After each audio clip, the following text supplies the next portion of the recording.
The Holocaust, A New History, narrated by Isaac Darlan. In order for a house to burn down, 3 things are required. The timber must be dry and combustible. There needs to be a spark that ignites it, and external conditions have to be favorable. Not too damp, perhaps some wind. Hitler's Nazi regime in Germany provided the spark that set off the destruction we now call the Holocaust and the Second World War, 1939-1945, created a setting conducive to brutality. However, without certain preconditions. The dry timber. Mass murder on such a scale would not have been possible. People had to be prepared to accept the identification of other members of their society as enemies.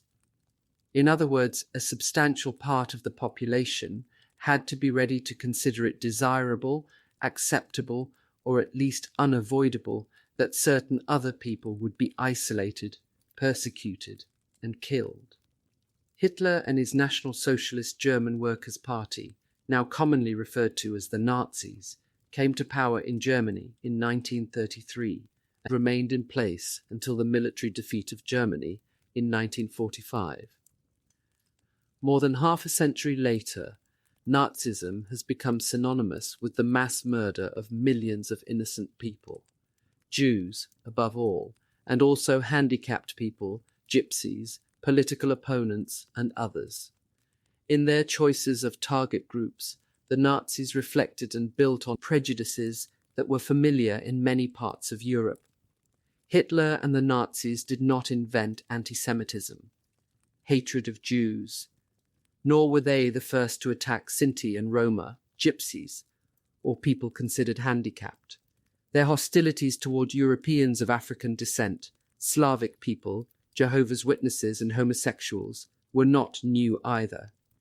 The Nazis were extremists in the lengths to which they went in their assaults, but they were quite typical in whom they attacked. Long-standing hatred alone did not cause the Holocaust.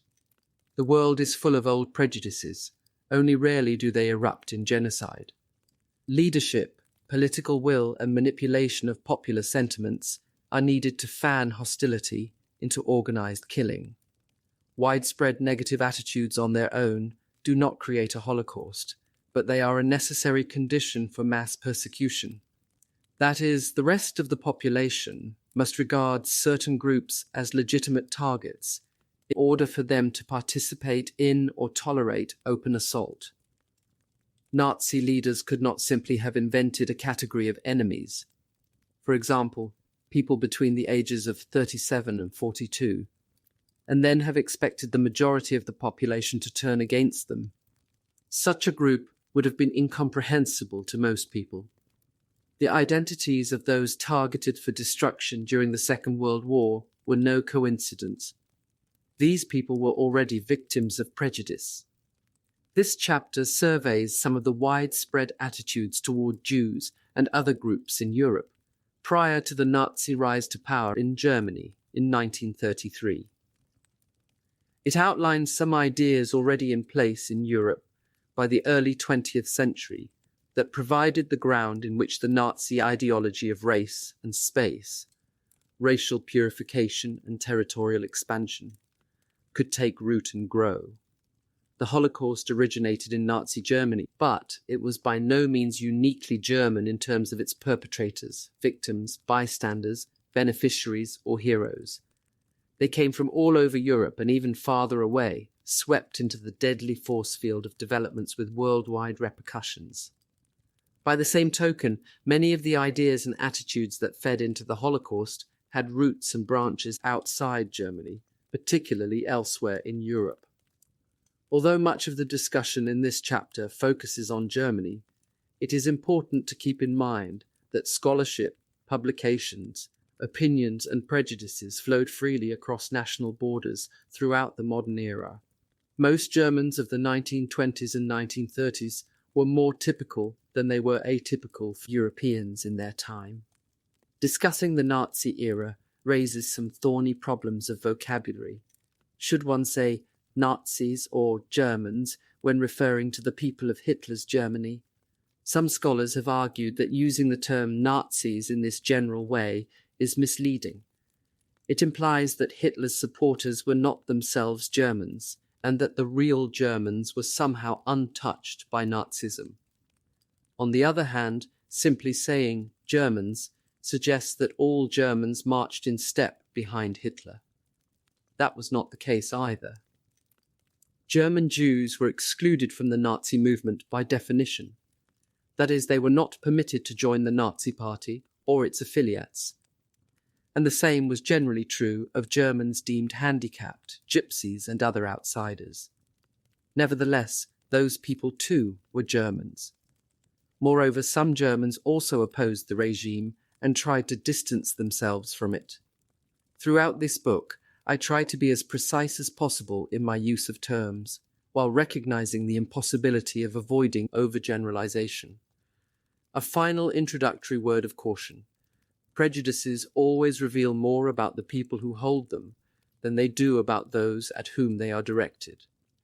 You will not learn much useful information about Judaism or Jews by studying anti-Semitism, but you can learn quite a lot about anti-Semites, their insecurities and their fears.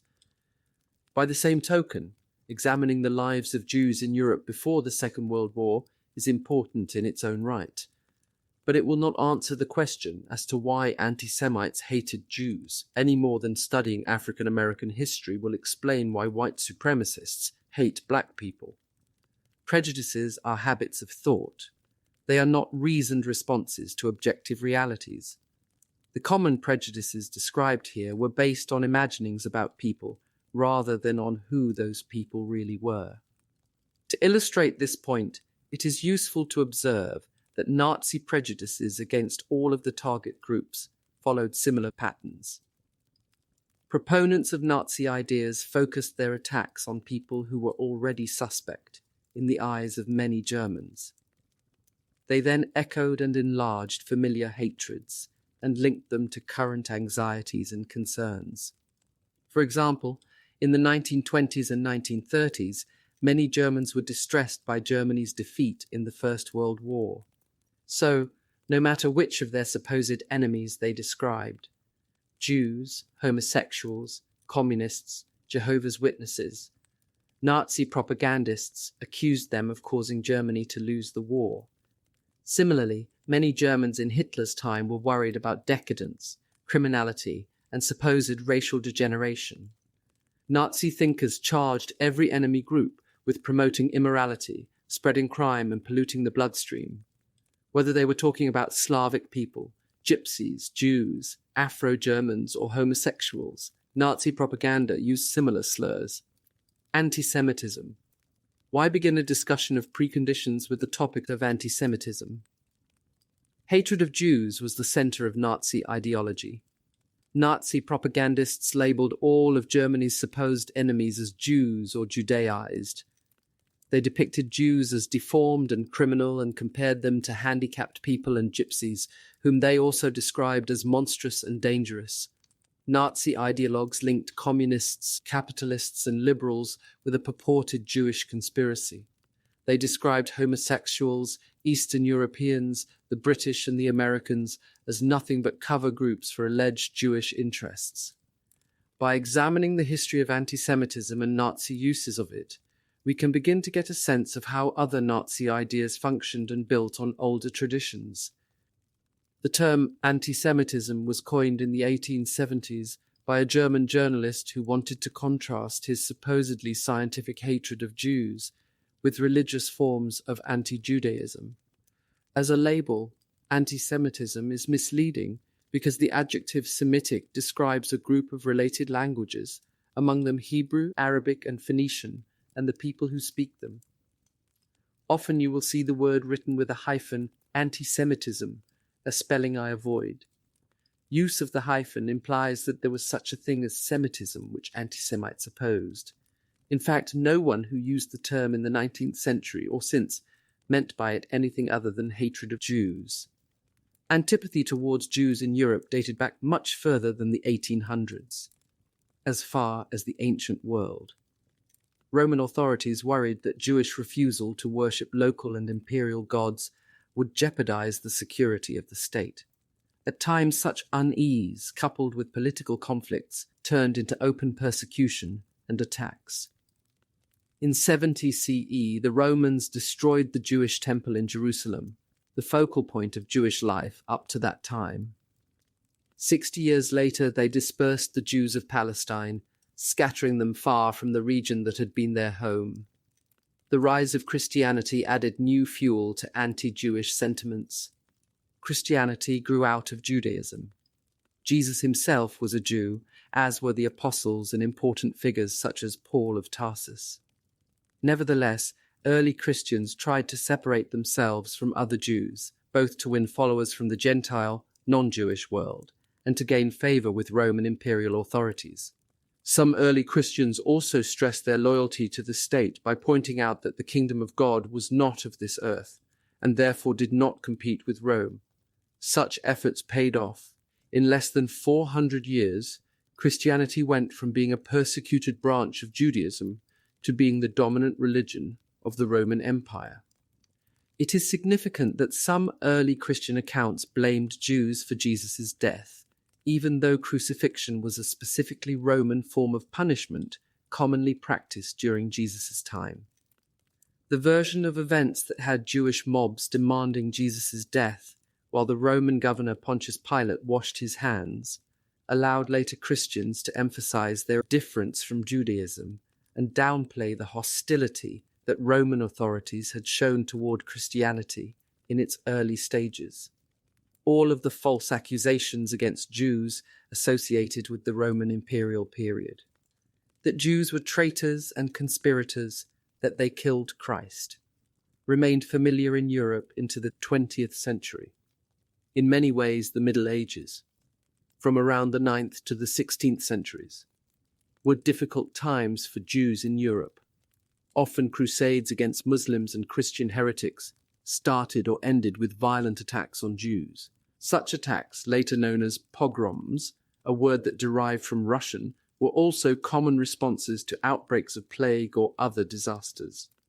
For example, in many parts of Europe, the Black Death of 1348 sparked brutal pogroms, as Christians blamed Jews for somehow causing the epidemic of bubonic plague. Mobilized by such accusations, Christian mobs, sometimes spontaneously, sometimes urged on by state and church leaders, attacked Jewish homes and communities, plundering, destroying, and killing. The scale of pogroms varied wildly, from brief local incidents to week-long massacres that swept through entire regions. In their wake, they left among Christians a habit of using Jews as scapegoats, and among Jews, a sense of vulnerability and a repertoire of defenses, such as paying protection money, sticking together, and keeping a low profile. In addition to sporadic waves of violence, Jews faced harassment and restrictions of various kinds from governments across Europe. In some cases, regulations forced Jews to live in certain areas or ghettos. Sometimes Jews were required to wear identifying badges. Elsewhere, state authorities drove Jews out of their territories altogether. In 1492, for example, King Ferdinand and Queen Isabella of Spain expelled all Jews and Muslims from Spanish soil, except those who agreed to convert to Christianity. Throughout the Middle Ages, Jews everywhere in Europe faced limitations on the occupations in which they could engage, as well as the kinds of property and titles they could hold. Some church leaders and secular rulers tried to convince or coerce Jews to abandon their religion and convert to Christianity. But even conversion did not necessarily solve the problems of intolerance. Converts from Judaism to Christianity in 16th century Spain found that they were still viewed with deep suspicion and regarded as somehow tainted by supposed Jewish blood. Even the notion of Jewishness as a race was not entirely original to the Nazis. The Protestant Reformation did not improve the lot of European Jews. At first, its leader, the German monk Martin Luther, hoped that his break with what he considered the corrupted Church of Rome would inspire mass conversions of Jews to Christianity. When the anticipated wave of baptisms did not occur, Luther turned against the Jews, whom he derided as stubborn and hard-necked. In 1542 he wrote a pamphlet called Against the Jews and Their Lies. That tract, with its vicious characterization of Jews as parasites and its calls to set their synagogues and schools on fire, would later be widely quoted in Hitler's Germany. Other medieval images. The association of Jews with the devil charges that Jews used the blood of Christian children for ritual purposes. Also survived into the modern era. Even those Nazi leaders who hated Christianity and mocked it for its historical ties to Judaism found it useful to invoke these powerful traditional notions about Jews. In other words, Nazi anti-Semitism was different from older religious forms of anti-Judaism, but its proponents still drew on those traditional hostilities. Ancient associations of Jews with deadly evil gave modern anti-Semitism a virulence that set it apart from other prejudices. In the 17th, 18th and 19th centuries, European society became more secular, but bigotry toward Jews did not disappear. Instead, social, economic and political prejudices grew alongside and sometimes in place of older religious resentments. Enlightenment thinkers in 18th century Europe favored religious toleration and mocked the rigidity of institutionalized Christianity. But even such a self-consciously progressive thinker as the French writer Voltaire labeled Jews with contempt as vagrants, robbers, slaves, or seditious. In the 19th century, Napoleon and other rulers introduced legislation to repeal old restrictions on Jews in Europe. This process is usually referred to as the emancipation of the Jews. Nevertheless, formal and informal limitations often remained in place. Like every minority group striving to better its position while hampered by obstructions, European Jews ended up overrepresented in some occupations and underrepresented in others. Hostile non-Jews made much of the fact that in Germany, by around 1900, the field of journalism included a higher percentage of Jews than did the population as a whole. However, they never mentioned the fact that Jews were almost completely excluded from the higher ranks of the government bureaucracy and the military. By the late 1800s, political parties that openly championed anti-Semitism had sprung up in various parts of Europe. Vienna's popular anti-Semitic mayor Karl Lueger would make a deep impression on the young Adolf Hitler. In particular, Hitler noticed how Lueger played on widespread anti-Jewish sentiments to whip up enthusiasm in the crowds he addressed and to boost his own support. Modern anti-Semites claimed that their views were scientific, based on the biological facts of blood and race. In reality, hatred of Jews was no more scientific than were European attitudes of superiority toward Africans, Asians, or native peoples in the Americas. Moreover, the notion of Jewishness as a race was invented, as were the concepts of blackness, whiteness, and Orientalism that became so central to how many Europeans and North Americans viewed the world. Still, social Darwinist ideas about struggle between rival races and survival of the strongest provided fertile ground, not only for Nazi notions about Jews, but for an entire interlocking system of prejudices against people deemed inferior. Sexual anxieties and sexualized stereotypes fed the racist mindset in powerful, pernicious ways. Notions about Jewish and black men as sexual predators insatiable in their lust for white women coexisted with charges that Jews and men of color were feminized weaklings incapable of soldierly honor. In medieval Europe, religion had served to legitimate and justify hatreds. In the modern era, science and pseudoscience played a comparable role. The diversity of Jewish life in Europe, never more than a small minority, at most 1 or 2% of the entire population of Europe. Jews existed alongside Christians for centuries. Judaism was and is a religion and a living community. Despite pogroms, massacres, and expulsions, Jews survived in Europe. They thrived as individuals and as a community in different places at different times. In Spain, before the Inquisition, later in the Netherlands, at times in Poland and Germany. Ever since ancient times, the Jewish contribution to European life has been enormous. European Jews, like European Christians, were and are a diverse group. By the early 20th century, many were highly assimilated. Neither from appearance, habits of daily life, nor language could they be distinguished from their Gentile French, German, Italian, Polish, Greek, or other neighbours. Some attended religious services several times a year, others never. Some maintained a strong sense of Jewish identity, others very little or none at all. Many Jews were intermarried with Christians, often Jews in intermarriages converted to Christianity, and usually they raised their children as Christians. Karl Marx, the founder of communism, is frequently described as a Jew, but in fact he was the son of a couple who converted from Judaism to Christianity. Nazi law would not recognize such conversions, but considered converts to Christianity, as well as the children and in some cases grandchildren of such converts, to be Jews. In Europe in the early 1900s there were also more visible kinds of Jews. In some parts of Eastern Europe many Jews lived in small communities known as shtetls. Forced by the Russian Tsars to remain in an area in the west of the Russian Empire called the Pale of Settlement, these Jews developed a lifestyle of their own, based on shared religious observance, the Yiddish language, a diet following kashrut, the Jewish dietary laws, and predominance of certain occupations. For example, many were small traders and craftspeople. Those lines of work did not require them to own land, something from which they were restricted and in some places prohibited altogether. Jews in southern and southeastern Europe tended to come from what is called the Sephardic tradition, and to speak a language called Ladino, rather than the Yiddish of the Ashkenazic Jews of northern and central Europe. By the 20th century, there were many strands of European Judaism. Some Jews were strictly Orthodox, so that their mode of dress, adherence to dietary laws and other religious observances set them apart from the Gentiles around them.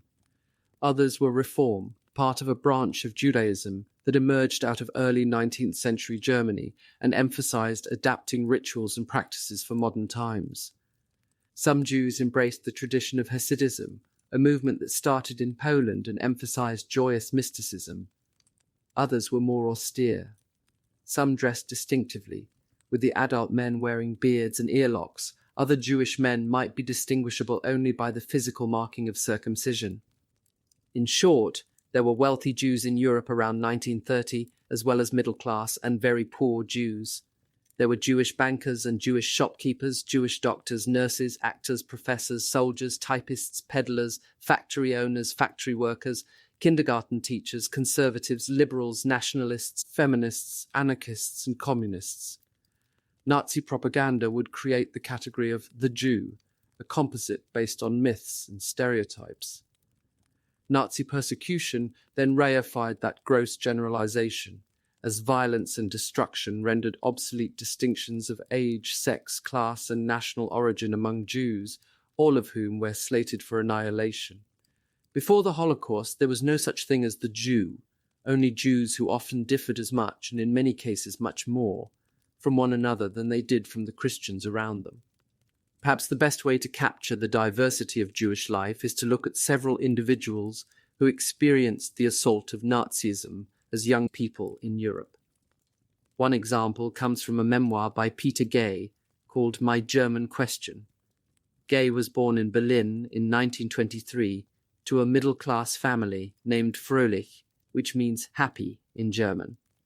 After moving to the United States, the name would be changed to the English translation, Gay. Peter's father bought and sold glassware. His mother worked part-time as a clerk in her sister's sewing notions store. Committed atheists, Fröhlich's parents officially left the Jewish community. They had their son circumcised, but showed few other signs of Jewish identity. Fröhlich's father fought in the First World War and was wounded and decorated. An avid fan of all kinds of sports, Fröhlich Sr. had many close friends who were not Jewish. Young Peter was one of a handful of Jewish boys at his school. He does not remember ever being ridiculed or harassed. He and his family considered themselves thoroughly German. Gay and his parents managed to get out of Germany in 1939 before the Second World War began. Gay eventually moved to the United States, where he became an important historian of modern Europe and a professor at Yale University. As a young girl in Hungary, Aranka Siegel lived a rather different Jewish life in Europe before the Holocaust. She describes it in her book, Upon the Head of the Goat. Siegel, whose name at the time was Piri Davidovits, was an observant Jew like her parents and her 4 sisters. Born in 1931, she went to a public school, where her friends included Catholic, Protestant, and Russian Orthodox, as well as Jewish children. Some of her fondest childhood memories are of the months she spent each summer on her grandmother's farm. It was from her grandmother that Piri learned the most about Judaism. With her grandmother, she lit the Sabbath candles, recited the blessing for the new year on Rosh Hashanah, and prepared traditional foods. Siegel's grandmother also taught her about Jewish history. Old enough to have vivid memories of pogroms in Ukraine and Hungary in the 1910s and 1920s, she told her granddaughter how Christians had often used Jews as scapegoats in times of trouble. She also warned the little girl about a madman called Hitler who was terrorizing Jews in Germany and Poland. Aranka Siegel's grandmother was right to be afraid. Almost everyone in the family would be killed in the Holocaust. Miraculously, Piri and 1 sister survived being sent to the Nazi killing center of Auschwitz.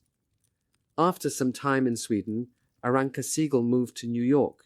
She speaks to many audiences every year about her experiences during and after the Second World War. A third very different Jewish life is that of Jack Pomerantz, which is recorded in his memoir, Run East. A native of Radzin, a small town near Lublin in Poland, Pomerantz was born in 1918 during a pogrom, a violent attack on the Jewish community by their Christian neighbors. His mother was hiding in a barn when she gave birth to Yankel, one of 8 children. He would later anglicize his first name to Jack. Yankel's father was a peddler. He wore a long beard, dark clothing, and often a prayer shawl.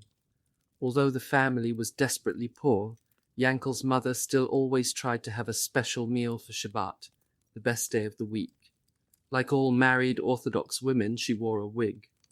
For the Jewish holidays, most of the women in the shtetl made wonderful food, but sometimes Pomerantz's mother had nothing to cook. She would boil rags just to steam up the windows of their shack and create the impression that they, too, were preparing a feast. Pomerantz spoke Yiddish at home and was very conscious of himself as a Jew. His town was about half Jews and half Polish Christians, and there was considerable tension between the 2 groups. As a boy, Yankel heard people say they hated Jews because they killed Christ. Once, in a fight, a Polish Catholic boy cut Yankel's cheek with a knife, right through into his mouth. Pomerantz was no stranger to anti-Semitism. Like Peter Gay and Aranka Siegel, Jack Pomerantz survived the war and went to the United States, where he worked as a builder and contractor in New Jersey. He died a few years after publishing his memoir. Gay, Siegel, and Pomerantz are only 3 of millions of examples of the immense range of living situations experienced by European Jews before the Holocaust. Eugenics and attitudes toward people deemed handicapped. When one considers the long history of anti-Jewish attitudes and actions in Europe and the dramatic, destructive ways that Nazi anti-Semitism disrupted the lives of people like Peter Gay, Aranka Siegel, and Jack Pomerantz, one might conclude that Jews must have been the first targets for systematic murder in Hitler's Germany. That, however, was not the case. Instead, the first category of people slated for mass killing were individuals deemed handicapped. Perhaps Nazi leaders believed they would encounter less opposition to attacks on that segment of the population. Perhaps they thought it would be easier to keep such a program secret. Certainly, initiatives came from within the scientific and medical communities, whose members played key roles in carrying out the killings. These are all matters open to research and discussion. What is clear is that attitudes toward people with disabilities in Europe developed in a manner rather different from what we have seen with regard to antisemitism. Nevertheless, here too Nazi ideology and practice built on existing prejudices in ways that were extreme but not unique. It is hard to know exactly how the majority of the population regarded people with mental and physical handicaps in medieval and early modern Europe. Christianity, like Judaism, out of which it grew, taught compassion for the afflicted, and church, as well as state law, provided some protections for those who could not protect themselves. But there is also evidence, including many literary accounts, that the able-bodied often ridiculed, took advantage of, and abused those weaker than they were. Nevertheless, it seems that in various ways, society found places for those with mental and physical disabilities. The village idiot, court dwarfs, fools, beggars, and cripples were all familiar characters. They showed that, although life might not always be fair or good to those with handicaps, at least everyone recognized their existence and assumed that they, like the poor, were a permanent part of society.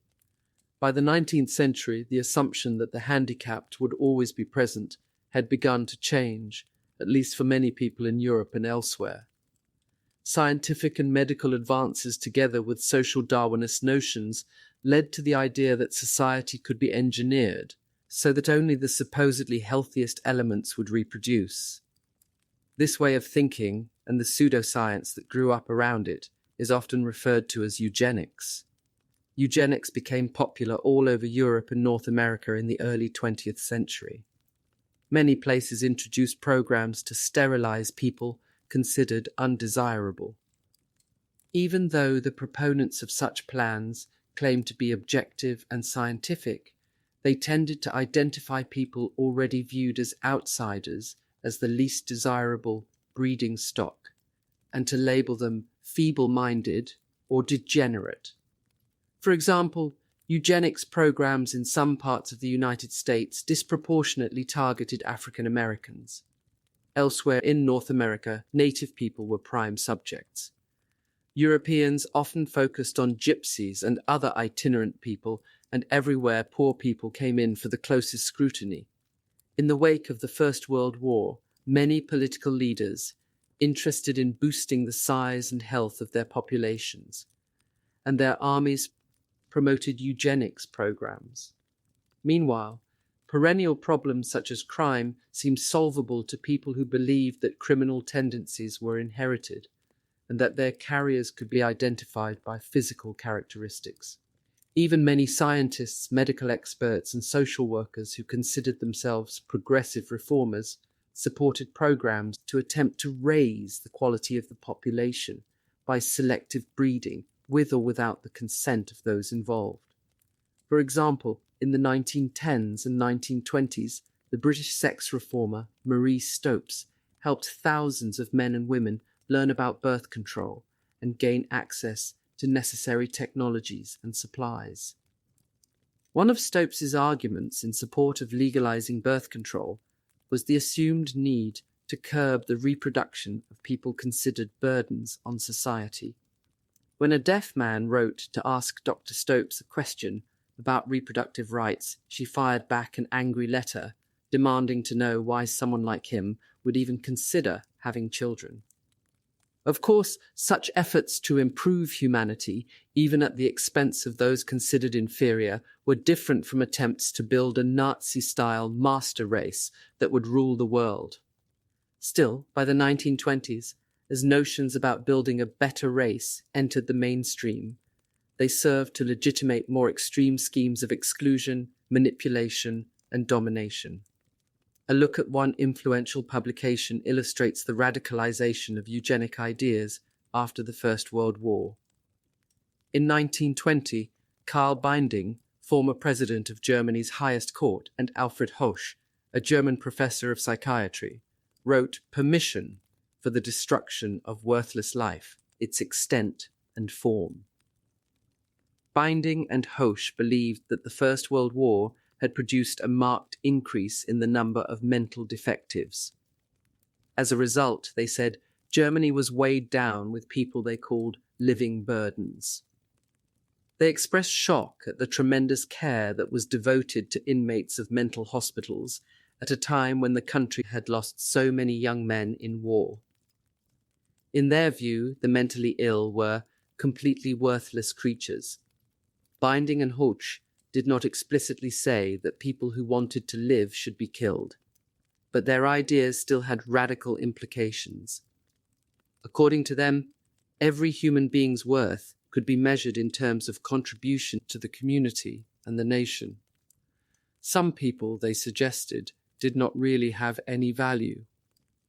Although Binding and Hoche's book was controversial, the mentality it expressed was widely shared in Europe and North America in the decades before the Second World War. Given this background, it is perhaps no surprise that Hitler's regime would begin its program of mass murder with attacks on people deemed mentally or physically disabled. Prejudices towards Sinti and Roma, gypsies. Hitler and his followers intended to wipe out the gypsies of Europe, whom they associated with criminality and degeneracy. The Jews, people deemed handicapped, and the gypsies were the groups toward which the Nazis most consistently followed a policy of annihilation that included murdering even babies and old people. Anti-gypsyism, like antisemitism, was an old, familiar hatred in Europe, so with regard to the gypsies too, Nazi Germany could draw on long-standing prejudices. The origins of the European Roma remain somewhat contested, but many scholars agree that they moved into Europe from India during the Middle Ages. The English word gypsy, often applied as a pejorative term of insult, developed from the mistaken idea that the people in question originated in Egypt. The German term for gypsies is Zigeuner, but it too has taken on negative connotations so that many people now try to avoid using that label. Instead, they prefer to speak of Roma, Rom people, or Roma and Sinti. The Sinti are a group of gypsies primarily based in German-speaking Europe. It is hard to pin down whether Roma gypsies are a racial, ethnic, or social group. That is, whether they are defined by family relationships with one another, language and traditions, or lifestyle. Perhaps that difficulty itself is a useful reminder of how arbitrary such categories are. It is probably most useful to think of gypsies as a group that includes elements of all those criteria. When gypsies first arrived in medieval Europe, they encountered hospitality from some European courts. Soon, however, they became targets of hostility from Europeans who were suspicious of these newcomers. Whether from habit or because of coercion, many gypsies were itinerant, and their mobile lifestyle further roused the antagonism of others. The rest of European society labelled them thieves and tricksters, who used their musical abilities and physical charms to lure the unsuspecting to their ruin. A number of common attitudes toward Roma in the medieval period echoed anti-Jewish notions. Non-Jewish Europeans falsely accused Jews of stealing Christian children in order to use their blood. Likewise, non-gypsies charged gypsies with kidnapping children for evil purposes. Like Jews, gypsies were easy scapegoats in times of disaster, such as plague or earthquakes. Their opponents claimed that they poisoned the wells, practiced magic, and consorted with the devil. European folklore did not accuse gypsies of killing Jesus, but because the Roma were known for their skills as metal workers, it charged them with forging the nails that pierced his flesh. According to European myths, gypsies, like Jews, had been condemned by God to wander the earth without ever finding a homeland. One popular version of events held that while still in Egypt, the gypsies had tried to prevent Joseph, Mary, and the baby Jesus from gaining refuge from King Herod, and God punished them with eternal homelessness. Probably by the 20th century, few Europeans would have accepted such myths as the literal truth, nor would most non-gypsies have realized that in some parts of southeastern Europe, Roma had been enslaved until the mid-19th century. Nevertheless, what remained was a widespread sense that Roma were somehow evil outsiders who did not merit the respect or protection awarded to other members of society. 19th and 20th century notions about heredity and criminality also contributed to attacks on the Roma in Europe. If criminality was inherited and gypsies were criminals, experts reasoned, then one could fight crime by preventing gypsies from having children. Social scientists, medical specialists, and criminologists tended to regard Roma as if they were some kind of disease, as evident in references to the gypsy plague. Public authorities introduced all kinds of restrictions on where gypsies could reside and what activities were permitted them, and police all over Europe were especially diligent when it came to enforcing such laws and controlling gypsies. Years before Hitler came to power in Germany, Roma in that country were required to carry photo identification cards and to register themselves with local police.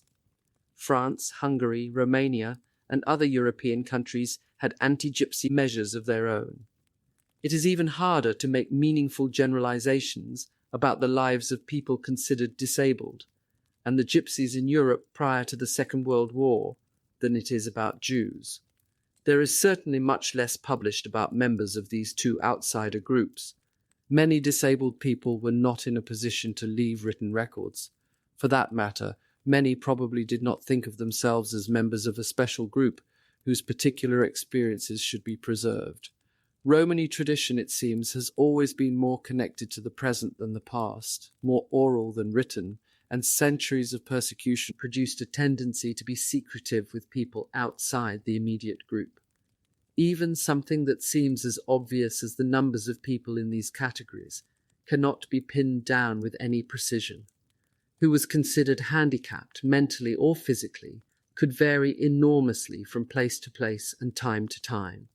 For their part, gypsies were skilled at evading such formalities as government censuses. Experience with various bureaucracies had taught them that they had little to gain and much to lose by being counted. The European officials who introduced restrictions on gypsies and the police who enforced them were often unclear about who exactly was a gypsy. Non-gypsies tended to assume they could recognize gypsies by their appearance. Many Roma had darker hair, skin and eyes than most people in northern, western and eastern Europe, but by no means were there always physical markers. In some areas, gypsies were associated with certain trades, such as working with metal or leather. Most Europeans thought all gypsies were wanderers who made a living from fortune-telling, music, dancing and theft. In fact, not all Roma were itinerant, and many held regular jobs, for example, as civil servants. Nor were all wandering people in Europe gypsies in any sense of the word. Sometimes, however, police and other authorities treated people who were not ethnic Sinti or Roma at all as if they were gypsies because they fit the stereotype of homeless, petty thieves. Just as Nazi ideologues invented the category of the Jew, as if all Jews were somehow the same, they created the stereotypical deformed life unworthy of living, and the monolithic gypsy. In actuality, people deemed handicapped represented the full range of European society. They were Christians, Jews, gypsies, women, men, children, rich, poor, beautiful, dependent, self-reliant, and anything else you might add. As for Sinti and Roma, they too varied considerably from one another in terms of religion, lifestyle, language, appearance, name, and occupation. Many were Christians, some intermarried with non-gypsies. Some spoke a language known as Romani, which linguists believe is linked to languages on the Indian subcontinent. Others spoke the languages of the people around them. As would be the case with European Jews, the shared experience of Nazi persecution created a degree of commonality among gypsies that would not have existed otherwise. Imperialism and racism. European imperialism, especially its 19th century forms, was also indirectly part of the preconditions to the Holocaust. Through the experience of ruling over subject peoples in their overseas colonies and other conquered territories, Europeans gained habits of behavior and thought that lent themselves to developing hierarchies among peoples within Europe. From their experiences in Africa, Asia and elsewhere, Europeans learned methods and technologies for oppressing and enslaving large groups of people. Ways of thinking about subject peoples whom Europeans considered inferior to themselves were also transferred onto targets of abuse within Europe, such as Jews. The notion that humanity was divided into races that struggled with one another for survival and dominance was in large part a product of the colonial experience. Over the course of the 19th century, Europeans divided almost the entire continent of Africa among themselves. The British and French had large colonial holdings in Africa, as did the Portuguese, Belgians, Italians, and Germans. These and other European powers already dominated vast territories around the world. In Asia, the British controlled India, for example, and the Russians, Central Asia. The Dutch held Indonesia, and various Europeans had colonies in the Pacific, the Caribbean, and the Americas. The rule of law and protections of citizens' rights that had been introduced in many European jurisdictions by the late 1800s usually did not apply in the colonies, so missionaries, entrepreneurs, administrators, and military men often had very few limits on their behavior once they were overseas. They could and did use flogging, torture, and even death for offences committed by native peoples that could never have been punished so severely at home. In the Belgian Congo, for example, European rubber magnates sometimes ordered that the hands be cut off of Africans whose production did not meet certain quotas. Europeans' technological and military advantage enabled them to carry out such acts more or less with impunity. A massacre known as the Battle of Omdurman provides a graphic illustration.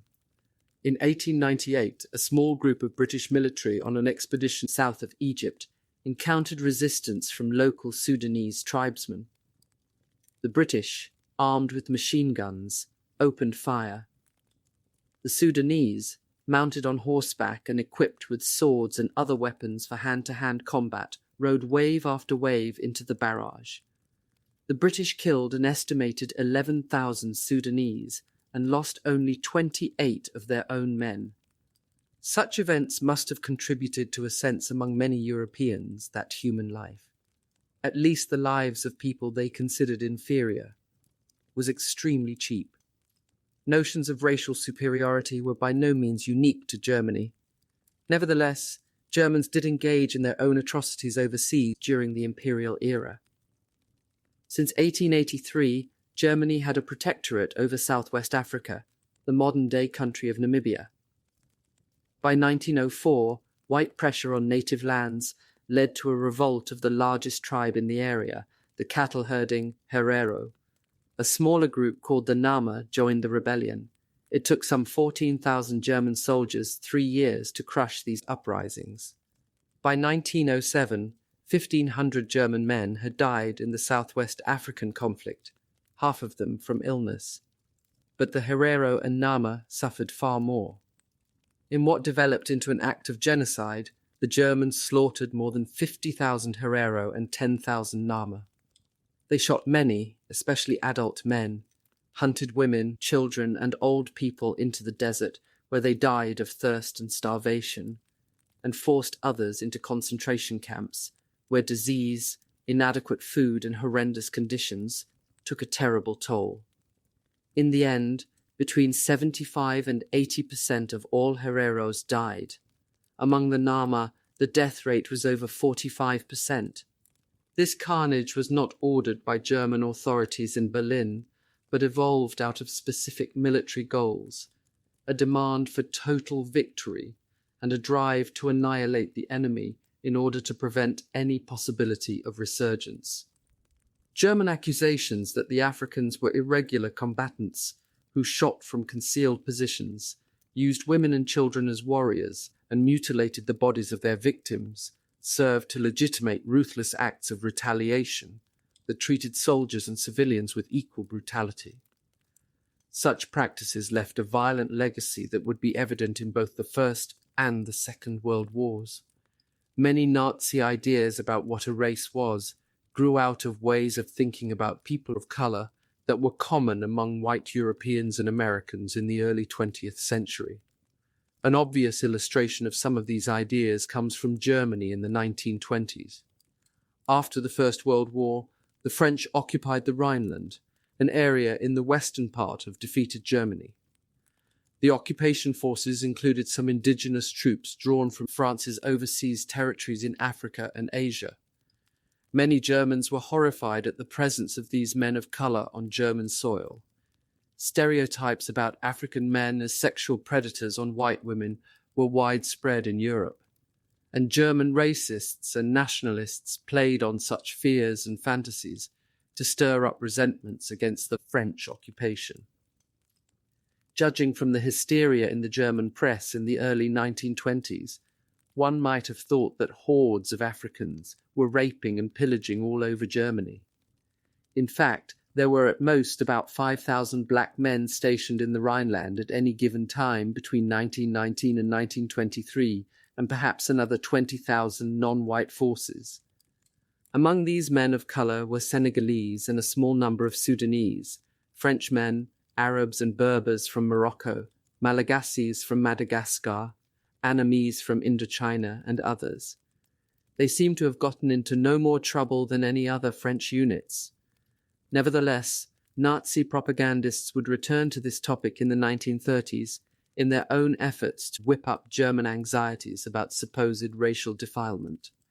Some of the French African troops in Germany in the 1920s became involved with German women, and in some cases those liaisons produced children, these few biracial individuals, who in 1924 may have numbered only 78, also attracted a great deal of attention.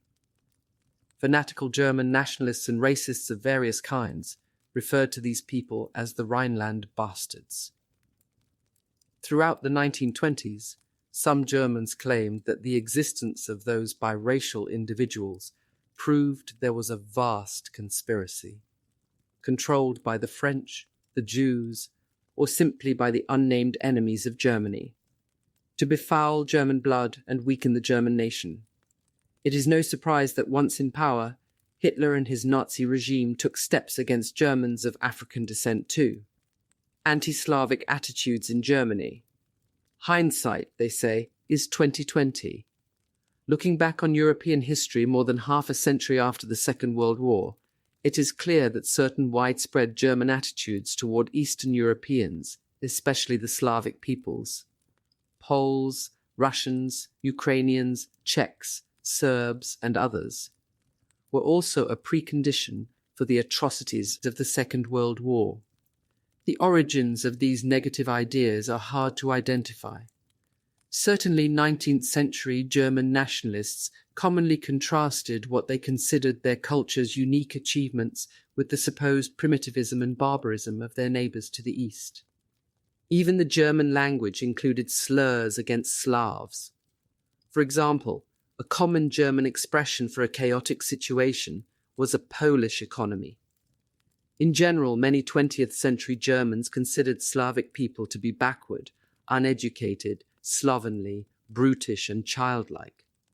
The fact that Eastern European industrialization lagged behind that of the West seemed to confirm those stereotypes for many Germans who conveniently ignored the artistic, cultural, and scientific achievements of their Eastern neighbors. Developments in the early 20th century added new dimensions to German notions of superiority over the Slavs. After the First World War, for the first time since the late 1700s, an independent Polish nation was established. Until the war, territories in which many Polish people lived had been ruled by the German, Austro-Hungarian, and Russian empires. With the defeat of Germany and the collapse of the old Habsburg Empire in Austria-Hungary in 1918, the way was cleared for return of an independent Polish state. Many Germans resented this new neighbour and the loss of territories formerly under German control to Polish rule. Instead of disbanding at the end of the First World War, some German soldiers reformed themselves into units called the Freikorps, to fight communists and others they considered Germany's enemies. Freikorps activities included attacks on Poles, both inside Germany and across the border in Poland. During the decades before Hitler came to power, Germans inside Germany also encouraged the ethnic Germans who lived in Poland to provoke clashes with Polish authorities. A similar situation existed with the German minority who lived in Czechoslovakia. Like Poland, Czechoslovakia was a newly created state after the First World War. Politically and economically weak, it was no match for its powerful German neighbour. Some members of Czechoslovakia's German-speaking population were happy enough to live in a country where they were far fewer in number than Czechs and Slovaks, but others resented their minority status. Here too, Nazi agitators in the 1930s would find fertile ground for their notions of German superiority and their plans to rearrange the borders of Europe in Germany's favour. Developments in Russia also added a new dimension to German suspicion of Slavs. Germany won some of its most dramatic victories during the First World War against Russia. In fact, the Russian military effort collapsed in 1917, and as soon as Lenin and the Bolsheviks had claimed control of the country, they sued for peace with Germany. It was all the more humiliating for the Germans a few months later in 1918, when, still flushed with their successes in the East, they had to concede defeat in the West and abandon all claims to the territories they had won from Russia. The Russian Revolution of 1917 and the civil war that followed were extremely violent. Accounts of the bloodshed reached Germany and, at least for some, seemed to add more reasons to fear and hate Russians. After the First World War, many Germans believed they were surrounded by enemies who conspired for Germany's destruction. The fact that communist ideology called for world revolution and the existence of a very visible communist party in Germany itself after 1918 seemed proof that such a conspiracy was indeed underway. Anti-Semitic Germans often linked their fear of the Soviet Union with their hatred of Jews. They pointed to some prominent communists who were Jews or had Jewish names as evidence that Jews were somehow responsible for the Russian Revolution. Of course, there were some Jewish communists, but there were also many non-Jewish communists, as well as many anti-communist Jews. Sometimes anti-Semites imagined or invented Jewish identities for powerful individuals, such as Lenin, who was often described as Jewish, but in fact came from a Russian Orthodox family. This tangled web of prejudices towards Slavs, communists, and Jews would emerge in a more massive and violent but still recognizable form in Hitler's Germany. Common prejudices towards so-called asocials, homosexuals, Jehovah's Witnesses, and Freemasons. Historians often fail to mention some of the additional groups persecuted by the Nazi regime. In some cases, such as the Jehovah's Witnesses and Freemasons, their relatively small numbers make them easy for outsiders to forget or ignore. In other cases, such as homosexuals, the persistence of prejudices against them long after collapse of the Third Reich may have blocked recognition of their suffering at Nazi hands. As for people who came under the vague label of asocial, they have been criticized and attacked so often that their victimization is sometimes almost taken for granted. Study of the Nazi era, however, demonstrates that assaults on such people also grew out of a particular ideology.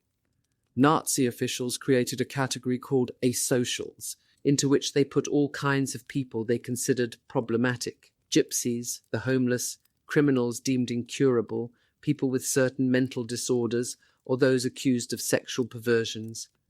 One did not have to be a Nazi in 20th century Europe to be afraid of asocials. Explosive population growth in the 19th century and rapid urbanization in many parts of Europe in the 20th century contributed to a perception among many people that the world was becoming a more dangerous place, full of bizarre and threatening people. In the decade before Hitler came to power in 1933, the Nazi Party in Germany played on such anxieties to present itself as the force that would clean up a society supposedly degenerating into lunacy. Propagandists, and after 1933, Nazi policymakers used the catch-all label asocial to stigmatize people who did not fit the norms and pretensions of their ideal Germany. The unemployed became criminal shirkers, women suspected of sexual improprieties, lesbian relationships, promiscuity, prostitution, became vulnerable to incarceration as asocials. Pre-Second World War prejudices against homosexuals are hard to summarize, because scholars disagree as to when the category of homosexual even became recognizable in Europe. It seems evident that in the ancient world, certain forms of intimacy between people of the same sex did not carry any stigma or preclude sexual relations with members of the opposite sex. By the modern era, much of this flexibility was gone, although even the supposedly prudish society of Victorian England showed considerable tolerance for at least some kinds of same-sex intimacies.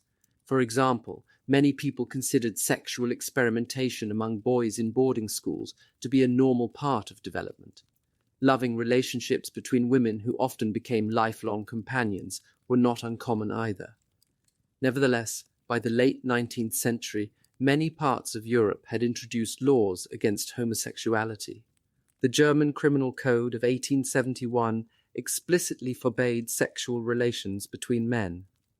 The state prosecuted some cases, and public interest in such scandals ran high. For example, it was an enormous sensation when Prince Eulenburg, a member of the inner circle of the German Kaiser Wilhelm II, 1888-1918, was charged with homosexual activities and forced from public life. Somewhat paradoxically, an increased openness around the subject of human sexuality in the decades after the First World War served to make homosexual men and women more visible in Europe and to increase the panic some heterosexuals felt about them. Political changes in Germany after the First World War made it possible for the first time for Berlin to develop a gay scene that included clubs, restaurants, and bathhouses frequented by homosexual men. Lesbians, it seems, tended to attract less public attention, although there were also some clubs popular with homosexual women. Laws against sex between men were still on the books in Germany's first democracy, the Weimar Republic, but enforcement was slacker than it had been before the First World War, especially in the major cities. Many heterosexual Germans, however, disapproved of what they considered their overly permissive society. Magnus Hirschfeld, 1868-1935, a sex reformer and homosexual rights leader in Berlin, made an international reputation for his research in sexology, the new field of studies of sex and sexuality. Hirschfeld regarded homosexuality as the third sex, a natural and legitimate variant between masculine and feminine. Homosexuals, he pointed out, looked and behaved normally and should be treated accordingly. For many people, the work of researchers and activists such as Hirschfeld offered new possibilities for human freedom. For others, it seemed to represent the decadence of a society that had abandoned its traditional values. Hitler's Nazis capitalized on such fears as well. They forced Hirschfeld out of Germany, and his research institute was one of the first casualties of their new regime. As European outsiders, the Jehovah's Witnesses were relative newcomers. Founded in the United States in the late 1870s, the Jehovah's Witnesses, or International Bible Students as they were initially called, were not a large group. By the early 1930s, they had about 20,000 members in Germany. A number of beliefs and activities important to Jehovah's Witnesses made them stand out in European society. Because Jehovah's Witnesses considered themselves citizens of Jehovah's kingdom, as a principle they did not swear allegiance to any earthly government, nor did they serve in any nation's military. The world, they believed, would soon enter a peaceful 1,000-year heavenly rule, but not until it had gone through the Battle of Armageddon. In order to teach others and prepare for the end times, Jehovah's Witnesses emphasized door-to-door preaching and distribution of literature, especially their periodical, The Watchtower. Such efforts made them publicly visible in large German cities and even some smaller towns, to an extent far out of proportion to their numbers. Jehovah's Witnesses were not popular with mainstream European society in the early decades of the 20th century. Members of the established Protestant and Catholic churches labeled the Jehovah's Witnesses a sect or a cult and discounted their interpretations of Christian scripture. Some critics considered the Jehovah's Witnesses' emphasis on the Old Testament suspect and intimated that they might be somehow connected with Judaism. Many people found their proselytizing efforts and handing out of tracts to win converts annoying or offensive. Public officials were suspicious because most Jehovah's Witnesses refused to serve in the military or acknowledge state authority if it clashed with their understanding of God's commands. The group's international ties and strong connections to the United States were also suspect to some ardent nationalists in Germany and elsewhere. Jehovah's Witnesses would be easy targets for the Nazis, who made them the first religious group to be outlawed in 1933. Nazi authorities were also hostile to members of the Freemasons, a European association dating back to the 18th century and devoted to the ideals of the Enlightenment, progress, freedom, and tolerance. Many well-known Europeans in the age of the French Revolution and afterward belonged to the Freemasons. Mozart was an enthusiast, for example, and he incorporated some of the ideas and rituals of the Masons into his opera, The Magic Flute. Over the years, the Freemasons had developed some secret rites, and the air of secrecy that surrounded the group made it seem all the more threatening in the eyes of its critics.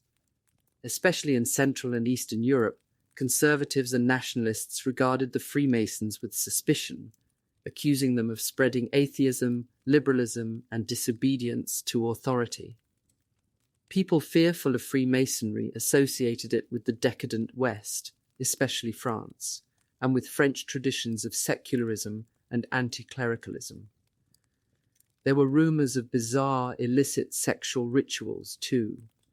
Not surprisingly, opponents of the Freemasons also often hinted that the organization was run by Jews as part of some supposed international Jewish conspiracy. When they attacked the Freemasons too, the Nazis chose a familiar target.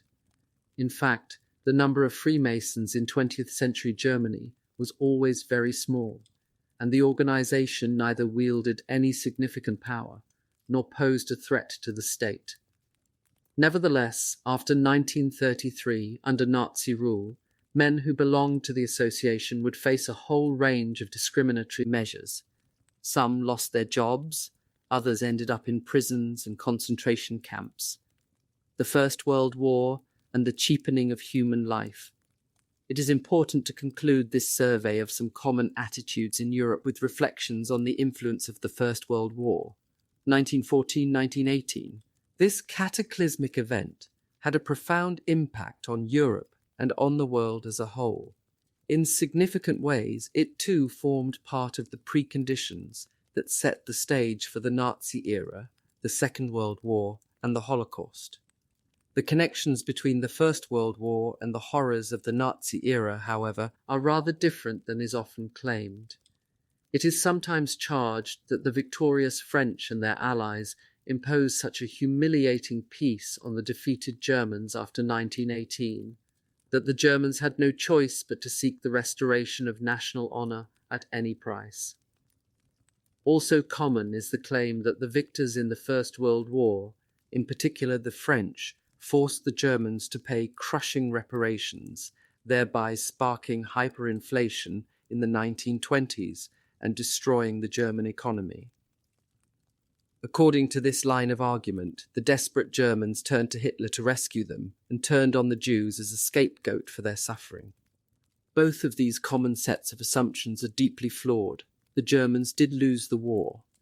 In fact, it was their military leaders, Generals Paul von Hindenburg and Erich Ludendorff, in October 1918, who convinced the civilian government that it was necessary to sue for peace. And the Germans did have to accept the terms of the Treaty of Versailles in 1919, without having been part of the negotiations that drew up that accord. Still, the treaty was not exceptionally harsh. In fact, compared to the Treaty of Brest-Litovsk, which the Germans had imposed on the defeated Russians just a year earlier, it might almost be called generous.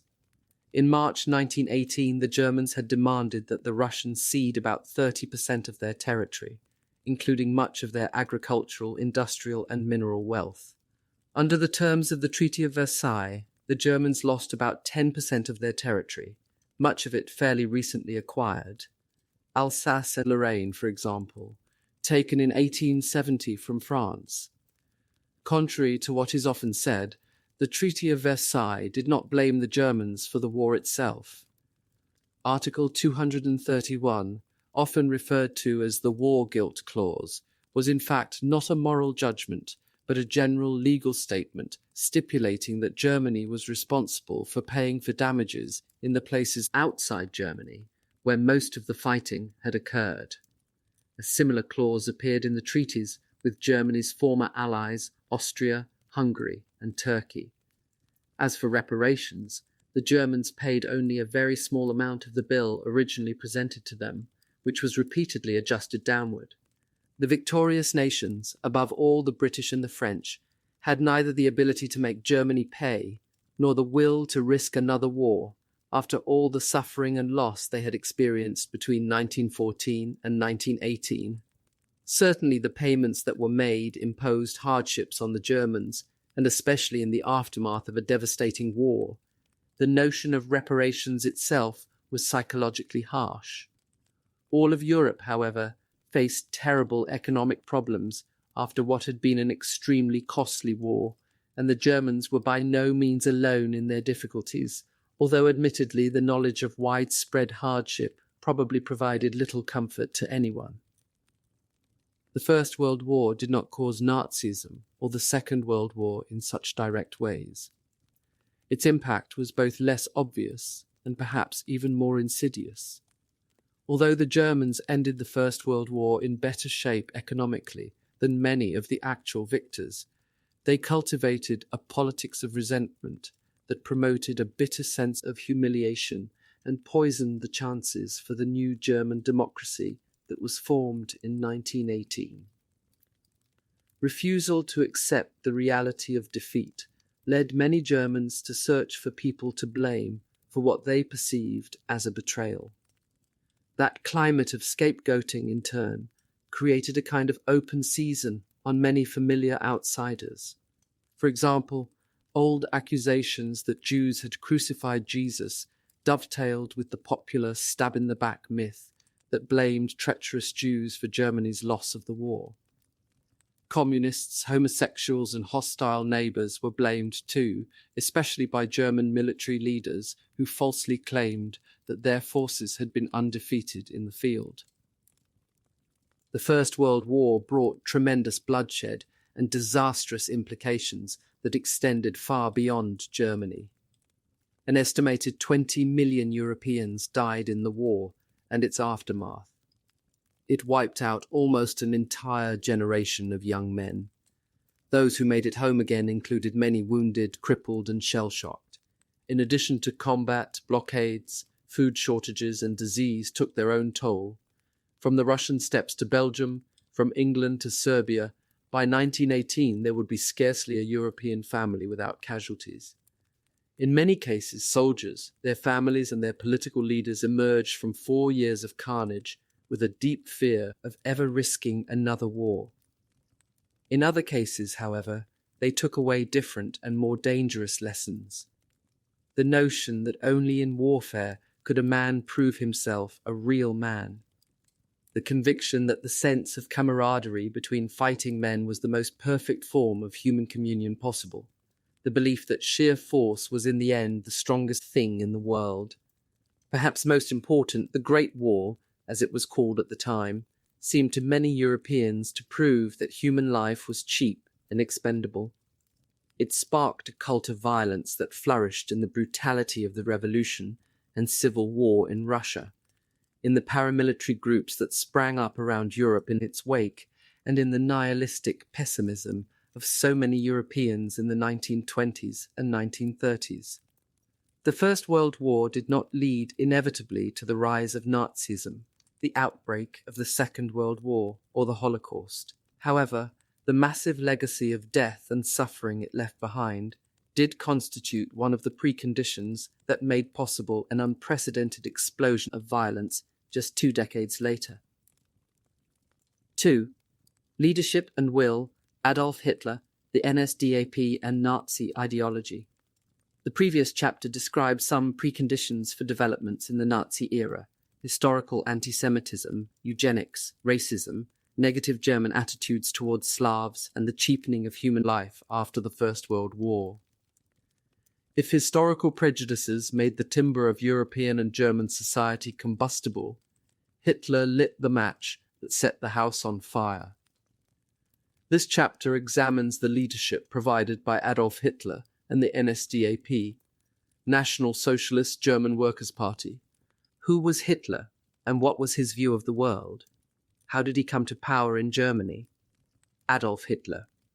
Any discussion of Adolf Hitler, 1889-1945, raises both general and specific questions about the role of the individual in making history. Do personalities shape events?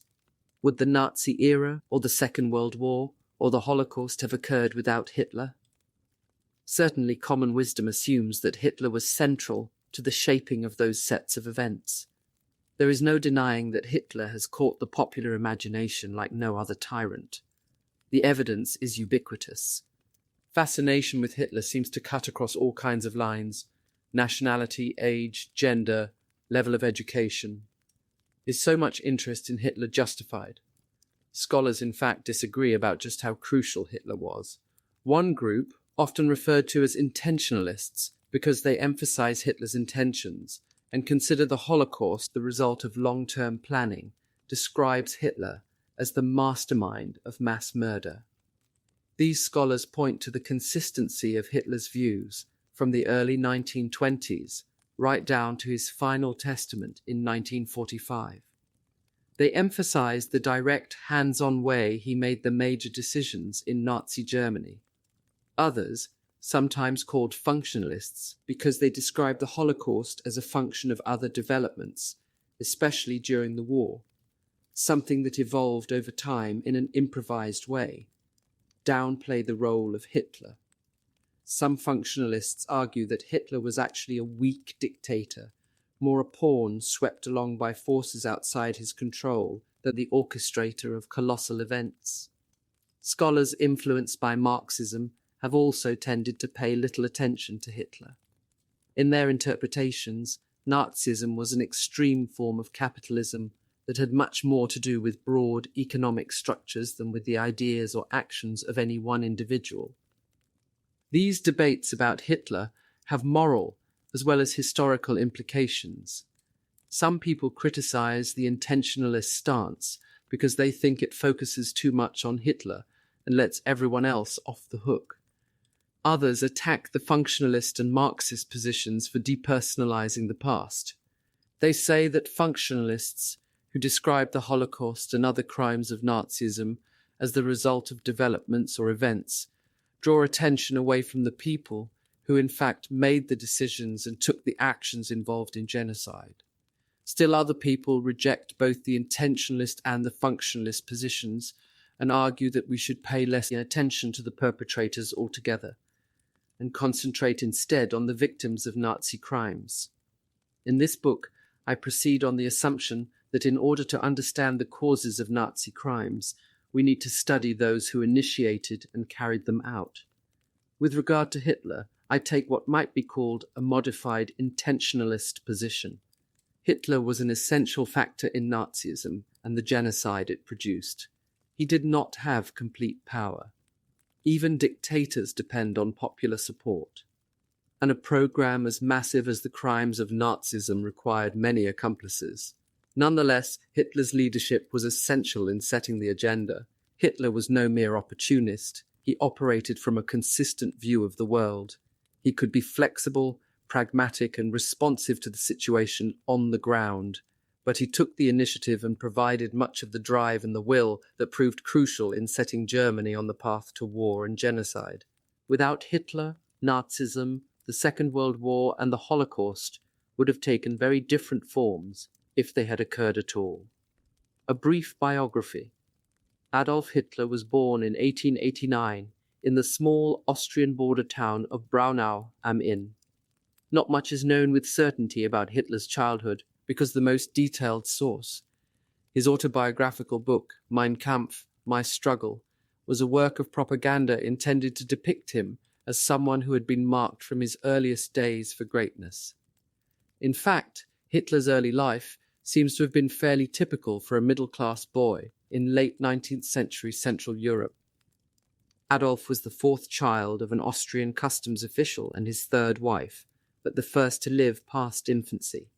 The family was comfortable, although not wealthy, and did well enough to afford a cook and a maid. Adolf's father, Alois, was a strict authoritarian man with a bad temper who seems to have taken little interest in his family. For reasons now unknown, Alois changed his last name from Schicklgruber to Hitler, more than a decade before the birth of the son who would make the new name notorious. Alois Hitler died in 1903, when Adolf was still an adolescent. Adolf's mother, Clara, was much younger than her husband, whom she met when she worked as a maid in his household. According to the account of her doctor, Clara Hitler was a gentle, pious woman devoted to her children, especially her one surviving son. Adolf returned the affection and later wrote in Mein Kampf, "I had honored my father, but loved my mother." Other than his mother, Hitler does not seem to have been close to anyone in his family. Even decades after his death, the rumor persists that Hitler had Jewish blood. That claim is false. It is true that Hitler did not know the identity of his paternal grandfather, because his father, Alois, was born to an unmarried woman. Alois was baptized into the Roman Catholic Church, as his son Adolf would be too. In the 1920s and later, rumors circulated that Adolf Hitler's grandmother had been a maid in a Jewish household and had become pregnant by one of her employer's sons. Those allegations were unfounded. In fact, there were no Jews in the town where Hitler's grandmother lived, because Jews were prohibited from living in that part of Austria at the time. What is the significance of this rumor? First of all, it shows the extent to which people in Hitler's time became obsessed with issues of blood and race. In Nazi Germany, accusations of so-called Jewish blood were a sure way to discredit someone. It is no surprise that similar rumors circulated about many top Nazis and about other people. The persistence of such a rumor may also tell us something about our own society. What would it actually explain, even if the rumor of Hitler's Jewish blood were true? Obviously nothing, just as it would explain nothing if there were any truth to the claims that Hitler was secretly homosexual, or that he had only one testicle. Both of these common allegations, to the best of anyone's knowledge, are false as well. Such claims reflect a desire to find easy explanations for historical processes that in fact have many complicated causes. Rumors of that kind also reflect a widespread tendency to blame the victims for their misfortunes, as if someone who was part Jewish or secretly homosexual or in some way physically deformed might somehow be expected to initiate programs to murder Jews, persecute gay men, or kill people deemed handicapped. An honest understanding of history requires a critical and self-critical response to such simplistic notions. As a child, Hitler was a mediocre student. Later, in Mein Kampf, he would claim that he led his class in geography and history. That was not the case, although he did better in those subjects than in some others where he received failing grades. When he was 16, he dropped out of school. Young Hitler spent the next 2.5 years in the Austrian city of Linz, idling, dreaming, drawing and redesigning the city on paper. He always had a penchant for grandiose plans. In 1907, Hitler relocated to Vienna, where he planned to study art. He failed to get into art school, however, a fact he concealed from members of his family and even close friends for as long as possible. Hitler's many drawings, paintings, and architectural sketches showed some technical ability, but little creativity. It is not surprising that years after his death, an ambitious forger would have no trouble cranking out many convincing fakes. Hitler later made much of his dire poverty during his years in Vienna, and he did face some hard times when he could not afford lodgings and had to live in a men's shelter. His means of support included selling cards on which he painted local scenes. During most of his young adult years in Vienna, however, Hitler received funds from his family that enabled him to live quite comfortably without ever being employed. For example, he could afford to see Richard Wagner's opera Lohengrin and other favourites over and over again. While in Vienna, Hitler picked up on many ideas and trends around him. He was interested in pan-Germanism, the conviction that Germans should be unified in one state instead of dispersed throughout Central and Eastern Europe, as well as in ultra-nationalism and antisemitism. He admired Karl Lueger, mayor of Vienna from 1895 to 1910, and a member of the anti-Semitic Christian Social Party. Lueger's use of propaganda particularly impressed Hitler. In Vienna, Hitler began to fuse his ideas into a worldview and to get acquainted with political extremists of various kinds. He became enthusiastic about social Darwinist theories that described life as a struggle between races. His reading consisted mostly of popular tracts about mythology, biology, and even the occult. Hitler preferred to read summaries and pamphlets rather than the actual writings of people such as the philosopher Friedrich Nietzsche. Enthusiasm for the operas of Wagner encouraged Hitler's tendencies toward a grandiose style. Wagner's operas, with their huge casts, imposing music, exaggerated passions, and powerful depictions of Germanic myth, inspired Hitler as he developed his own vision of politics and power. In 1913, Hitler left Vienna for Munich. He crossed the border from Austria to Germany in violation of Austrian law, which required him as an able-bodied young man to perform military service for his homeland. Hitler's motivations for moving are not known for certain, but he had never made a secret of his contempt for the Austrian government and his conviction that the future lay with Germany. In Munich, Hitler's self-education was interrupted by the outbreak of war in 1914. He volunteered for the German army, where he reached the rank of corporal. Wounded in action, he served with distinction as a runner who relayed messages from the rear to the front.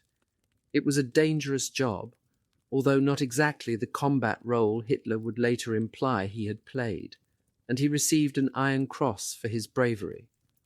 Nevertheless, a report by one of his superiors, in hindsight tinged in irony, commented that Hitler lacked leadership qualities. It is not completely clear when and how Hitler developed his fanatical anti-Semitism. He certainly came into frequent contact with anti-Semites in Vienna, although he also had acquaintances, associates, and even what might be called friends who were Jewish.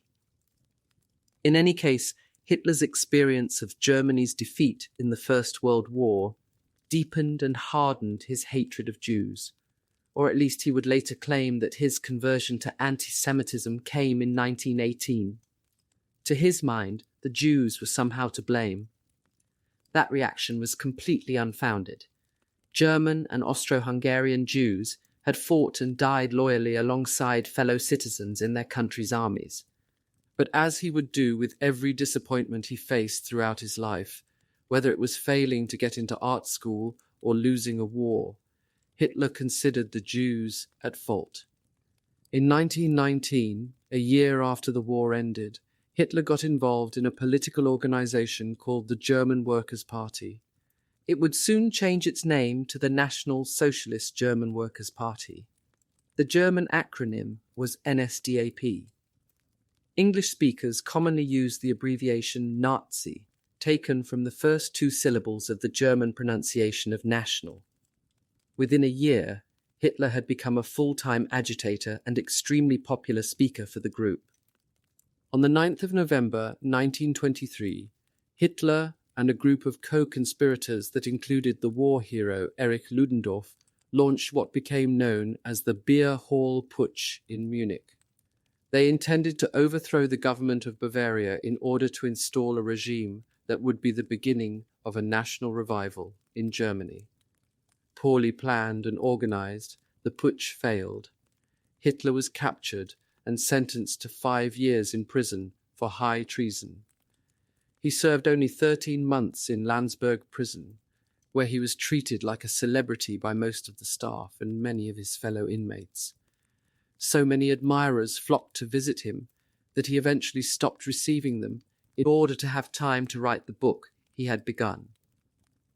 By the time Hitler was released in 1925, he had written and published Mein Kampf, a combination memoir and propaganda tract. The book did not become a bestseller until Hitler became Chancellor of Germany in 1933. In this early phase of his career, Hitler was still relatively obscure, part of the fringe elements that proliferated in German society after the First World War. Most Germans outside Bavaria knew little about him and did not take him seriously. His modest background, his relatively unremarkable military career, and his lack of education and experience with the wider world all made him seem almost laughable to some of the people he encountered.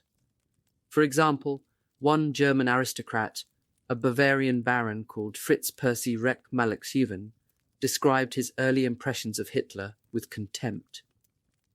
He once saw Hitler in a deserted restaurant in the early 1930s. Reck Malexieven recorded in his diary, later published as Diary of a Man in Despair.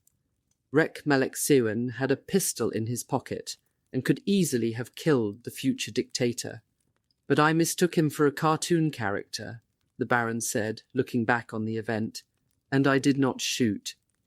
Because of the tremendous fascination with Hitler the person, we know quite a bit about some details of his daily life. He was a vegetarian who loved animals and hated cigarette smoke. He liked to watch movies, especially comedies, and enjoyed reading westerns, like those by the popular German writer Karl May. May, like Hitler, never set foot in the Americas. Hitler's most intense emotional attachment after the death of his mother seems to have been his relationship with his niece, Gaily Raubal, the daughter of his half-sister Angela. Hitler had invited Angela to live with him to supervise his household in Munich. Evidence points towards some kind of affair between Hitler and his much younger niece. Proud of the vivacious young woman and possessive of her time and attention, Hitler was often seen with her in public. Gaily seems to have chafed under the control of her domineering uncle, and some observers later claimed she was trying to get away from him. In 1931, Gaily died under suspicious circumstances. The official verdict was suicide, but rumours of foul play persisted for years. The young woman was found in her uncle's Munich apartment, shot with his pistol. Stories circulated. Gaily was pregnant, people whispered. She had a Jewish lover, some hinted. Her jealous uncle had her killed, others speculated. Given the few documents and witnesses available, and the years that have since passed, it is unlikely that we will ever get to the bottom of events surrounding Gaily Raubal.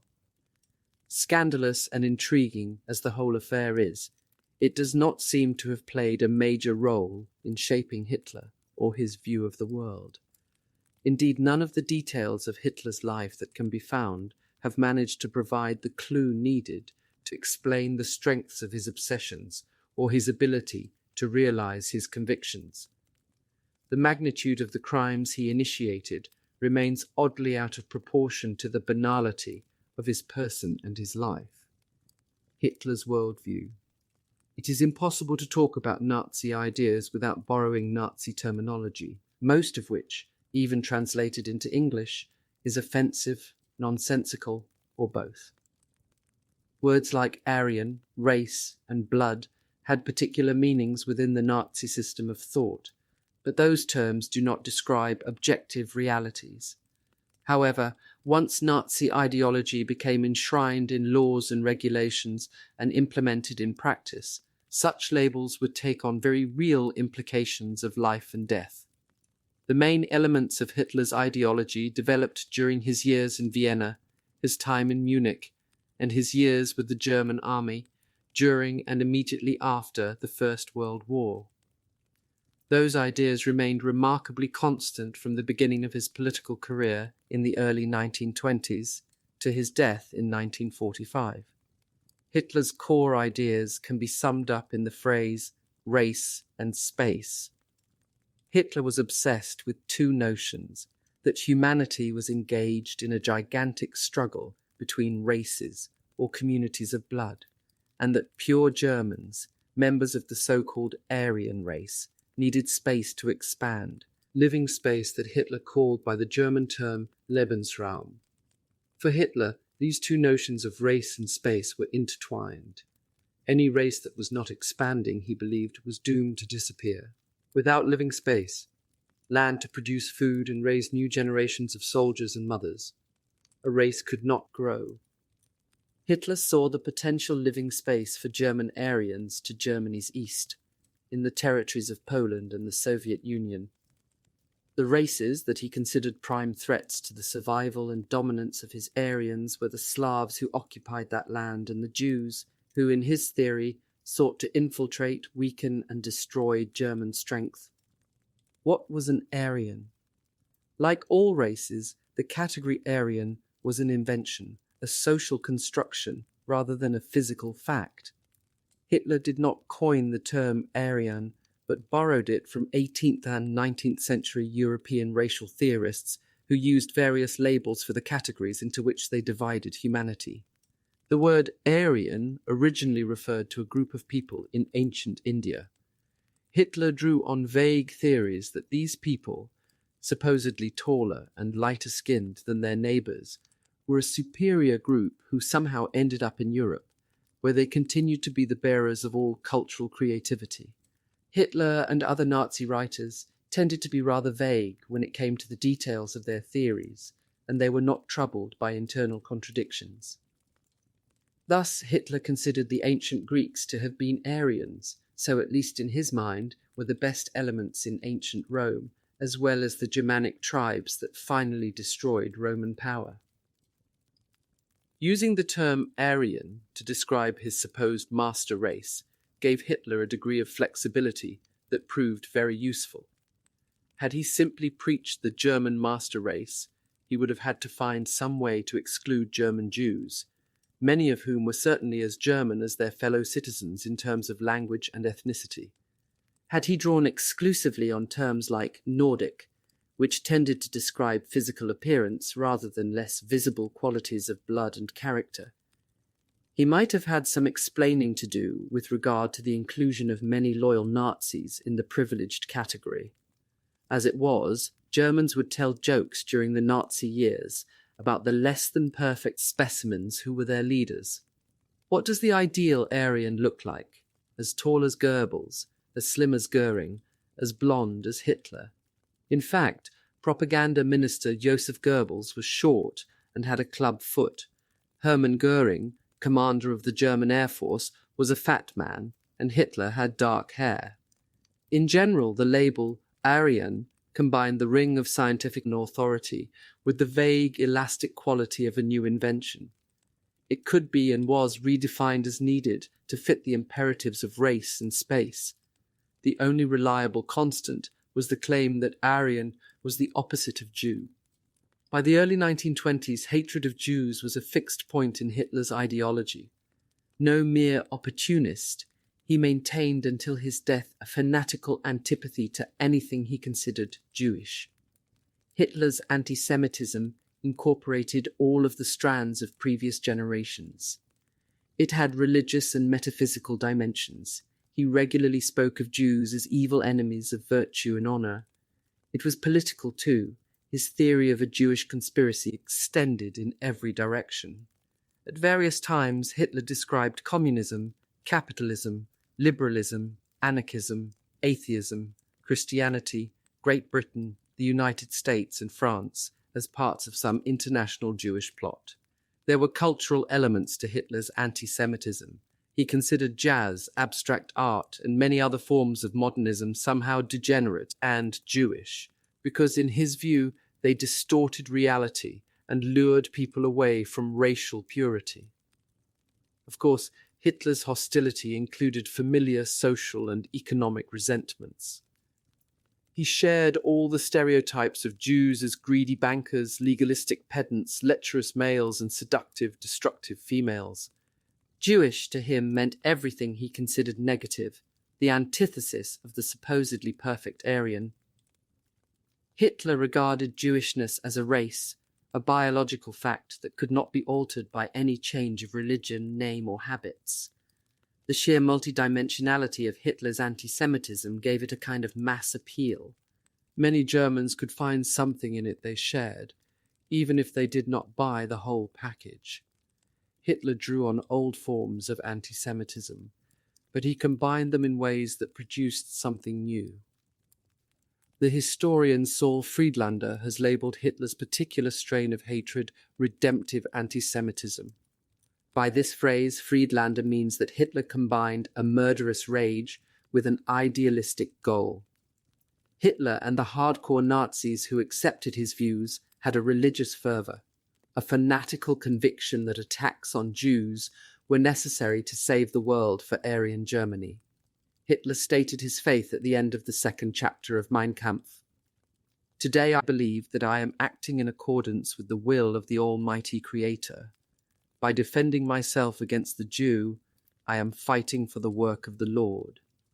Hitler's view of the Jew was full of internal contradictions. He called Jewish men effeminate and weak, yet also characterized them as sexual predators. He denounced Jews as inferior idiots, yet believed they had a cunning intelligence, which made them a diabolical threat to the supposedly superior Aryans. Certain images enabled him to reconcile these contradictory accusations, at least rhetorically. One of his favorites was that of the germ. A germ or a parasite, Hitler was fond of pointing out, was very small, even invisible, and yet it had an incredible, superhuman ability to kill.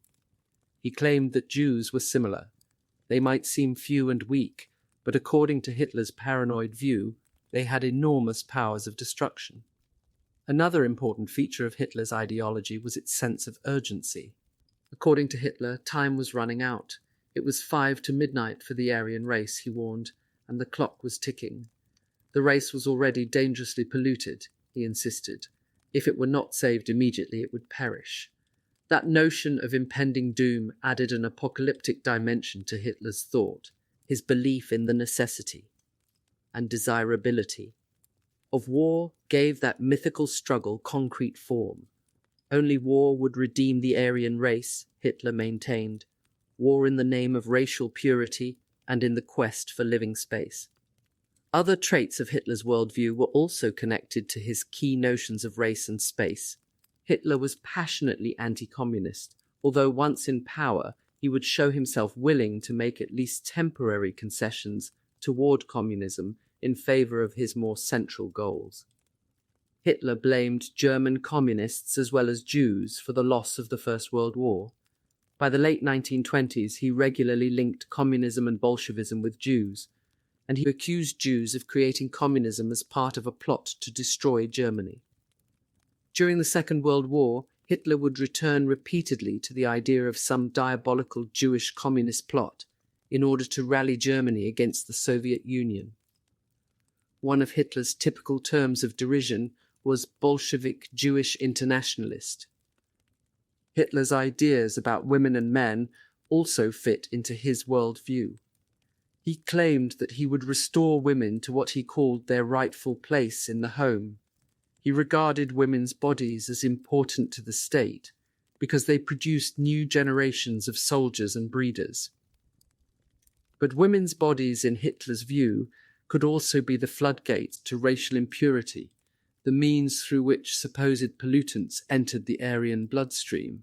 Some German women found such theories appealing because they seemed to offer women a powerful position as mothers and guardians of the master race. Others recognized the misogyny inherent in Nazi ideas. Hitler's sexism and anti-Semitism were mutually reinforcing. He used sexist images and vocabulary to belittle Jews and other so-called enemies. At the same time, he equated feminists with Jews and derided Jewish men as defilers of Aryan womanhood, and champions of homosexuality and other supposed perversions. Such sexual images caught the attention of Hitler's audiences and played on many of their own anxieties. Hitler endorsed a position that he and other National Socialists referred to as the Führer principle. The German term der Führer means the leader in English. Hitler would later take that title for himself. The Führer principle meant commitment to uncontested leadership.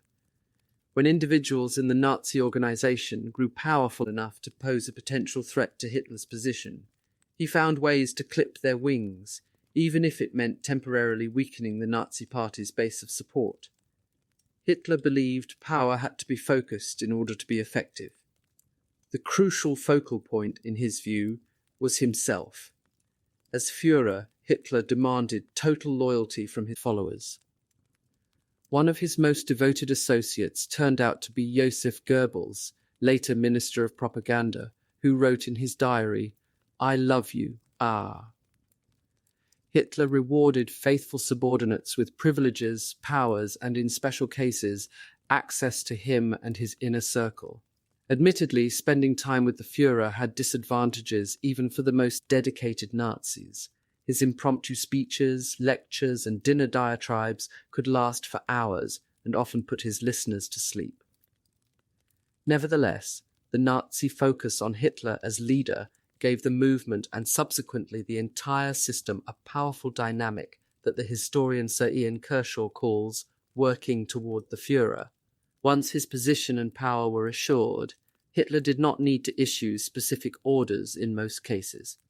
It was enough to let his wishes be known in general terms, and his underlings would rush to fulfill and even anticipate them in the hope of winning his favour and advancing their own careers. In the words of one Nazi functionary, "It is the duty of every single person to attempt, in the spirit of the Führer, to work towards him." The Führer principle was also linked to the goals of race and space. Hitler was convinced that he needed unquestioned power to complete his historical mission. Democracy, he claimed, was a product of Jewish, Bolshevik, liberal internationalism. In his opinion, democratic institutions obstructed the work of great individuals. Hitler's Führer principle was both a means to achieve his policies of race and space and an end in itself. Adolf Hitler was not a brilliant original thinker. There was nothing really new about his ideas or even about the way in which he combined them. His ideology was a mix of 19th century racial theories, social Darwinism, post-First World War resentments, anti-Semitism, anti-modernism and sexism, dressed up in familiar symbols drawn from nationalism, mythology, and even Christianity, although Hitler and many of his closest associates actually detested Christianity, which they considered a religion for the weak.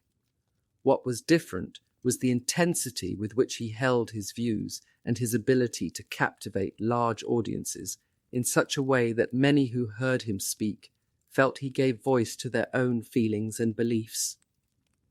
Above all, what differentiated Hitler from the many other demagogues and ideologues in Europe between the wars was the tremendous power he achieved after he became Chancellor of Germany in 1933. From that position, he was able to harness an entire government, its military, diplomacy, and bureaucracy, behind implementation of his notions of race and space, old fighters and true believers, the inner circle. Hitler neither rose to power alone nor developed his ideas in a vacuum. A rather motley crew of men formed his inner circle. 3 individuals who stuck with Hitler throughout his political career were Hermann Göring, Joseph Goebbels, and Heinrich Himmler. All of them would play key roles in the Nazi regime. Hermann Göring, 1893 and 1946, was a hero of the First World War who rose through the Air Force to become commander of the famous Richthofen Squadron. Somewhat at a loss after the war ended with Germany's defeat and massive demilitarization, he joined the Nazi Party in 1922.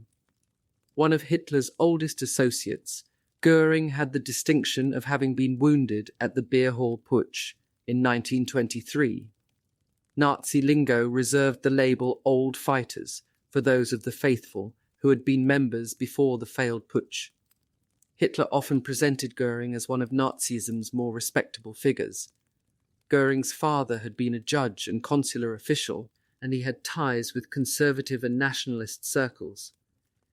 Goering Sr. had even served as resident minister plenipotentiary in German Southwest Africa, site of the German genocide of the Herero and Nama people in 1907 and 1908. In fact, there is a street named after him in Windhoek, the capital of Namibia.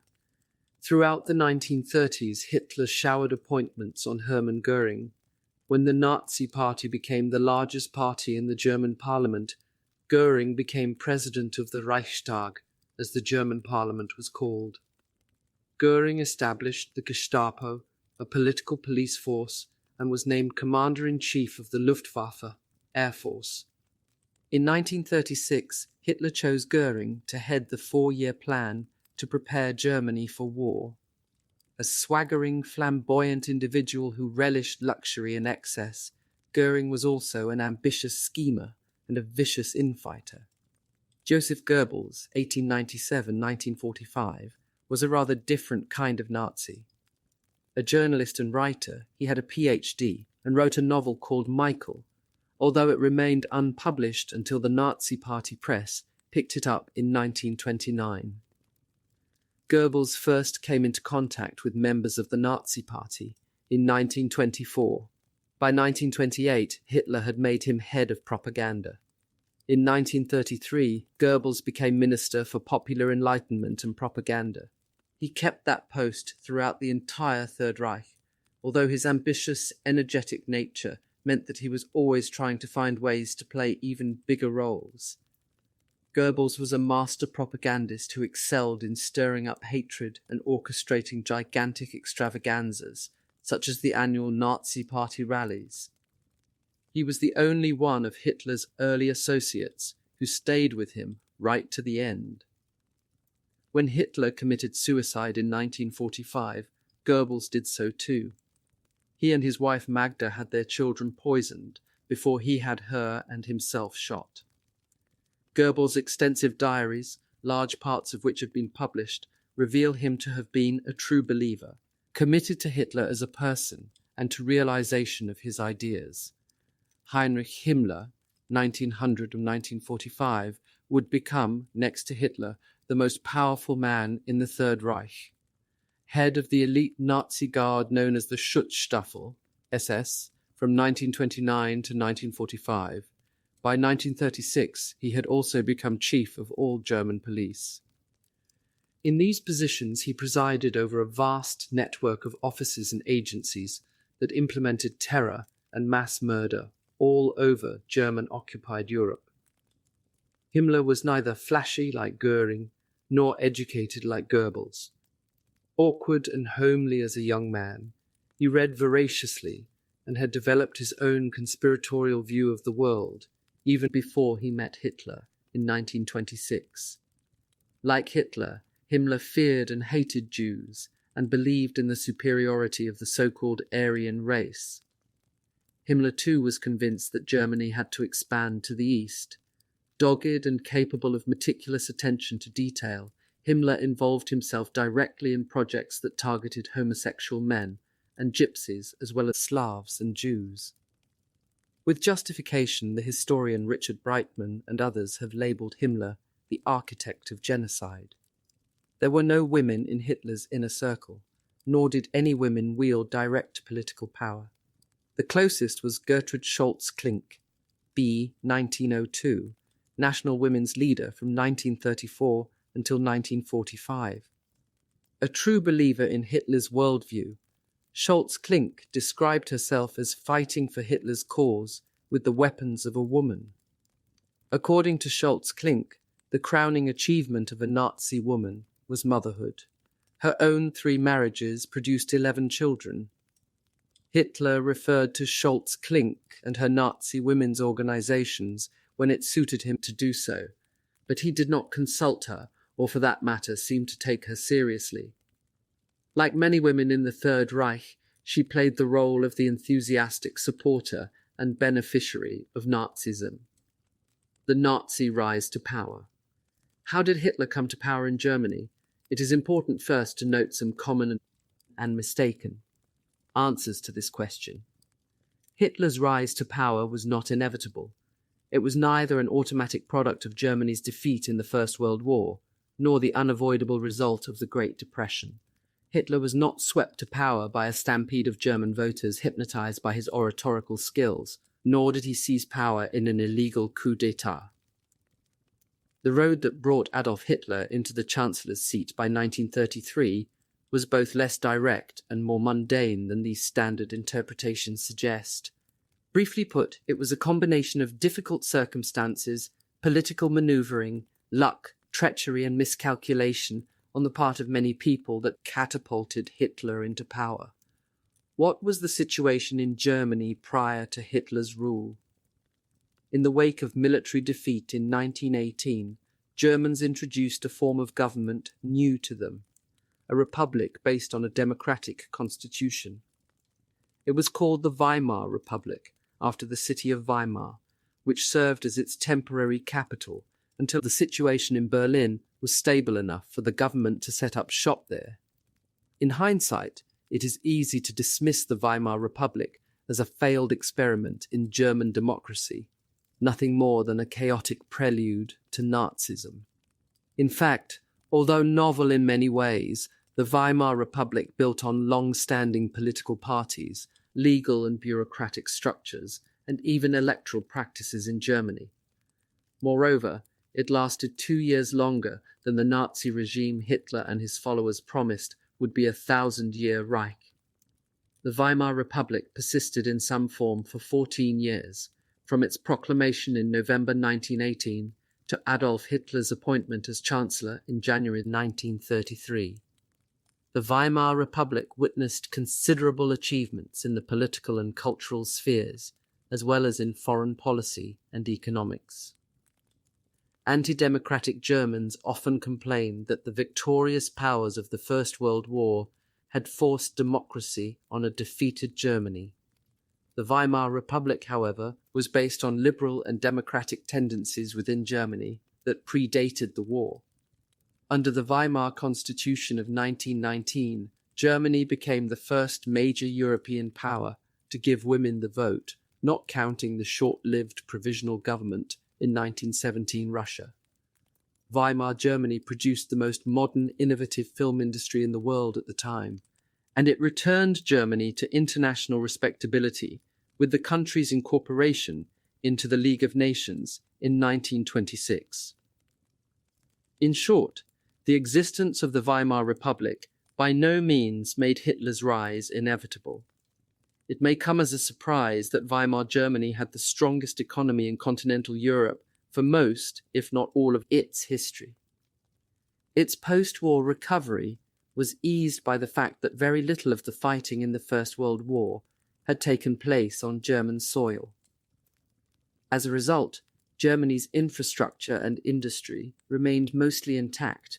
In contrast, Germany's neighbours to the west, France and Belgium, had been demolished by the war. They sought reparations, but the Germans managed to avoid paying most of the sums charged by negotiating the amounts downward, by falling behind on payments and eventually by ceasing payments altogether. To the east, the territories of Poland and the Soviet Union had been on the whole less industrialized than Germany already before 1914. The enormous costs and devastation of years of war put their struggling economies even further behind the Germans. Of course, Weimar Germany faced very real economic problems, the most dramatic of which was inflation. In 1923, inflationary tendencies spiraled into a hyperinflation that saw the value of the German mark plummet to impossible levels. The situation got so bad that people needed enormous quantities of banknotes merely to buy a loaf of bread or a glass of beer. Images of desperate Germans demanding their pay hourly before it could become worthless and moving their petty cash in wheelbarrows have become standard features in histories of the Weimar years. The hyperinflation of 1923, however, was not simply the result of crushing reparations payments, as is often assumed. Instead, it was irresponsible fiscal policies on the part of the German government during the war, and an attempt to thwart French and Belgian efforts to seize reparations directly from Germany afterward that destroyed the value of the German currency. Moreover, all of Europe experienced inflation after the war, although the months of massive inflation in Germany in 1923 were especially dramatic. As in any inflation, some Germans lost a great deal. Those on fixed incomes, such as pensioners and people who had loaned out money, were particularly hard hit. Yet there were also big winners in 1923, as is true of every inflationary situation. People with property in forms other than money, speculators and above all debtors who could pay back what they owed in currency worth a fraction of its value when they borrowed it. Currency reform in 1923 halted the hyperinflation and began a period of economic stabilization in Germany that lasted until the end of the decade. By the time Hitler came to power, the hyperinflation of 1923 was 10 years in the past. Weimar Germany's situation in terms of national security was also much stronger than is often recognized. The old Habsburg Empire, once Germany's rival for power in Central Europe, disappeared completely in the war, leaving a small, weak Austria as Germany's neighbour to the south. Before the First World War, the Habsburg Empire had ruled large parts of Central and Eastern Europe, including territories that lie in modern-day Austria, Poland, Hungary, the Czech Republic, Slovakia, Croatia, and other countries. After the war, those lands were organized as much smaller, independent countries that often had reasons to focus their animosities on one another rather than competing with or challenging German power in Europe. After the First World War, Germany's former rival to the east, the once formidable Russian Empire, was gone too, replaced by Lenin's new Soviet Union. Racked by civil war until the early 1920s, the Soviet Union was in no position to threaten German interests. In any case, the post-war settlement in Europe meant that Germany no longer shared a border with Russia, because the creation of an independent Poland created a buffer between the two larger nations. After 1918, Germany's immediate neighbours included Poland in the east and Czechoslovakia in the southeast. Tenuous new nations engaged in their own struggles for stability. In short, all of Europe faced enormous economic, political, and social challenges in the 1920s. Even Great Britain, with its massive empire, was weakened after years of war. The British retained wartime rationing of bread longer after hostilities ended in November 1918 than did the Germans. The Weimar Republic had as good a chance to survive as did most of its European counterparts. Being surrounded by neighbours poorer and weaker than itself gave it some significant advantages. But what about the shame of defeat? Many people assume that Germans who wish to return their nation to greatness naturally turn to Hitler to lead them out of humiliation. This view is oversimplified. Military defeat need not usher in tyranny and destruction.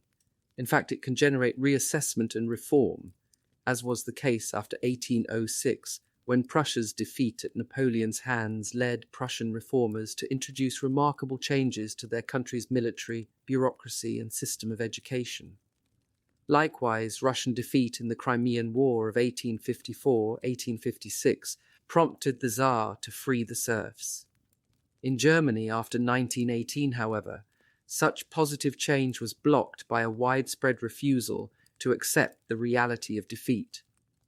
In the autumn of 1918, Germany's military leadership, Generals Paul von Hindenburg and Erich Ludendorff, had insisted on suing for peace. Germany simply did not have the resources to fight on, its top generals realized.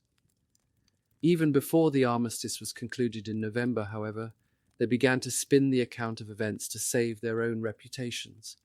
It was not the military, but the German civilians who had lost their nerve, the generals claimed.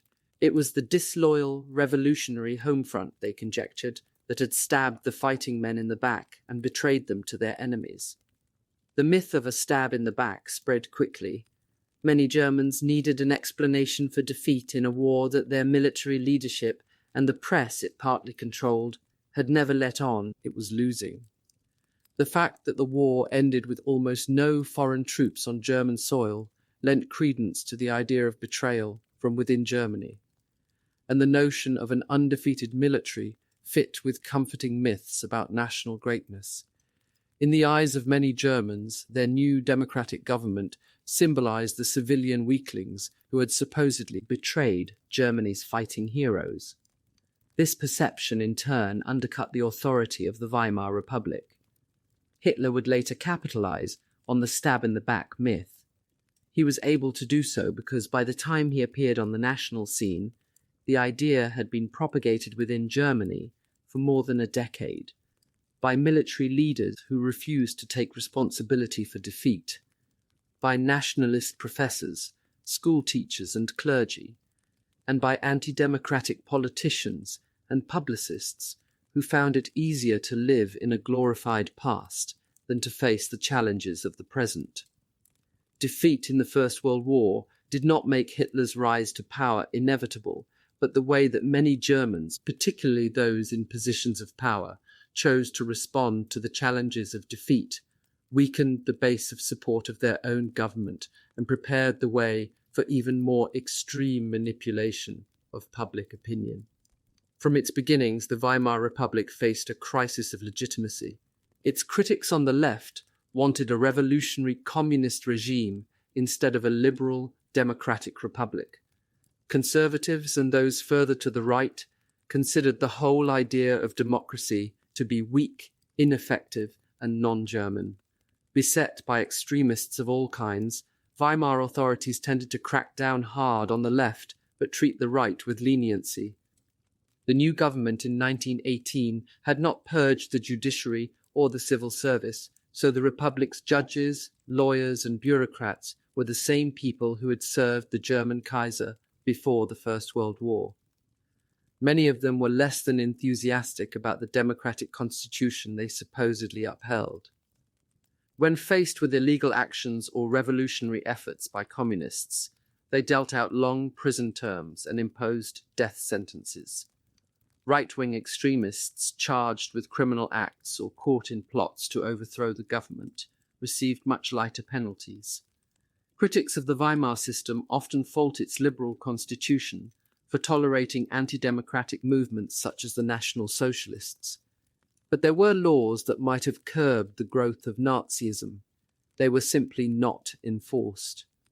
Hitler's early career is a case in point. In 1923, he was arrested for his role in the beer hall putsch and charged with high treason. Instead of being a setback, the trial gave Hitler a chance to gain national publicity. He was sentenced to 5 years, a rather light term for someone caught in the act of trying to overthrow the government, and served a total of only 13 months. Communists in the Weimar Republic charged with similar offences regularly received much harsher treatment. Life terms and even death sentences were not uncommon for them. Hitler spent the decade after the failed putsch building his party. He presided over a two-pronged approach. On the one hand, there was the paramilitary street-fighting wing of the movement, the SA Sturmabteilung, or stormtroopers. On the other hand, there was the legal political party, the National Socialist German Workers' Party, NSDAP. The brown-shirted stormtroopers, modelled after Benito Mussolini's fascist black shirts in Italy, brawled with communists and social democrats, harassed and attacked Jews and homosexuals, and generally used terror tactics to intimidate the public. At the same time, the existence of the Nazi Party allowed for legal actions, collecting funds, organising local support, putting forward candidates for election, and hosting rallies and other events. Until 1928, the NSDAP was just one of many splinter political groups vying for the attention of voters.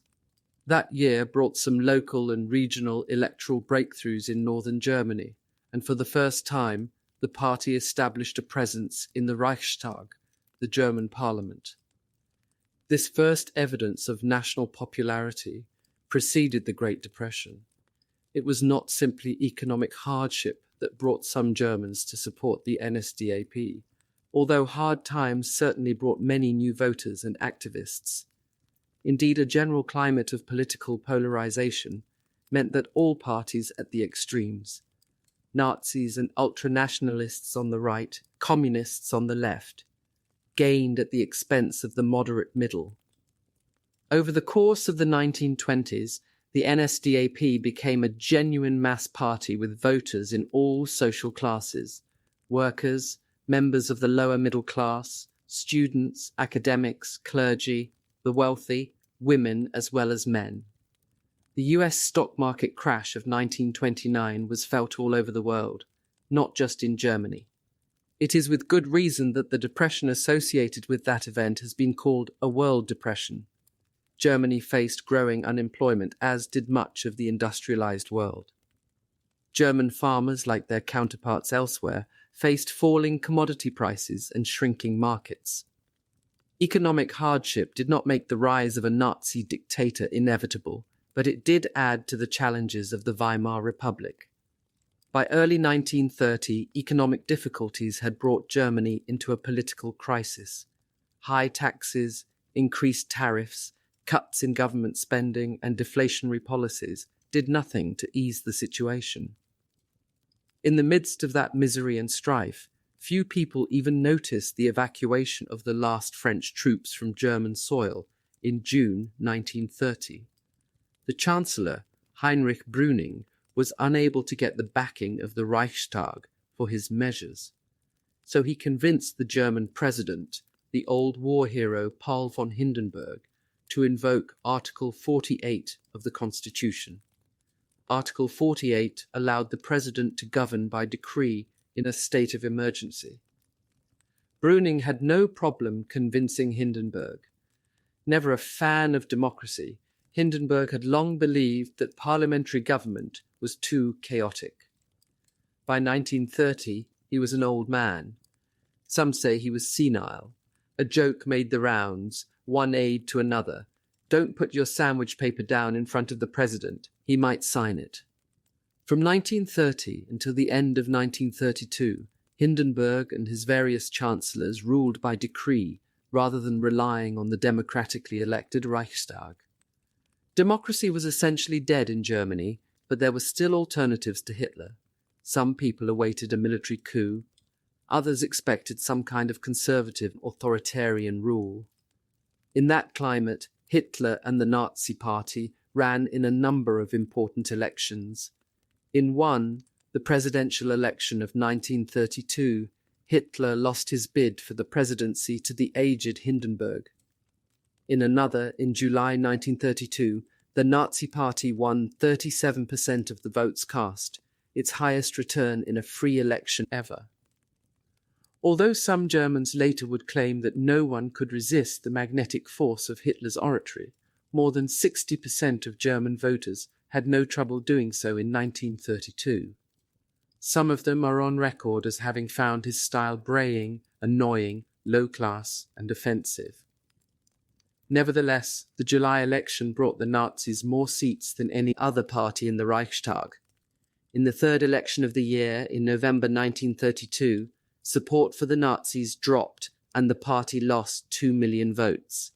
With 196 seats, it was still the strongest party in the Reichstag, but the Communists with 100 seats were not far behind. Some observers thought the Nazis had peaked. In his disappointment, Hitler contemplated suicide and wondered whether he had missed his opportunity. Hitler was saved, not by his own ingenuity, but by the miscalculation of his rivals. Former Chancellor Franz von Papen, a conservative and a nationalist, convinced Hindenburg to name Hitler Chancellor. Papen reckoned that giving Hitler the post would buy popular support for his own cause. He planned to make sure it did so by getting himself named Hitler's vice-chancellor. From that position, he told Hindenburg, he and others loyal to the president would be able to control the Nazi upstart. Other conservatives and some industrialists backed Hitler as well. They hoped to diffuse discontent among workers and prevent any increase of communist strength. Hitler could not do much harm, they told President Hindenburg, as long as he was surrounded with members of the cabinet who were not Nazis. Hitler, for his part, said he would accept the chancellorship only if he could name 2 of the Nazi Party members of the Reichstag as government ministers. Hindenburg agreed, and on the 30th of January 1933, Hitler became Chancellor of Germany. Like all the members of his cabinet, he swore an oath to the Constitution. A photograph widely distributed in the German press showed him shaking hands with President Hindenburg. The Bavarian aristocrat Rek Malek-Sivan described the look on Hitler's face as that of a head waiter as he closes his hand around the tip. Hitler did not need to seize power, it was handed to him.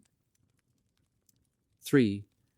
From Revolution to Routine Nazi Germany, 1933-1938. Looking back, it is easy to forget that half of the Nazi era occurred before the Second World War began. Those first 6 years proved crucial. Between 1933, when Hitler became Chancellor, and 1939, when German forces invaded Poland, Nazi rule revolutionized Germany. During those same years, the Third Reich, or Third Empire, as Hitler and his followers called their new Germany, became routine for many Germans. This chapter examines those 2 phases of Hitler's rule. First, the Nazi Revolution, and second, the routinization of Nazism that followed.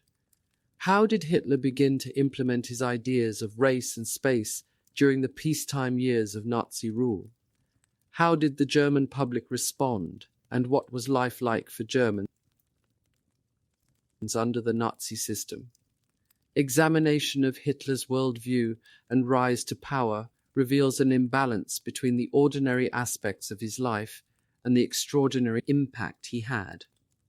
There was nothing so unusual in Hitler's background, nor were his ideas original. Even the factors that brought him to power, misfortune, opportunism,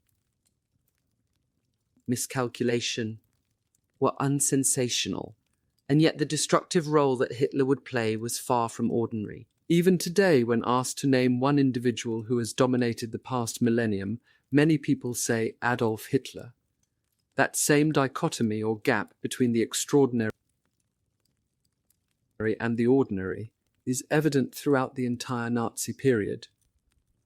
On the one hand, Hitler revolutionized Germany, but on the other hand, the ways in which he did so seemed far from dramatic to many participants and observers at the time. Between 1933 and 1938, Nazism became everyday and ordinary. The ordinary is evident throughout the entire Nazi period. On the one hand, Hitler revolutionized Germany, but on the other hand, the ways in which he did so seemed far from dramatic to many participants and observers at the time.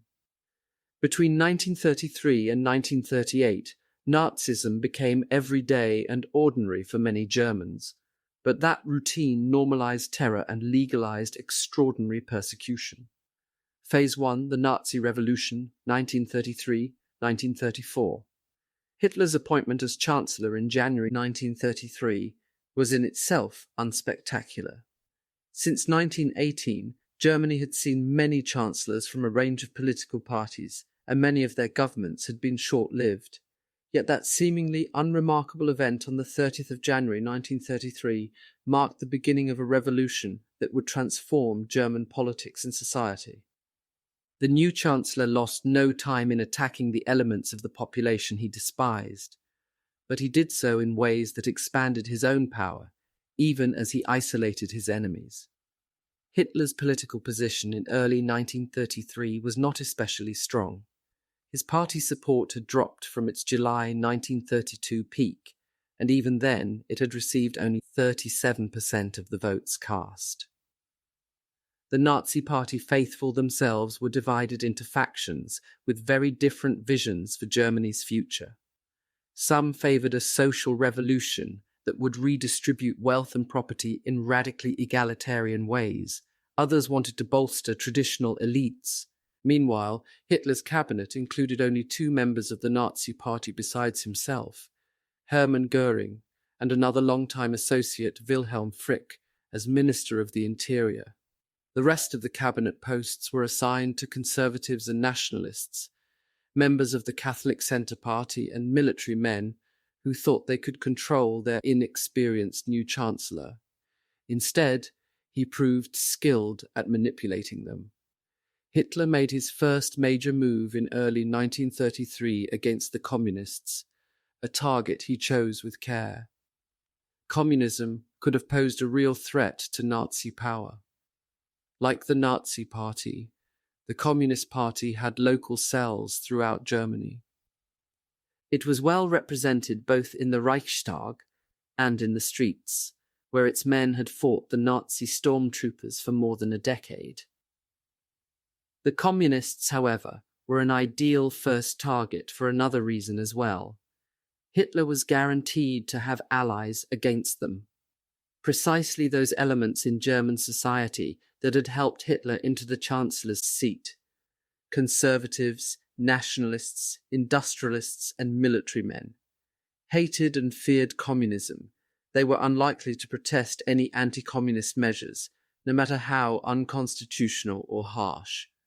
On the 27th of February 1933, the Reichstag, the German Parliament building, burned down. The Reichstag fire gave Hitler the opportunity he wanted. His spokespeople insisted that communists had torched the building, and the German press, relying on information from Nazi sources and reluctant to speak against the new regime, echoed those accusations. At the time, some non-Nazi Germans assumed that Hitler's own people had started the fire, but they could do little except grumble in private, unless they were willing to risk being accused of sympathizing with the communists. Historians are still debating this issue. For a long time, research seemed to indicate that the blaze was, in fact, the work of a lone Dutch arsonist named Marinus van der Lubbe, who was linked to neither the Communist nor the Nazi parties. Subsequent work, however, points back to the Nazis as the instigators. Hitler ordered massive reprisals against German communists in response to the fire. He had thousands arrested, tortured, and beaten. Hundreds were shot while trying to escape. That phrase was an indirect way of saying that police or soldiers had shot them in the back. Thousands more fled into exile. Shortly after the Reichstag fire, in March 1933, German newspapers announced the opening of the first official concentration camp. At Dachau, near Munich, among the first prisoners sent, there were many communist men. With the actions of late February 1933, Hitler crippled communist power in Germany. That assault was only the beginning. By the end of the Nazi regime, about 150,000 German communists would be arrested and many of them would be killed by 1945. The Reichstag fire gave Hitler a pretext to dismantle what was left of Germany's democratic institutions. Pointing to the supposed risk of disorder and to his now proven ability to act decisively, he convinced the members of the Reichstag to pass the enabling law of the 23rd of March 1933. The enabling law allowed Hitler to put through any measure without approval from the Reichstag. He no longer even needed to have the president declare a state of emergency or sign a decree. Social democratic representatives opposed the enabling law, but they were the only mainstream party to do so. The Communist Party, of course, had already been outlawed. In effect, the Reichstag was now defunct. Its own members had voted it out of existence. Their reasons for doing so varied. Quite a few welcomed the new regime they thought would replace the cumbersome parliamentary system they hated with the authoritarian order. Others felt intimidated by Nazi attacks on communists and social democrats. Some hoped to curry favor with Hitler and his people by proving how willing they were to cooperate. By the end of the summer of 1933, Hitler had used his authority to dissolve or outlaw all political parties except the NSDAP, the National Socialist German Workers' Party, or the Nazi Party.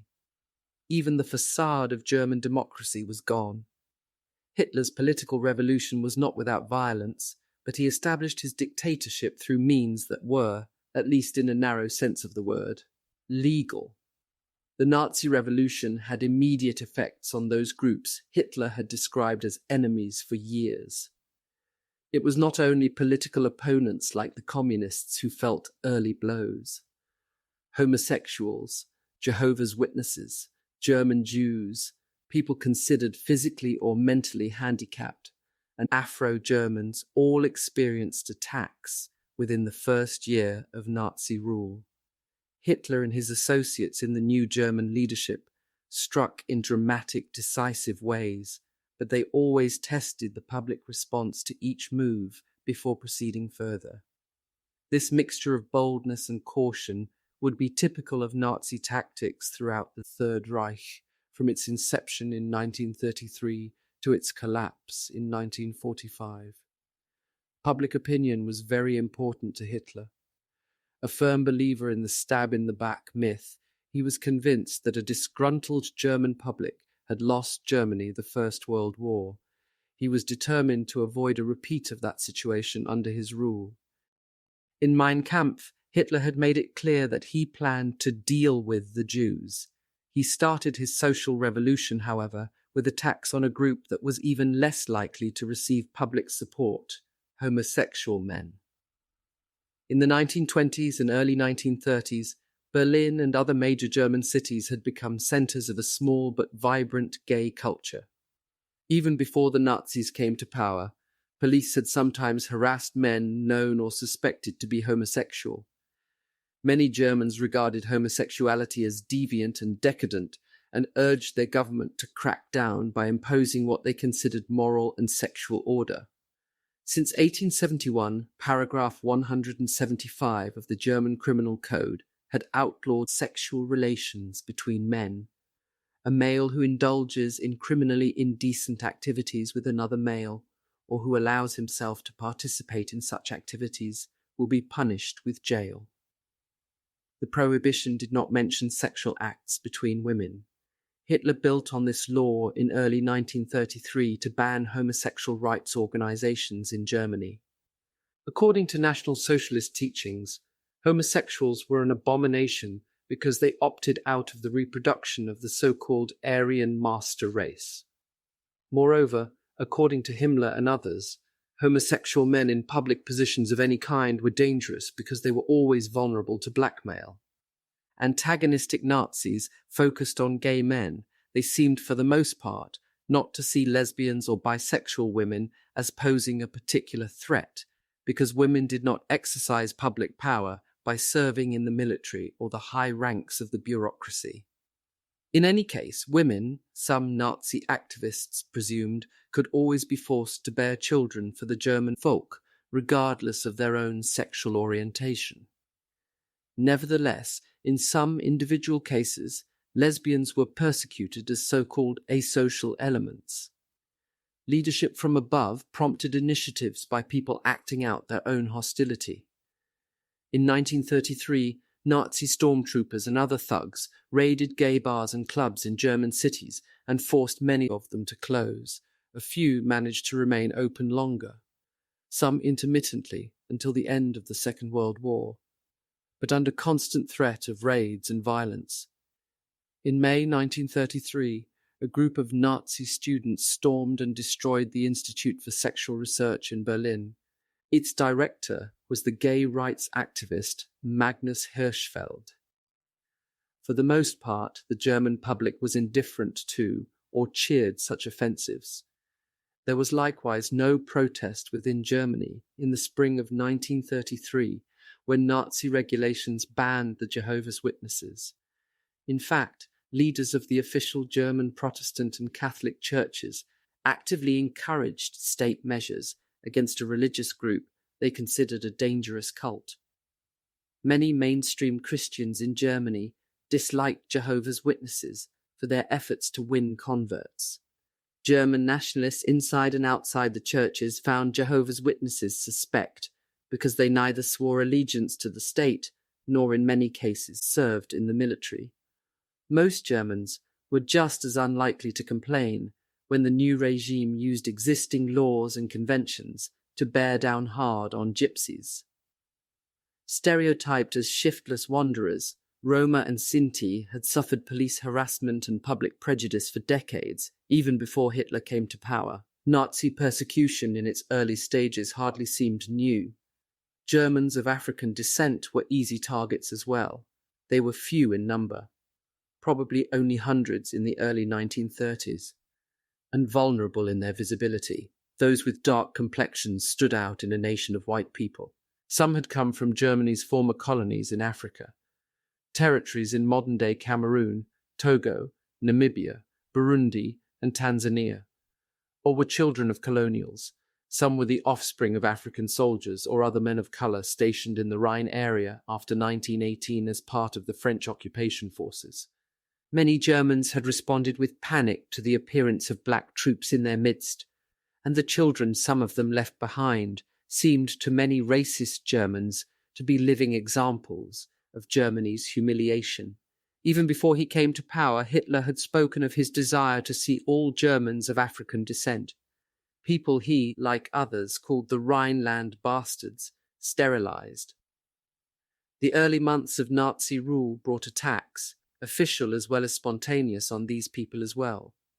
Compulsory registration of all Germans deemed half-breeds revealed 385 such individuals, 370 of whose fathers had been part of the French occupation.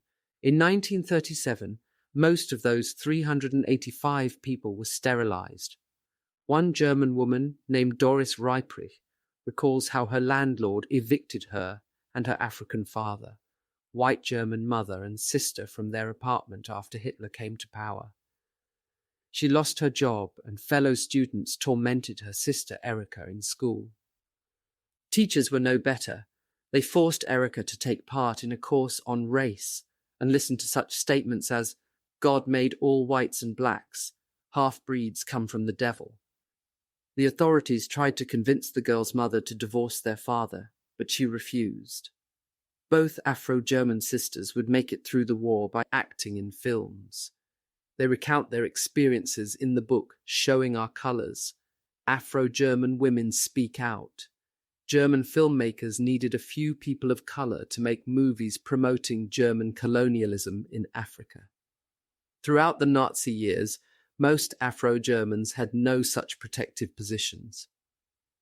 Like Doris and her sister, they suffered a whole range of indignities and abuses, and many of them experienced even harsher treatment: sterilization, incarceration, and death.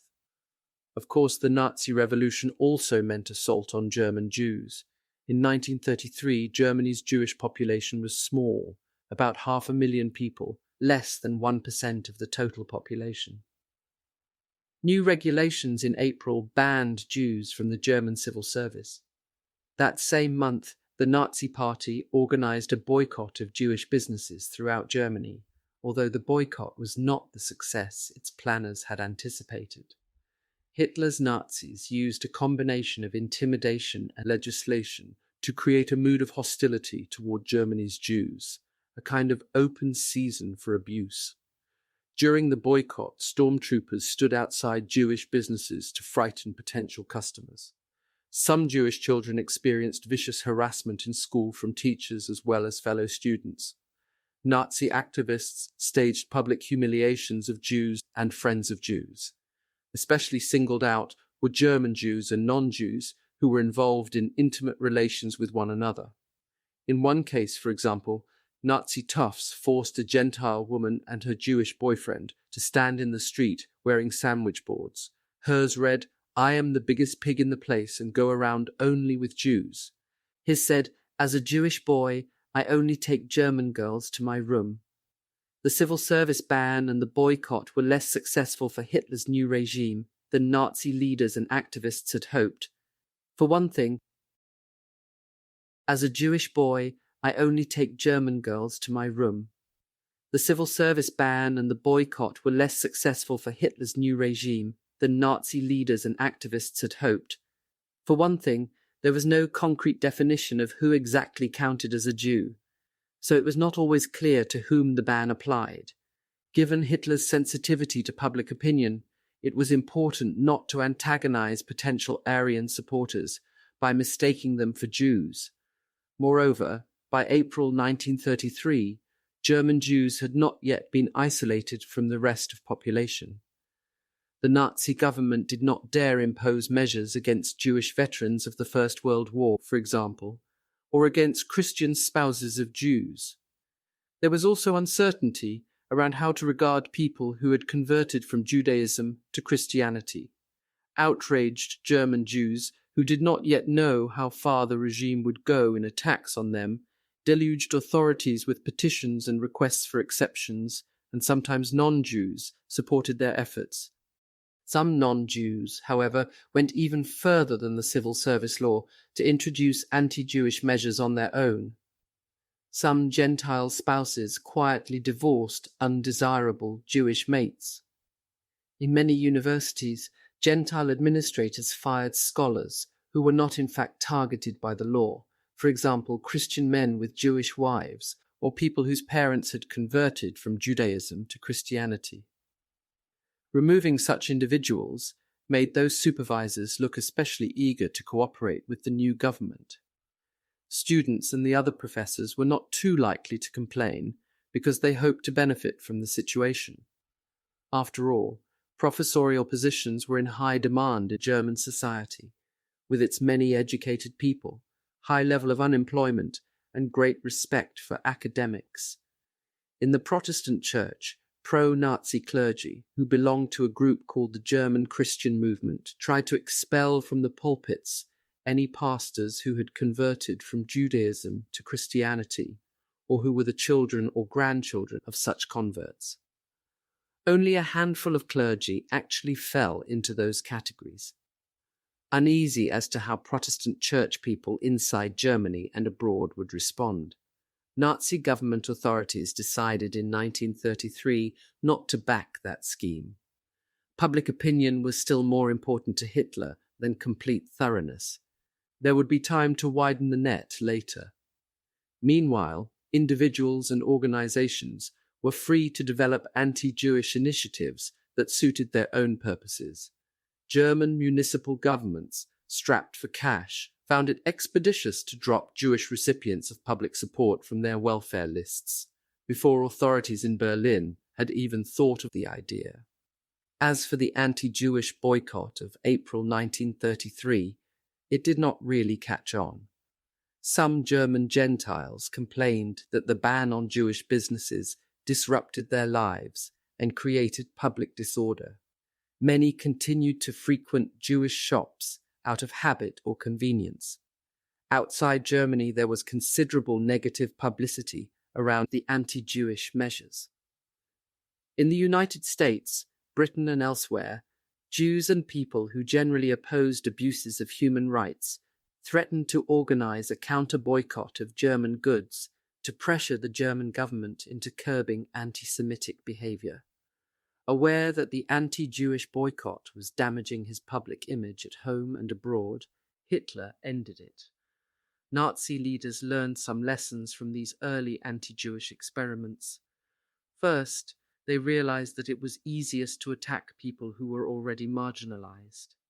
Second, they learned that members of the general public were more likely to participate in, or at least tolerate, attacks on minorities if they stood to gain rather than to lose from such initiatives. In any case, leading Nazis found out that unanimous approval was not required. As long as there were some activists, indifference of the majority was all that was needed to carry out many plans. How did German Jews respond to Nazi attacks? Like communists and homosexuals, some left the country.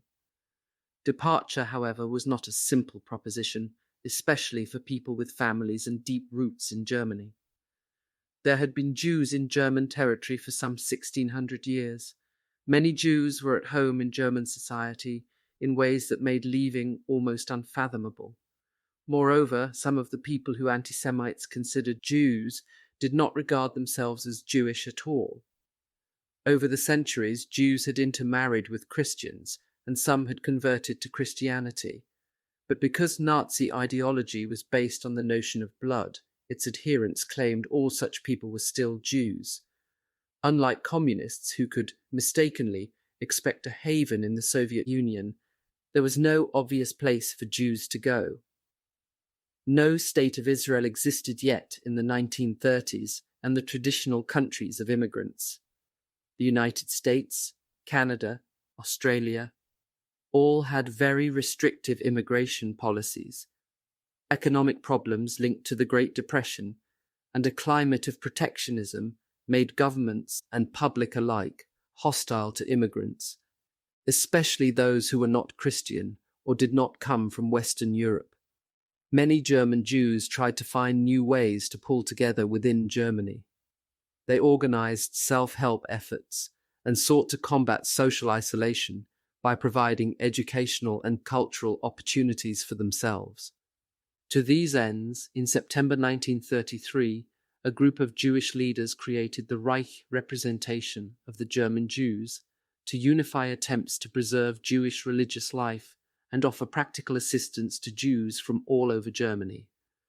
The group's president, Berlin Rabbi Leo Baeck, 1873-1956, would steadfastly refuse to leave even when he had opportunities to do so.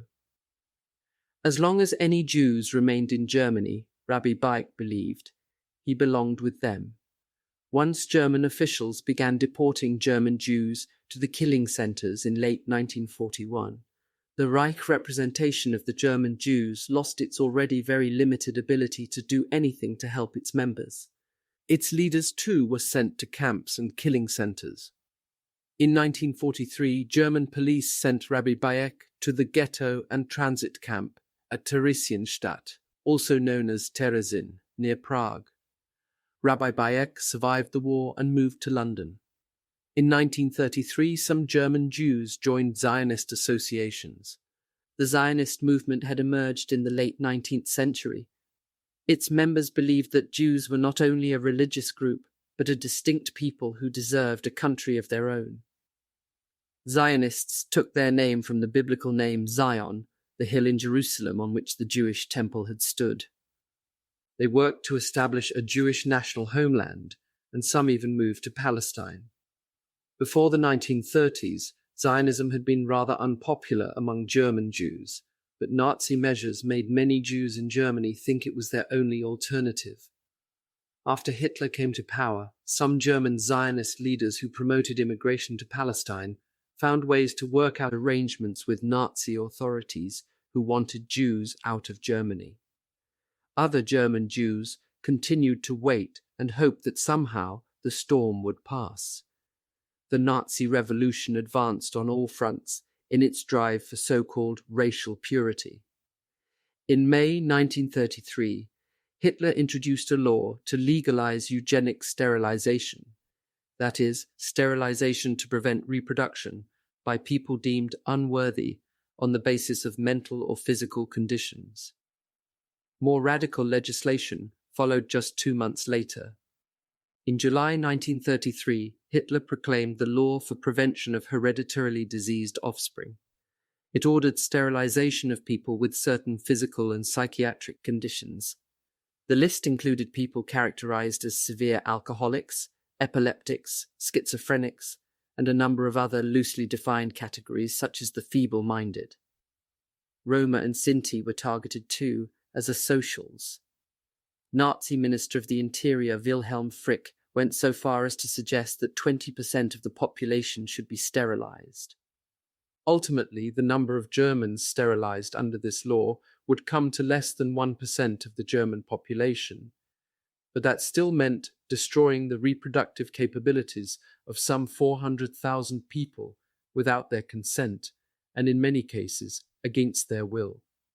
There was some criticism of the sterilization law, especially from Catholic clergy. Nevertheless, proponents of the measure also found a few Catholic theologians who were willing to endorse it. Meanwhile, enforcement required the participation of many people: lawyers who drafted the legislation, medical and social workers who reported people to be sterilized to the authorities, bureaucrats who handled the paperwork, doctors, nurses, and aides who performed the procedures. As the Nazi regime established and reinforced its power, it involved ever larger numbers of people, who in turn developed a stake in its continuation. Through this dynamic, Nazi ideas gained acceptance, even among people who might earlier have opposed them. Rewards and punishments in the Nazi Revolution.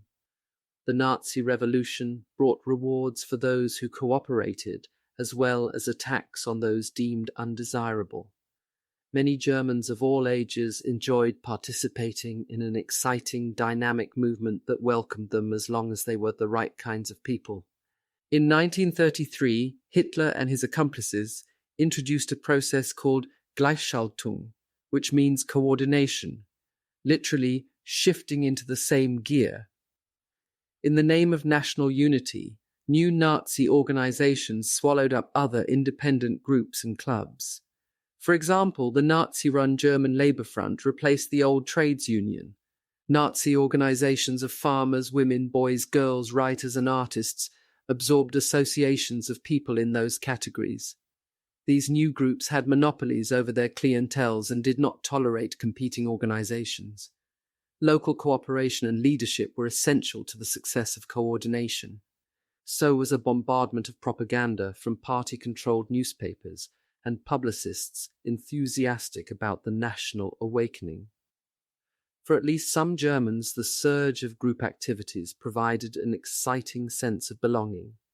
Melita Maschmann, a teenager in 1933, later described how she loved being part of the Nazi League of German Girls. It gave her a chance to assert independence from her parents, she said, and to feel like someone important, part of dramatic new developments. Testimonials collected from Nazi Party members in the 1930s by the American social scientist Theodor Abel echoed those sentiments. Joining the Nazi movement empowered many Germans. Hitler's government introduced all kinds of programs to win favor with the majority of the population. Enormous publicity was devoted to job creation and massive public works programs. Many people still claim that Hitler saved Germany from the Depression, and indeed, Nazi policies did accelerate the process of economic recovery. At the same time, many of Hitler's schemes continued what his predecessors had begun, and in any case, by 1933, the Depression seemed to have bottomed out in Germany. Of course, Hitler took credit for all improvements, and the Nazis even set up an agency called Strength Through Joy to organize workers' leisure activities and plan holiday trips. Strength Through Joy set up package tours such as cruises to the Mediterranean and Scandinavia, or short trips within Germany. It also sponsored plans to mass-produce the people's cars, Volkswagens, and set up savings plans so that workers could arrange to buy them. Even fun was to appear to be a gift of the Führer. The Nazi Revolution claimed to restore order, but from the beginning it was enforced with terror. In March 1933, not even 2 months after Hitler became Chancellor, Nazi authorities opened the first official concentration camp. Located at Dachau, just outside Munich, its initial prisoners were political. Communists arrested in the wake of the Reichstag fire, but it also held common criminals and men charged with homosexuality. Dachau concentration camp was no secret.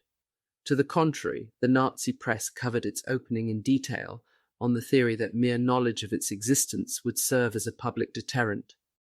Dachau and the network of similar camps that followed were under the control of Heinrich Himmler, one of Hitler's longtime associates, and the SS, the Nazis' elite paramilitary force.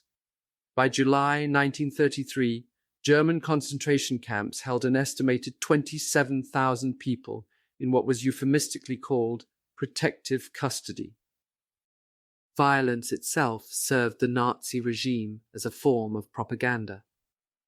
In May 1933, Hitler's Minister of Propaganda, Joseph Goebbels, organized public book burnings that presented intimidating spectacles of Nazi might.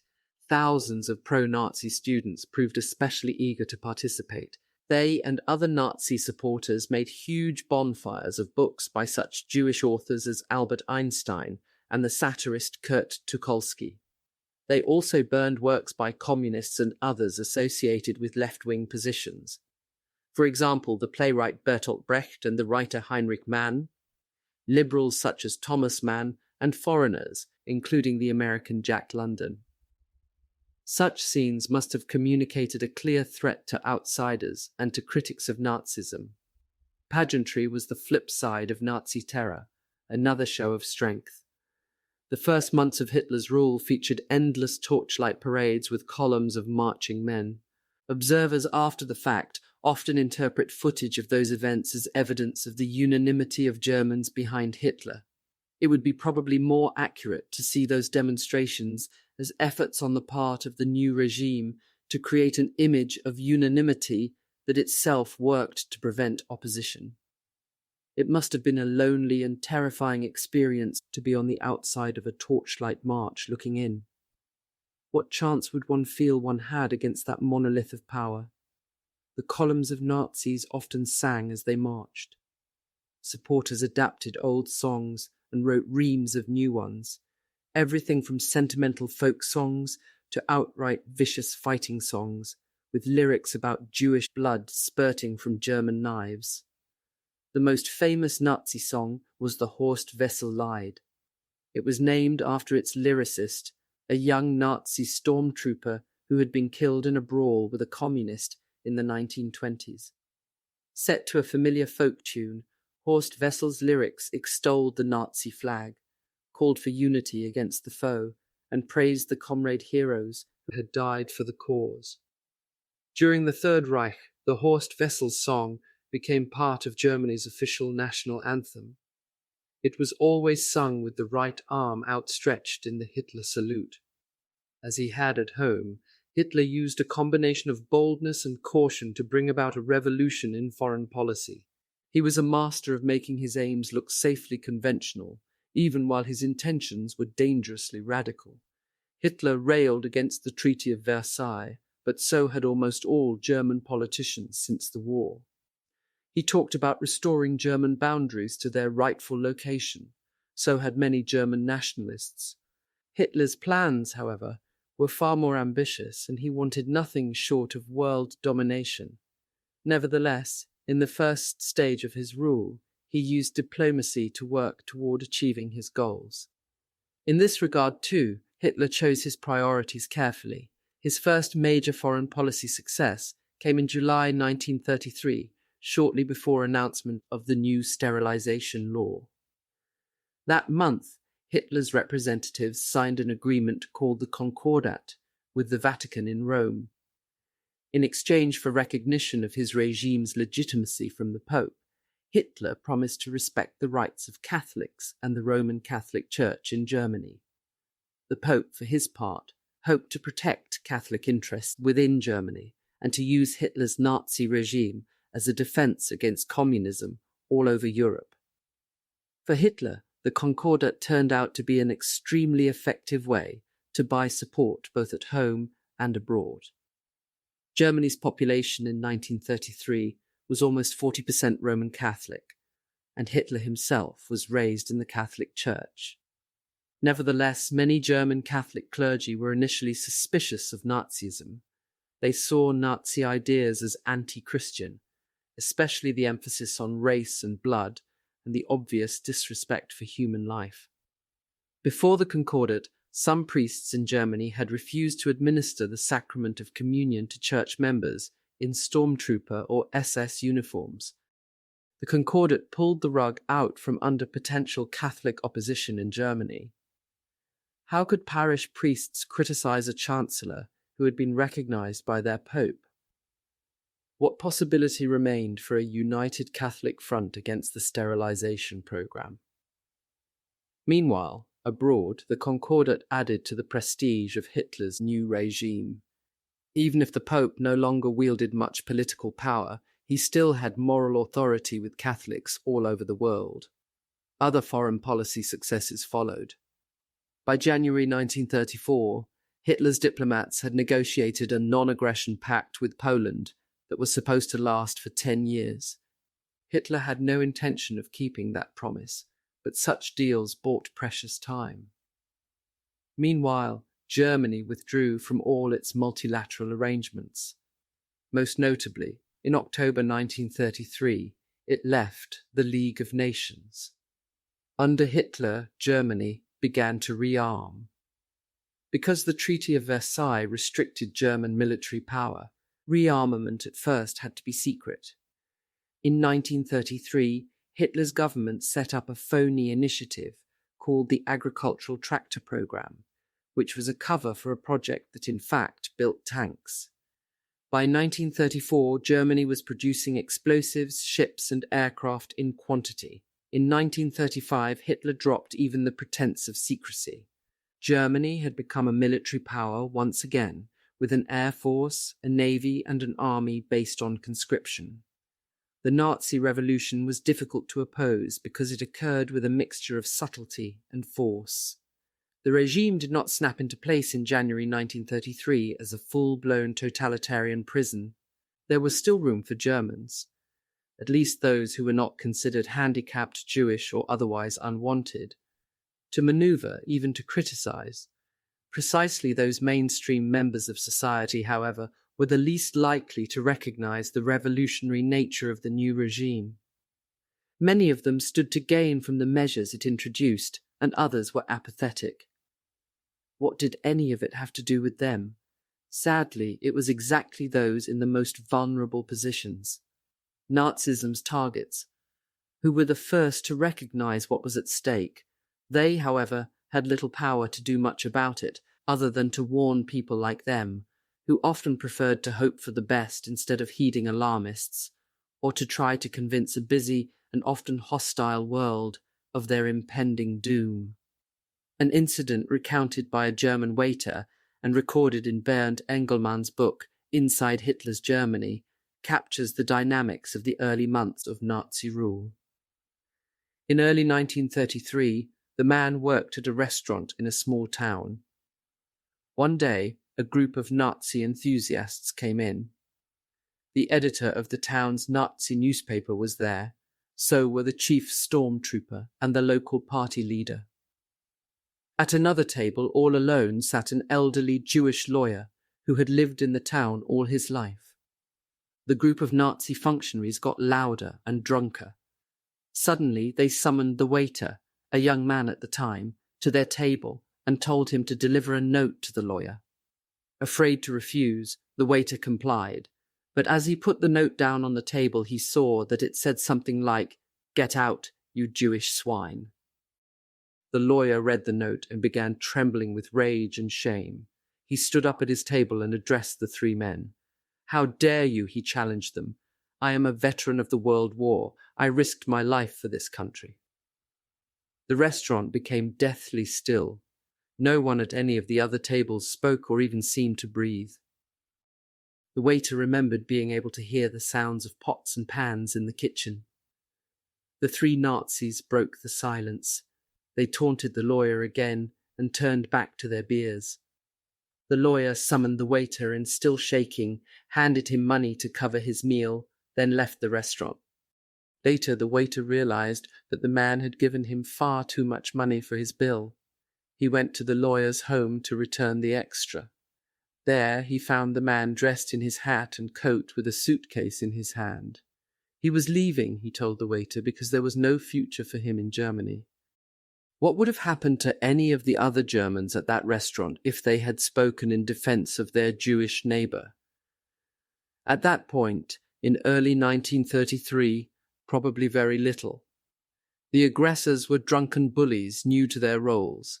The observers likely knew them personally, as they did the lawyer. So why did they say nothing?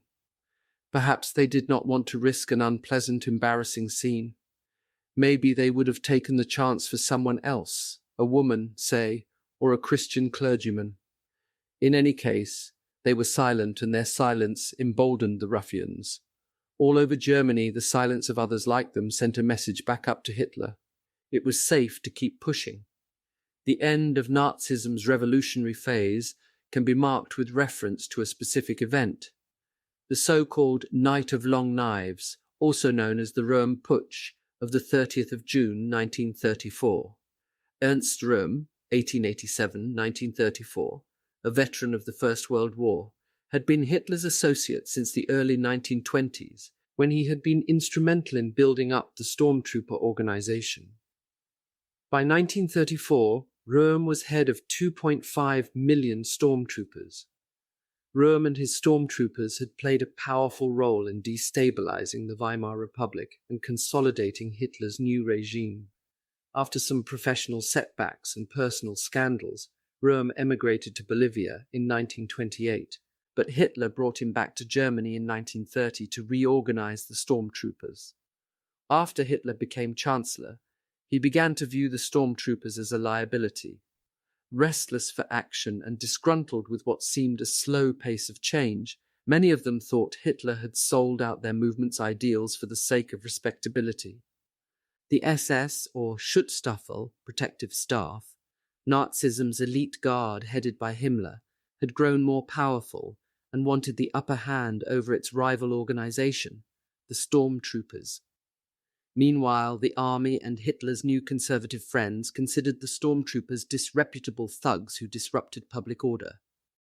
Hitler had to choose. Would he cast his lot with the SS and the army, or be loyal to his old brown-shirted stormtrooper allies?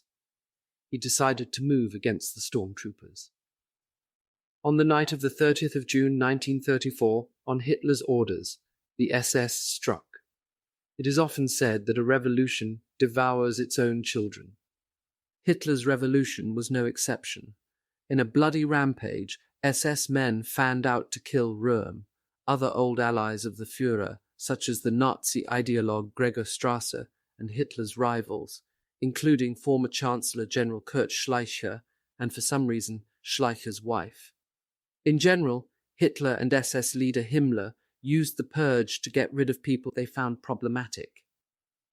The list of dead even included a Catholic priest who had helped write Mein Kampf when Hitler was in prison. Perhaps that man was a victim of mistaken identity, or Hitler may have thought he knew too much to be trusted. The total number of people killed is unknown. Some place it as low as 150, others estimate it in the thousands. At least 80 high-ranking stormtroopers were shot. The numbers of more lowly individuals killed on local initiatives, that is, not on direct orders from Hitler or Himmler, may have been much higher. Hitler did not dismantle the stormtroopers completely after the purge, but he clipped the organization's wings and subordinated it directly to his authority. Hitler dressed the bloodbath in the guise of conventional morality. Ernst Röhm was openly homosexual. Hitler had known about Röhm's sexual preferences for years and never seemed to have considered them a problem. Now, however, in his bid for legitimacy, Hitler publicly reviled Röhm. The killings, Nazi press reports contended in lurid detail, were part of a clean-up of the movement, a necessary measure against decadence and perversion. How did the German public react? One might expect shock or horror. In fact, there was little of either expressed in Germany, at least in public. President Hindenburg sent Hitler a telegram of congratulation for restoring order, and German military leaders likewise praised what they considered appropriate measures in the interest of public safety. Members of Hitler's cabinet declared the purge retroactively legal. Many observers believed that now the Nazi regime had become an ordinary government, its dangerous extremist days behind it. Victor Klemperer, a German professor of Jewish background in Dresden, had a different opinion. After such blatant criminality, he was certain that the regime of brutes had to fall. Surely the old German elite would come to its senses and throw out the upstarts, he hoped, but Klemperer was wrong. The Night of Long Knives left Hitler stronger than ever. Phase 2. Routinization, 1934-1937. June 1934 marked a turning point in the Nazi regime. By no means did it signify the end of brutality, but it did usher in a new phase of routinization. Instead of uncontrolled revolutionary shows of force, Nazi authorities concentrated on systematizing violence and normalizing coercion. They did so by centralizing power in the hands of a few and passing laws to make their measures at least look respectable. Inventing rituals and convincing people to police their own behavior in keeping with Nazi regulations were also parts of the process. One component of routinization was centralization, which took many forms. One of the most significant was the centralization of police power under Heinrich Himmler and the SS.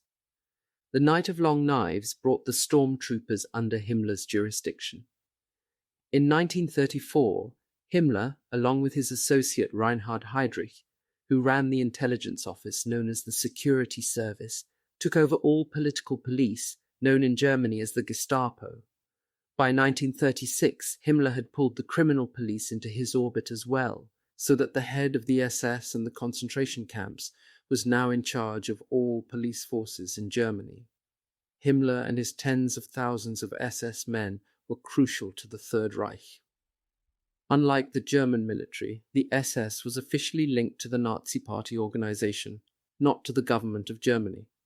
Throughout the Third Reich, the Nazi Party retained its own separate hierarchy, with headquarters in the Braun House in Munich.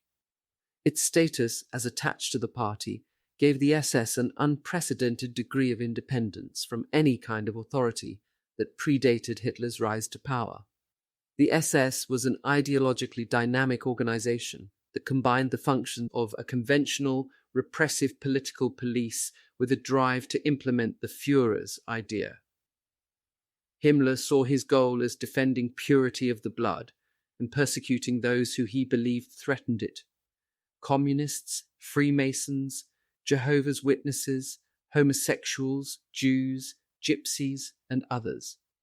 In August 1934, President Hindenburg, the man who had appointed Hitler Chancellor of Germany, died. In another act of centralization, Hitler united the offices of President and Chancellor in his own person. That change did not substantially alter Hitler's actual duties, nor did the president's death remove a major obstacle to the expansion of Hitler's power. Hindenburg had done little to check Hitler's activities in the first year and a half of Nazi rule. Nevertheless, for some Germans, the death of the old man Hindenburg meant the end of any hope that Hitler and Nazism would be stopped. There were also practical repercussions to the uniting of the offices of Chancellor and President in the person of the Führer. According to the German constitution, still officially in force, the President was the supreme commander of the German armed forces. Hitler now claimed that position for himself and used it to require members of the military to swear an oath of personal allegiance to him. A second component of routinization involved legalizing Nazi measures. The goals of Hitler and the Nazi true believers were twofold: racial purity and spatial expansion. In this phase of development after the Nazi Revolution of 1933-1934, pursuing those goals meant revamping German law. Members of all professions, teachers, journalists, doctors, served the Nazi cause, but lawyers and judges played an especially important role in giving the regime and its measures a veneer of legitimacy that was important to international observers and at least some Germans. As he consolidated and expanded his power, Hitler had to operate within the prevailing view of Germany as a state governed by law. The first Minister of Justice under Hitler, Franz Gärtner, was not a Nazi, although he supported authoritarian rule. Gärtner was prepared to sanction the blatant illegalities of the revolutionary phase, including attacks on communists and the Röhm Putsch massacre. Justice Minister Gärtner also presided over laying the legal foundations for what would become mass murder of people considered handicapped and of Jews. The key pieces of legislation when it came to attacks on Jews were the Nuremberg laws, passed in the autumn of 1935, the laws had two parts. First was the law for protection of German blood and honor, which forbade marriage or sexual relations between Jews and Aryan Germans. Jews could not fly the German flag, nor could they employ German Gentile women under the age of 45 in their households. Such measures were intended to isolate German Jews from the rest of the population and stigmatize them as disloyal, destructive outsiders. The second component was the Reich Citizenship Law of November 1935. This legislation defined, for the first time, who was to count as a Jew in Nazi Germany. According to Nazi ideology, Jewishness was a racial trait, but in fact there was no way to measure distinctions of blood because they did not actually exist. In other words, there were no reliable markers of appearance, blood type, or any other physical traits that Nazi experts could use to separate Jews from Aryans. Instead, the Nuremberg laws fell back on religion as the only way to define Jews. Under the law, it was not one's own religion, but that of one's grandparents that mattered. People with 3 or more grandparents of the Jewish faith counted as Jews. Most Germans defined as Jews under the law lost the rights associated with German citizenship. The Nuremberg laws considered people who had 2 grandparents of the Jewish faith to be Mischlinge, or mixed bloods, a category that would remain in dispute throughout the entire Third Reich. Mischlinge, who were Jewish by religion, or who married people categorized as Jews, also counted as Jews. Some Mischlinge who had no contact with Judaism or Jews likewise ended up being treated as Jews, perhaps because they looked like the stereotype of Jewish or had especially hostile neighbors or co-workers. There were, however, Mischlinge who managed to continue living in German society throughout the Nazi period, and some of them even served in the German military in the Second World War. The law did not address people with one Jewish grandparent, but in practice, some of them would also face disadvantage and discrimination of various kinds. The Reich Citizenship Law offered no definition of Aryan, other than the implied opposite of non-Aryan, or Jew. Thus, by default, Germans with 4 grandparents who were baptized into a Christian church were generally assumed to be Aryans. Most non-Jewish Germans gave little thought to the Nuremberg laws. They seemed just one more bureaucratic measure that would have little direct impact on their lives. Nor did the international community regard the laws as especially significant. After all, every nation reserved for itself the right to determine who counted as its citizens, on what basis and what rights they received. Their mundane appearance notwithstanding, the Nuremberg laws proved to be a crucial step toward the destruction of Germany's Jews. All kinds of attacks on Jews were now directly sanctioned, even mandated by law. Moreover, once Jews were defined, it would be much easier to isolate, rob, deport, and eventually kill them. Although focused on Jews, the Nuremberg laws had repercussions for other target groups as well. Regulations that followed meant that under certain conditions, gypsies as alien to the Aryan species could also lose the rights of German citizens. They too faced prohibitions on marrying so-called Aryan Germans. Eager German racists applied measures described in the Nuremberg laws to Afro-Germans as well. One woman remembers how as a small girl she was sent home by a teacher who forbade her, as a non-Aryan, to march behind the German flag. The phase of routinization also brought increased measures against homosexuals. In June 1935, paragraph 175 of the German Criminal Code was revised to expand the definition of criminally indecent activities between men. Now, sexual relations did not have to be established. Any physical intimacy assumed to lead to sexual arousal could be grounds for prosecution. It became easy for denouncers to lay charges of homosexuality, and the courts used their power to impose a crackdown that brought thousands of men accused of homosexual behavior into prisons and concentration camps. Meanwhile, Nazi sterilization developed its own routines, and new regulations extended the assault on those considered handicapped. For example, a 1935 law required any pregnant woman who should have been sterilized under the 1933 law but had not been to have an abortion. The laws and regulations already introduced against people deemed handicapped routinized worsening conditions in institutions and hospitals around Germany. What kind of treatment would you expect healthcare workers to mete out toward people whose government labeled them useless eaters and unworthy lives?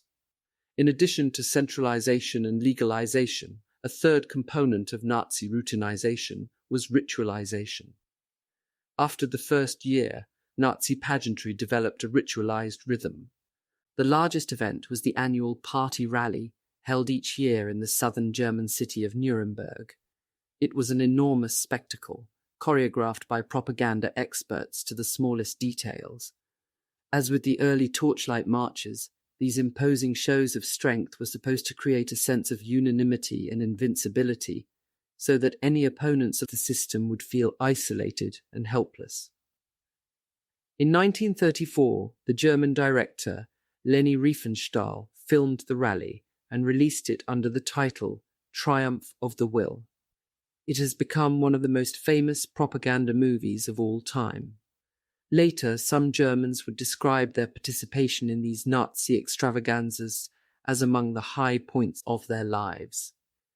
In particular, children seemed very impressed. Alphonse Heck, a member of the Hitler Youth from a small town near the French border, described his trip to the Nuremberg Party rally in 1935 in his book A Child of Hitler, which he wrote many years later. Heck was awed by the pageantry, the uniforms, and the scale of the whole affair. No doubt those sensations contributed to his own devotion to the Nazi cause and his desire to share in such amazing power. Of course, for others inside Germany, Nazi spectacles brought other kinds of routines: predictable harassment and the drudgery of confinement. In preparation for the 1936 Olympics in Berlin, an event that Nazi organizers used to showcase the new Germany in all its splendor, police forced about 600 gypsies out of Berlin into detention in a camp near a sewage dump and the cemetery in the nearby suburb of Marzahn. Guarded by police and their dogs, the camp had only 3 water pumps and 2 toilets. Under those conditions, contagious diseases ran rampant. Otto Rosenberg, a Sinto from Berlin, had just turned 9 when police shipped him, his grandmother, a teenaged aunt, and a brother and sister to Marzahn. The smell of sewage was terrible, he recalled, and people lived in huts knocked together from sheet iron they scrounged for themselves. The glories of the Third Reich looked rather different from the vantage point of what amounted to an overcrowded, filthy, open-air prison. A fourth important aspect of routinization might be called self-coordination. In the years between 1934 and the beginning of the war, Nazism lost much of its momentum. Some people became disillusioned or bored with the new system, but most of the population, even those who were not overly enthusiastic, fell into the habit of going along with the regime. They grumbled in private, perhaps, or expressed their criticism in ineffective forms, such as jokes. In either case, they posed no real threat to Nazi control. One popular joke that poked fun both at Hitler's pretensions and at public gullibility went as follows. Hitler and Goebbels were driving through the German countryside when their car struck a dog. Hitler, who loved animals, was devastated. "Go and find the masters of that loyal German dog," he ordered his minister of propaganda. "Apologize to them in the name of the Führer." Some time later, Goebbels returned, beaming and bearing all kinds of gifts: bread, sausage, and beer. "What happened?" Hitler demanded. "Were they unhappy?" "Not at all, mein Führer," Goebbels answered. "All I said was Heil Hitler, der Hund ist tot. The dog is dead," and they began to celebrate. Self-coordination also involved self-policing. Since 1933, a law called the Malicious Practices Act, had banned remarks that offended or subverted Nazi authority. Such prohibitions can only be effective if people report one another, and they did so in Nazi Germany. Throughout the 1930s, denunciations poured into the offices of the Gestapo, the political police in charge of crimes against the state. Some people denounced others in order to demonstrate their own loyalty to the Nazi cause. Others sought to better their positions, attack outsiders, or just carry out old grudges. The prevalence of denunciations and police raids inspired German wits to invent two new national saints, Maria Denunziata and Marie Hausützung. That is, Holy Mary the Denouncer and Mary of the House Searchers. Fear of denunciation led people to develop what became known as the German glance, the quick look over the shoulder before one spoke to see who might overhear. The SD or security service employed an elaborate network of infiltrators and informers whose job it was to report in detail on the public mood across Germany. Nazi routinization depended on consensus and co-option as well as coercion. Nevertheless, Nazi Germany cannot simply be characterized as a police state. Indeed, as the historian Robert Galately has shown, there were relatively few police per capita in Germany in the 1930s. A high level of cooperation from the general public, not an unusual number of men in uniform, made Nazi control possible. Smooth functioning of the system did not require all Germans, or even most, to share every tenet of Nazi ideology. Enough enthusiasts could always be found to stage enormous public shows of support, such as the annual Nuremberg party rallies. On a day-to-day basis, the Nazi regime only needed most people to obey the law, try to stay out of trouble and promote their own interests as best they could under the current circumstances. Preparations for war.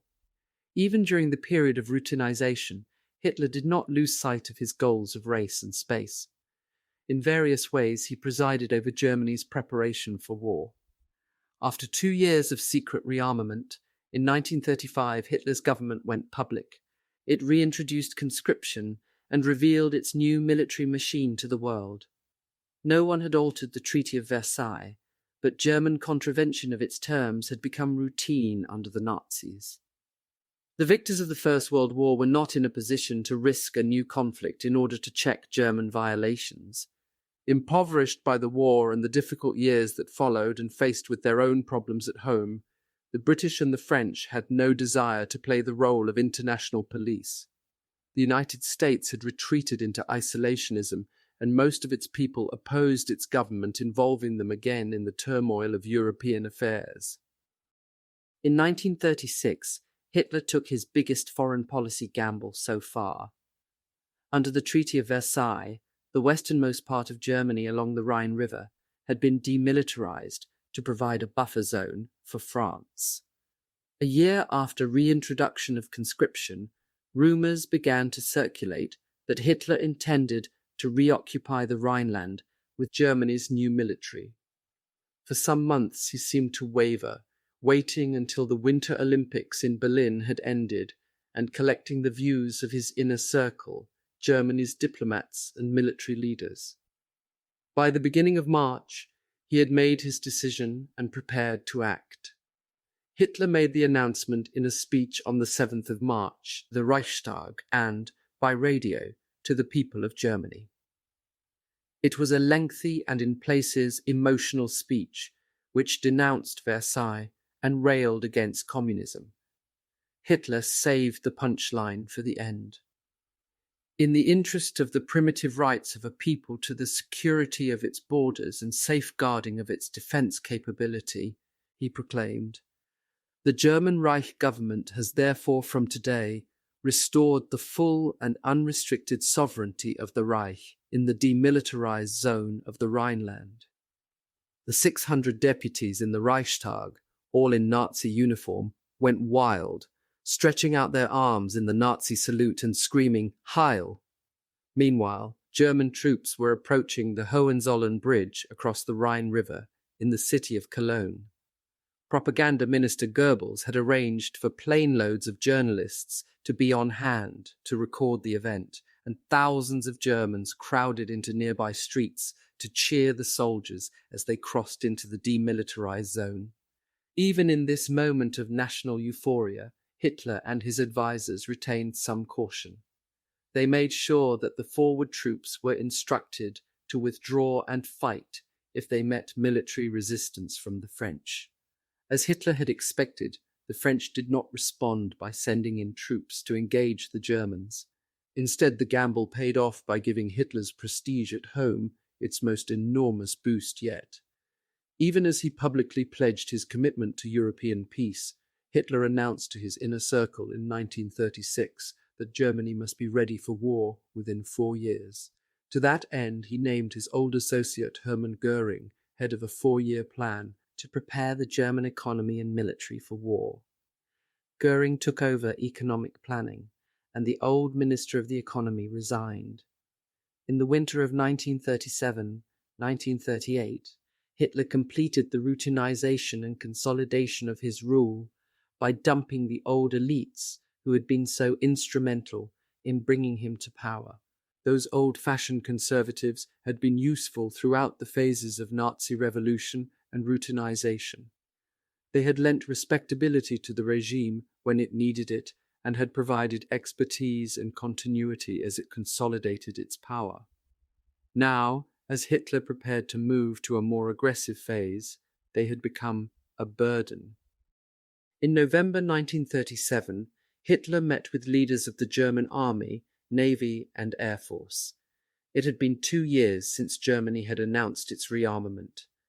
Since 1936, German forces had been involved in the Spanish Civil War on the side of General Francisco Franco and the enemies of the Spanish Republic. Hitler had pushed German intervention even though many Germans opposed it. Because the Soviet Union backed the Republic in Spain, support of Franco gave Hitler a way to attack communism. Moreover, Mussolini was actively behind Franco as well, so Spain offered a chance for Germany and Italy to practice cooperation in the spirit of their leaders' mutual admiration. For the Germans, the Spanish Civil War was also an opportunity to try out new military equipment. In particular, they broke in their new air force by bombing Spanish towns and cities. Now, Hitler was ready to risk more. Hitler gave those gathered at the November meeting a lengthy harangue on Germany's need for more space. They were skeptical. How could Germany be ready for war? Hitler's response to their misgivings was typical. In early 1938, he launched a purge of the military leadership, replacing old conservatives with men more amenable to Nazi plans. He retired 14 senior generals, replaced or pensioned approximately 60 others, and assumed command of the armed forces as Minister of War. Hitler made a clean sweep of all positions directly related to his plans for war. He replaced the conservative foreign minister Konstantin von Neurath with the loyal Nazi Joachim von Ribbentrop. The Nazi general Walter von Brauchitsch became head of the army in place of Werner von Fritsch. There were new Nazi ambassadors to Rome, Tokyo, and Vienna.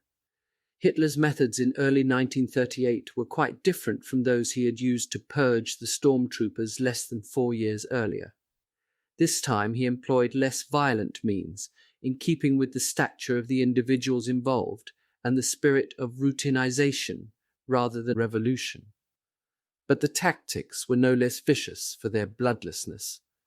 For example, Hitler disposed of the war minister Werner von Blomberg by stirring up a scandal around his new wife. She was a former prostitute, the Nazi press claimed. How could a man thus compromised hold a position of such responsibility? The fact that both Hitler and Göring had served as witnesses at the wedding was conveniently omitted, and Blomberg went abroad in disgrace. 2 years earlier, rumours of homosexual activities on the part of Fritsch, the head of the army, had been ignored. Now Fritsch had to go, and the old charges provided the perfect means to force him out. He, like the others, had served his purpose. He had supported Hitler's regime in its early stages and helped provide it with a veneer of legitimacy by linking the new system to familiar, experienced military leaders. After 4 full years in power, Hitler had consolidated his position, and preparations for war were underway. Fritsch, Blomberg, and the others had outlived their usefulness to Hitler, and it was no problem to find replacements eager for their positions. Meanwhile, those members of the military elite who kept their jobs fell into line with barely a murmur. It would become much more difficult to challenge Nazi rule now that not only the police, but the military was firmly in hand.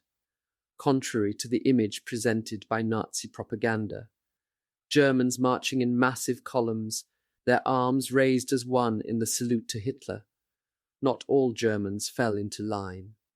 Friedrich Timmer, a trained historian and fervent German patriot who had headed the Foreign Office's division on the so-called war guilt question in the 1920s, railed in his private and not-so-private correspondence against Hitler and his henchmen, and refused to break ties to his Jewish friends.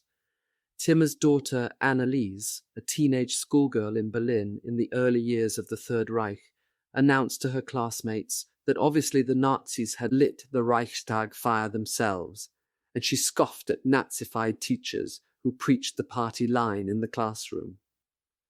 With a group of high-spirited schoolmates, Anneliese once played a trick on one of the worst offenders. One at a time, the girls rode by the teacher, who was on her own bicycle, calling out Heil Hitler, so that the woman repeatedly had to raise her right arm in salute until she lost her balance and fell. In a small way, that youthful prank reveals the continued presence in Hitler's Germany of people who, for all kinds of reasons, family ties, personal loyalties, religious and moral principles, political allegiances, remained skeptical and even critical of their government and its actions. In early 1938, however, most Germans were not thinking about challenging Nazi rule. Looking back on his youth in Germany, Alfons Heck could see some of the factors that made him an enthusiastic Nazi. There was the indoctrination in school and in the Hitler Youth, for example, and the unrelenting propaganda. But there were also concrete ways that Nazism benefited him. It promised action, rewards for his ambition, power, a chance to be an insider, and a role in something enormously successful. Heck, like many of Hitler's German supporters, was no brainwashed automaton. He was just one of millions of ordinary people who, for all kinds of ordinary reasons, endorsed and accepted a brutal system. 4. Open Aggression, In Search of War, 1938-1939. By early 1938, Nazi rule had become a familiar routine for most Germans. For some, such as the eager young Hitler Youth member Alfons Heck, it was a comfortable yet exciting existence. Ambitious and enthusiastic, Heck could expect to realize his goal of becoming an airplane pilot.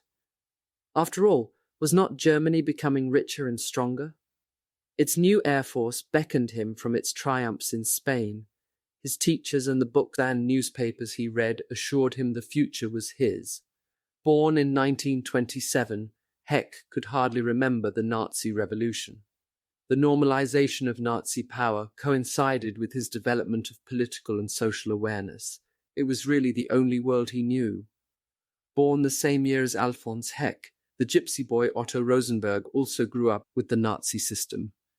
By 1938, he knew all the miseries of the Marzahn lot and had mastered some ways around them. Often hungry, he pulled beets for nearby farmers in exchange for pennies and food.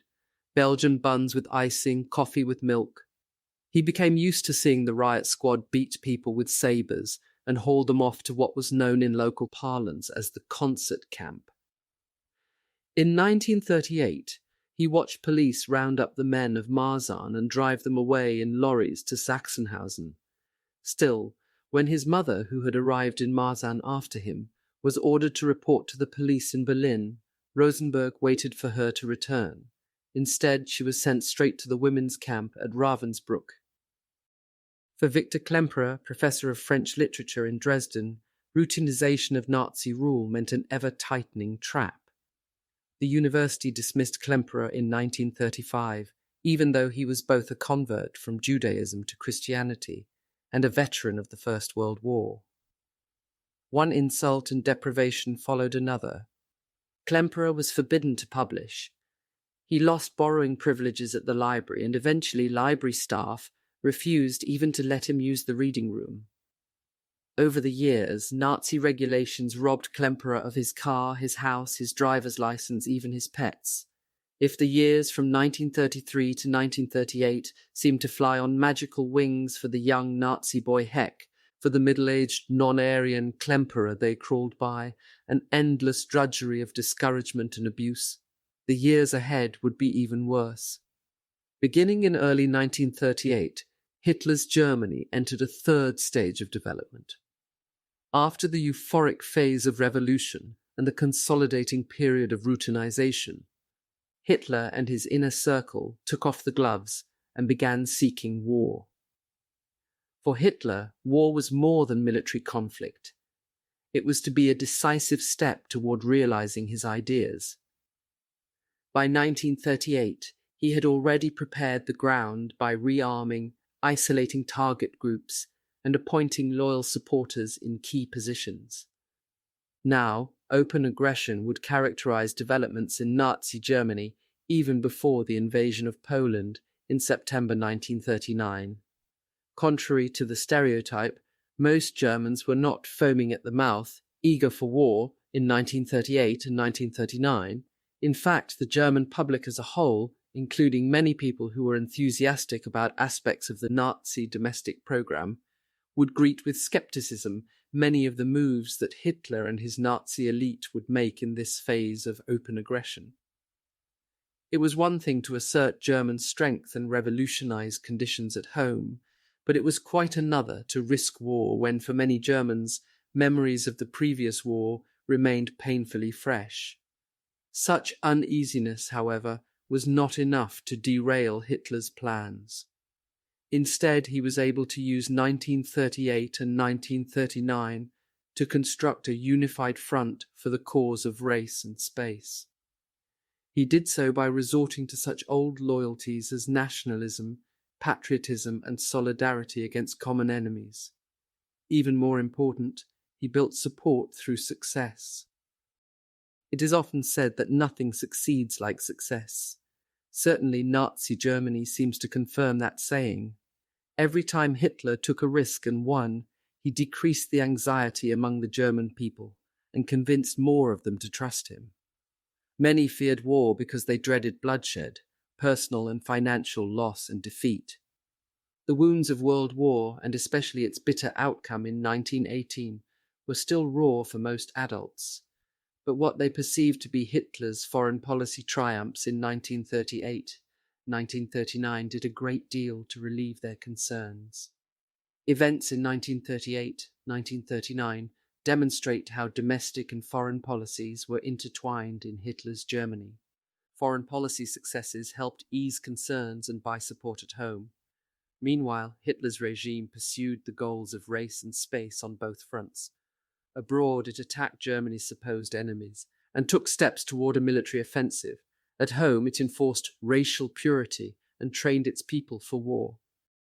Skepticism and success, German annexation of Austria and the Sudetenland. The first of Hitler's string of foreign policy successes in 1938 and 1939 was the Anschluss, the German annexation of Austria, in March 1938. The Treaty of Versailles had forbidden Austria and Germany from uniting. In 1936, in order to placate Mussolini's Italy, Hitler had issued assurances that Germany would not violate Austrian independence.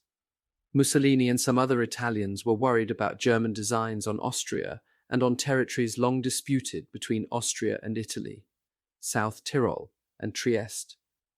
Like all of Hitler's promises, the pledge to respect Austrian independence was made to be broken.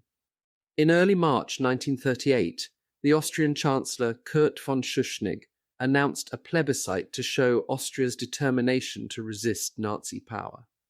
The next day, Hitler called together his military leaders to address the possibility of German occupation.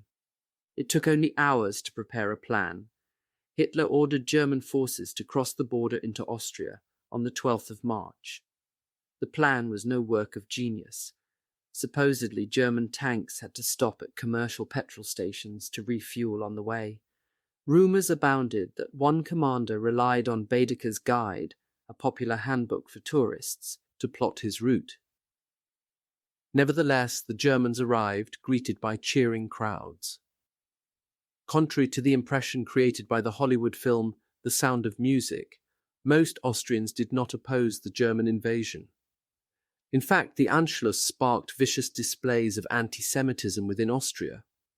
Austrian Gentiles, sometimes urged on by Germans but often acting on their own, seized the opportunity to assail their Jewish compatriots. They stole their property, harassed and beat them, and subjected many to public rituals of humiliation.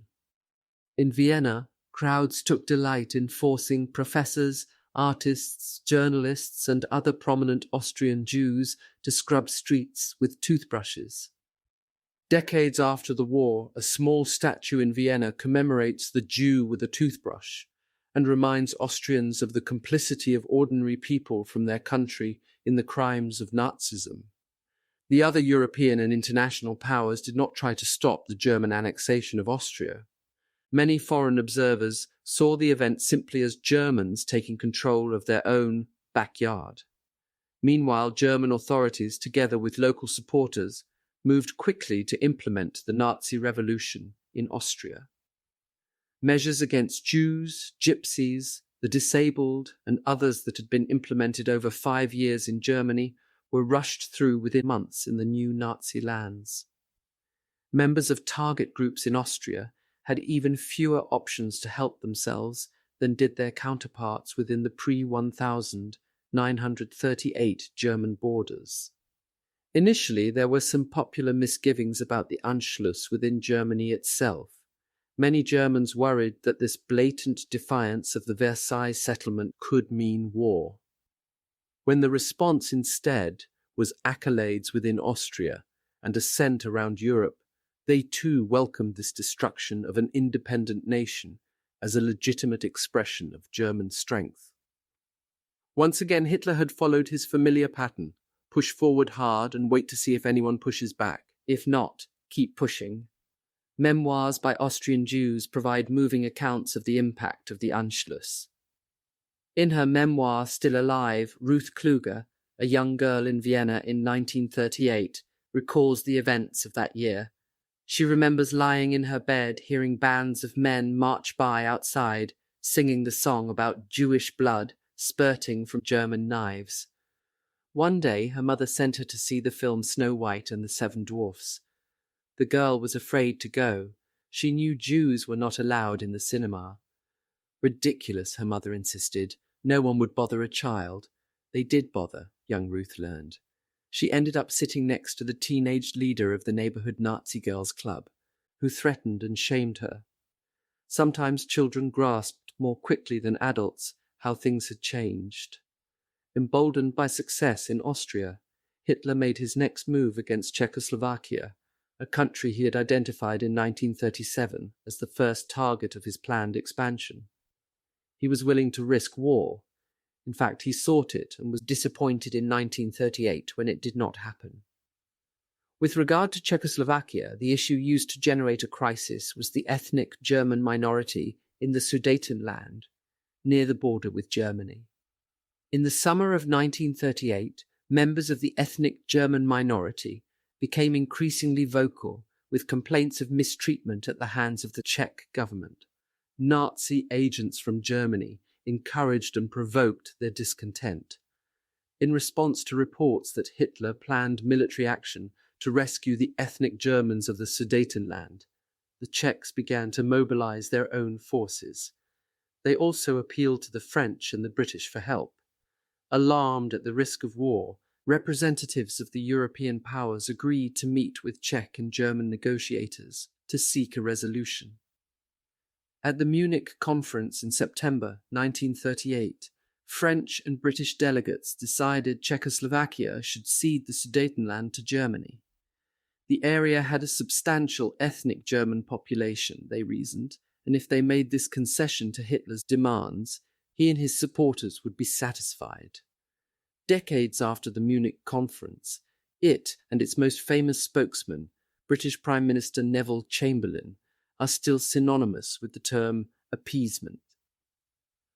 The term is almost always invoked with contempt, and Chamberlain is mocked for his triumphant announcement that he and his colleagues had achieved peace in their time. Some critics even suggest that the appeasers were somehow responsible for the Second World War, as if a harder line from them in 1938 would have melted Nazi aggression. Chamberlain and the others may have shown weakness, but they wanted peace, whereas Hitler was set on war. Instead of rejoicing at his successful maneuver, Hitler felt cheated when he returned to Berlin with a negotiated settlement giving Germany control of territories that had belonged to Czechoslovakia. Hitler worried that the optimum moment for war might have passed him by because Germany's enemies would now have time to prepare for confrontation. A show of force at Munich from the British and the French would not have prevented war. It would only have moved it to a timetable that Hitler himself considered preferable. This time, too, there were misgivings at home. At the peak of the war scare, Protestant church leaders sponsored prayers for peace that landed a number of pastors in prison for their implied criticism of Hitler's actions. Within the army, some of the top brass worried about what seemed a slide toward a war they thought Germany could not win. There were even some tentative plans for a coup against Hitler in case it came to hostilities. All came to nothing. Instead, Hitler's successful bid for the Sudetenland, although he regarded it as a failure, gave his prestige within Germany another substantial boost. In 1939, just months after the Munich conference granted Sudetenland to Germany, German troops entered the rest of Czechoslovakia. On Hitler's orders, the state was dismantled. Parts were incorporated into the German Reich, and other parts were set up as a protectorate, a kind of colony. Slovakia became a semi-independent client state under the government of the anti-Semitic Catholic priest Josef Tiso. Those who blame the supposed harshness of the Treaty of Versailles for the rise and expansion of Nazism might note the considerable territories the Germans had gained even before war began in 1939. By the end of 1938, Germany had already recouped most of its First World War losses. With the destruction of Czechoslovakia in 1939, Germany acquired lands it had never controlled before, but Hitler was not satisfied. His ambitions went far beyond merely revising the terms of Versailles. Domestic targets, the Kristallnacht pogrom, and expansion of the concentration camp system. The year 1938 also signalled a heightened wave of aggression in racial policies. The most dramatic expression of this new stage of Nazism was the attack on Jews in Germany and Austria on the night of 10th of November 1938. Nazi leaders called the pogrom the Kristallnacht, in English, the Night of Broken Glass, and that name continues to be used. In October 1938, the German government expelled more than 14,000 Jews who resided in Germany but were citizens of Poland.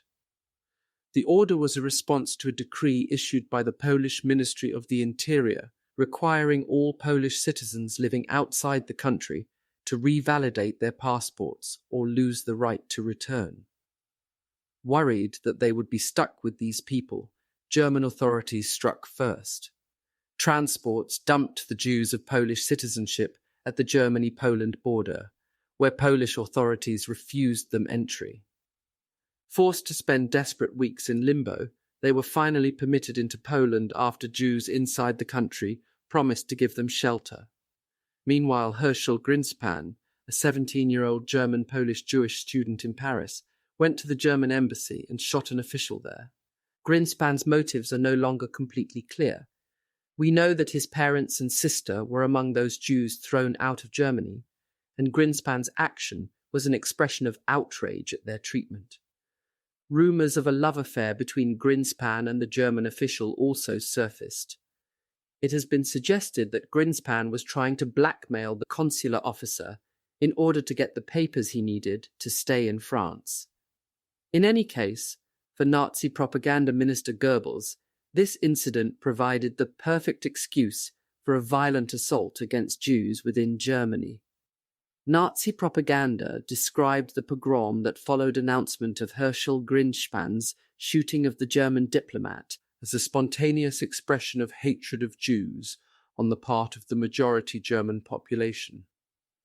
In fact, the event was the carefully prepared culmination of a period of increasing pressure on Jews in Germany.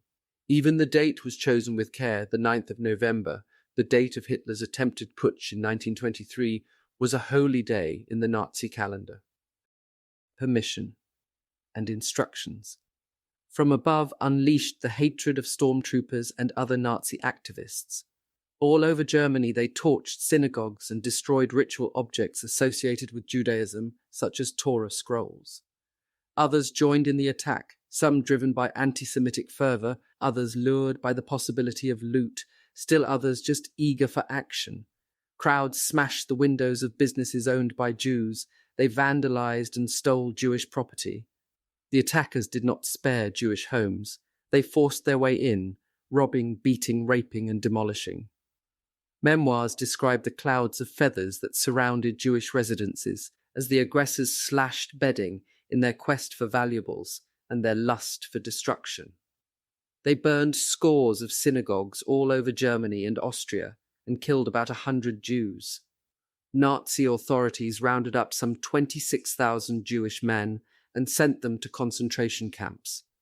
Those men seized in the Kristallnacht pogrom were the first Jews in Germany arrested simply for being Jewish.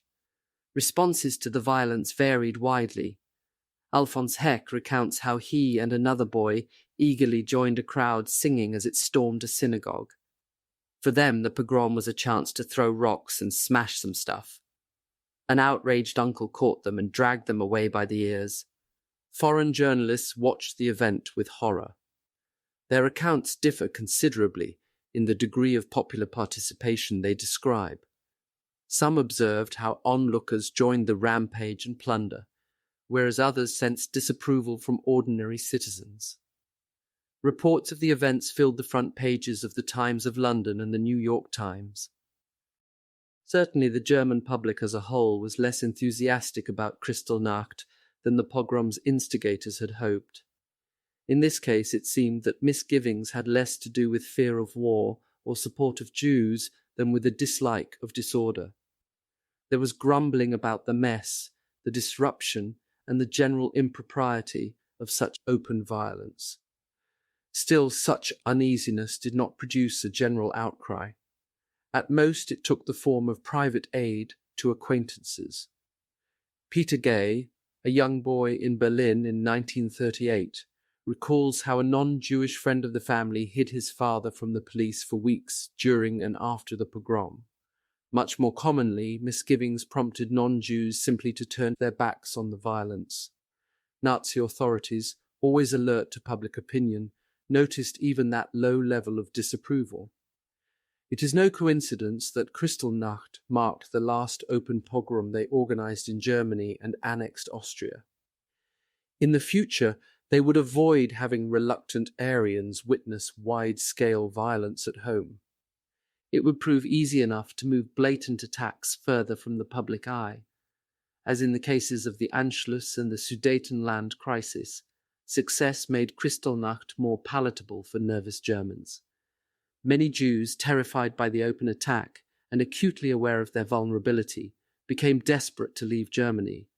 So-called Aryans benefited from that desperation as they scooped up Jewish property at bargain basement prices. No doubt many who had shaken their heads at the unruly mobs on the 9th of November nevertheless were willing to share in the spoils, and once they had the goods, those Germans had a stake in the continuation of Nazi anti-Jewish policies.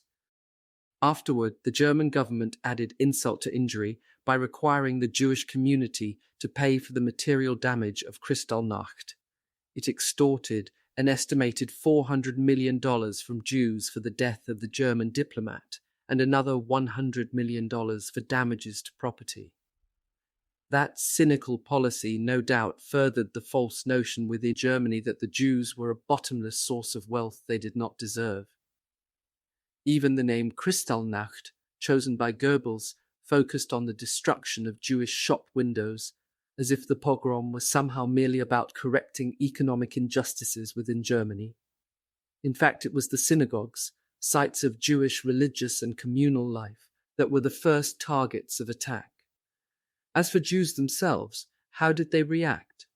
Between 1933 and the outbreak of war in September 1939, approximately half of the Jews in Germany, some 300,000 people, left.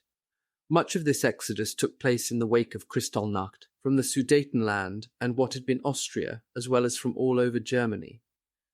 For most European Jews, it took enormous perseverance and ingenuity to get out, to find somewhere to go, and to figure out ways to start new lives. Successful relocation also took luck. Many Austrian, Czech, and German Jews saw the threat of Nazism and tried to move beyond its reach. Some had the resources, connections, or relatives necessary to get to Britain, Palestine, the United States, Canada, or Australia.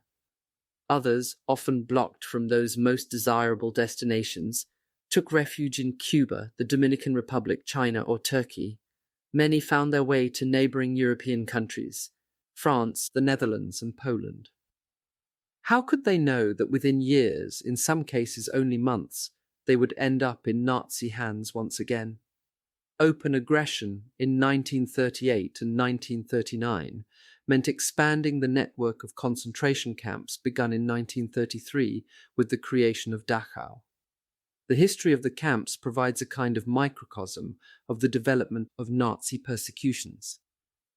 The German word for concentration camp is Konzentrationslager, often abbreviated as KZ or Lager.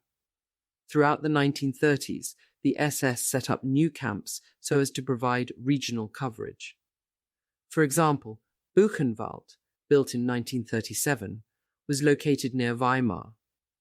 Sachsenhausen was not far from Berlin. A camp for women inmates at Ravensbrück was started up as well. After 1935, many German municipalities set up gypsy camps, into which police forced thousands of the country's 35,000 Roma and Sinti, ostensibly in order to prevent crime.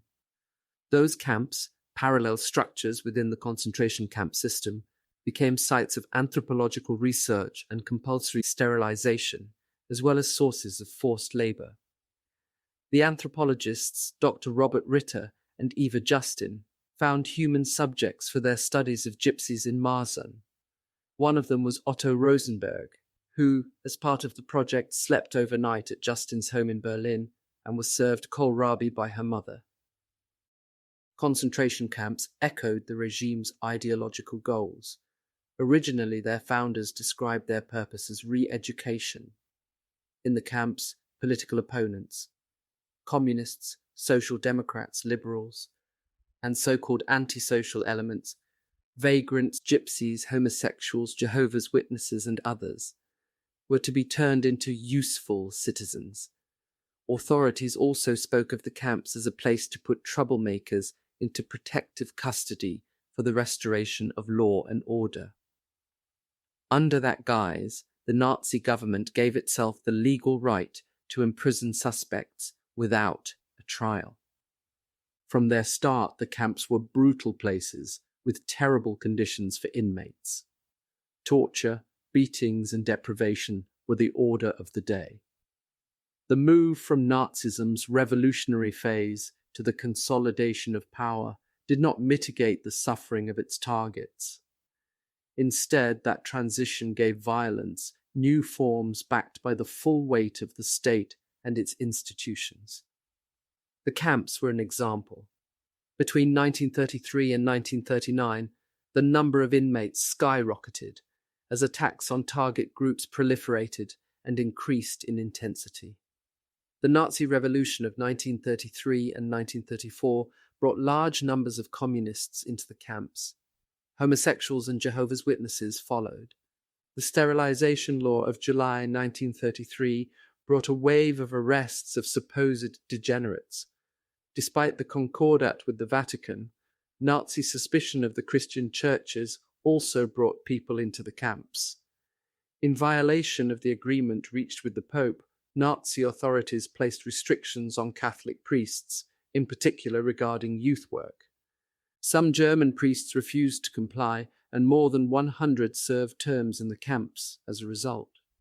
The period of routinization also enlarged the camps. When German courts and police tightened the enforcement of anti-homosexual laws, they caused a jump in camp populations.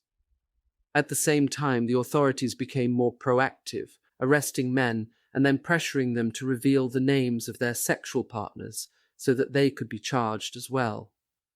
The Nuremberg laws created a whole new category of crime, Rassenschande, or crimes against the blood. The 1936 Berlin Olympics meant a clean-up of vagrants, prostitutes, pickpockets, and gypsies. The result? More people dumped into camps. In some cases, police created new camps, such as Marzahn, outside of Berlin, which was set up especially for gypsies. Meanwhile, existing camps, among them Dachau, continued to expand. German Jehovah's Witnesses added to the population of the concentration camps as well. Arrests of group members peaked in 1937 and 1938. German authorities cooked up many reasons to be suspicious of them. Their organization had international connections, in particular to the United States, although the same was true of the Church of Jesus Christ of Latter-day Saints, whose members were not generally persecuted in the Third Reich. Because Jehovah's Witnesses emphasized the Old Testament and believed Jews had to return to the Holy Land before the world would end, their critics accused of them of being pro-Jewish and Zionist. Their door-to-door preaching made them an easily identifiable, unpopular, marginal minority, whom other Christians ridiculed as a cult. Mockers dubbed them Bible students, Bible worms, and Bible bees. Perhaps most significant at a time when Germany was preparing for war, many Jehovah's Witnesses refused to serve in the military. Nor would they vote, give the Hitler salute, or do anything that would imply supremacy of the nation over God. Few in number, honest and law-abiding, Jehovah's Witnesses never posed a real threat to the stability of the Nazi German state. Evidence suggests that at least some of their leaders tried in 1933 to win the favor of Hitler's government by insisting that witnesses were loyal Germans who did not look kindly on Jews. Nevertheless, Jehovah's Witnesses' insistence that their loyalty belonged to Jehovah alone and their firm refusal to abandon their beliefs made them dangerous in the eyes of a regime that tolerated no rivals for the allegiances of the German people. Nazi authorities used their usual weapon, force, against Jehovah's Witnesses, but with less success than they expected. Only about 20,000 Jehovah's Witnesses lived in Germany in the 1930s. Approximately 10,000 of them were arrested over the years and sent to concentration camps, where they were beaten and tormented like their fellow inmates. Some were executed for refusing military service. Some of those who managed to stay out of the camps had their children taken from them. Many lost their jobs, their pensions, and their civil rights. Officials dragged them before special courts for refusing to enlist, to undertake air raid watches, or to stop their preaching. The Jehovah's Witnesses proved remarkably strong against assault. Camp authorities gave most of them the option of release if they signed a statement repudiating their beliefs. Very few did so. Instead, they concentrated on building a strong network within the camps. They sang hymns, preached to the guards, and continued to meet as best they could to provide psychological and emotional support to one another. They interpreted ridicule and persecution as a fulfillment of prophecy, proof that they were correct in their faith. Those who remained outside tried to keep the faith as well. When police arrested one local leader, another took his or her place. They persisted in meeting and distributing literature, even to Nazi Party headquarters. In all, between 2,500 and 5,000 Jehovah's Witnesses were killed in German camps and prisons between 1933 and 1945. One such victim was Wolfgang Kuserow. In 1942, Kuserow, a 20-year-old witness, was executed for refusing to perform military service. One of 11 children in his family, he assured his parents, brothers and sisters in a farewell letter, "Our faith will be victorious." Helene Gotthold also paid for her faith with her life. The mother of 2 children, Gotthold was arrested many times for continuing her Jehovah's Witness activities despite the government's ban. Condemned to death, she was beheaded in Berlin in 1944. German authorities viewed the Jehovah's Witnesses more as an annoyance than a major threat. Nevertheless, members of the group suffered terribly during the Third Reich. Their strength and resolve earned them a kind of grudging respect, even from some top Nazis. Himmler, for example, considered using them to resettle parts of the territories to be conquered by Germany. They were docile, obedient and productive, he said, perfect qualities for pioneers. Inside the camps, Jehovah's Witnesses sometimes functioned as personal servants to the SS. Who else could be trusted as barbers wielding razors? Generally, it seemed the witnesses retained the respect of their fellow inmates and tried to do what they could within the camps to alleviate the sufferings of those even worse off than they were. The third phase of Nazi development, open aggression in 1938-1939, added to the camp network in other ways too. The annexation of Austria meant building camps there. Mauthausen is the best known. The crisis around the Sudetenland brought some German Protestant clergy into the camps, mostly for short sentences. In November 1938, arrests of Jews during the Kristallnacht pogrom added about 26,000 male inmates. Some died in the camps, many from being beaten. Others were released in exchange for huge payments and often agreement to leave the country. The tightening trap. Throughout this third phase of Nazi development, preparation for war, Hitler's approach to foreign policy was to talk peace and plan for war. His diplomats had been active during the 1930s, making pacts that, like the Concordat with the Vatican and the non-aggression agreement with Poland, were intended to be broken. In 1935, Hitler signed the Anglo-German naval agreement with Britain, which he then began spending enormous amounts of money to contravene. The agreement was supposed to prevent a naval arms race by limiting the German fleet to a certain percentage of the British Navy. Instead, it got the British to approve a German violation of the Treaty of Versailles. Meanwhile, Hitler ordered construction of as many new super battleships and aircraft carriers as he pleased, all designed to be used against Britain and the United States, on the assumption that the British would not discover the violations until it was too late. Although only 2 of the planned ships could be completed before the war was over, German intentions were nevertheless clearly the exact opposite of the peaceful arrangement promised by the agreement.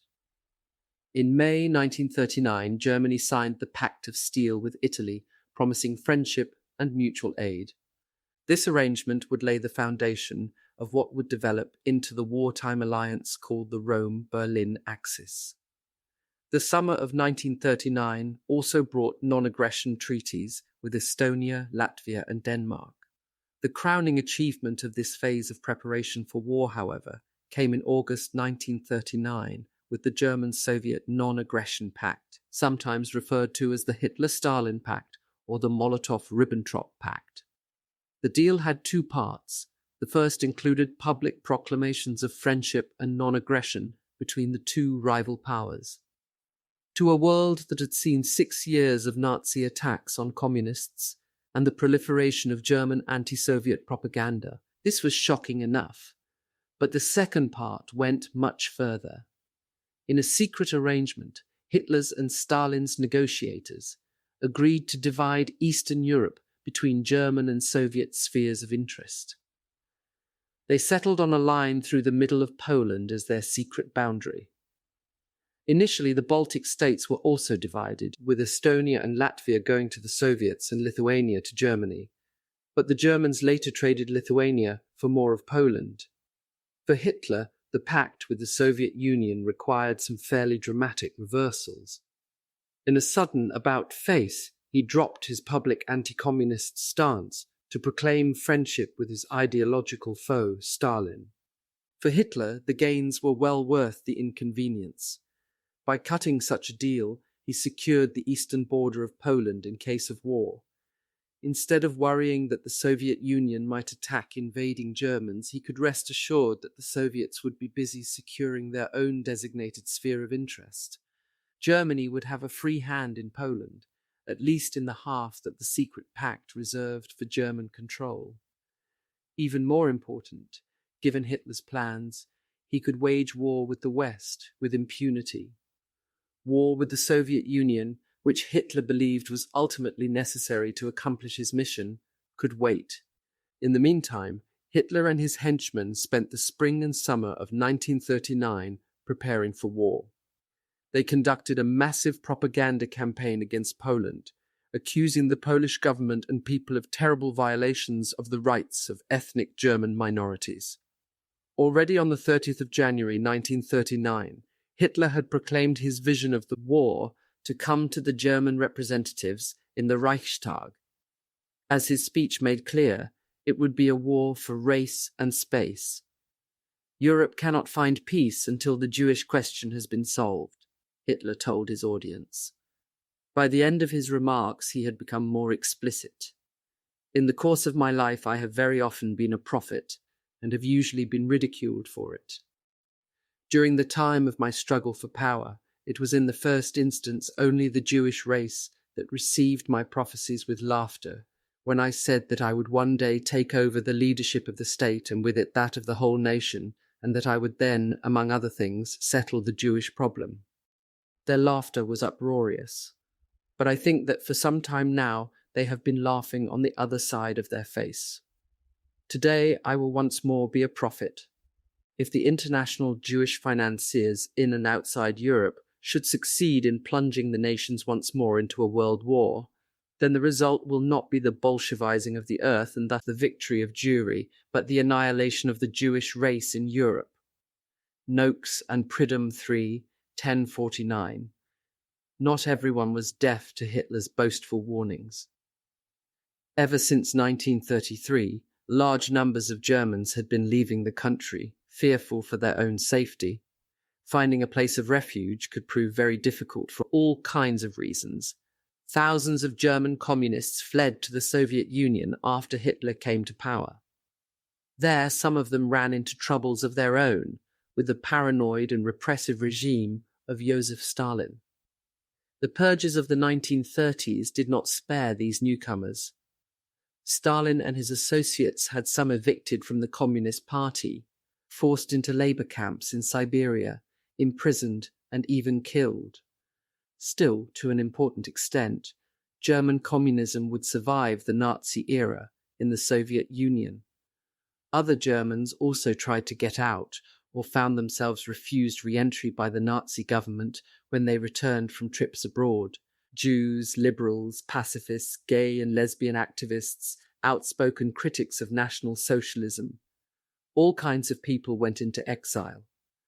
The writer Thomas Mann ended up in the United States, as did the physicist Albert Einstein, the playwright Bertolt Brecht, the filmmaker Fritz Lang, and the actress Marlene Dietrich. In fact, exiles from Nazi Germany played an enormous role in building the Hollywood film industry in the 1930s and 1940s. The United States was not the only destination for exiles. International feminist activists and longtime companions Lida Gustava Heymann and Anita Augsburg stayed in Switzerland after a trip rather than risk imprisonment back home. In the summer of 1939, some 17,000 Jews from Germany, Austria, and Poland made their way to Shanghai. Unable to get visas permitting them to enter places more culturally familiar to them, such as the United States and Britain, they seized the chance to get out of Europe, even though it meant leaving behind almost everything they knew. Many of them would survive the war, including the Japanese occupation of China. One family that left Germany for Shanghai in 1939 included 7-year-old Karin Zacharias. The Zachariases lived in a town in East Prussia, not far from Königsberg, later the Russian city of Kaliningrad. Karin's father saw the writing on the wall early on with Hitler's government in Germany. Since the mid-1930s, he wanted to get the family out of Europe, but his wife was not willing to go without her aging parents, who refused to leave their home. Only in 1937, after the two older people both died, could the Zachariases begin to tackle the enormous project of getting out of Germany and finding a new home. Karin's father, educated as a lawyer, needed to learn a trade in order to get exit papers, so he became a welder. The family had to jump through endless bureaucratic hoops. To facilitate the process, they relocated to Berlin. Finally, in 1939, they left for China, where they would remain until 1948, when they were allowed to enter the United States. Karin, daughter of an assimilated German Jewish family, spent much of her childhood and her early teenage years in Shanghai.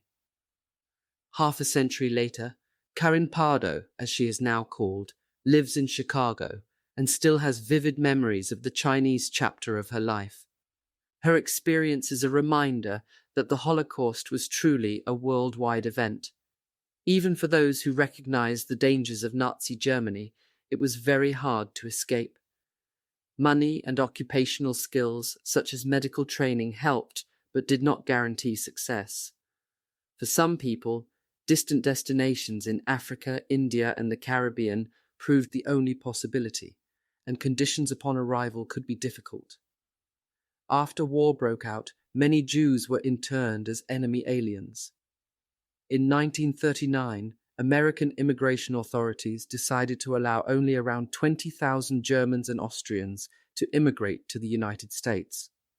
There was no separate quota for European Jews, although of course a large proportion of the Germans and Austrians who applied for entry into the United States were Jewish. Only those who had relatives in the United States willing to sponsor them would be admitted. Sponsors had to demonstrate that they had enough money to support their European relatives once they arrived, if necessary. They also had to make their way through a mountain of red tape.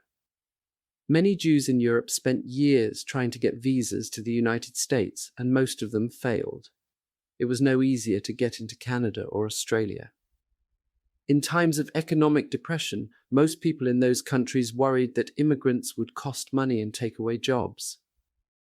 In early 1939, the government of Cuba agreed to grant visas to a number of Jews desperate to get out of Europe. Between 800 and 900 people set sail from Hamburg to Havana on board the steamship St. Louis. Before the ship came in, Cuban authorities changed their minds about the refugees. When the St. Louis arrived, they refused to allow the passengers to disembark.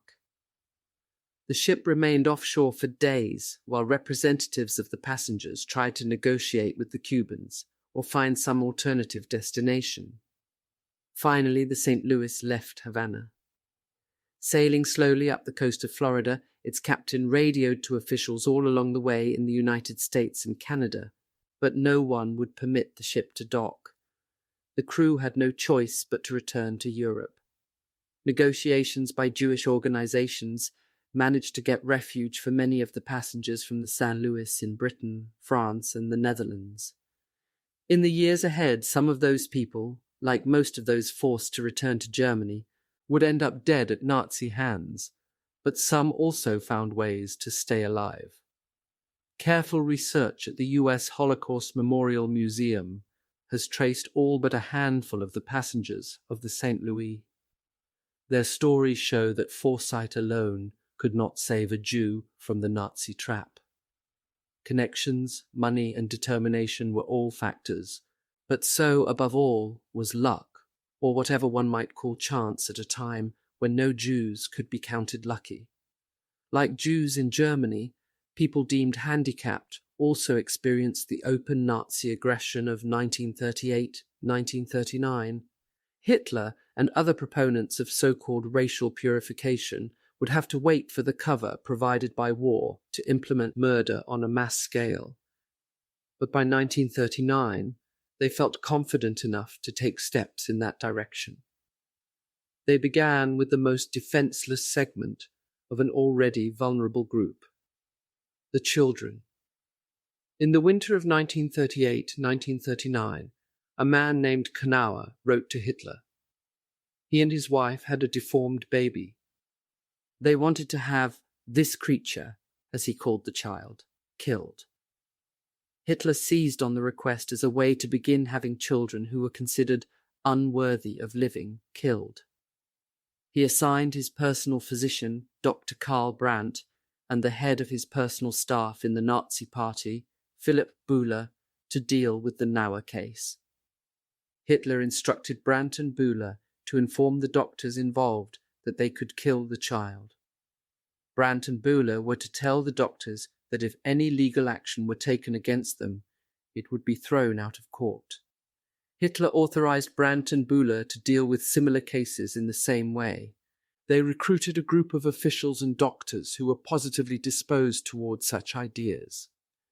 The group's official title was the Reich Committee for the Scientific Registration of Serious Hereditarily and Congenitally Based Illnesses.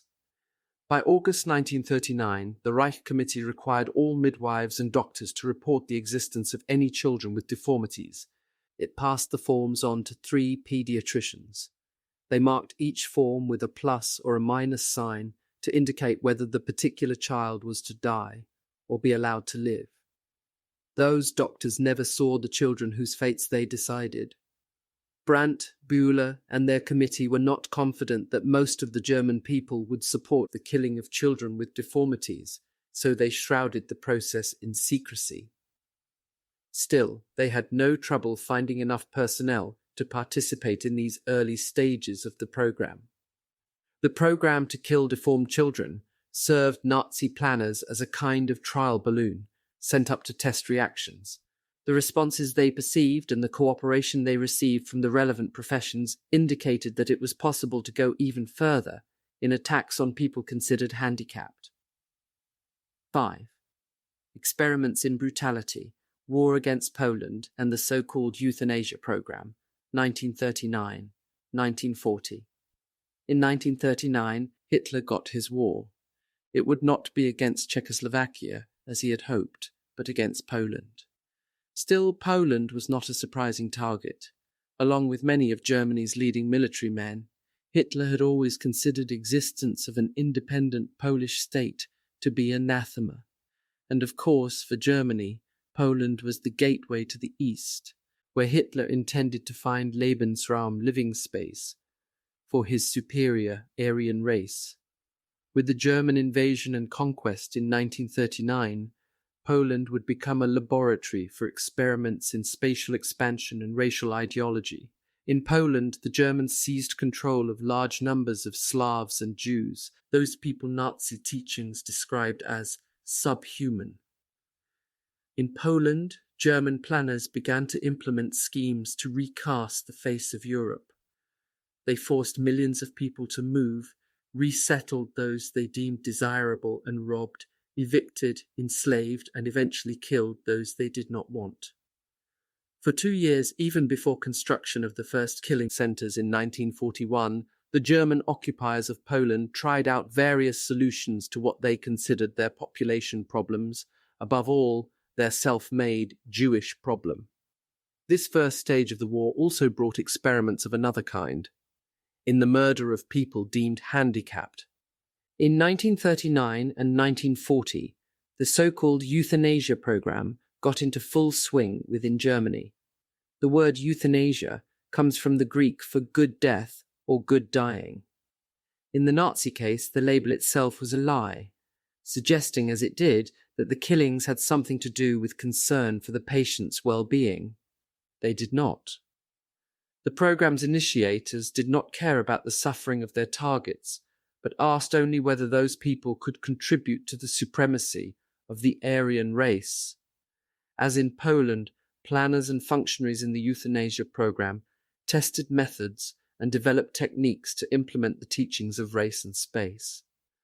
Their goals involved learning how to kill large numbers of people and then dispose of their bodies most easily.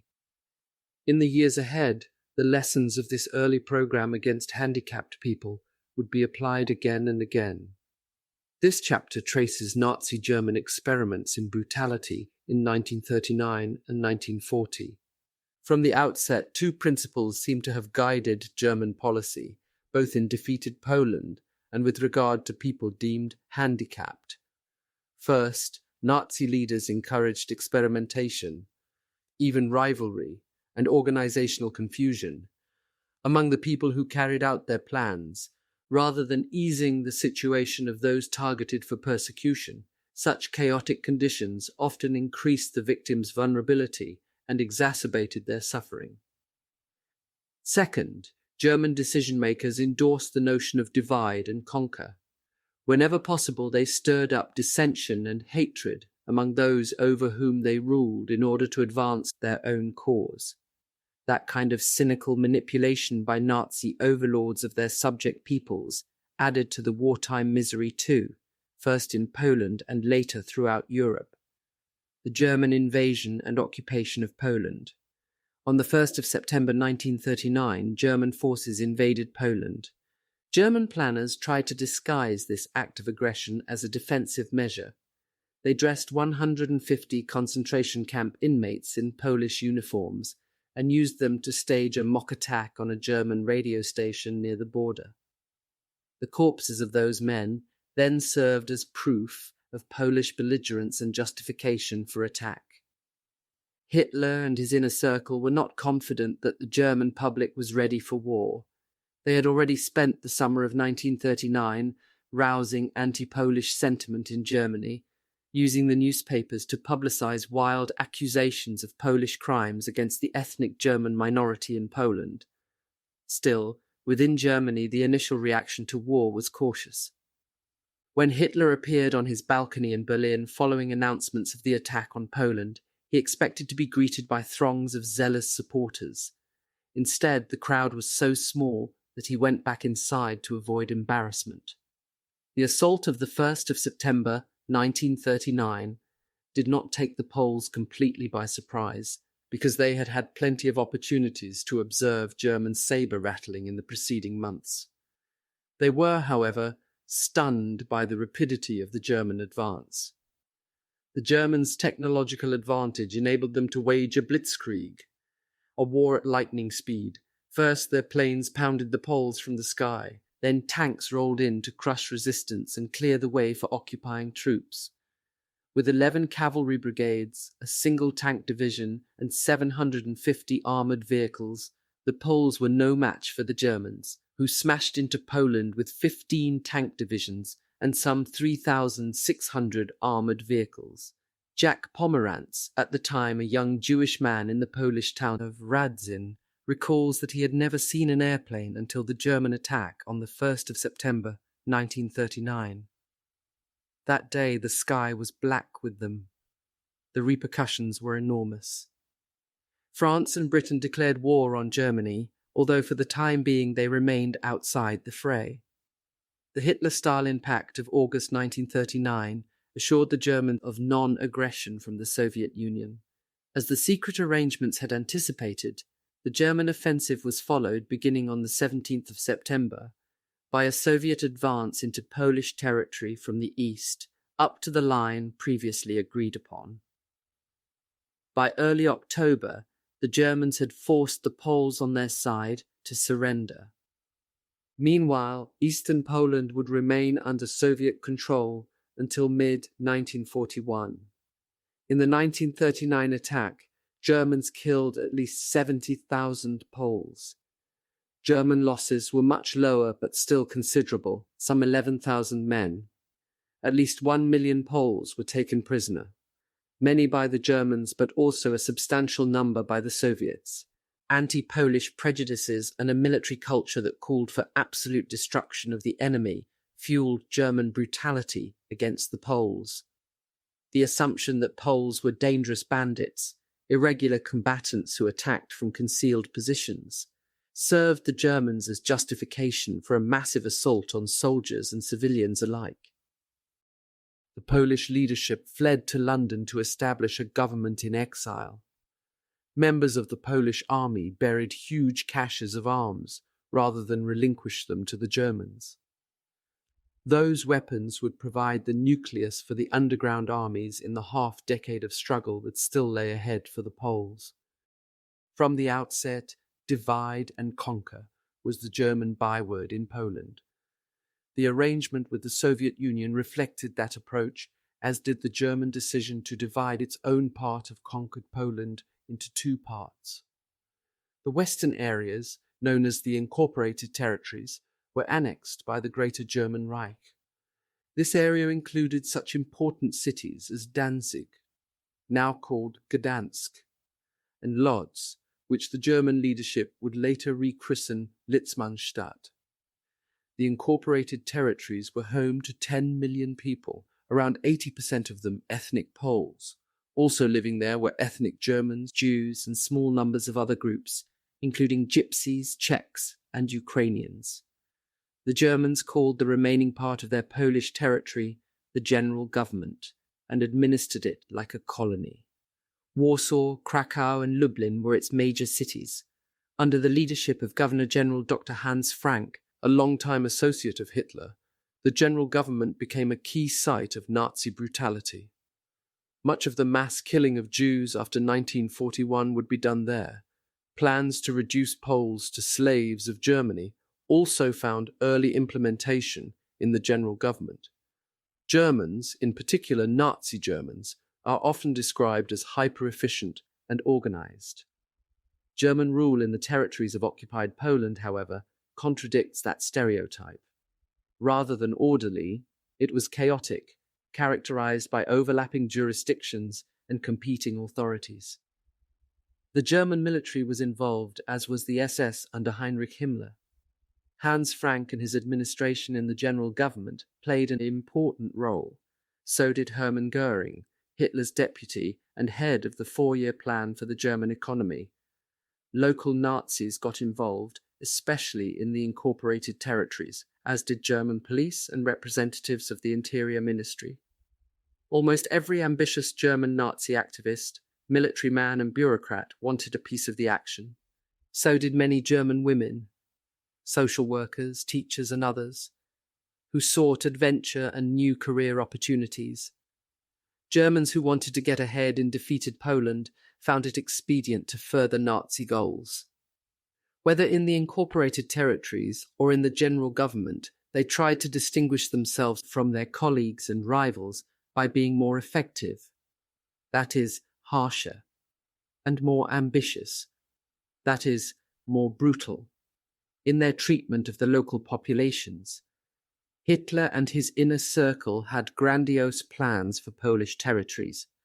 Initially, they intended to force the ethnic Poles farther east, to confine Jews to some desolate reservation, and to establish an area of pure Aryan settlement. Although details remained vague, implementation began immediately.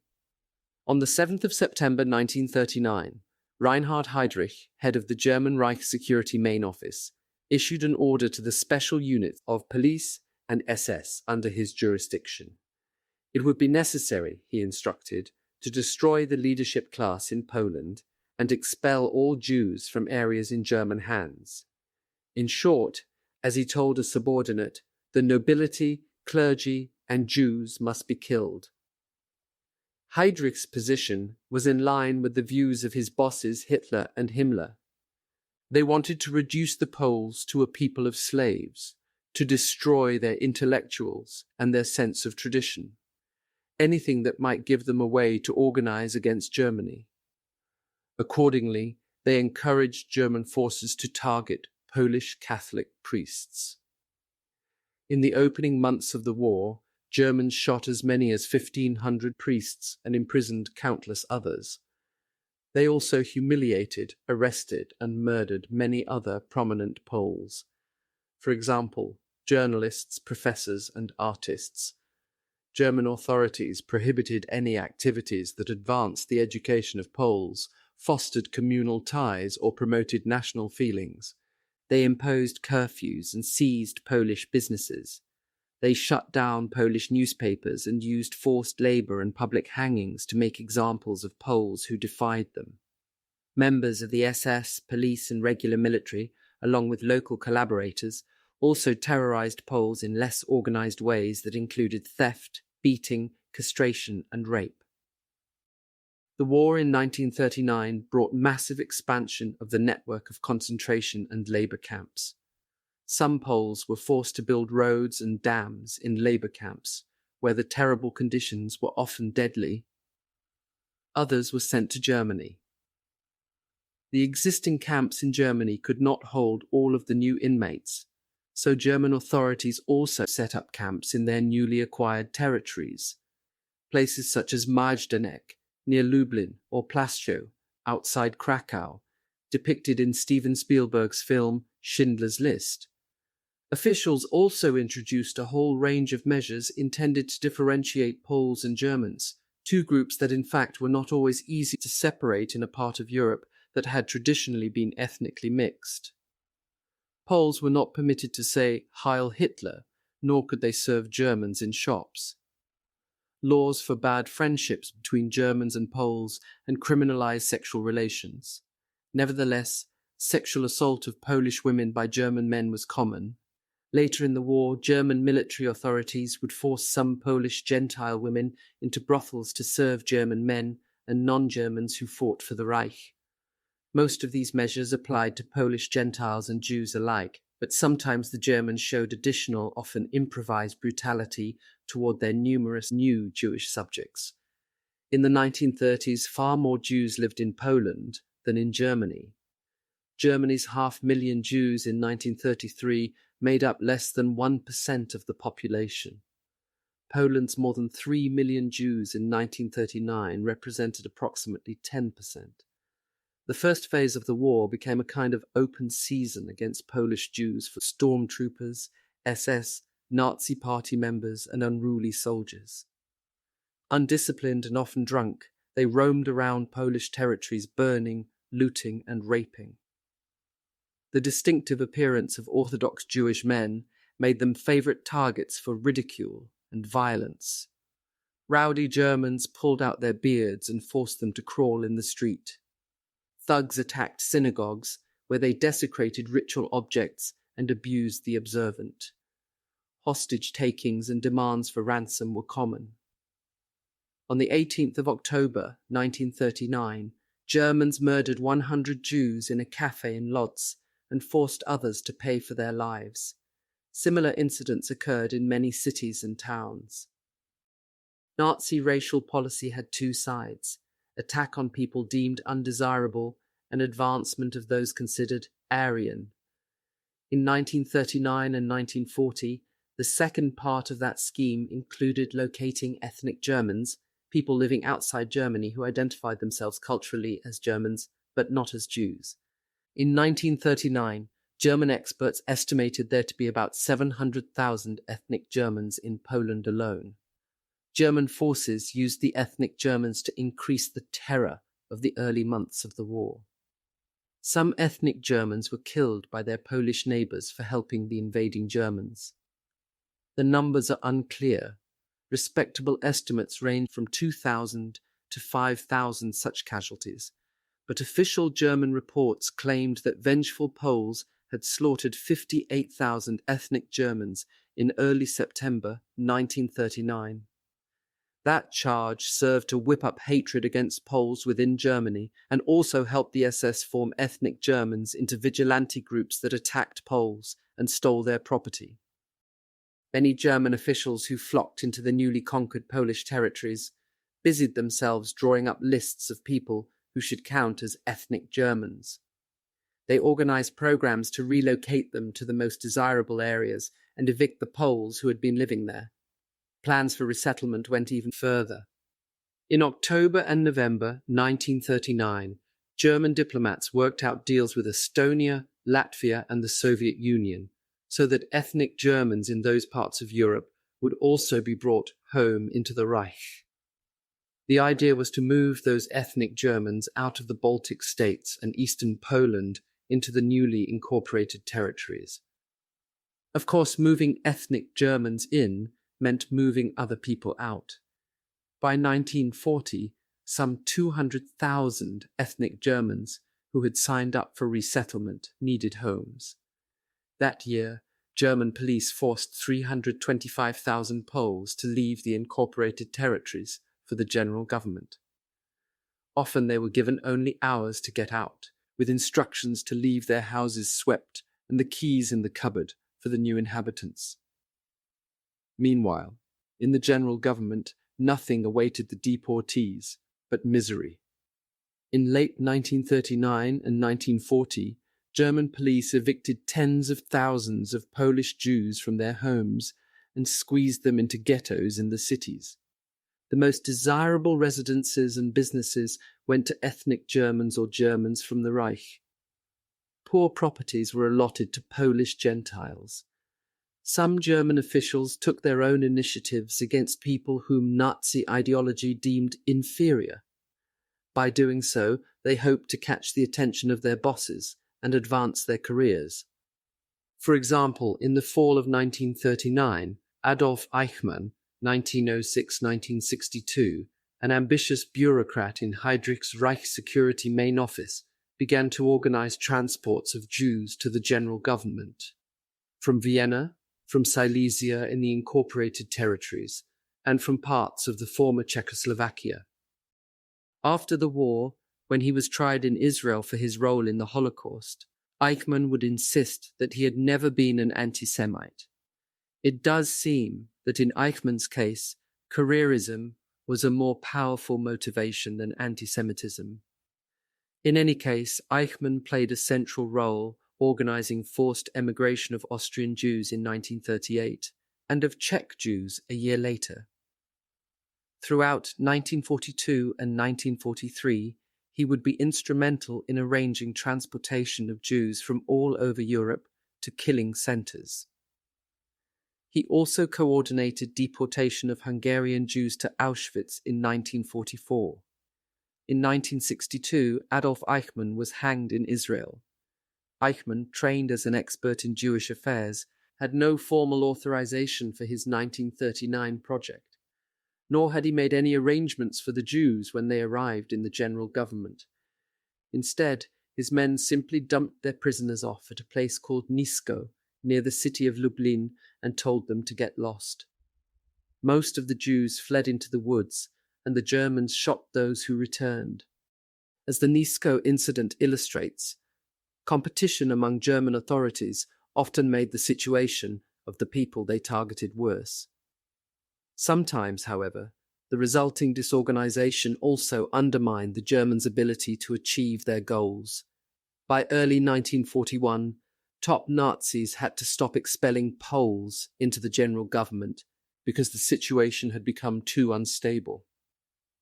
Hans Frank announced he could not take any more Poles in his area. Goering agreed that it was economically unwise to keep up the transports. Neither man was motivated by humanitarianism. Both were interested above all in expanding their own power, and during 1941, both would be instrumental in moving German policy from the confused resettlements and expulsions of 1939 and 1940 to the so-called final solution of the Jewish question, annihilation. All of the German schemes in Poland relied on the notion of divide and conquer. Privileging ethnic Germans turned their neighbors against them. Dangling promises of Jewish property in front of Gentile Poles gave them a stake in attacks on Jews and encouraged them to betray Jews to the Germans. SS leader Himmler explicitly encouraged his men to do all they could to turn ethnic groups within Poland against one another. It was a good idea to recruit local policemen and mayors from minority groups, he suggested. That way, the majority's anger would be diverted from the Germans onto those petty officials. Accordingly, Germans in the general government often used Ukrainians and Belarusians against ethnic Poles and Jews. In many cases, German authorities relied on local Polish Gentiles to point out who was Jewish. Some people spoke out against German atrocities in Poland. Shocked by the slaughter of Polish Catholic priests, Roman Catholic leaders in Germany appealed to the Vatican. Perhaps Hitler would listen to the Pope, they reasoned. Polish clergymen also begged the Pope to take action, but Pope Pius XII remained silent. His reasons are unclear. He may have believed that a strict policy of neutrality was the most powerful position the Vatican could take. Perhaps he feared reprisals against Catholics within Germany or against the Vatican itself. A staunch opponent of communism, he may have thought that Nazi Germany, even given its excesses, was still preferable to Soviet domination of Europe. The anti-communist argument, however, rings hollow for 1939, when Nazi Germany and the Soviet Union worked in tandem to dismember Poland, and both powers singled out Polish Catholic clergy for abuse. In any case, the Pope's silence in the fall of 1939, when the victims of German aggression were priests in his own church, would make it hard for him to speak out later in the face of crimes against Jews. Some members of the German army protested the brutality around them. The best-known case involved General Johannes Blaskowitz, commander of a military region in occupied Poland. In early 1940, Blaskowitz sent a long memorandum directly to Hitler. It provided specific examples of German crimes against civilians. For example, Blaskowitz described how a drunken German policeman beat a Polish man to death and forced a woman who may have been his wife to bury the body, while scores of Germans and Poles looked on. Blaskowitz also told about some German soldiers who raped a teenage Jewish girl in a cemetery. His account included many other cases of viciousness on the part of German police and SS men. Such behavior was counterproductive, Blaskowitz warned. It would lead to demoralization and a breakdown in discipline among the German forces. It would stir up bad press abroad, he wrote, and alienate even those elements of the population that might otherwise have been sympathetic to the Germans. According to Blaskowitz, German abuses would drive Polish Jews and Gentiles together. Polish Gentiles were particularly worried by German brutality toward the Jews, Blaskowitz reported, because they feared that anything done to Jews would eventually be done to them too. Hitler dismissed Blaskowitz's memorandum as childish and naive. One could not win a war with Salvation Army tactics, he allegedly responded. One might expect that Blaskowitz was shot or imprisoned for daring to send his report. But he was not. Instead, he was merely transferred out of Poland. Others were happy to take over his powerful position there. Over time, such protests ceased. Other military men who felt as Blaskowitz did in the fall of 1939 probably got used to conditions or forgot their misgivings in the face of Germany's dramatic military triumphs. Meanwhile, those who showed they were willing or even eager to fight a war of atrocity found themselves favored for promotions. By consistently rewarding behavior that furthered the goals of race and space, the Nazi leadership made sure that it always had a supply of ambitious, loyal individuals at every level of the hierarchy. As the case of Blaskowitz indicates, Nazi Germany did not need unanimity in order to function. The Third Reich was not merely the work of true believers, fanatics, who blindly endorsed every detail of Hitler's ideology. It also built on the efforts of critical Nazis and even opponents of Nazism, people who grumbled about some of its excesses, even while they applied their energies and abilities to ensuring its stability. Not mass brainwashing, but the participation of ordinary people of all kinds enabled the Nazi system to operate as it did. Ghettoization of Polish Jews. At first, German decision-makers were not sure what to do with the many Jews who fell into their hands in 1939. Not until 1941 would they cross the line to total mass murder as the solution to the Jewish problem. From the outset, however, they did all they could to isolate Polish Jews from the rest of the population.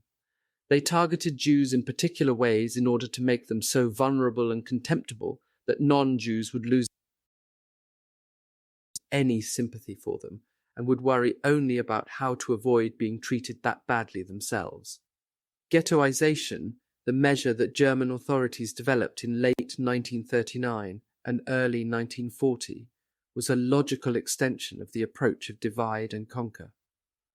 All over Polish territories, German officials forced Jews out of their homes, in villages, small towns and cities, into designated urban areas called ghettos. There the Jews were to be concentrated and isolated. Meanwhile, German authorities seized Jewish property to dispose of as they saw fit. In some cases, eager non-Jewish neighbors rushed in before them to pick up the spoils. The Germans also forced many Jews in the ghettos to work for them, producing supplies for the war. German planners always considered ghettoization a temporary measure, a sort of holding pattern until subsequent steps could be taken. But what were those steps to be? In 1939 and 1940, some Nazi decision-makers were still talking about a Jewish reservation in the east near Lublin. Officials in the German Foreign Office would propose another scheme, the Madagascar Plan, to ship all of Europe's Jews to that island. Others floated different ideas, such as using the Jews in the ghettos as enslaved labor or allowing them to die of starvation and disease there. The Nazi leadership encouraged every plan as long as it aimed to destroy Jewish life in Europe. Between 1939 and 1941, during this phase of experimentation and uncertainty with regard to German policy toward the Jews, over 500,000 Polish Jews died in ghettos and labor camps. Many starved to death. Many also died of diseases brought on by the crowding and terrible sanitary conditions. Police, guards, and overseers shot and beat others to death for trying to escape, for stealing, as if the Germans themselves were not thieves on the largest conceivable scale, for failing to work to the level demanded, or simply for sport. The ghettos were not yet a formal program of annihilation, but they proved deadly enough for hundreds of thousands of Polish Jews of all ages. In 1940, a visitor to the Warsaw Ghetto offered the following description of living conditions there. On the streets, children are crying in vain. Children who are dying of hunger. They howl, beg, sing, moan, shiver with cold, without underwear, without clothing, without shoes, in rags, sacks, flannel, which are bound in strips round the emaciated skeletons. Children swollen with hunger, disfigured, half-conscious, already completely grown up at the age of 5, gloomy and weary of life. They are like old people and are only conscious of one thing. I'm cold. I'm hungry. Noakes and Pridham 3, 1067. Starvation and deprivation in the ghettos destroyed Jewish lives, and at the same time undermined the possibilities for Jewish solidarity. Ghettoization broke up established communities and forced into close contact people who often had little in common. In the ghettos, wealthy, educated and acculturated Jews competed for scraps of food with Jews who had grown up in poverty. The German government-run leisure organization, Strength Through Joy, organized bus tours to the ghettos so that members of the supposed master race could see the degeneracy of their alleged inferiors, no matter that the Germans themselves had created the filth and desperation evident there. That squalor was offered as proof that Nazi theories of race and space held true. One of the largest ghettos was established in Lodz, in the incorporated territory, in the winter of 1939. By April 1940, it had been sealed off completely from the rest of the city, The Lodz ghetto lasted in part at least until August 1944, when the Jews remaining there were shipped to Auschwitz. Although every ghetto was different, Lodz illustrates some general conditions. In Lodz, as elsewhere, German authorities had varying opinions about the nature of the ghetto. Was it primarily for forced labor? Was it to be self-supporting? If so, how, when it was allocated no resources? To what extent was it to be self-administered? All of this uncertainty added to the misery of those imprisoned within the poorest parts of the city. The ghetto was disastrously overcrowded. In Lodz, an average of 7 people occupied a single room. That is, in 1940, an estimated 230,000 people were crammed into some 30,000 apartments, most of them one room only. Only about 725 of those lodgings had running water. Many had electricity, but it did little good. Police forbade those in the ghetto from using their lights most of the time.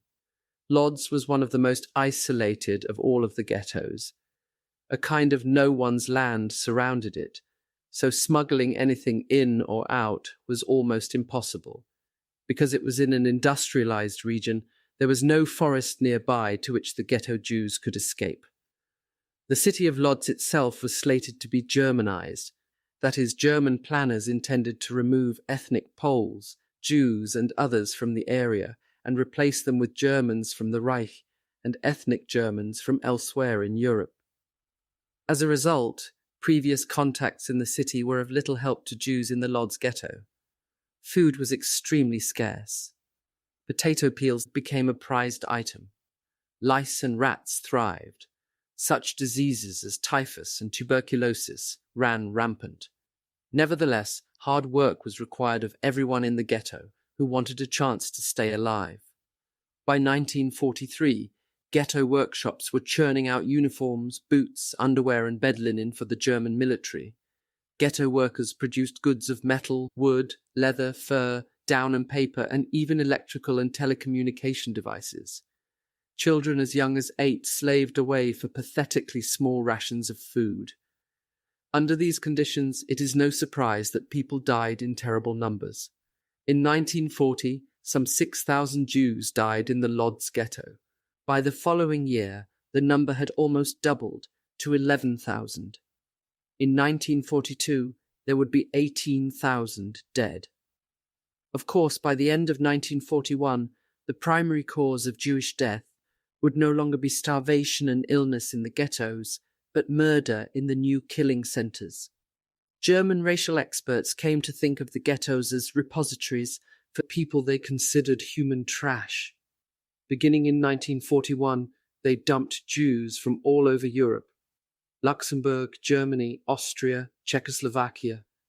In Lodz, German officials also deported some 5,000 European gypsies to the Lodz ghetto, where they inhabited a specially designated area and, like the Jews, suffered beatings, starvation, and disease. In December 1941 and January 1942, those gypsies still in Lodz were gassed at Chelmno. It is said that no Roma survived the Lodz ghetto. Nazi authorities also sent gypsies to Jewish ghettos in other cities, for example, Warsaw, Lublin, and Białystok. German officials saved themselves work by setting up Jewish councils to administer aspects of the daily lives of the ghettos. They appointed recognized Jewish leaders, prominent local people, businessmen, teachers, lawyers, to these boards, and assigned them the task of carrying out German orders within the ghetto. In each ghetto, the Jewish Council also distributed scarce resources, organized social life, set up charities, and tried to find ways to maintain some kind of human community. The autonomy of the Jewish Council, often referred to by the German word Judenrat, was more apparent than real. It could not escape German goals and priorities. In cases when members of the councils refused to cooperate, German officials dismissed them or had them shot and then replaced them with more compliant men. In Lodz, for example, the Germans had some trouble recruiting 24 members because the first council of Jewish elders set up had been summoned by the Gestapo and never seen again. The Jewish councils have often been criticized, and some people have suggested that the Jewish leadership in Eastern Europe formed part of the machinery of destruction. Hannah Arendt, a political philosopher and refugee from Nazi Germany, was accused of taking that stance in her famous study Eichmann in Jerusalem. Arendt drew attention to what she considered the complicity, even collaboration, of the Jewish leadership with the Germans.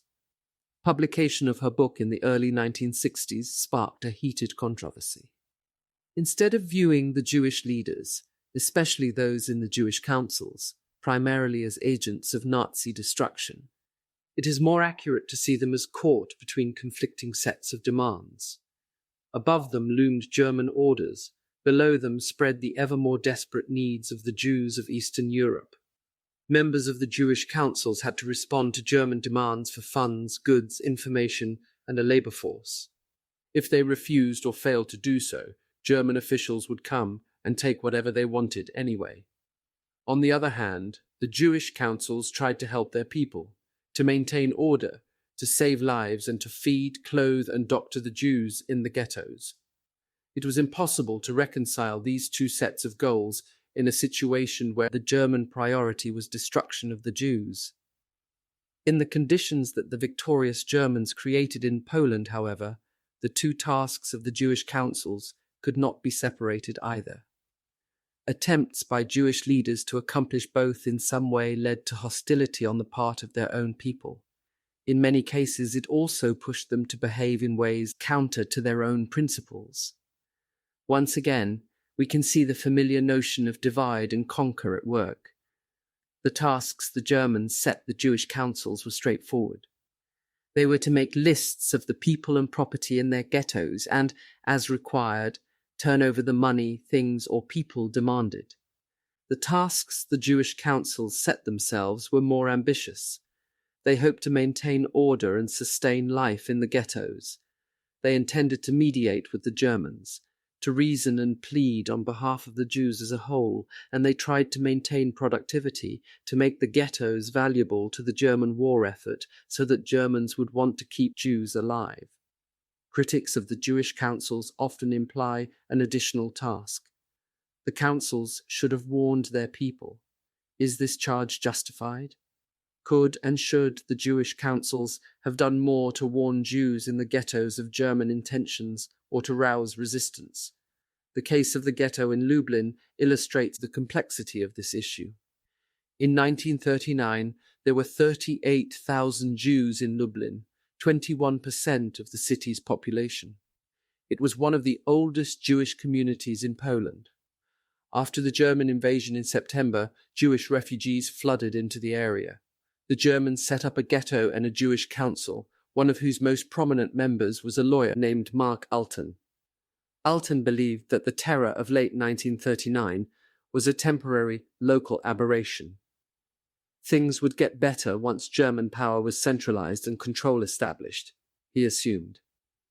Alten worked hard to cultivate contacts with Germans and used his influence to plead for exceptions, to urge a stop to arbitrary violence. More than once he was arrested for his efforts. In the end, everything Alten did was futile. In 1942, almost all the Jews of Lublin were murdered, just like their counterparts all over Poland. Alten has been accused of ingratiating himself with the Nazis, the very people who would seek to kill every Jew alive. There is no doubt that he misread the situation, although his misjudgment came out of predictable human tendencies. He looked to the past as people do when seeking guidance for the present. He saw persecutions of Jews, pogroms, and isolation. From that history, he took the lesson that this attack too would pass if the Jews could just hold on. Alten was wrong, but can he be faulted for failing to anticipate something that had never happened before? Can the Jewish councils be blamed for not realizing in 1939 or 1940 what even top Nazis did not grasp until sometime in mid-1941, that this time the goal would be annihilation of every Jew in Europe? To decent people, such a thing would long be unimaginable. The Jewish councils are sometimes charged with having handed Jews over to their deaths. there is no denying that German officials used the Jewish councils to their own ends. They had been created for that purpose. Beginning in late 1941, the councils prepared lists for transports out of the ghettos to killing centres. Often they used their own police forces to help round up those slated for destruction. Not surprisingly, they generally sent first those people in the ghetto they viewed as least useful, the sick, old, very young and weak. Outsiders such as gypsies could also expect to be on the early transports. Nevertheless, Jewish leaders varied considerably in their responses. Sometimes they even managed, at least temporarily, to thwart Nazi designs. Several examples give an idea of the kinds of activities possible among the councils. By 1940, the Jewish Council in Lublin was dealing not only with the ghetto in that city, but with about 50 work camps. Under the crowded and desperate conditions, food, medicine, and doctors were all woefully inadequate.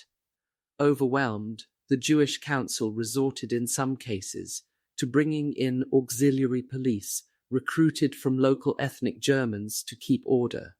Known for their viciousness toward Jews, those police contributed to the hatred that many Jews felt for the Jewish Council.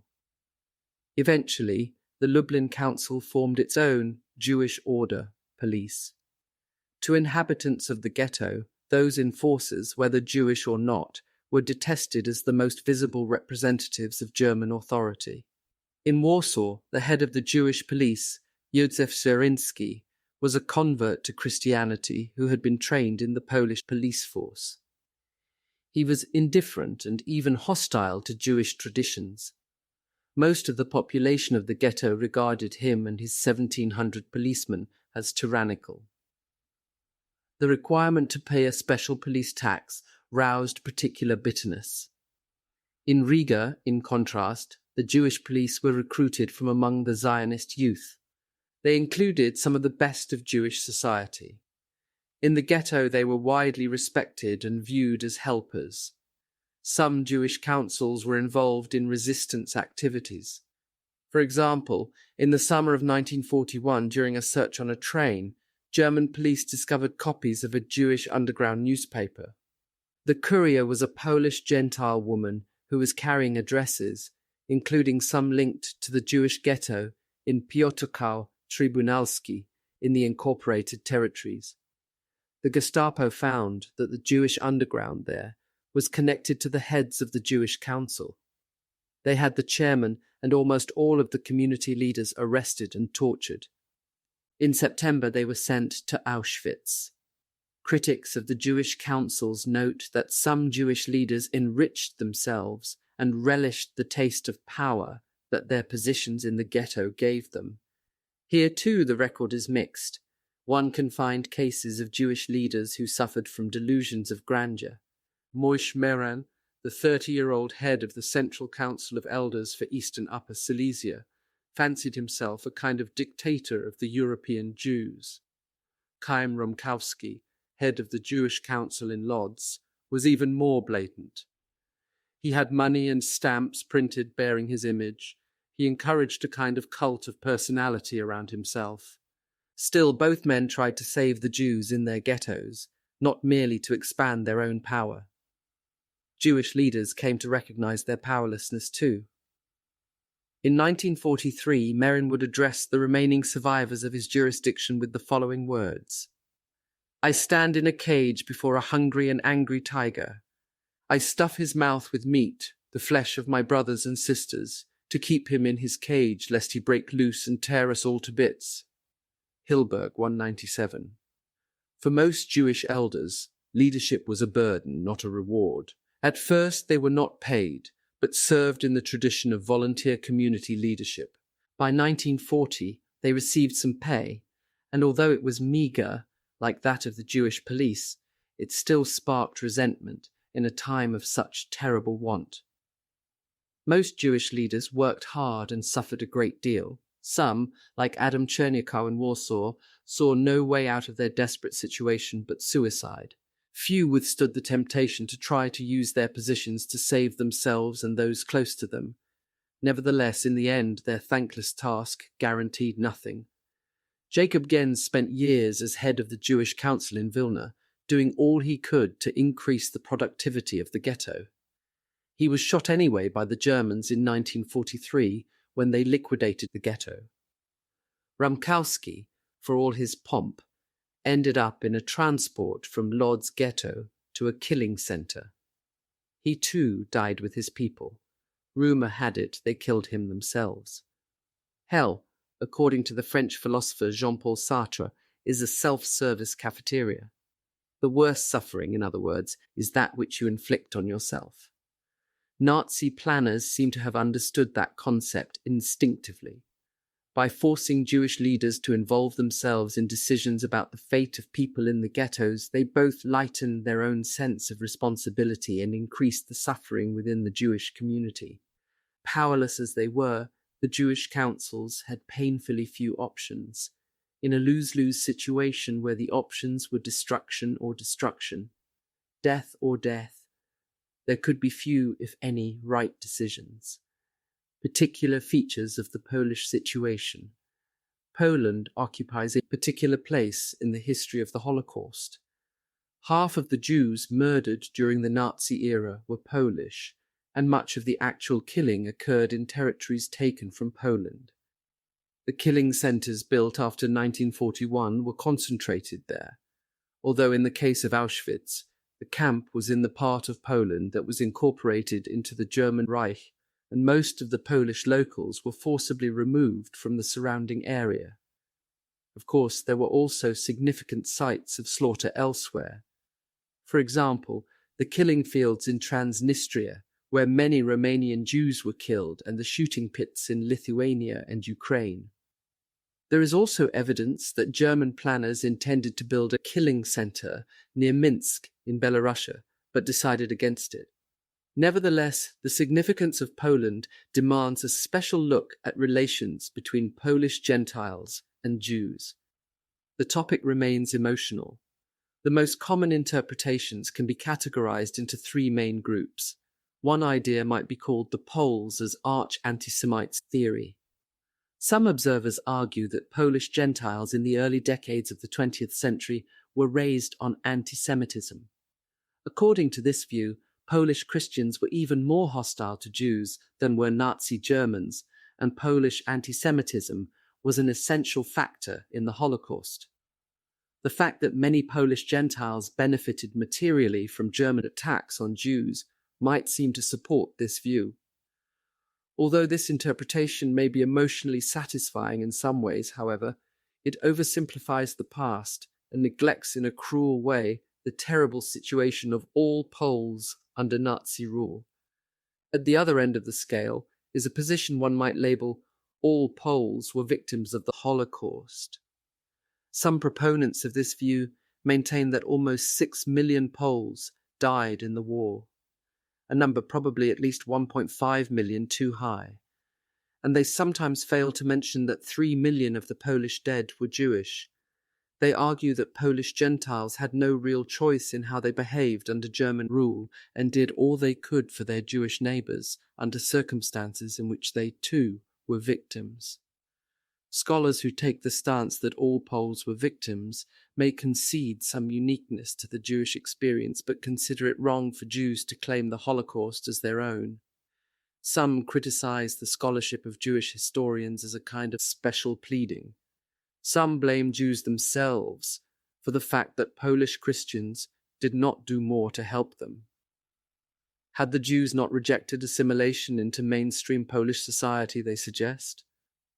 Were they not richer than their Christian compatriots? Did they not tend to be pro-communist? Studies written from this perspective have done important work to draw attention to the suffering of Polish Gentiles during the Second World War. They sometimes do so, however, by downplaying Jewish victimization or even reproducing anti-Semitic ideas. A third alternative can be called the unequal victims theory. According to this view, Nazi Germany attacked Polish Gentiles and Polish Jews, but in different ways and to different extents. Here, too, the numbers used are instructive. For some time, it was assumed that approximately equal numbers of Polish Christians and Jews were killed during the war. In the case of non-Jewish Poles, the estimate of 3 million, now widely believed to be too high, includes many people killed by the Soviets as well as by the Germans. That number, 3 million, computes to over 10% of Polish Gentiles, a terrible toll. It amounts to close to 90% of Polish Jews, a total catastrophe. The unequal victims approach has validity, but as the label itself suggests, it all too easily disintegrates into a kind of competition in suffering or a numbers game in which human agony is quantified in ways that do not really make moral sense. These debates intensified with the publication of a book called Neighbours by Jan Gross. In graphic detail, Gross recounts how on one day in July 1941, half of the residents of the Polish town of Jedwabne murdered most of the other half. In Jedwabne, according to Gross's account, Poles, not Germans, initiated and carried out the slaughter of hundreds of local Jews. Gross's study, however, is not simply one more accusation of some kind of intrinsic, uniquely Polish anti-Semitism. Instead, he shows the complex interplay of forces in a region first terrorized by Soviet rule between 1939 and 1941, then overrun by the Germans. Poles accused Jews of collaborating with the Soviet oppressors, but in fact it was often precisely those Polish Gentiles most deeply implicated in Soviet crimes who were quickest to take the lead in attacks on Jews. Attacks that would serve both to deflect the anger of their neighbors and to curry favor with the new German occupiers. Gross's analysis and the best of the controversy, it has sparked caution against generalizing and emphasize instead the wide range of actions and experiences on the part of Poles during the Second World War. Some collaborated with the Soviets, some with the Germans, some helped their Jewish compatriots, often at great risk to themselves.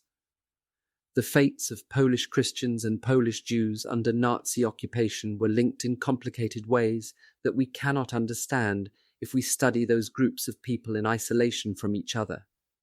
As a whole, Polish Gentiles did not obstruct Nazi plans to isolate, expropriate, and eventually annihilate the Jews. What factors might help understand the Polish situation? One important point involves chronology. Poland came under German domination very early, in 1939, and remained, at least in part, in German hands until early 1945. Unlike the Italians, who began to contend with German occupation only in 1943, the Poles were broken down by years of abuse and persecution. A second factor was ideological. Nazi racial theory considered Poles, like all Slavic people, to be Untermenschen, subhuman. Polish Gentiles occupied a higher position on the ladder of Nazi racial theory than did Jews, but they nevertheless counted in German eyes as inferiors, worthy at most to serve their Aryan masters as slaves.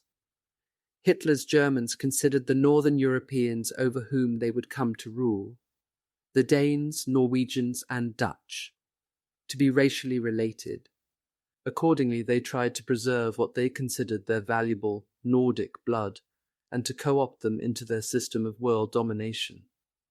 But they had no such intentions for the Poles, whose lives they regarded as worthless. Demography, ethnic division within Poland, was a third factor that shaped the Polish situation. Many of the inhabitants of Poland in 1939 were not ethnic Poles. The area seized by the Soviets in 1939 and held until 1941 was particularly mixed. Its 12 million inhabitants included only about 4.7 million ethnic Poles. The rest were Ukrainians, Belarusians, Russians, Jews, and others. Relations among these groups were not always harmonious, and the German invaders would prove adept at turning ethnic groups against one another to further their own ends. The 1939 division of Poland between Nazi Germany and the Soviet Union seemed to have deepened hostilities between Polish Gentiles and Jews and exacerbated Polish anti-Semitism.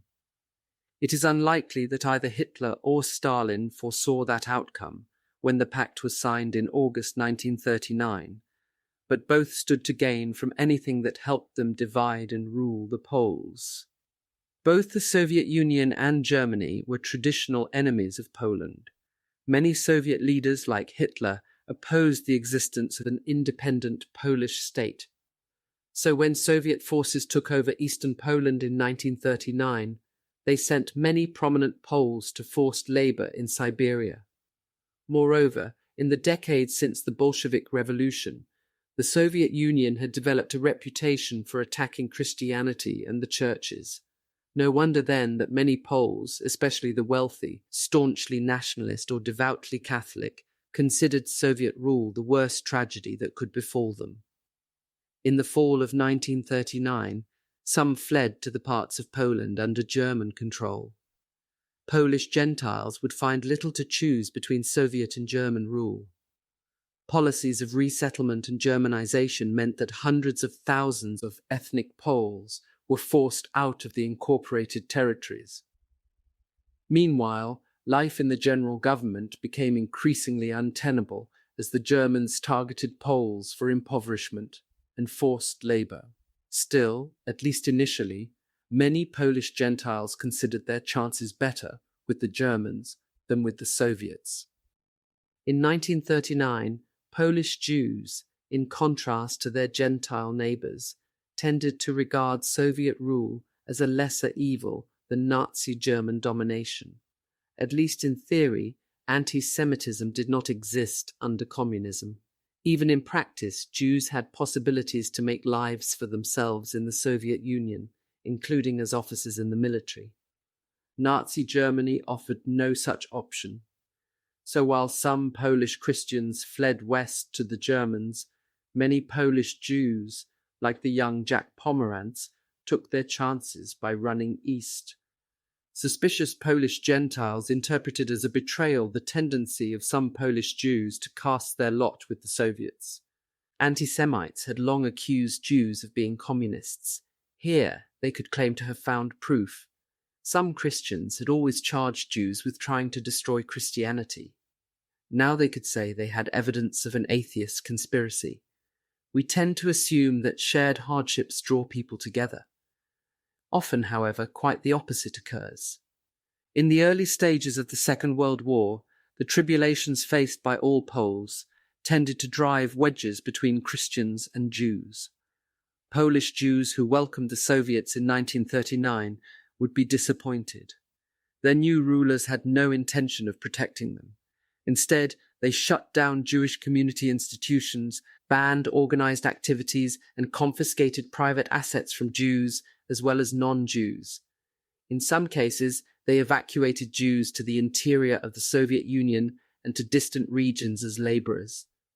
Soviet authorities required all young men in the areas under their control to enlist in the Red Army. Some Poles, Jewish and Gentile, chose that option.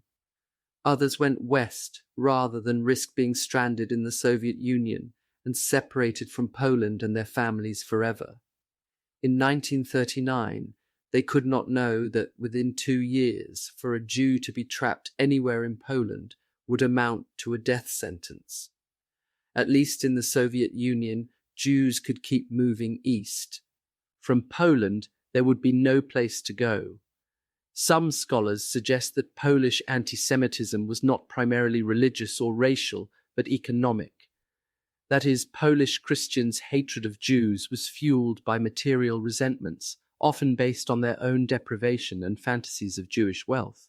In this view, it was not greed, but pauperization that led to Polish Gentiles taking advantage of German aggression to grab Jewish property. Certainly, the poverty of many Poles played into the hands of the Germans. In retrospect, one is struck by the pathetically small stakes that induced some Gentiles in Poland to betray Jews to the Germans or even kill them themselves. Life seems to have been worth very little. For example, in one Polish town during the war, Germans promised a kilogram of salt to anyone who brought in the head of a Jew. Local Ukrainians fanned out through the nearby forests and returned clasping severed heads. In other cases, bags of sugar served as a reward. Sometimes just the promise of whatever possessions the Jews carried with them sufficed.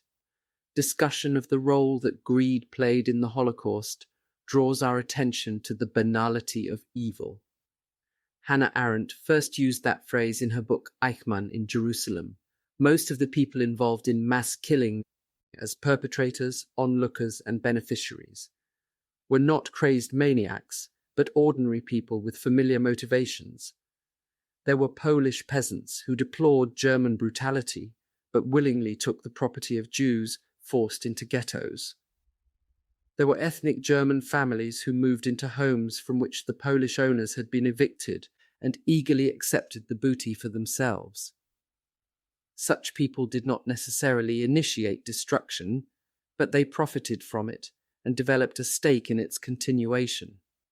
Nevertheless, one can also find many accounts that show Poles who risked their lives for others, including Jews.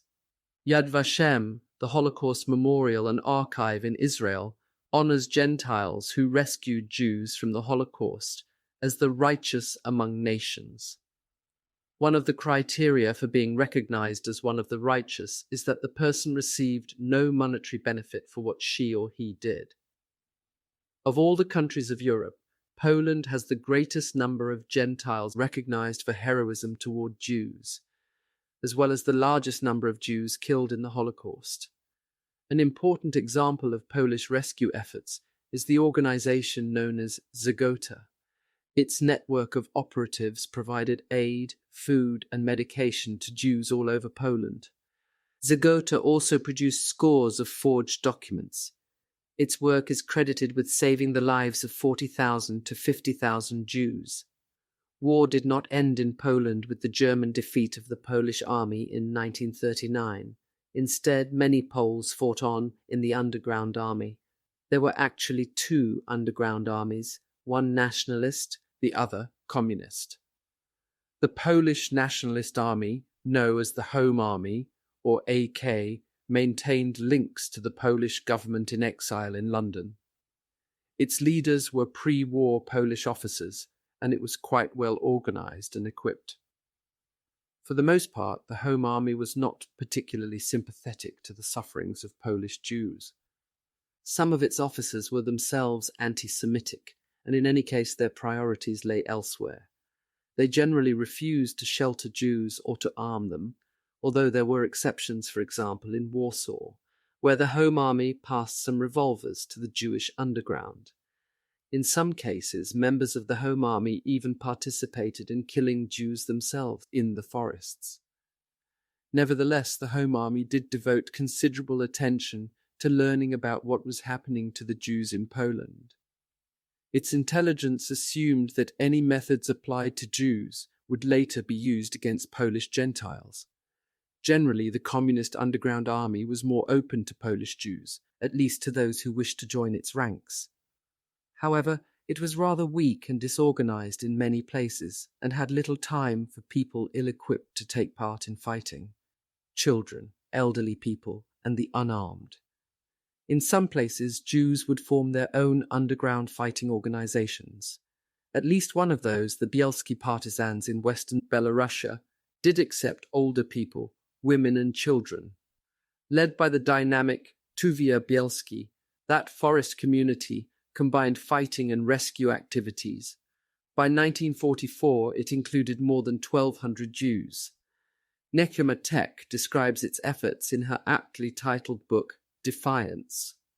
In his book, Anton the Dove Fancier, Bernard Gottfried recounts a story that shows how the lives of Polish Jews and Gentiles were intertwined. When the war began, Bernard was a young Jewish boy living in the Polish city of Radom. His neighbor Anton was a Polish Christian who raised and trained pigeons. Anton was a rough man. He drank, threatened to cook his beloved birds, and neglected and scolded his wife. One day, German officials requisitioned Anton's pigeons for the Reich. Instead of turning them over to the enemy, Anton killed every one of them. He was arrested for disobedience and sent to a camp. Later during the war, Bernard himself ended up in the concentration camp of Majdanek. There he saw Anton, now wearing the uniform of a capo.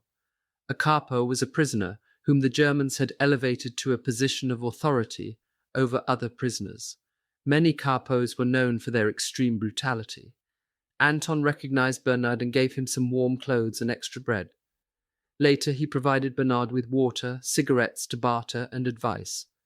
Somehow, Bernard Gottfried lived through the war. While he was still in a camp, he learned that Anton had been killed by his fellow prisoners in revenge for his cruelty. Gottfried returned to Radom, where he saw Anton's wife. She told him that she too had been born Jewish. As a child, she had been orphaned and taken in by Anton's mother. Anton had never known about her origins.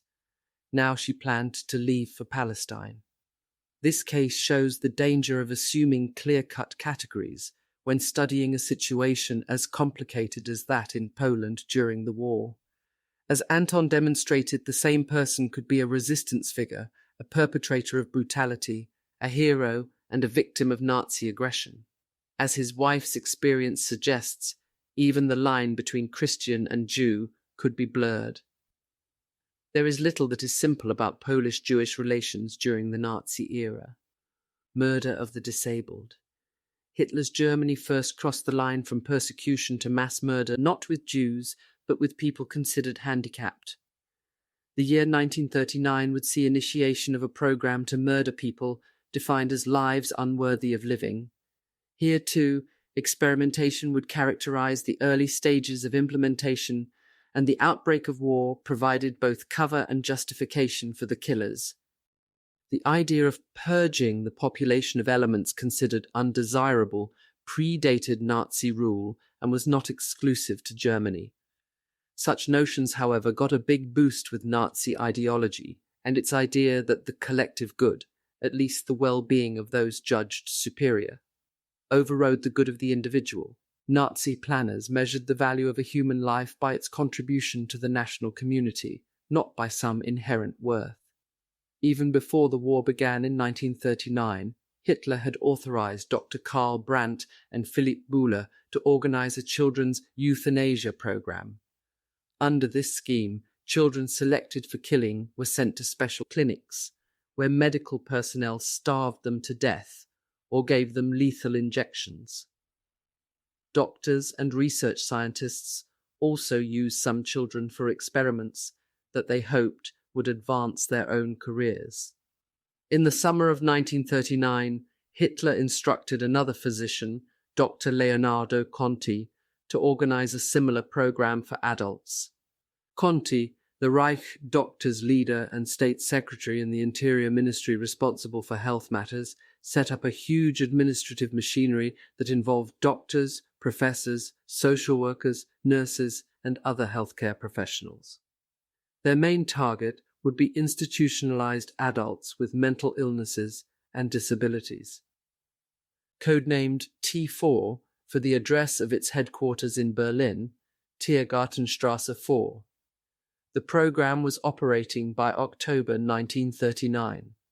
Conti's people developed a target number by using the following formula. Of every 1,000 people in the German Reich, they estimated 10 needed psychiatric treatment. 5 of those were institutionalized. One of those 5 was assumed to qualify for what was euphemistically called euthanasia. In fact, it was murder. That formula, 1,000, 10, 5, 1, yielded between 65 and 75,000 target cases in Germany. Conti's committee prepared forms to be sent to all mental institutions. The form was short and asked such questions as whether the patient received regular visitors or had any non-Aryan blood. Obviously, the criteria for selection had little to do with the actual health of the person in question. Teams of medical evaluators examined the forms. They marked with a red plus sign those people to be killed.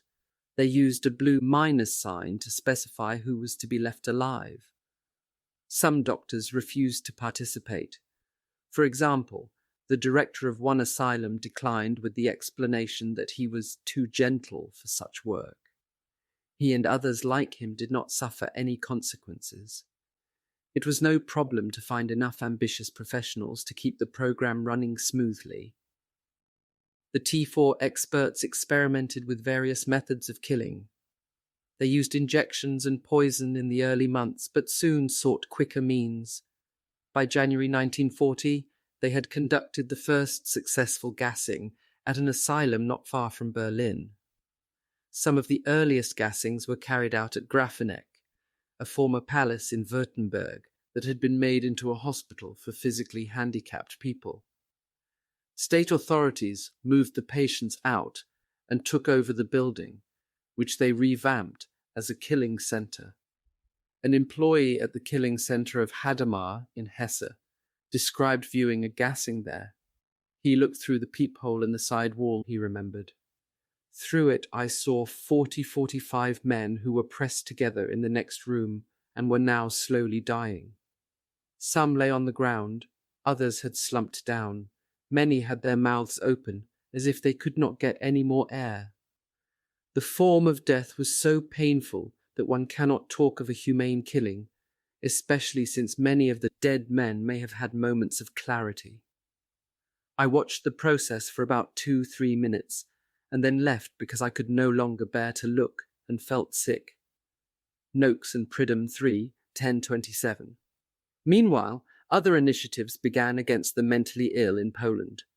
Already on the 29th of September 1939, Germans began shooting Polish mental patients in the district of Bromberg. The Polish name is Bydgoszcz. By the 1st of November, they had murdered almost 4,000 people this way. Elsewhere in territories conquered from Poland, SS execution squads murdered residents of mental institutions in order to empty out buildings for their own purposes. Sometimes they responded to requests from bureaucrats in the resettlement offices who needed beds for ethnic Germans being brought into an area. One SS special commando used a van labeled Kaiser's Coffee as a mobile killing unit. Carbon monoxide gas was fed from a container in the cab into the back of the van to asphyxiate the passengers.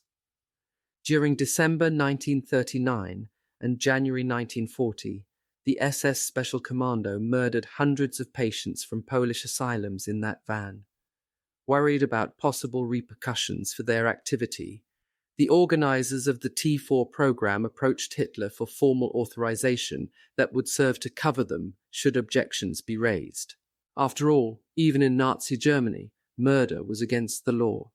Sometime in October 1939, T4 officials persuaded Hitler to sign a short statement that was typed on his personal notepaper rather than as an official document. The statement read, "Reich leader Buhler and Dr. Brandt are charged with responsibility to extend the powers of specific doctors in such a way that, after the most careful assessment of their condition, those suffering from illnesses deemed to be incurable may be granted a mercy death." Noakes and Pridham 3, 1021. It is significant that Hitler backdated this note to the 1st of September 1939, the day of the German invasion of Poland. Presumably he did so in order to link the decision to begin killing people deemed handicapped with the demands of war. In fact, the murders were not a response to the exigencies of war. They were an expression of the ideology of race and space. The upheaval of wartime, however, provided the opportunity to carry out such plans with reduced public scrutiny. At the same time, war increased Hitler's ability to appeal to the German nation to support his cause. The program's organizers tried to keep the killings secret, but total concealment was impossible. There were simply too many people involved and too many ways for information to leak out. Staff at hospitals and asylums saw patients taken away for killing. Family members received letters that announced the deaths of their loved ones. In some cases, officials made errors. For example, they wrote that someone had died of appendicitis when the person's appendix had been removed years earlier. They listed another cause of death as spinal disease, but the relatives had just seen the man, and he had been in perfect health. The patients themselves, in some cases, figured out what was going on and pleaded for their lives. News also circulated in the German communities near the killing centres and beyond. Employees of such places sometimes frequented local bars, where they spouted off about what they had seen. The stench of bodies burning in crematoria drifted beyond fences and walls that enclosed the sites of killing.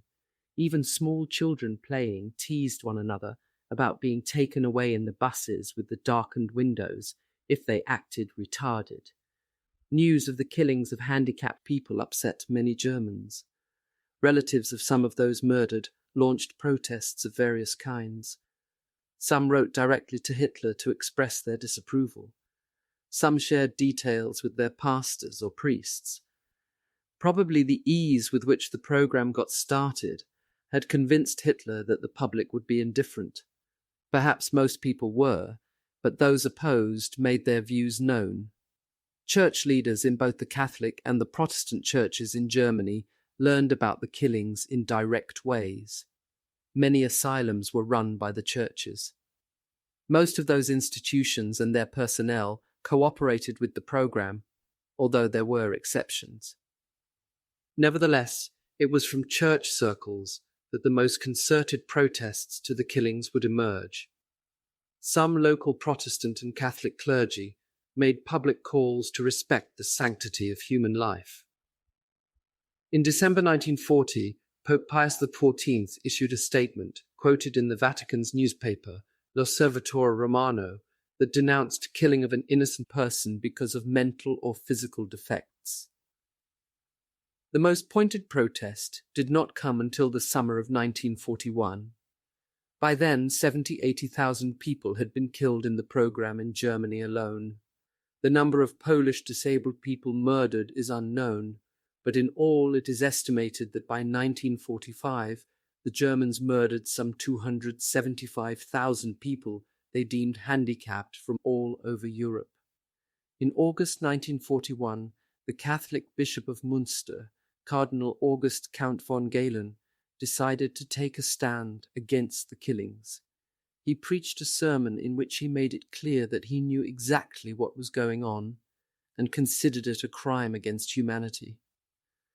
Galen quoted the German Penal Code's prohibition against murder and warned the government that its policies would backfire. He told of a German soldier whose father had been institutionalized for some mental disturbance. As the younger man went off to defend his nation, his father in Germany was being killed by his German national comrades. Whose life would be safe in such a society? Galen asked his parishioners. Galen's sermon was duplicated and circulated all over Germany and even abroad by sympathetic elements within the Christian churches. Nazi leaders were furious, but they dared not take action against Galen. He was too well known and too popular. In wartime, the government could not risk alienating its own population, so Galen kept his post. Late in August 1941, Hitler gave an order to halt the euthanasia program. That order was little more than a ploy. It is now known that the killings did not stop, nor did Hitler intend them to. The major gassing operations ended, the killing program was decentralized into hospitals, and the secrecy surrounding T4 was increased. Meanwhile, the priorities of the German leadership had shifted to Eastern Europe after invasion of the Soviet Union in June 1941 and the accompanying massacres of the Jews. It is not clear to what extent Hitler's order to halt was a response to protests such as Bishop von Galen's sermon. Certainly the stepped-up efforts at concealment were intended to placate the public. German authorities always had an eye to morale in the military and at home. During wartime, the last thing soldiers and their families needed was the worry that men would be killed by their own government if they were injured. Nevertheless, the killing of disabled people continued until the end of the war and even after. The last victim of the euthanasia program was a 4-year-old boy murdered in a Bavarian hospital on the 29th of May 1945. 6. Expansion and systematization, exporting war and terror, 1940–1941. The previous chapter described the first year of the war as a period of Nazi experiments in conquest, persecution, and mass killing. Just as Nazi revolution in 1933 had been followed by routinization, the experimental phase in 1939 gave way to what might be labeled a time of expansion and systematization. During 1940 and 1941, the size of Hitler's empire increased tremendously as German forces overwhelmed more and more of Europe. After Poland, the Germans first turned their military attentions to the north and west, attacking Denmark, Norway, the Netherlands, Belgium, Luxembourg, France, and Britain in the spring and summer of 1940. Able to conquer all but the British, they moved south and east against Yugoslavia and Greece in spring 1941, and then in June 1941 against the Soviet Union. Terror and suffering grew along with Hitler's empire as programs of killing became both much larger and more efficient. By the end of 1941, German mobile killing units would have murdered close to 1 million Jews in Eastern Europe, men, women, and children, many of them shot into mass graves. Preparation of killing centers to massacre even more stunning numbers of people would be underway. Millions of Soviet prisoners of war would be dead or dying in German captivity. This chapter surveys the German campaigns of 1940 and 1941 that brought most of Europe under Nazi control. It explores the repercussions as Nazi Germans took their projects of supposed racial purification and territorial expansion ever farther from home. War in the north and west. Within days of the German invasion of Poland on the 1st of September 1939, both Britain and France were officially at war with Germany.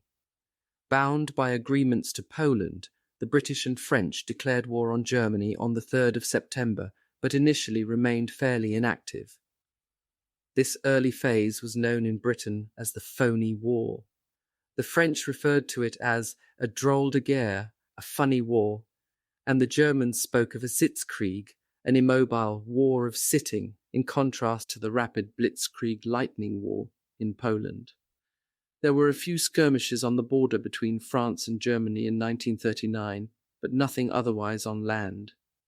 Siegfried Knapper, a young German artillery officer, describes in his memoir Soldat how he spent much of the autumn and winter of 1939-1940 in Western Germany, mere miles from the border with Luxembourg. Days and then weeks passed as the Germans prepared for an attack from the French that never came.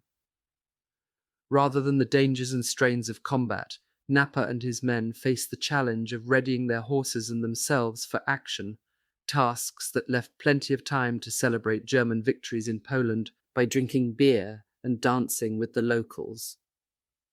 Knapper especially enjoyed an invitation to the Bismarck estate, where he and a group of fellow officers sipped cocktails and chatted with the vivacious young granddaughter-in-law of Otto von Bismarck, the hero of German unification in 1871. From Knapper's vantage point, it must have been easy to view Hitler's early triumphs as confirmation of German superiority. At sea, there was more action as the Germans began their attack on Allied shipping. In return, the British Navy organized a convoy system and began breaking German codes. By mid-1940, this phase of the phony war in the West would come to an abrupt halt. In the spring of 1940, after a winter spent consolidating their hold on Poland and continuing preparations for further offensives, the Germans moved north and west. Hitler and his generals knew that their plan to dominate Europe remained impossible unless they crushed and subordinated the European powers of France and Britain. That goal could only be achieved through war. For Hitler, war in the West was a prerequisite for grabbing land in the East. It had been part of the plan all along. The Western conflict, however, did not take quite the form Hitler had foreseen. Already in 1938, Hitler believed Germany was ready for war against France and Britain. He had expected that war to precede hostilities with Poland. The German Air Force. The Luftwaffe had been built up under Hermann Göring with an eye to campaigns in the West. It was in the West that Hitler anticipated the most difficult fighting for the Germans. After all, in Nazi eyes, Europeans to Germany's east were racial inferiors, surely easy opponents for members of a master race. In keeping with Nazi racial theories, German warfare in the West would be less excessive than in the East. Nazi ideology regarded Western and Northern Europeans as racially valuable people, suitable partners for German Aryans. Still, Germans would do much stealing and plundering in these parts of Europe too. For leaders who believed that Germany had lost the previous war because of public discontent. The stab in the back from the home front. Nothing was more important than placating the people back home. What easier way to do so than to let them enrich themselves at the expense of others? In April 1940, German forces entered Denmark, and that small nation surrendered without a struggle. The Germans moved on to Norway, where they had to fight their way in, but by June 1940 they had defeated the Norwegians too. The British and French tried to help Norway, but without adequate air support and thorough coordination, their landings failed. The Norwegian government fled to London, where it established itself as a government in exile. Norwegian merchant ships also escaped to Britain, where they could be used in the war effort against Germany. A local fascist leader, Vidkun Quisling, took power, or more accurately, became the German puppet. At home, his name, Quisling, has become a synonym for cowardly collaborator. The Norwegians would execute him as a traitor in 1945. What did German military planners want with Denmark and Norway? A look at a map gives some explanation. The Germans needed to secure the supply route of Swedish iron ore for their war machine. They also sought to broaden their base for a sea war with Britain and eventually the United States. Scandinavia would provide naval bases from which to attack the British with submarines and access to routes around Britain. In May 1940, just a month after the offensive against Denmark and Norway began, German forces invaded and conquered the neutral nations of the Netherlands, Belgium, and Luxembourg. Here, too, victory was swift. In the Netherlands, German armoured forces penetrated the borders, while airborne units took strategic airfields and bridges. The Dutch soon surrendered. First, however, there were some significant developments. The Queen and her government left Holland for Britain, where they too formed a government in exile on the side of the Allies. The Dutch were important to the French and British cause because they controlled a large colonial empire and a substantial merchant fleet, both of which would prove valuable in the war effort. On the 14th of May, the Luftwaffe bombed the Dutch city of Rotterdam in an attempt to terrorize the Dutch into surrender. The Germans clearly aimed at civilian targets to intimidate and demoralize their opponents. They destroyed the center of the city and killed hundreds of civilians. At the time, the panicked British press reported the inflated figure of 30,000 Dutch casualties. For the Allies, the bombing of Rotterdam provided an early manifestation of German brutality and introduced a new kind of warfare, unlimited war from the air. Within a few years, the Germans would reap what they had sown with the destruction from the air of their own cities. One of the eyewitnesses to the German conquest of the Netherlands was Anne Frank, a young girl living in Amsterdam. She and her family of German Jews had left Frankfurt for Holland after Hitler came to power. As it turned out, they had not fled far enough. Unable to get out of Europe in 1940, their only option was to try to disappear within the city of Amsterdam. Anne's father began to use his contacts to prepare a hiding place for his family and some acquaintances. It was in their secret annex between July 1942 and August 1944 that Anne would write a diary, now one of the most famous documents of the Holocaust.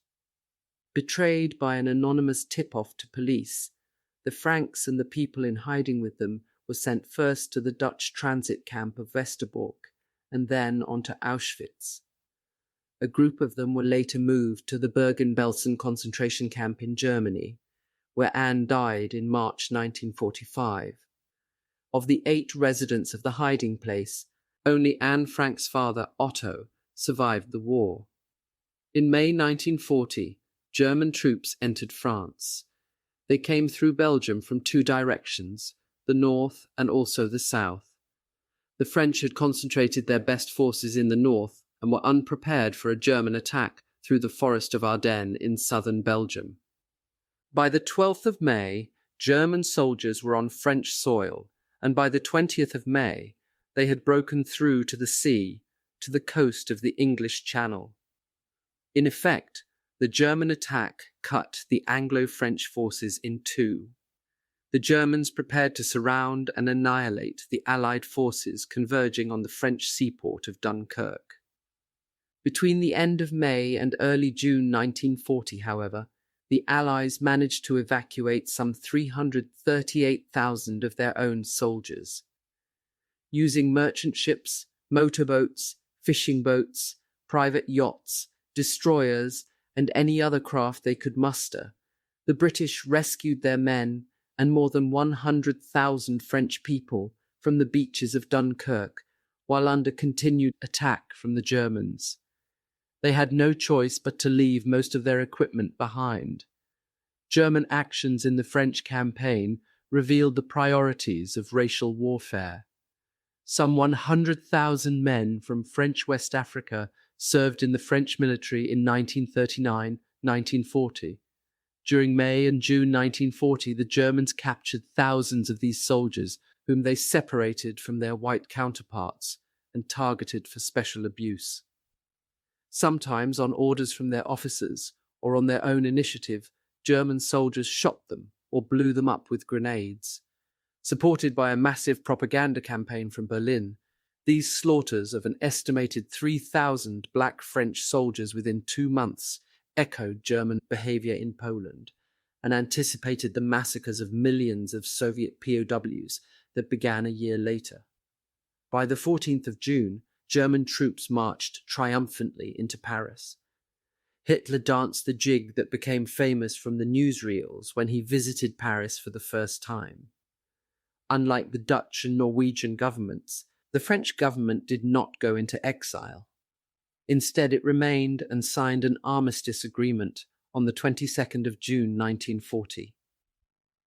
Under the terms of the armistice, the Germans divided France into 2 parts, an occupied zone and an unoccupied zone known as Vichy France, because its capital was located in the small southern city of Vichy.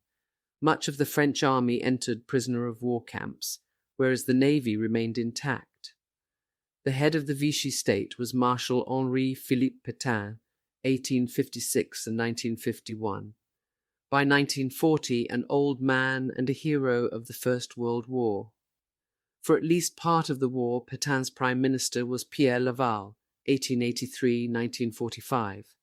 Together, those 2 names would become symbols of French collaboration with Nazi Germany. Some of the French, however, refused to accept defeat. Among those, General Charles de Gaulle, 1890-1970, emerged as leader of the Free French forces, and he too escaped to London. In the years before 1940, France had been a haven for refugees from all over Europe. Many communists and other supporters of the Spanish Republic had fled to France in 1939, when their side lost the civil war in Spain. Jews from other parts of Europe had taken refuge in France as their homelands fell prey to German aggression. Now all of these people came into the hands of the Germans and their new French partners. Among the many foreigners residing in France in 1940 were a young boy named Saul Friedlander and his parents. Friedlander was born in Prague in 1932. He and his parents, middle-class secular Jews, had left Czechoslovakia in 1938, even as German troops were moving in.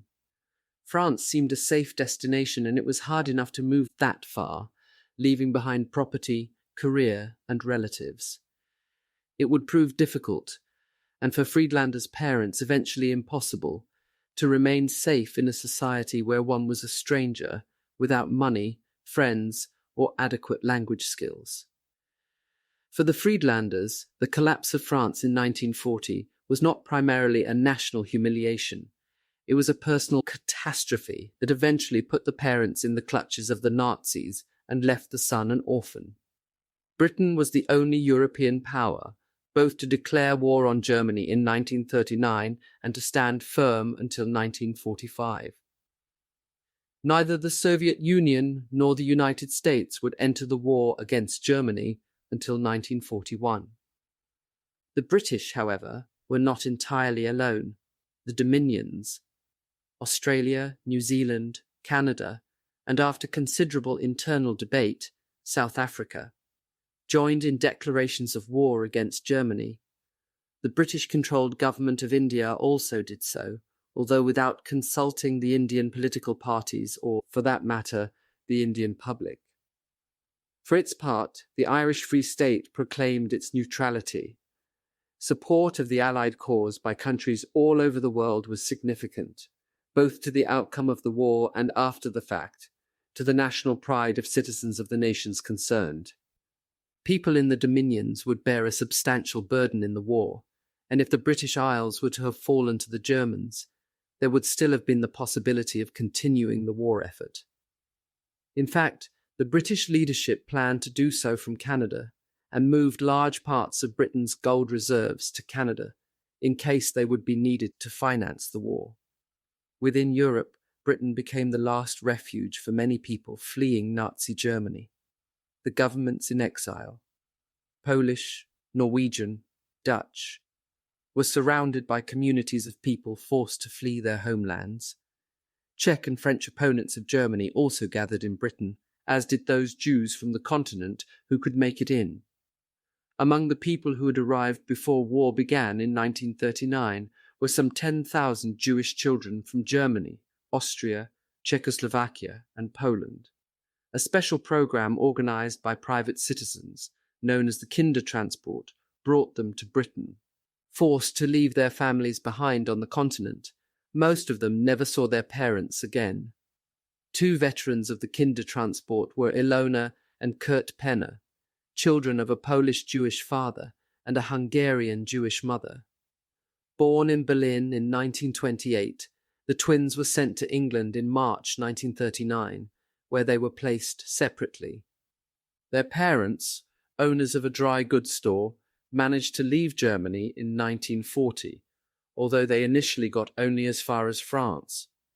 Fortunately, they were able to secure passage to the United States in 1941. Kurt joined them there that year, Ilona 2 years later. Now, more than 60 years later, the children of the Kindertransport are adults, many of them grandparents. One girl who came to England from Vienna became known as an adult as Ruth Morley, an Academy Award-nominated costume designer who worked on such well-known American films as Tootsie, The Miracle Worker, and Taxi Driver. Morley's daughter, a filmmaker named Melissa Hacker, included some of her mother's experiences in a documentary film titled My Knees Were Jumping, Remembering the Kindertransports. By May 1940, with the fall of France, Hitler saw the British as Germany's main enemy in Europe. He proceeded with plans for an invasion, while Prime Minister Winston Churchill rallied the population against the Germans. One of Churchill's most famous speeches included the following challenge: "The Battle of Britain is about to begin. Upon this battle depends the survival of Christian civilization. If we fail, then, all we have known and cared for will sink into the abyss of a new dark age." After the evacuation of Dunkirk, Churchill's rousing words helped strengthen and inspire British determination. Even though large tracts of Europe and many old and famous states have fallen or may fall into the grip of the Gestapo and all the odious apparatus of Nazi rule, we shall not flag or fail. We shall go on to the end. We shall fight in France. We shall fight on the seas and oceans. We shall fight with growing confidence and growing strength in the air. We shall defend our island, whatever the cost may be.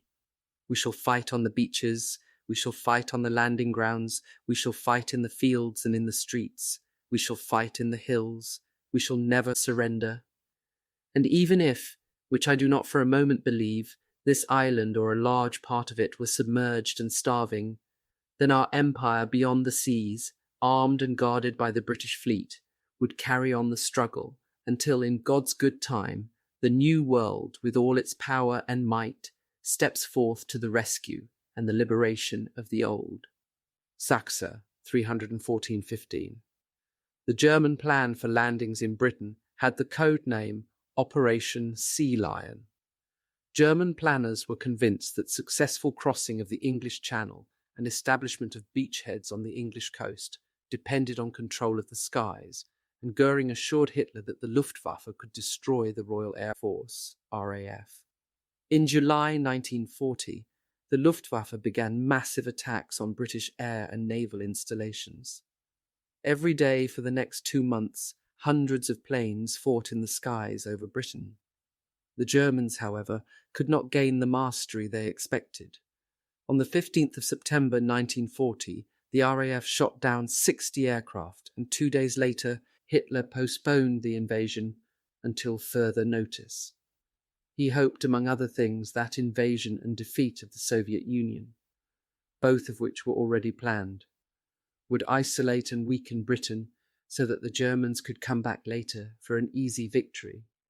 Those late summer, early autumn months became known as the Battle of Britain. Throughout 1941, the Germans bombed British cities, industrial centres and ports. Air raids became a nightly event, with the inhabitants of London, Coventry, Plymouth and other cities seeking safety in subways, cellars and homemade bomb shelters. German bombing took a heavy toll on civilian lives and property, but British morale remained firm. Meanwhile, German air raids spurred the Allies to develop radar technologies that would play a crucial role in winning the war in the air. Events on the periphery of German warfare. Some European countries remained neutral throughout the Second World War, most notably Spain, Portugal, Switzerland, Sweden and Turkey. The neutrals would play different roles during the war. Some provided escape routes for victims of German persecution. For example, in October 1943, the small Jewish community of Denmark was smuggled out to safety in neutral Sweden. Others, such as Switzerland, turned many refugees away. Among those sent back at the border were the young Saul Friedlander's parents. In despair, they ended up back in France, and eventually they were sent to Auschwitz and killed there. Some of the neutrals profited considerably from the war. Swiss banks grew rich on stolen gold, sent there by German authorities, and on deposits from European Jews desperate to protect some assets from the German predators. The Swedes delivered massive amounts of iron ore to Germany. Turkey offered refuge to some European Jews, but charged special taxes intended to transfer wealth from the refugees to native Turks. After the war, Turkey also provided an escape route to the Middle East for many Nazi criminals. Neutral or not, no nation in Europe would be untouched by the war. In 1940, Germany entered into the Three-Power Pact with Italy and Japan. Later, that arrangement would be consolidated into a formal military alliance, although coordination among the three powers was minimal. For the time being, the three states committed themselves to aid one another against their enemies. Later, in 1941, Hungary, Romania, Slovakia, Finland, Bulgaria, and Croatia would join the pact. Why were these less powerful nations interested in allying themselves with Germany and Italy? A look at a map suggests an answer. All of these countries hoped to expand with German or Italian help at the expense of their neighbours. They operated on a common assumption. The enemies of my enemies are my friends. By the end of the Second World War, that notion would prove disastrously false. As evident in the division of Poland in September 1939, Germany was not the only belligerent power in Europe. Under the leadership of Joseph Stalin, the Soviet Union had its own expansionist program linked to the goal of crushing all threats to internal security. After seizing eastern Poland, Stalin turned his attention to the three tiny Baltic states, Estonia, Latvia, and Lithuania. By October 1939, massive Soviet threats had compelled all three to accept Soviet military bases with tens of thousands of Red Army troops. In June 1940, as the victorious Wehrmacht marched into defeated Paris, Stalin grabbed the opportunity to transform those bases into a full-scale invasion and occupation of the Baltic states. Along with Red Army tanks came the Stalinist system of terror, presided over by the NKVD, People's Commissariat for Internal Affairs, and its political police, known after 1941 as the NKGB, People's Commissariat for State Security, or simply KGB. Soviet authorities organized a wave of purges and deportations of local nationalists of all ages. Hundreds of thousands of people simply vanished into Soviet torture chambers, prisons, and labor camps in Siberia. In Latvia alone, 2% of the population disappeared as NKVD operatives sought to destroy the possibility of any national resistance. For the next year, Soviet interrogators and guards and local collaborators followed Stalin's injunction to beat, and again beat. Likewise, in June 1940, Stalin took advantage of the situation in Western Europe to seize northern Bukovina and the province of Bessarabia in northern Romania. There, too, NKVD rule and ruthless state terror followed, with the same deadly consequences as in the Baltic states. By the time the Germans launched their own invasion of these regions in mid-1941, the people of the Baltic states and northern Romania had been brutalized by deprivation, abuse, and violence. Small wonder that many of them in turn would seek revenge and scapegoats for their suffering by throwing their lot in with the Nazis. It can be tempting to set up competitions in evil between Hitler and Stalin. Who was worse? Who caused more murder and misery? This brief survey of the events of 1940, however, is a reminder of an even more terrible reality.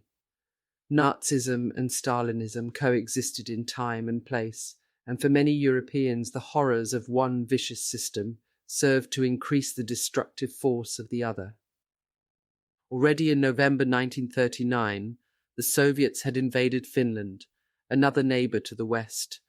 The gigantic attack was intended to overwhelm the 3.5 million Finns in rapid blitzkrieg style. Instead, the Finns mounted a resourceful, heroic resistance and held out until March 1940, when they were forced to sign a peace treaty and cede territories to the Soviet Union.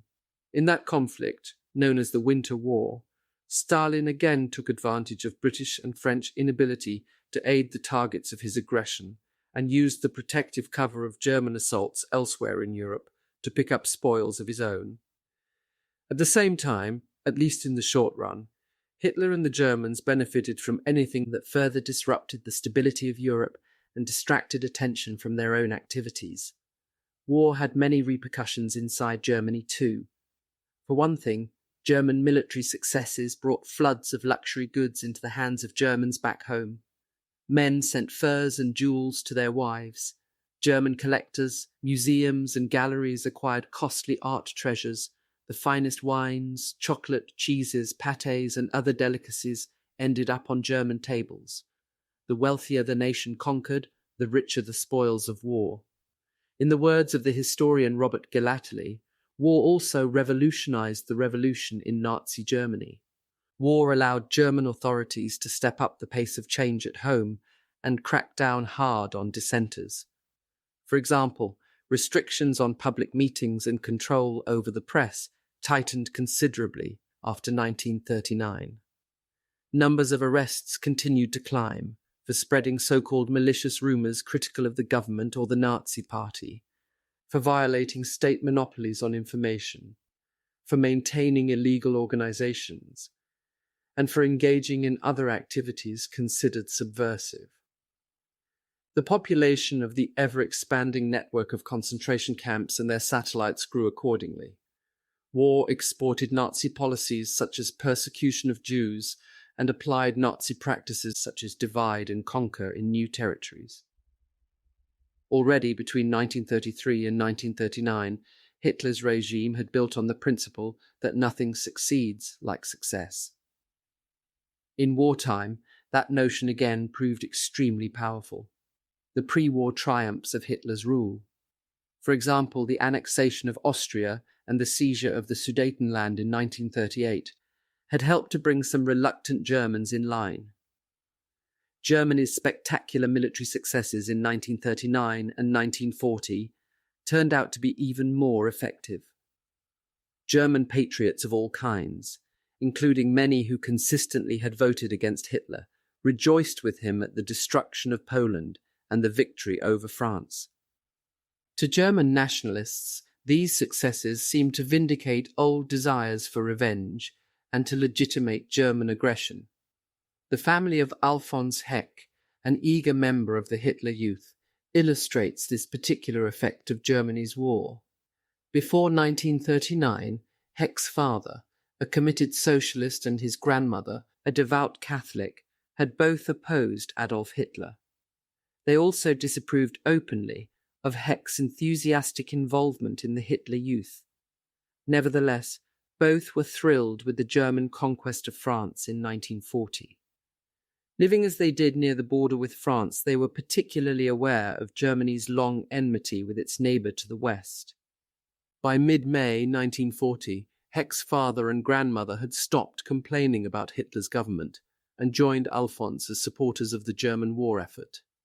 War brutalized life in ways that did not alter the goals of the German leaders but did transform what it was possible for them to achieve. War provided a cover for mass murder.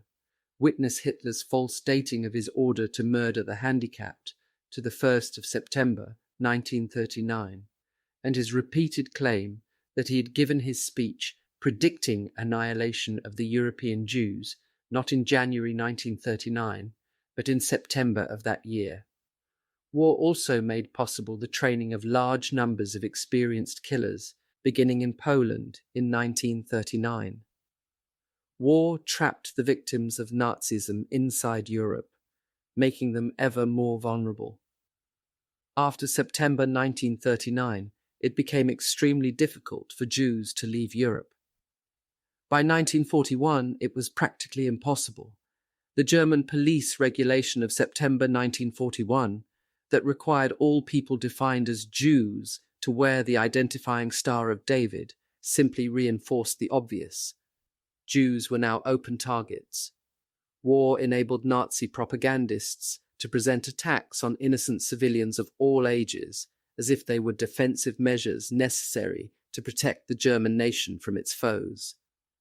For all these reasons, war was a necessary ingredient in what would develop into genocide, the deliberate effort at total annihilation of identifiable groups of people, assault on the Balkans and on the Soviet Union.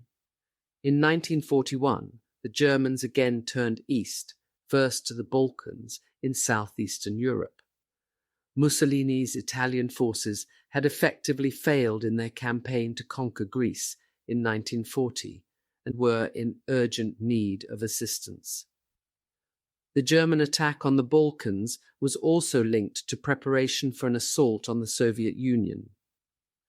Hitler and his generals considered it necessary to control the Balkan states in order to secure their southeastern flank and safeguard access to Romanian oil. With Romania, Bulgaria, and Hungary already bound to Germany through diplomatic arrangements, only Yugoslavia and Greece remained to be brought into the Nazi sphere. On the 6th of April 1941, the Luftwaffe launched an air raid on Belgrade. German forces surrounded the Yugoslav army, which capitulated on the 17th of April. Italian, Hungarian, and Bulgarian troops invaded Yugoslavia in aid of the Germans, and the Yugoslavian king fled to Britain, where he too formed a government in exile. Although the German offensive advanced rapidly, it faced tough resistance. Yugoslav partisans used the rugged terrain to their advantage and benefited from the effective, ruthless leadership of Tito, Josip Broz, 1892-1980. Aid from the British in the form of supplies and intelligence helped too. In Yugoslavia, the German forces stooped to new depths of organized brutality that may have surpassed even their behavior in Poland. Here, too, they relied on familiar techniques of divide and conquer. Part of the country, Croatia, Bosnia and Herzegovina, became an independent Croatian state under Ante Pavelic, 1889-1959, and his fascist Ustasha movement. The Germans used their ally Pavelic to carry out their will. At the same time, they gave him and his henchmen license to do what they wanted against enemies of their own, which meant above all the Serbs. Meanwhile, the Germans annexed some northern parts of Yugoslavia to the German Reich and set up a military government in Serbia. Everywhere, they encouraged thugs to attack Jews, gypsies, communists, liberals, and anti-German nationalists of any kind. The Germans' brutal occupation policies ensured a steady flow of people into the partisan groups. In particular, the practice of reprisals roused hatred. For every one German whom Yugoslav partisans attacked or killed, German authorities ordered a certain number of Yugoslavs shot. Sometimes the ratio was 50-1, sometimes it was 100 or even 200-1. The victims seized included people of all ages, female as well as male. Germans used reprisals, often based only on fear or suspicion of partisan actions, as an excuse to massacre hundreds of thousands of Yugoslavs. In Yugoslavia, it was generally the regular German military, not some special SS units, who carried out mass shootings of civilians. Although soldiers were not forced to participate in these killings, there were always enough volunteers for such duties. Some of them even took photographs of their exploits to send home to their girlfriends and wives. Often the Germans took their first victims from among the local Jewish and Gypsy populations, but they also took hostage and shot many Serbs. There were Croats, Bosnian Muslims, and people with mixed backgrounds among those shot in reprisals too. Some of the most damning evidence of atrocities committed by the Wehrmacht, the regular German military, during the Second World War comes out of Yugoslavia. Already in 1940, Hitler's Italian ally, Mussolini, had launched his own military campaign against Greece, but the Italian offensive bogged down until the spring of 1941, when the Germans took over. In April and May 1941, German forces overran Greece. Here, too, the Germans brutally assaulted civilians as well as the military. In so-called special actions, often in retaliation for resistance or partisan activity, they wiped out entire villages and towns. On orders from above, German soldiers tried to spare Greece's artistic treasures. Hitler had always been fascinated by Greek and Roman art. He held the notion that the best artistic achievements had been made by Aryans, who later migrated north and brought their superior creativity to Germany. According to Hitler, the Greeks of his own time were a lesser people, unworthy of their country's glorious past. In Greece, as elsewhere, Hitler adjusted reality to fit his view of the world. On the 22nd of June 1941, German troops invaded the Soviet Union. The invasion was given the code name Operation Barbarossa. With this step, Hitler's forces crossed the final line to what he called a war of annihilation. War in the Soviet Union was extremely bloody. An estimated 27 million Soviet citizens were killed, the majority of them civilians. Carnage on this scale was no mere replay of Napoleon's failed invasion of Russia 129 years earlier. The German assault on the Soviet Union was not a war of soldier against soldier or army against army. It was a war whose goal was total destruction of the Soviet Union, seizure of its land, colonization, enslavement, and murder of its people. In short, establishment of the Nazi New Order in Europe. By mid-1941, German forces were ready to wage a war of annihilation. trained in conquest in Poland, proven capable of wholesale massacre of captured soldiers, flushed with successes in the West and brutalized by war on partisans and civilians in the Balkans, they were no longer likely to protest at atrocities as some had in 1939. From day one, German operations in the Soviet Union would be characterized by a level of ruthlessness that has led the historian Omer Bartov to speak of the barbarization of warfare. Some people say that Germany would have won the war if Hitler had not made the mistake of attacking the Soviet Union. Given Hitler's worldview, this claim makes little sense. For Hitler, the whole point of the war was to conquer land and resources to support his purportedly superior Aryan race. The Lebensraum, living space, he sought could only be found in the East. He was interested not in some limited European empire, but in world domination. Hitler had always planned on war with the Soviet Union. It was only a question of when. Recently, some writers have contended that Hitler's assault on the Soviet Union was purely defensive.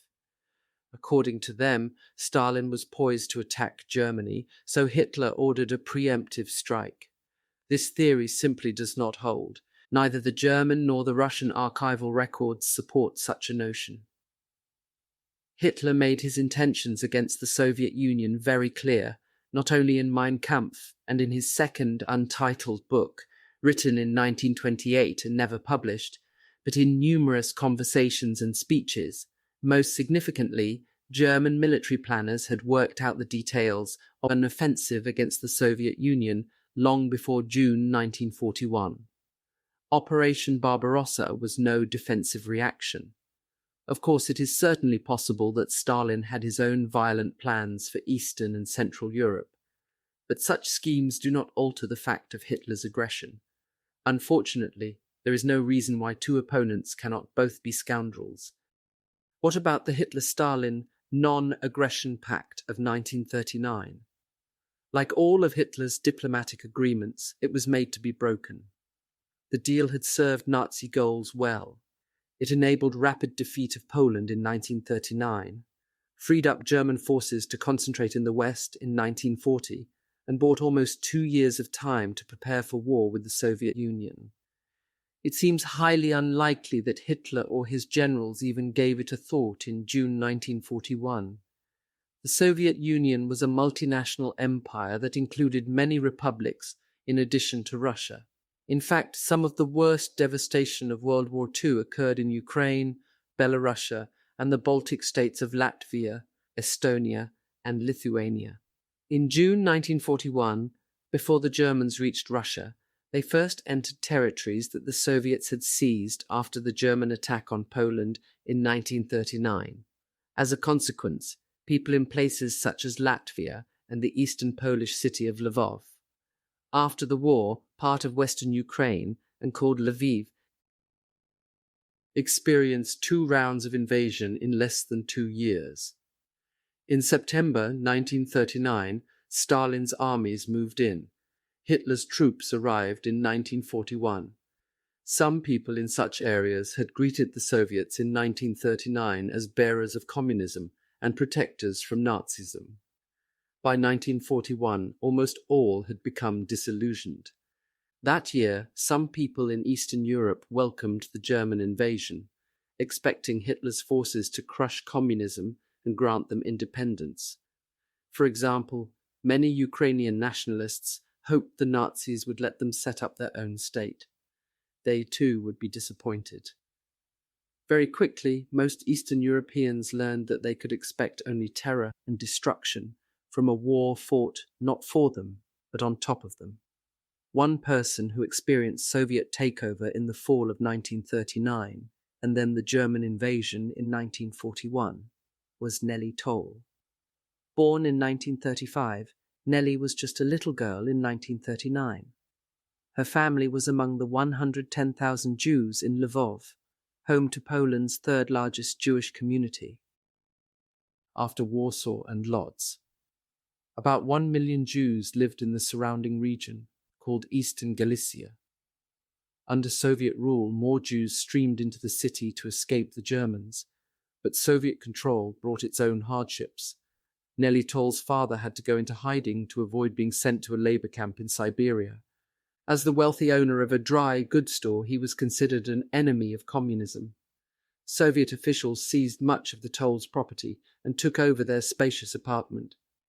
Nelly remembers her family's relationship with the Russian officers as a mixture of fear, friendliness, and contempt for people she and her relatives considered somewhat less civilized than themselves. When the Germans came to Lvov in 1941, even some Jews there thought they might be an improvement over the Soviets. Nelly's grandfather, for example, at first regarded German takeover in 1941 as a good thing.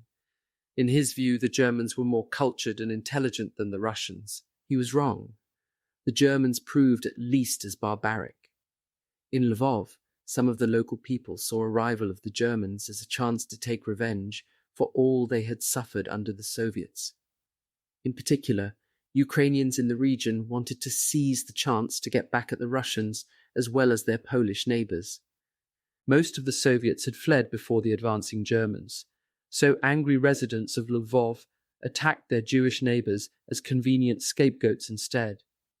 They accused Jews of collaborating with the Soviets to oppress them.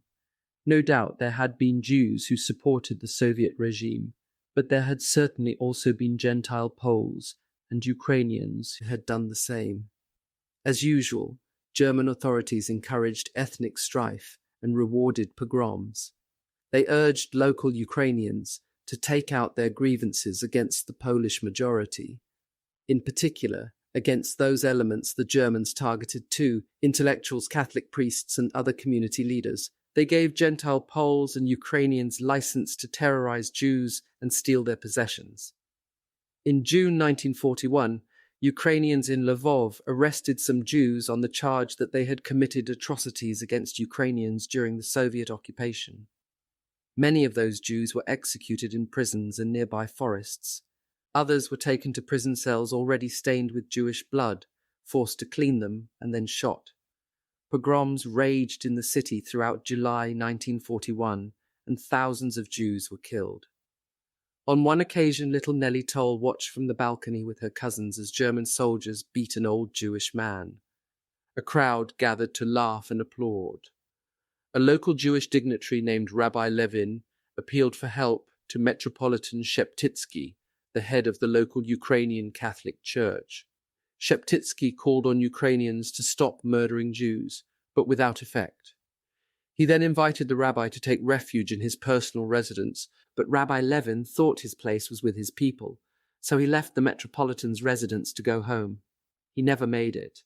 Instead, rioters seized him and dragged him to prison, where he was murdered. Nelly Toll was luckier than Rabbi Levin. She lived through 1941, although children threw stones at her in the street. Her mother was beaten black and blue by a Ukrainian policeman, and the family was forced into a ghetto. Eventually, Nelly's mother sent her to hide with a Christian family.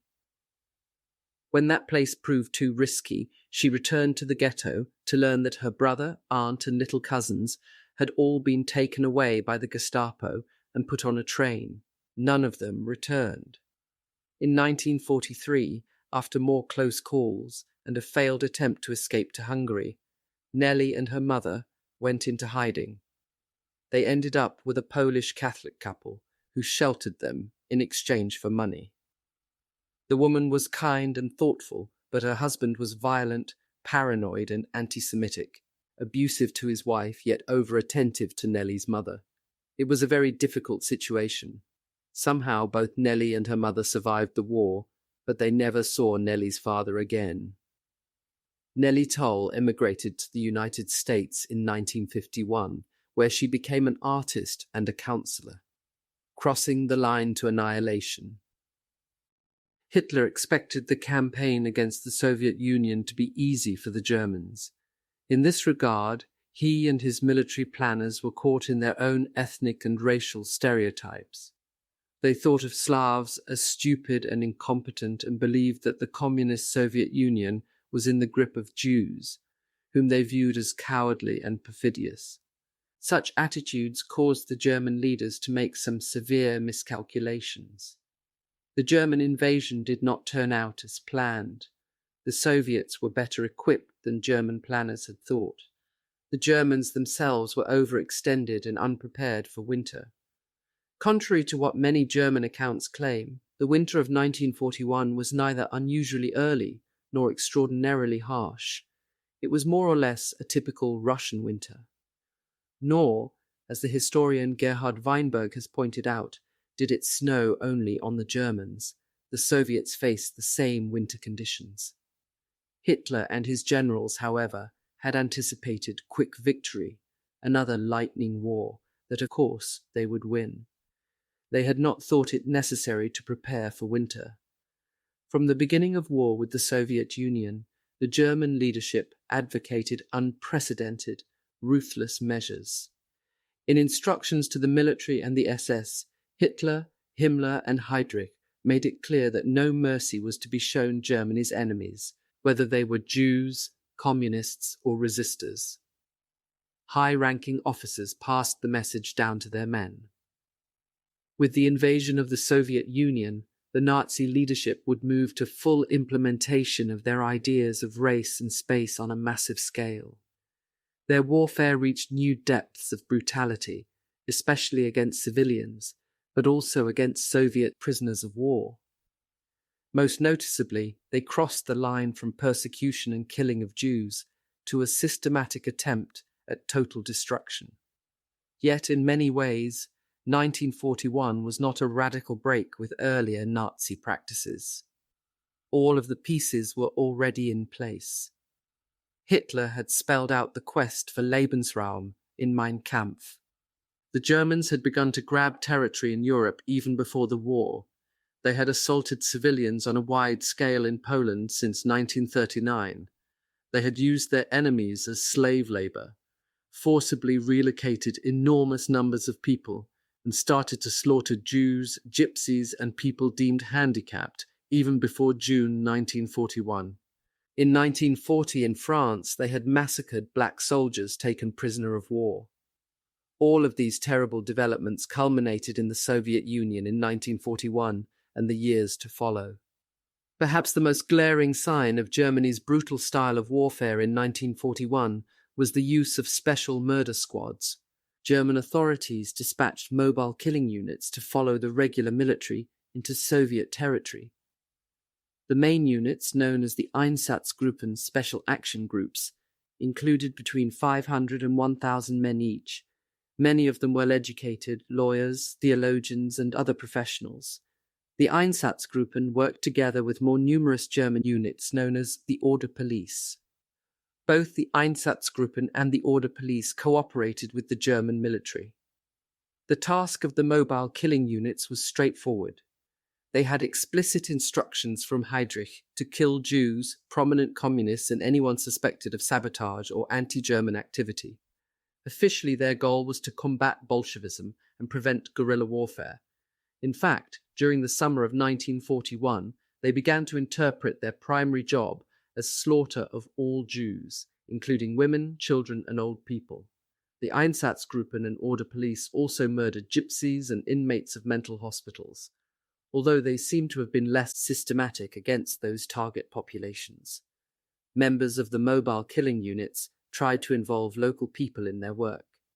Many non-German auxiliaries, Ukrainians, Latvians, ethnic Germans from Eastern Europe, Belarusians and others, helped in their grisly task. Threats, bribes, massive amounts of alcohol and promises of privileges for recruits and their families all helped the Germans find willing henchmen. The Einsatzgruppen and Order Police attempted to stir up pogroms wherever they went. In some cases, locals did take spontaneous action against Jews, but the mobile killing groups were less successful in this regard than they had hoped. Local individuals sometimes launched spontaneous attacks on Jews and took the initiative to steal their property. But generally, the impetus and organization for systematic killing came from the Germans. Many of the actions of the mobile killing units more or less followed the same pattern. First, they rounded up the Jews in a given area using various ruses to deceive them and relying on local collaborators for denunciations. The Germans ordered large pits dug in some convenient area, a local cemetery, nearby forest, or easily accessible field. Often they forced the prisoners themselves to dig what would be their own graves. At gunpoint, they made the victims undress. Then they shot them by groups directly into the graves. In this manner, the mobile killing units and their accomplices killed around 1 million people, even before construction of killing centers for gassing had begun. Of course, such mass killings in the open air could hardly be kept secret. Eyewitnesses of all kinds saw these shootings. German soldiers and workers, ethnic Germans who lived nearby, Russian, Polish, or Ukrainian families from the region, and others. Some of those observers gave detailed, chilling accounts of what they saw. For example, a German builder named Hermann Graeber watched while mobile killing squads shot scores of people of all ages near Dubno in Ukraine. He was surprised to be allowed to stay, but he noticed 3 uniformed postal workers looking on as well. Elsewhere in Ukraine, a 15-year-old Mennonite boy and his friends saw the slaughter of a group of gypsies at a local cemetery. Later, someone came around the village to distribute clothes taken from the murdered people. According to the eyewitness's account, no one in that particular Mennonite and ethnic German community wanted anything to do with booty won in such a way. Most of our information about the mass shootings comes from the perpetrators themselves or from onlookers. Few victims live to tell about their experiences. One of the exceptions is a man named Zvi Michalowski, whose account appears in a book by Yafa Eliach called Hasidic Tales of the Holocaust. In 1941, on Rosh Hashanah, the Jewish New Year, Germans and their local helpers murdered the Jews in a Lithuanian town called Isiski. Michalowski, a teenage boy at the time, was among those forced to strip and wait at the edge of a grave for a bullet. A split second before the Germans fired, Zvi threw himself back into the pit. Miraculously, he avoided serious injury. For the rest of that day, Zvi lay in the mass grave, feeling the bodies pile up on top of him. Only long after the shooting had stopped did he dare to climb out. He ran, naked and covered with blood, to the nearest house, but when he knocked, the terrified Polish Christians who lived there refused to let him in. Finally, he approached an old woman. He told her he was Jesus Christ, come down from the cross, and she opened the door to him. Zvi Michalowski went on to found a Jewish resistance group in the woods of Lithuania. He survived the war, probably the biggest slaughter carried out by the Einsatzgruppen and their helpers was the massacre at Babi Yar. In just 2 days, in September 1941, German mobile killing units and local collaborators shot more than 30,000 Jews and an unknown number of other people at Babi Yar, a ravine on the outskirts of the Ukrainian city of Kiev.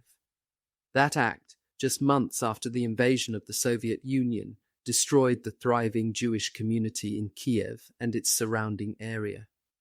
Germans continued to use Babi Yar as a killing field throughout the occupation of Ukraine.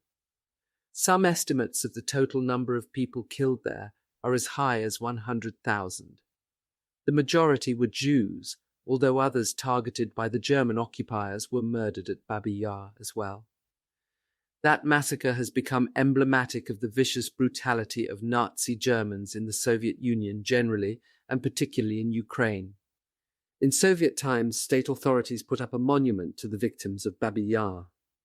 The plaque dedicates the memorial to the more than 100,000 Soviet citizens killed there.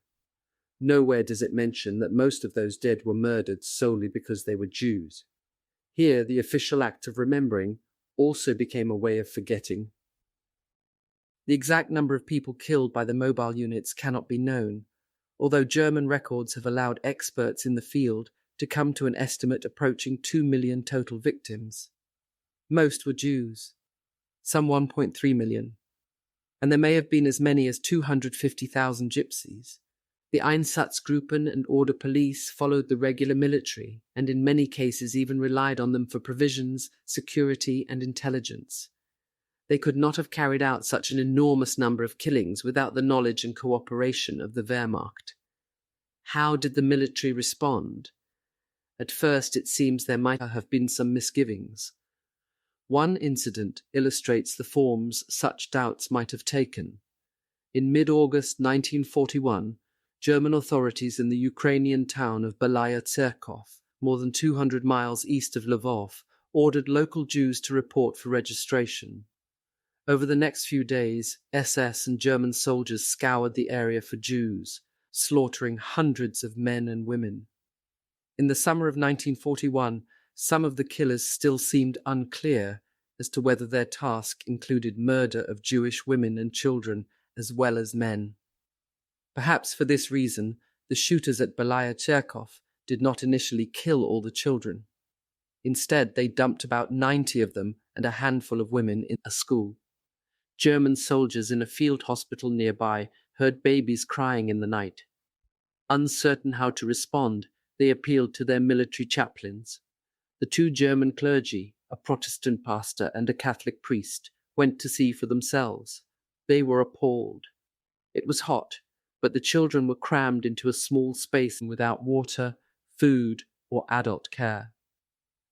Some of the mothers were locked in an adjoining room, from where they could see the misery of their children without being able to get to them. The chaplains appealed to the local military commander, an elderly Austrian, to take pity on the children. Their effort failed, one of them later reported, because the man was a convinced anti-Semite. Together the chaplains persuaded another German officer to intervene.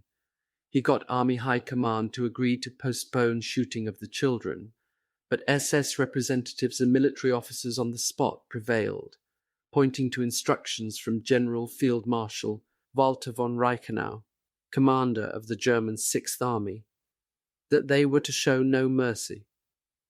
On the 21st of August 1941, the children were taken from the school and killed. It is unclear whether it was Germans or Ukrainian volunteers who did the job. Killings of civilians did not end in the summer or autumn of 1941, but continued throughout the war. Presumably, German soldiers and the military chaplains who ministered to them got used to the routine. The comfort of knowing they were backed by orders from above must have helped too. One of the most widely circulated of such orders came in October 1941 from German Field Marshal Walter von Reichenau. Reichenau admitted that there was uncertainty among the German troops as to the current situation in the East. However, he told his men, given the nature of this war and the need to destroy what he called the Jewish Bolshevist system completely, it was necessary to break the conventional rules of war, to show no mercy to those defined as Germany's enemies. Above all the people Reichenau labeled Jewish subhumans. It is certainly not common practice for military superiors to justify themselves and their decisions to their men. Reichenau, however, did just that. His order implies that there was some uneasiness in the ranks about military involvement in slaughter of civilians. We can assume that those reservations were overcome. After all, the killings continued with the necessary military support. Perhaps German soldiers accepted the official justifications offered to them, that such excesses were a necessary part of the German struggle against partisans, or later on, that they were some kind of revenge for Allied bombings of German cities. Of course, neither of those rationalizations actually makes sense. How could a baby be responsible for a partisan attack on German rail lines? What could an old Jewish woman, more than 1,000 miles away, who spoke nothing but Yiddish, possibly have to do with British planes dropping bombs on Hamburg or Cologne? Nevertheless, these nonsensical explanations may have helped men live with themselves once they were already involved in killing. Many of their motivations for killing in the first place were undramatic. Their comrades were doing it, and they did not want to stand out. They considered it part of their job. They had become used to it. What we do know is that Germans were not forced to be killers. Those who refused to participate were given other assignments or transferred. To this day, no one has ever found a single example of a German who was executed for refusing to take part in the killing of Jews or other civilians. Defense attorneys of Germans accused of war crimes during the Second World War have looked hard for such a case because it would support the claim that their clients were forced to kill. The Nazi system, however, did not work that way. There were enough willing perpetrators. For the most part, coercive violence could be reserved for those deemed enemies. Brutalization, it seems, is contagious. Violence tends to breed more of the same. This point is evident if we look briefly at Romania, one of Germany's Second World War allies, in 1941. The Romanian army took an active part in the German offensive against the southern Soviet Union. In the areas conquered, German and Romanian armies cooperated with the Einsatzgruppen in massacring Jews and Gypsies. The case of the Jews in the Ukrainian city of Odessa provides an example.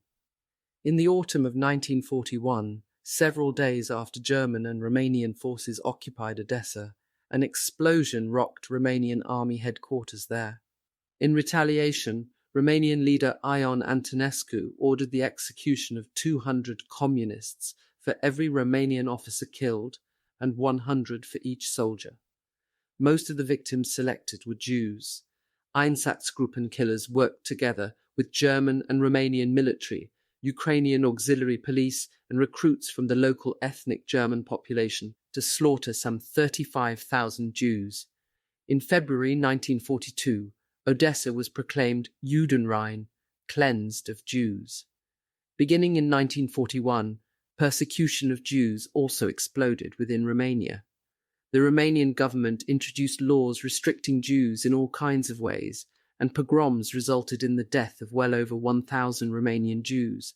Antisemitism was not new to Romania, but the war and German leadership gave anti-Semites license to act on their hatreds in dramatic, large-scale ways. In the autumn of 1941, Romanian authorities began moving Jews out of Romania and forcing them east across the Dniester River and then the Bug River into an area of intense Einsatzgruppen operations.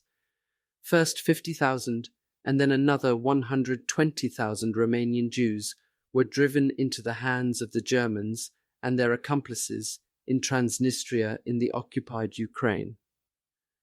Among those deported in this way was a young boy named Aharon Appelfeld.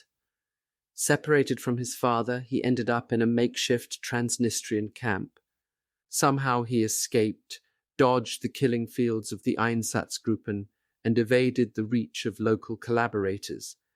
Just 9 years old in 1941, he survived for 4 years working as a shepherd, hiding in the woods, stealing, begging, and taking refuge with people who helped him. After the war, Appelfeld moved to Israel. He is the author of many acclaimed works of fiction dealing with themes from the Holocaust. Many Romanian gypsies shared the fate of their Jewish compatriots.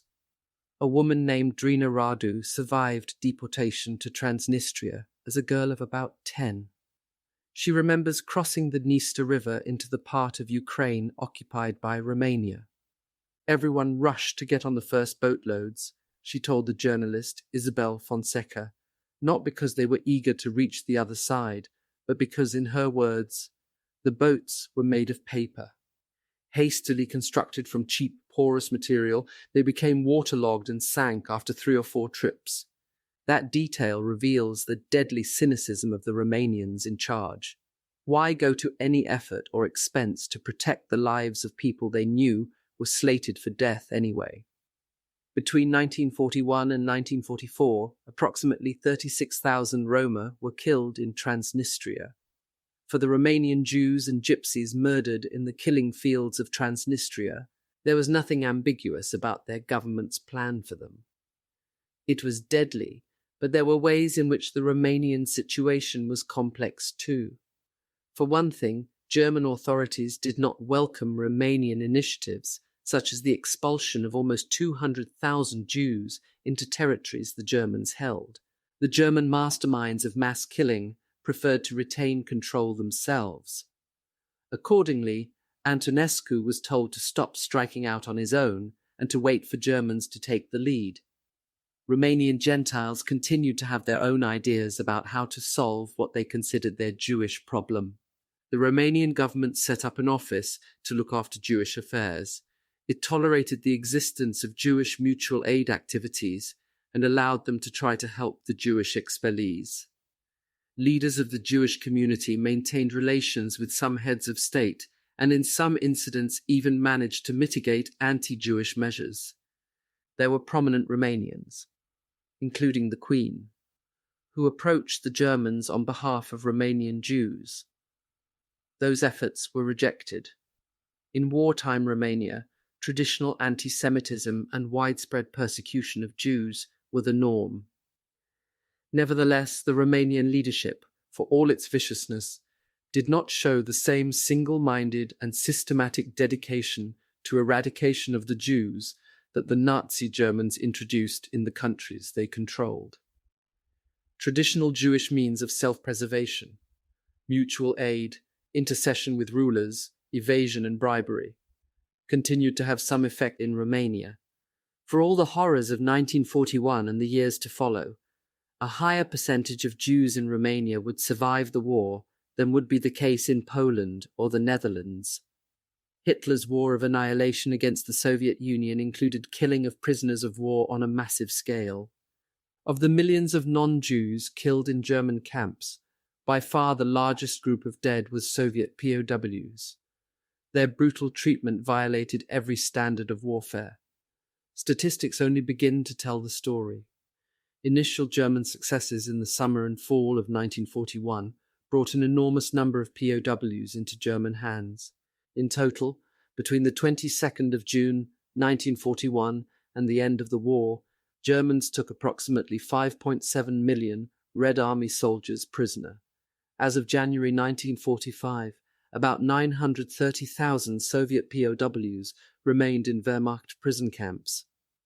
About 1 million had been released as helpers of the German military, and another estimated 500,000 had escaped or been liberated by the Red Army. That still leaves 3.3 million, 57%, unaccounted for. They were dead.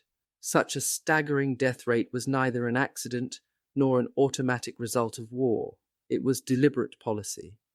German treatment of Soviet POWs differed wildly from German handling of POWs from Britain and the United States. Of the 231,000 British and American prisoners held by the Germans, only about 8,303.6% died before the end of the war. Death came in various ways to the more than 3 million Soviet POWs who died in German hands. In the early stages of the conflict, the Germans shot many of the prisoners they took. They had made few provisions to accommodate their captives. They simply disposed of them. Eventually, they erected some makeshift camps, but the lack of proper food, clothing, and shelter took a terrible toll. By the end of 1941, epidemics, especially typhoid and dysentery, emerged as the big killers. In October 1941 alone, as many as 4,600 Soviet POWs died per day. Death rates fell off somewhat in 1942 as German authorities decided POWs could be a useful source of wartime labor. In 1943 and 1944, however, they soared again, due above all to hunger. Starvation of Soviet POWs was directly tied to the Nazi policy of making sure there was plenty of food for the German home front. No doubt Hitler and others remembered the food riots of the First World War, a war they believed Germany had lost because of its weak home front.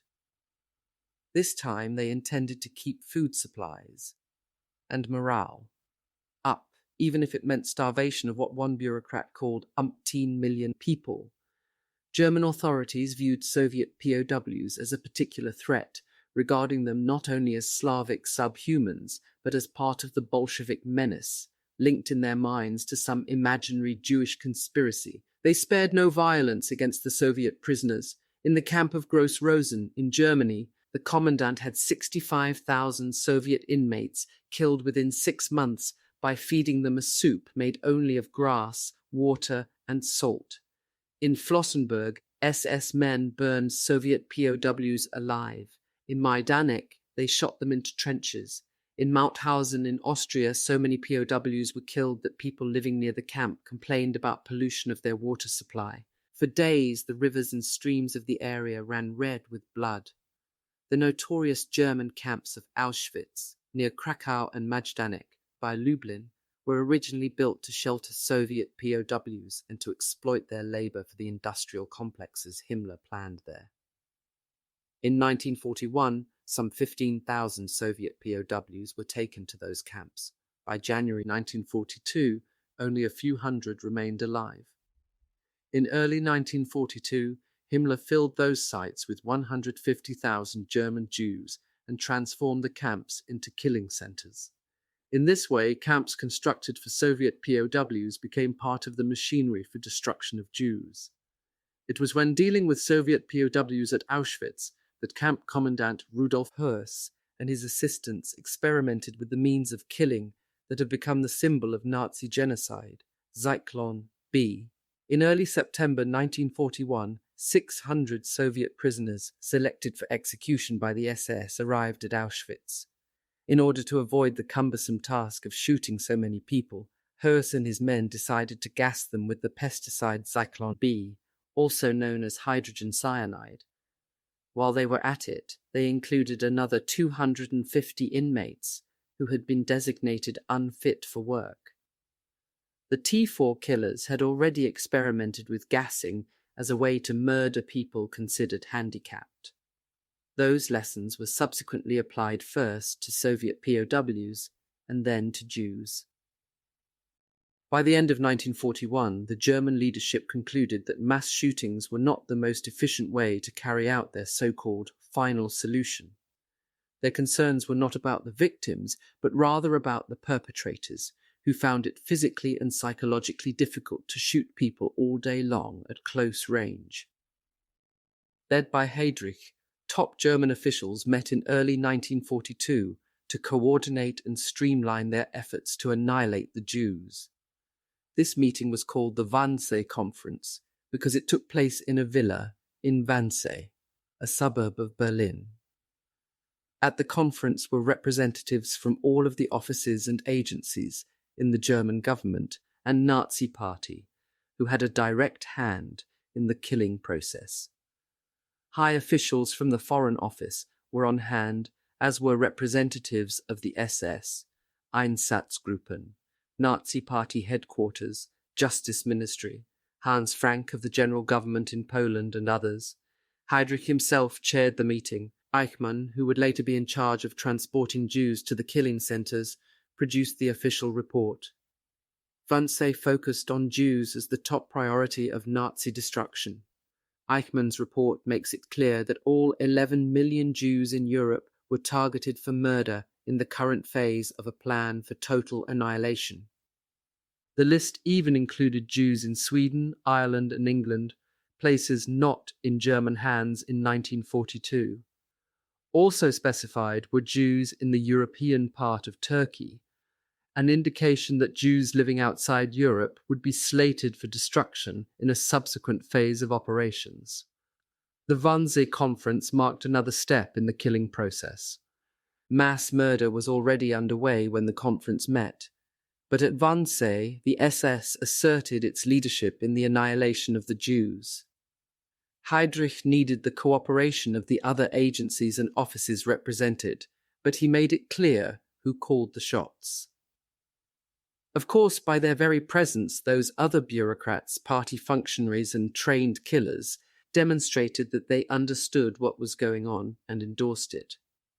The line to genocide was not one Hitler would cross alone.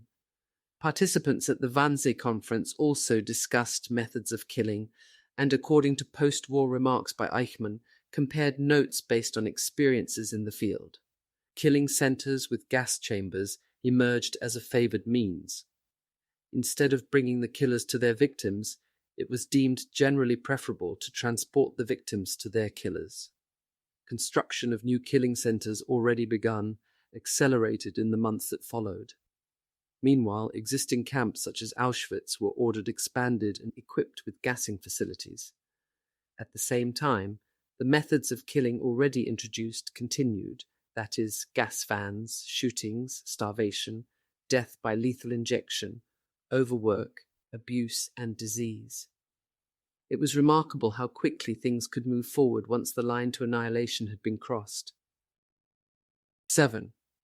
The peak years of killing, 1942 and 1943. When it comes to human suffering, each year of a war tends to be worse than the year before. The passage of time adds further material deprivation, more wounded and more dead to the accumulated misery of the people involved. This depressing observation certainly holds true for the Second World War. By the end of 1942, the Germans were heading into their fourth year of war. At least in the short term, their victories insulated them from much of the bereavement and hardship that war brings. The same was not true for the people they conquered. The devastation of Poland, economically, politically, socially, became ever more terrible as the Poles endured year after year of occupation. The Nazi German hand may have been less heavy on Western Europe, but there too, in occupied Denmark, Norway, the Netherlands, Belgium, France, and elsewhere, adversity and demoralization continued to build. Meanwhile, in the Balkans and the Soviet territories overrun in 1941, German occupation practices produced an ever-escalating reign of terror. It was not just the normal dynamic of war that served to multiply human suffering as the Second World War continued. The Nazi principles of spatial expansion and racial purification meant that more and more killing was itself a direct goal of the German war effort.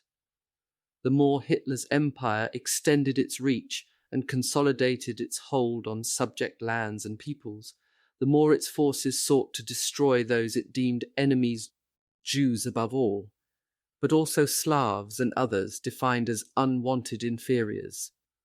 For this reason, 1942 and 1943, the years when German power in Europe reached its height, were also the peak years of killing. German military power at its height. One point is so obvious, it is often not stated. Hitler and the Nazis planned to win the war. War, Hitler believed, would not merely defeat the enemy militarily, it would create a new order. German planners developed in detail the implications of their notion of Lebensraum, living space, in an important memorandum called General Plan East. Drafted in 1941, that document presented the Nazi vision for Eastern Europe. One of its primary authors was a young historian named Theodor Schieder. After the war, Schieder pursued a successful academic career in West Germany. Only after his death, half a century after the war had ended, would his students and many people who admired his scholarship realize the use to which he had put his training and skills during the war. General Plan East called for Germans and ethnic Germans to settle vast areas of Eastern Europe, where they would produce food and babies for the Aryan master race. To make such settlements possible, the plan demanded expulsion of those currently living there. Those tens of millions of people, most of them Slavs, were to be forced into less desirable areas, allowed to die of starvation and disease, or turned into slaves for the German Empire. According to General Plan East, Jews were to disappear altogether. Like so much Nazi writing, General Plan East was full of euphemisms. Instead of spelling out the goal as to kill people or make sure they died of starvation, overwork, or disease, the document talked about reducing or removing certain populations. Nevertheless, its intentions were obvious. It also made clear that German policies toward different population groups were closely connected. Settlement of Germans and ethnic Germans in the East, expulsion enslavement and decimation of Slavs, and murder of Jews were all parts of the same plan. General Plan East envisioned Germanization of an enormous territory that stretched eastward from the old German Reich all the way to the Ural Mountains.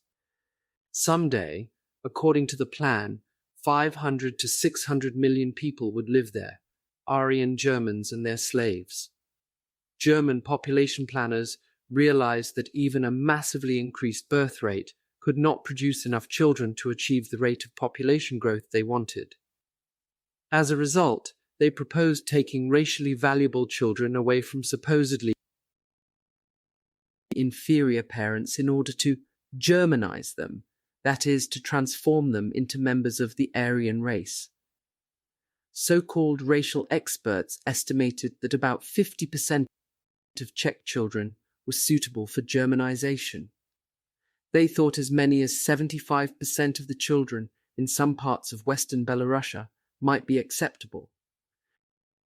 But under no conditions were Jewish children to be Germanized. Concrete steps were taken to increase numbers of Germans while weakening the peoples of the territories they occupied. Under a program code-named Operation Heuaktion, the Hay Action, German agencies kidnapped thousands of children and adolescents from Eastern Europe and sent them to the Reich, in some cases to be raised by German families, in others to work in armaments factories or handicrafts. Meanwhile, German doctors, many of them working in concentration camps and using inmates as subjects, experimented with methods of mass sterilization. At least those medical scientists working in Auschwitz knew full well that Jews would not be the people intended for mass sterilization. The Jews were in the process of being annihilated. Sterilization was to be the fate of the non-Jewish population of Eastern Europe. Schemes of Germanization remind us just how artificial Nazi notions of blood and race were. The case of two Polish women provides an illustration. Although the parents of Johanna and Danuta W. were pure Polish, the sisters both applied for Germanization. No doubt they hoped to get the benefits that being classified as German rather than Polish would bring. In 1944, SS racial authorities in one city approved Johanna's application, and she became officially recognized as an ethnic German. A similar office elsewhere rejected Danuta. Meanwhile, both women went to Germany to work as housemaids. Danuta became pregnant by an SS man.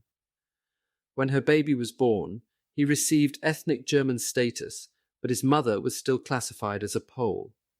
The only reason German authorities gave for rejecting Danuta was that she did not look so good. Danuta's status caused practical problems because the sisters lived together. Under the terms of Nazi racial law, ethnic Germans such as Johanna were to have no social contact with Poles like Danuta, nor was Danuta's own child permitted to interact with his mother. The post-war fates of Johanna, Danuta, and her son are unknown.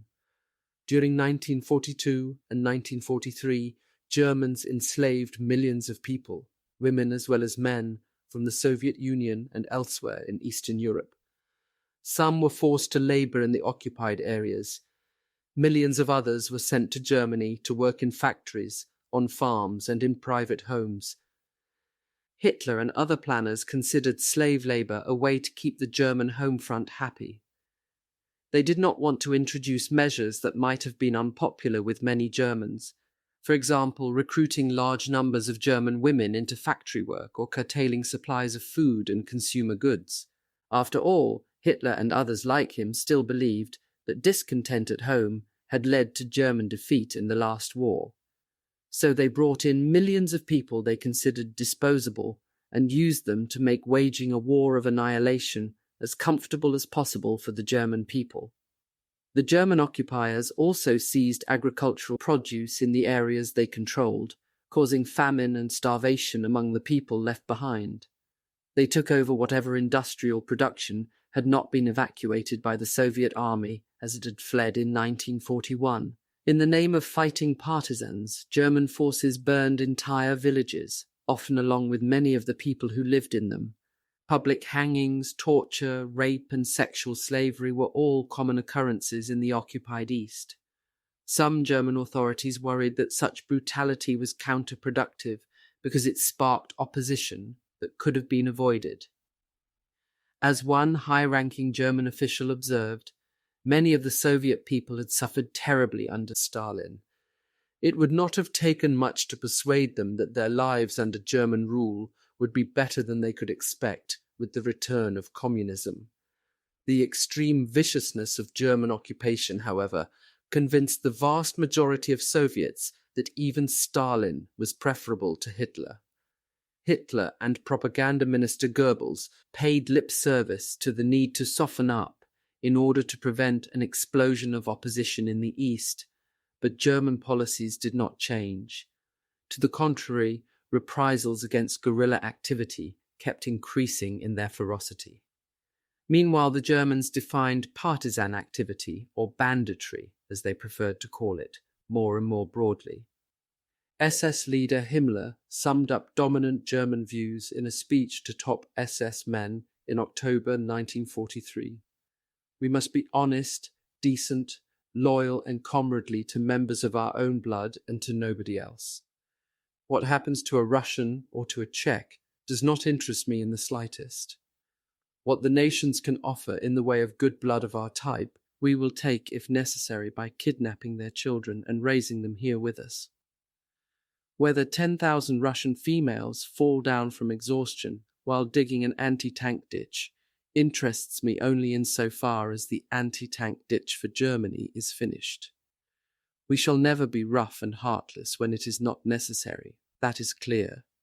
We Germans, who are the only people in the world who have a decent attitude towards animals, will also assume a decent attitude towards these human animals. But it is a crime against our own blood to worry about them and give them ideals, thus causing our sons and grandsons to have a more difficult time with them. Noakes and Pridham 3, 919, 920. In Himmler's mind, Russians and Czechs merited nothing more than the self-interested care one would show a beast of burden. Hitler and many top Nazis rejected Christianity. They considered it an offshoot of Judaism that encouraged weakness and humility instead of aggression. In wartime, however, they realized that it was counterproductive to deprive Germans of the comfort of traditional religion. Accordingly, they allowed Christian military chaplains, Roman Catholic as well as Protestant, to minister to the men of the Wehrmacht. Accounts from these German clergy give another perspective on conditions in the East. One Catholic chaplain buried 120 German soldiers in the first 5 months of 1942. In a report to superiors, he admitted that the long duration of the war and the many dead have brought a certain indifference to death.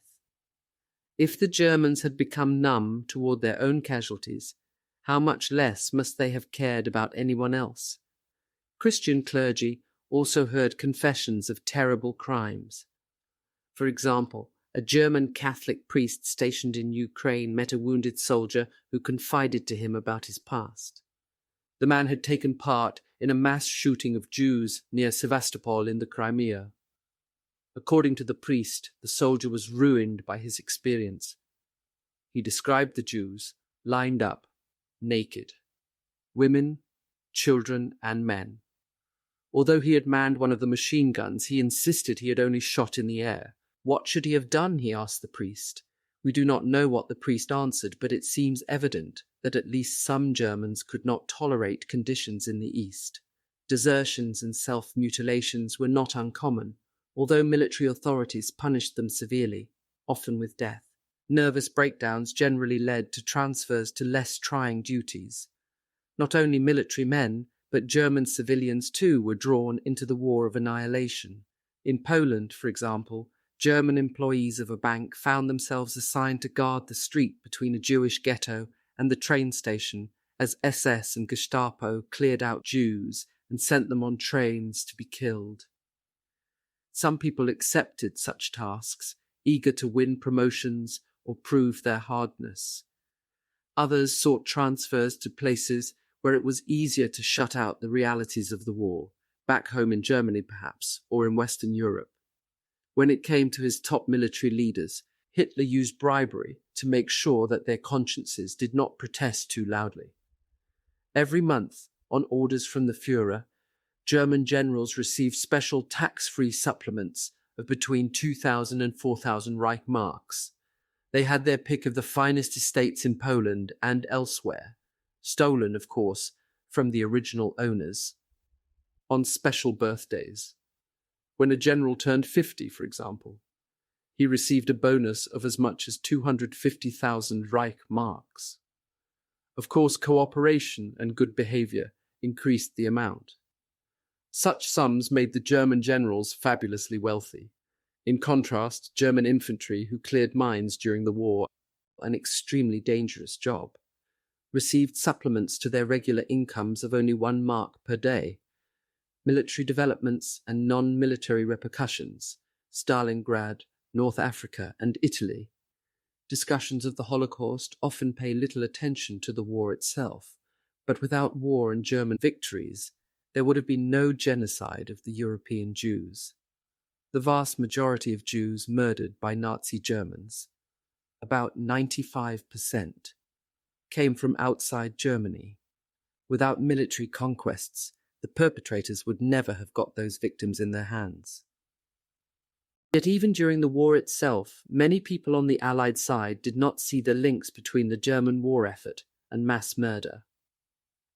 Soviet, British, and American military planners tended to take a fairly narrow view of events. Their goal was to win the war, whatever that meant. Their objectives were military ones. It is probably fair to say that they devoted little thought to what seemed bizarre, non-military sideshows on the part of the Germans, such as attacks on handicapped people, gypsies, and Jews. Nevertheless, military decisions and developments in 1942 and 1943 had repercussions far beyond the military sphere, as evident from Stalingrad, North Africa, and Italy. From 1941 to 1943, most of the combat in Europe occurred between German and Soviet forces on Germany's Eastern Front. In 1941, the Red Army had checked the Germans and their Axis partners, but by mid-1942, the Germans took the offensive again. The new German offensive had 2 prongs. One entered the Caucasus region, with an eye to the oil fields there. The other moved toward the city of Stalingrad, modern Volgograd, on the lower Volga River. What is now known as the Battle of Stalingrad began in the late summer and autumn of 1942, as the advancing Germans were blocked by the defending Red Army. Hitler instructed the German Sixth Army under General, later Field Marshal, Friedrich Paulus to take Stalingrad. In September 6th, Army and the 4th Panzer Army advanced into the outskirts. By mid-November, they had captured much of the city. Fighting was extraordinarily fierce. The Soviets, ordered by Stalin to defend the city with everything they had, contested every inch. Losses on both sides were staggering. Between the 21st of August and the 16th of October 1942, the German Sixth Army alone suffered some 40,000 casualties. In late November, a Soviet offensive cut off the Sixth Army, parts of another German army and 2 Romanian armies at Stalingrad, and the Red Army surrounded them. German attempts to relieve their forces in December failed, and the Soviets demanded capitulation. Earlier, some of Hitler's generals had advised a withdrawal, but he and others were determined to hold on. The territory had been won at such a high cost, and Stalingrad was an important hub of Soviet transport. Hitler did agree to retrenchment in the Caucasus, so it is not the case that he never authorized retreats. With Stalingrad, however, Hitler did not give in. On the 31st of January 1943, the German southern contingent under Paulus capitulated. A few days later, the northern contingent followed. The Soviets took 90,000 German prisoners of war. There were hundreds of thousands dead on both sides. Even after the Battle of Stalingrad, the outcome of the war was far from a foregone conclusion. Just a month later, in late February 1943, the Germans mounted a successful counter-offensive at the southern part of their eastern front. Still, at least in hindsight, Stalingrad appears to have been an important military and symbolic turning point. Back home, Goebbels' propaganda machine presented Stalingrad as a strategic retreat, but few were fooled. The Red Army victory at Stalingrad marked a visible departure from the way the war had gone so far for Germany, and at least some Germans were scared. SS reports indicate that the Nazi Party began to lose support. Many Germans had lost family members at Stalingrad. They wanted the war to end as soon as possible. Discontent, for the most part, did not translate into open opposition to the regime. Instead, the German public became more cynical and withdrawn. Distracted by increasing Allied air raids on their cities, Germans at home busied themselves with the practical matters of staying alive and keeping their families together. The regime did make some concessions to try to boost public spirits. It eased restrictions on the churches and slackened its campaign against cigarette smoking. Nazi reports indicate that many Germans knew quite a lot about the atrocities their country was committing in the East. In 1943, when mass graves of Polish officers shot by the Soviets were found at Katyn, there was little reaction within Germany. The Soviets would soon find plenty of mass graves of murdered Jews, some muttered, so it was better not to draw too much attention to similar crimes on the other side. In the meantime, the German leadership cracked down tighter on its critics at home. Beginning in early 1943, offences such as defeatism were often punished by death. For example, the sister of Erich Maria Remarque, author of the First World War classic All Quiet on the Western Front, was condemned to death for remarking that Hitler should resign. German authorities also introduced draconian measures against accused deserters and traitors in the military, at least 25,000 of whom they had shot over the course of the war, mostly in its later stages. Still, being defined as Aryan continued to offer considerable protection for Germans throughout the war. An important illustration involves a group of German Gentile women in Berlin who were married to German Jewish men. In early 1943, in preparation for Hitler's upcoming birthday, Goebbels planned to remove the last Jews from the city and send them east to be killed. Most of Germany's Jews had already been deported and killed, beginning in late 1941. Many of those who remained were married to non-Jews. German officials had long been uncertain as to how to proceed against German Jews married to Aryans. Participants at the Wannsee Conference in early 1942 had debated the issue without reaching a decision. On the one hand, Nazi principles of racial purity left no room for exceptions. According to that logic, any Jew left alive represented the possible pollution of generations of Aryan blood. On the other hand, however, practical considerations made it dangerous to strike against Jews married to Aryan Germans, or to attack the half-Jewish offspring of such unions. Obviously, any mixed families had a pure Aryan side, which meant plenty of relatives who would be antagonized by the deportation and murder of their husband, uncle, son-in-law, niece, granddaughter, or so forth. During wartime, the Nazi regime was reluctant to risk stirring up discontent among its own public and its fighting men. Outside Germany, of course, the matter was easy. German officials hardly cared if they alienated Polish or Ukrainian Gentiles, or mistakenly included some of them among the people they defined as Jews. Inside Germany, the situation demanded much more delicacy. By early 1943, Nazi planners decided the remaining Berlin Jews had to go. Police arrested most of the men at the factories where they worked and locked them in a building on the Rosenstrasse, German for Street of Roses. From there, they were to be deported and killed. In a spontaneous show of disobedience, the Gentile wives of those German Jewish men gathered in the Rosenstrasse to protest the arrest of their husbands and demand their release. Sympathizers joined them until there were several thousand people milling about. Hitler and Goebbels were furious, but they did not dare order police or military to open fire on a crowd of Germans. Instead, they allowed the men to be released. Many of the internees of the Rosenstrasse survived the war. The historian Nathan Stoltzfus recounts these events in his book Resistance of the Heart. Meanwhile, the Nazi regime's air of invincibility was challenged from outside Germany too. In 1942, at German insistence, Romanian and Hungarian troops had also been included in the advance on Stalingrad. Improperly armed and trained, those satellite forces were crushed in the Red Army offensives. Small wonder that by 1943, the leadership of those countries began looking for ways to get out of the war. Suddenly, partnership with Germany seemed more a liability than an advantage. After Stalingrad, Romanian and Hungarian leaders also became less willing to turn over the Jews among their populations to the Germans to be killed. It was not that those authorities suddenly became humanitarian. Rather, they recognized that, should they need to negotiate with the Allies, Jews might be useful bargaining chips. Perhaps, they reasoned, they could barter Jewish lives for things they needed. Thus, the German setback at Stalingrad might have had the unanticipated effect of prolonging and maybe even saving the lives of some Romanian and Hungarian Jews. On the whole, however, Stalingrad left the situation of Jews in Europe even more catastrophic than it had been before.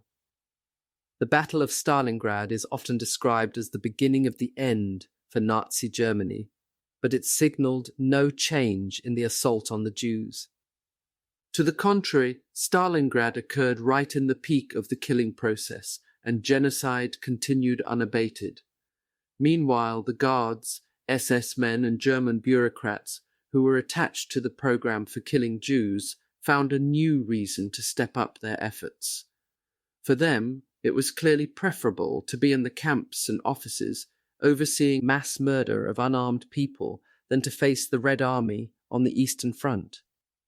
The chances of living through the war seemed quite good for Germans engaged in the slaughter of defenseless civilians. The odds were much lower for those assigned to fight armed opponents. Even after Stalingrad, the Germans had substantial military resources and a solid Eastern Front. Germany still held Poland and the killing centres built there, places such as Treblinka, Majdanek and Auschwitz. Forced to begin to pull back from the east, the Germans concentrated their forces and their destructive energies on the territories they still controlled. From that base of power, the Nazi leadership would launch the effort in late 1943 to destroy the last remnants of the Jewish communities in Poland. People often wonder why Nazi Germans wasted manpower and other resources slaughtering Jewish civilians when there was a war to be won. According to Nazi logic, however, murder of the Jews was just as much part of the war effort as were offensives against the Soviet Union. To the proponents of race and space, it was as urgent to use trains to transport Jews to killing centres as it was to move German troops from place to place. As Hitler had proclaimed in January 1939, and as Nazi propaganda insisted, Jews purportedly pulled the strings behind the Allied war effort. Military setbacks in 1943 did not slow down the killing operations. If anything, they speeded them up. In the autumn of 1943, the Germans launched a new offensive against the remaining Jews of Poland. Its code name was Harvest Festival. Within just a few days in November 1943, Germans and their accomplices massacred 42,000 Jews in the Lublin area. The Harvest Festival relied heavily on mass shootings. In special Jew hunts, the German Order Police and Einsatzgruppen worked with local collaborators to locate and kill as many Jews as they could. By the end of 1943, only a few thousand Jews remained alive in German-occupied Eastern Europe. Many of those were in hiding or fighting in partisan units. German officials kept some alive in the Lodz ghetto for economic reasons, and a few survived in work camps. In the case of Stalingrad, a military setback for the Germans, did not improve the immediate situation of European Jews, or for that matter of other civilians under the German yoke. However, it may have helped to break down the myth of the invincible Germans and to encourage resistance. The years 1942 and 1943 also brought German setbacks in North Africa. In this case, too, military developments had enormous non-military results. Africa had been the focus of fascist Italian ambitions ever since the 1920s, when Mussolini's forces invaded Ethiopia. By 1940, the Italians requested German help against the British and their allies in Africa. The following year saw formation of the German Africa Corps under the popular General Erwin Rommel, 1891-1944, the Desert Fox. In late October and early November 1942, the British Eighth Army under Bernard L. Montgomery, 1887-1976, defeated Rommel's German-Italian forces at El Alamein. At the same time, the American and British Operation Torch landed 106,000 Allied troops in Morocco and Algeria under the command of General Dwight D. Eisenhower. Soon, Allied forces had pushed the Axis back into Tunisia and a small part of Libya. The Germans managed to halt the initial Anglo-American advance and reinforce their position. By March 1943, however, Rommel was unable to supply his troops. He flew to Hitler's headquarters to request an evacuation, but Hitler refused. In May 1943, Tunis, the last Axis outpost in Africa, fell to the Allies, who took more than 230,000 soldiers prisoner. About half of them were German. The reverberations of military action in North Africa were felt all over the world.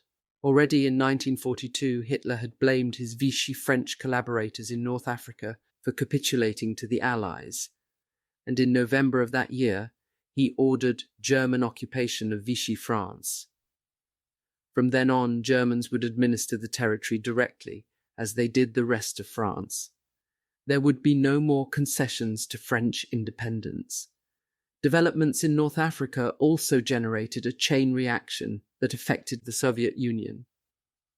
Thanks to massive reinforcements in November 1942, the Germans held their bridgehead in Tunisia until May 1943. As a result, the Allies had to mount a campaign to crush those remaining Axis forces in North Africa. In turn, it became impossible for the Allies to undertake the long-awaited invasion of northwestern Europe in 1943. Stalin nonetheless continued to call for the Western Allies to invade northwestern Europe as soon as possible. Since 1941, the Soviet Union had borne the brunt of German power, and Stalin and the Red Army were desperate for relief. The Western Allies could not liberate Tunisia and make the switch to operations in northwestern Europe during the same year. Instead, British and American planners decided on landings in Sicily, then on the Italian mainland for 1943, and postponed invasion of France until 1944. In the meantime, during 1943 and 1944, Germans in Soviet territories and other parts of Europe slaughtered millions of people. Red Army soldiers, Soviet civilians, and Jews from all over Europe. Military developments in North Africa, worked out by both sides with little regard to the impact on Soviet civilians, Jews, or Italians, had enormous and unforeseen consequences for all those groups of people. In 1942 and 1943, the territory that today is the State of Israel was still part of the British Mandate of Palestine. Arabs as well as some Jews lived in the area. During meetings with Arab leaders, most notably the Grand Mufti of Jerusalem, Hitler had promised that German forces would drive the British out of Palestine, occupy the territory, and slaughter the Jews there. Thanks to Allied victories in North Africa, the Germans never occupied the British Mandate of Palestine, so the Jews there remained alive. Allied military planners probably gave no thought to the fate of the world's Jews as they made their moves in North Africa. Nevertheless, their triumphs there in 1942 and 1943 made possible the eventual establishment of a Jewish state in Israel by saving the lives of those Jews already in the area. Military developments in North Africa also affected Italy, Germany's longest-standing alliance partner. The loss of North Africa completed Italy's disillusionment with the Axis. German demands, German arrogance, and German contempt for Italian officials and the Italian armed forces had also led to growing discontent. In July 1943, Allied forces landed on Sicily. Soon they were advancing northward through the Italian peninsula. Committed Italian fascists and their German backers retreated to the north of Naples, around the top of the ankle on the Italian boot. After more than 21 years, Benito Mussolini's regime collapsed. In July 1943, the Italian king assumed supreme command, dismissed Mussolini from office, and had him arrested. A new Italian government under Marshal Badoglio dissolved the fascist party and surrendered to the Allies. Badoglio's government then fled to southern Italy and abandoned most of the country, as well as the Italian-occupied portions of France, Yugoslavia, Albania and Greece, to the Germans. The Germans took severe countermeasures. German troops occupied Rome and disarmed Italian soldiers, discharged them from service, or placed them in POW camps. By December 1943, the Germans had interned 725,000 Italian soldiers and had sent 615,000 Italian men to Germany as forced labourers. Badoglio's government declared war on Germany.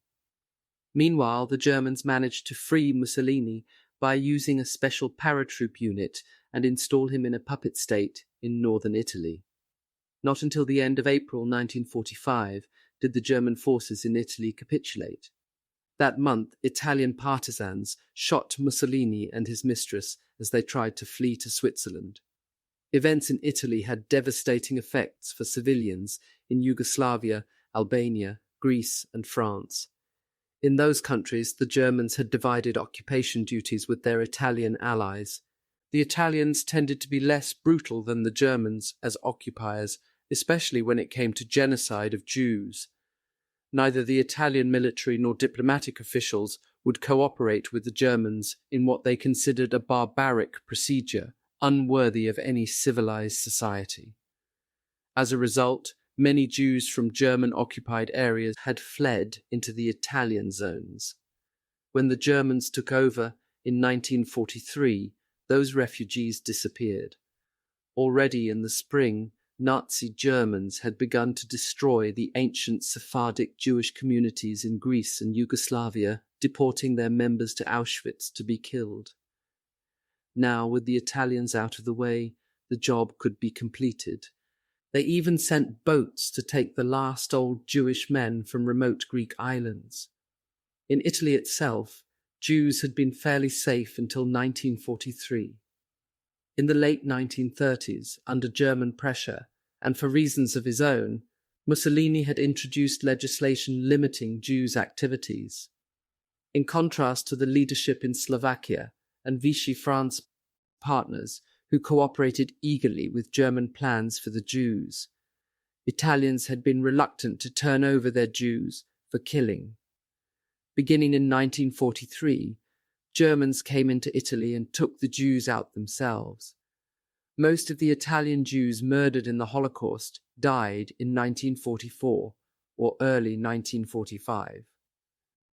Primo Levi, an Italian survivor of the Holocaust, produced some of the most insightful reflections on that event ever written. Born in Turin in 1919, Levi was arrested with his Italian partisan group in December 1943. When his German captors discovered he was Jewish, they sent him to Auschwitz. Levi survived, but almost all of the inmates he knew in the camp did not. His closest friend in Auschwitz was another Italian named Alberto. Levi and Alberto shared what little food they received or organized for themselves.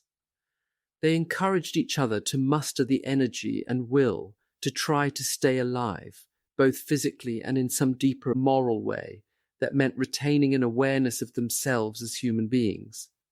Thanks to Levi's pre-war training as a chemist, he got a job in the camp that protected him from some of the harshest conditions there.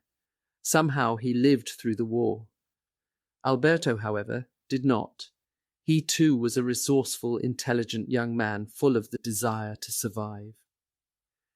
In early 1945, as the Red Army advanced from the east, the Germans evacuated the camp at Auschwitz. Guards marched Alberto, along with most other inmates, out of the camp to the west. Levi, sick in the infirmary at the time, was left behind with others too weak to walk. Who could have known that what seemed the chance for life, leaving the camp at last, would be Alberto's death, whereas Levi, abandoned by the guards as almost dead, would survive? In his writings about the Holocaust, Levi described the camp as above all a place of dehumanization. The English translation of Levi's memoir is called Survival in Auschwitz, but he originally titled the book Se questo è un uomo, if this is a man. For Levi, to be human meant more than merely to eat and breathe. It meant having an identity, relationships with others, ties to a past and a future, and a sense of decency and dignity. The camp took all that away. Physical abuses heaped on the prisoners. Starvation, beatings, exposure, together with the many humiliations and indignities they suffered, attacked their sense of humanity. In the camp, prisoners lost their names and became numbers. Emaciated, sick, shorn, and forced to wear rags, they looked nothing like their former selves. Brutality and deprivation turned them against one another. Pain and despair made them forget the values and ideals they had cherished. It was this destruction of people's humanity that Levi considered the most terrible crime of the Holocaust. After the war, Levi did everything he could to share his insights and to warn against dehumanization and brutality in the post-war world. Already in Auschwitz, he had nightmares that people outside would not listen to his story. Toward the end of his life, he expressed frustration that the world refused to learn from the past. Primo Levi died in 1987 when he fell down the stairs in his home. Many people believe he committed suicide. The Holocaust at its peak, the killing centers. By the time of the Wannsee Conference in January 1942, Nazi Germans and their helpers were already engaged in mass killing of Jews from all over Europe. Since late 1939, they had been starving Jews to death in the ghettos of Poland. Mobile murder squads followed the regular military into Soviet territory in June 1941 and began immediately to concentrate their slaughter on Jewish civilians. In September 1941, German police introduced a regulation forcing all Jews in Germany to wear an identifying Star of David. A month later, they began deporting Jews from Germany and elsewhere in Central and Western Europe to the east for killing. One killing centre, at Chelmno near Lodz, started operations in December 1941. Although it may have seemed impossible, for European Jews, 1942 and 1943 went even beyond the horrors of the years before. At the beginning of 1942, even after 3 years of war, ghettoization, torture and forced labour, 75% of the Jews who would be murdered in the Holocaust were still alive. By the beginning of 1943, 75% of the approximately 6 million who would be killed were already dead. In December 1941, the SS opened its first killing centre at Chelmno, called Kulmhof by the Germans. Located just 40 miles from Lodz, the Chelmno facility used specially equipped gas vans to kill Jews and also gypsies. Guards loaded their victims into the cargo compartment and sealed the doors. As the van drove, pipes brought the diesel exhaust directly into the back, so that the people there were asphyxiated. T4 killers had developed this technique, which they used first against people deemed handicapped. Within months of the Wannsee Conference of January 1942, 5 more killing centres were in operation, all of them, like Chelmno, in territories that had once been part of Poland. Contrary to popular notions, German mass killing of Jews was not some perfectly coordinated, clean enterprise. Like the entire Nazi regime, it was characterized by confusion and rivalry, which only served to exacerbate the horror. The killing center at Chelmno was located in the incorporated territory, that is, the part of Poland annexed to the Reich and earmarked for Germanization. Chelmno was a small village on a railway branch line. An unoccupied castle proved useful as headquarters for the killing process. Trains brought Jews, mostly from the surrounding area, to Chelmno, and then trucks drove them to the courtyard of the castle. There, an SS man addressed them. They were to be sent to Germany, he told them, but first they had to take a shower. Ordered to strip, they were handed towels and soap and pushed through a corridor labelled washroom into the vans. About 90 people were forced into a van at once. The vans drove slowly for a few miles into the forest. There, personnel opened the doors and dumped the bodies. Guards shot anyone who was still alive. The Germans kept a few Jews around to unload the corpses and bury the bodies. Known as the Sonderkommando Special Unit, this small group of men handled 12 to 13 vans, about 1,000 bodies. Each day, Jews were also assigned to sort the clothing left behind and clean out the vans.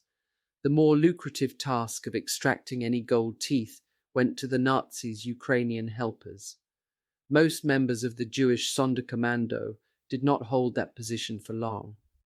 As additional shipments of Jews arrived, the German guards selected new workers and killed the old ones. Some of the Jewish workers tried to escape and a few succeeded. The Germans responded to those attempts by chaining the legs of Sonderkommando members. By the spring and summer of 1942, the area around Chelmno was filled with the stench of rotting bodies. German officials ordered ovens brought in so that the mass graves could be opened and the bodies exhumed and burned. Of course, they delegated this gruesome job to members of the Jewish Sonderkommando.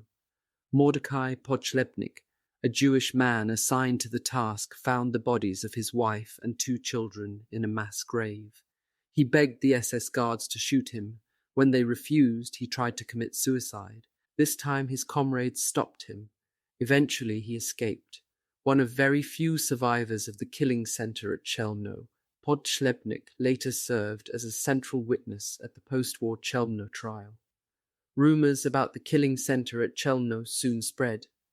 Jews in the region struggled to know how to react, but their options were extremely limited. In December 1941, German authorities demanded that Rumkowski, head of the Jewish Council at Lodz, hand over 20,000 members of his community for special treatment. Aware that selection most likely meant death, Rumkowski and his committee tried to fill their list with outsiders and people considered asocial. Among those early victims were the remainder of some 5,000 gypsies who had been sent to Lodz from the Reich. Located in a separate part of the ghetto, many had already died from hunger and disease. Now those left would be murdered in Chelmno. By mid-1942, the German district commander reported to Himmler that in the next 2 to 3 months, the special treatment of some 100,000 Jews from the area would be complete. Given the success of the project, he suggested a similar program for Poles with tuberculosis. From December 1941 to the end of 1942, Germans and their henchmen killed about 145,000 people, most of them Jews, in Chelmno. About 5,000 gypsies from the ghetto in Lodz were murdered in the gas vans at Chelmno as well. In late 1942, the SS closed the killing center until 1944, when it was reactivated briefly. Its job in the area had been completed. Only one inmate of the killing center at Belzec survived the war. Located near the Polish city of Lublin, Belzec began operations in March 1942. German Governor Hans Frank of the General Government in Poland had boasted that Jews in his territory would be the first victims of the so-called final solution. To that end, after the Wannsee Conference, the labor camp at Belzec was outfitted as a killing center. Belzec had a fixed installation for gassing that used diesel fumes. On the 1st of April 1942, the first night of the Jewish holiday of Passover, the SS brought more than 15,000 Jews from the city of Lvov to Belzec to be killed. By the time the camp was dismantled in the spring of 1943, some 600,000 Jews had been murdered there, along with perhaps several thousand gypsies. We have an early account of a gassing at Belzec from an unusual source, an SS man named Kurt Gerstein. Gerstein was a Nazi Party member and devout Protestant. He had served a brief term in a concentration camp himself for criticizing the anti-Christian attitudes of the SS. Nevertheless, thanks to family connections, he was able to have his name cleared and join the SS. Gerstein was an engineer with some training in sanitation and medical matters. Accordingly, he received a post as SS Chief Disinfection Officer. Early in 1942, a deputy of Eichmann's assigned Gerstein to transport Zyklon B to a secret place. The destination was Belzec. At Belzec, the commandant, Dr. Christian Wirth, an old T4 expert, invited Gerstein to witness the killing of Jews using diesel fumes. That day, the diesel motor broke down. About 800 Jews were forced to wait naked for nearly 3 hours until the gassing began. The killing itself took 32 minutes. Gerstein timed it with his stopwatch. Horrified by what he had seen, Gerstein decided to try to use his position to stop the killings. He destroyed some of the Zyklon B he was supposed to deliver to Auschwitz, and he tried to get the word out about German mass murder of Jews in Poland. When he met a Swedish diplomat on a train, Gerstein blurted out the whole story. He went to the papal nuncio, the Vatican's representative, in Berlin to pass the news to the Pope. Gerstein's efforts met with little response. At the end of the war, Gerstein was captured by the French. Arrested and charged with war crimes, he died in prison, either by his own hand or as a victim of foul play. Only half a century later, due to efforts by his family, did he gain a reputation as a hero. Gerstein's story is instructive. A lone individual who tried to sabotage a murderous process from within, he ended up caught in the system himself and destroyed. Gerstein did not have the public backing within Germany that allowed someone like Bishop von Galen to protest the killing of the handicapped with some effect. Nor would or could the foreigners he told about what he knew grasp what must have seemed to them the ravings of a madman. The camp at Sobibor was constructed solely for the purpose of killing. Its first commandant was an Austrian named Franz Stangl, a policeman trained in the T4 program. Sobibor was one of the Operation Reinhard camps, named after Reinhard Heydrich, Himmler's deputy, and the driving force at the Wannsee Conference. Mass slaughter of Jews began there in April 1942. Sobibor functioned as a killing center until October 1943. At Sobibor, Germans and their accomplices murdered 250,000 Jews from eastern Poland, the occupied Soviet Union, and other European countries. Many Dutch Jews, for example, were killed in Sobibor. Trains brought the victims right into the camp. Guards selected some Jews as workers in the killing process, and the rest they gassed immediately. In October 1943, Sobibor was the site of an uprising by its Jewish workers, who staged a mass escape. Most were killed or recaptured, but some survived the war. The Germans closed the camp shortly after the revolt. It is not clear whether the revolt hastened the camp's closure, but by the time Sobibor stopped operations, most of the Jews in the territories from which it had drawn its victims were already dead. Another Operation Reinhard camp, built solely as a killing center, Treblinka began operations in July 1942. Just 80 miles from Warsaw, it became the grave of a staggering number of Polish Jews. Its first victims were some 300,000 Jews from Warsaw, but gypsies from the Warsaw ghetto and Jews from all over central Poland, Germany, Austria, Czechoslovakia, and Greece were killed there. In all, close to 1 million Jews were murdered at Treblinka. Treblinka, too, had its Sonderkommando, more than 800 Jews who worked in the camp. They included craftspeople employed by the SS, as well as men assigned to work in the gas chambers, cutting hair and burying and burning bodies. In August 1943, Jewish workers at Treblinka revolted, after which German authorities gradually shut the camp down. A number of high-ranking Nazi officials visited Treblinka.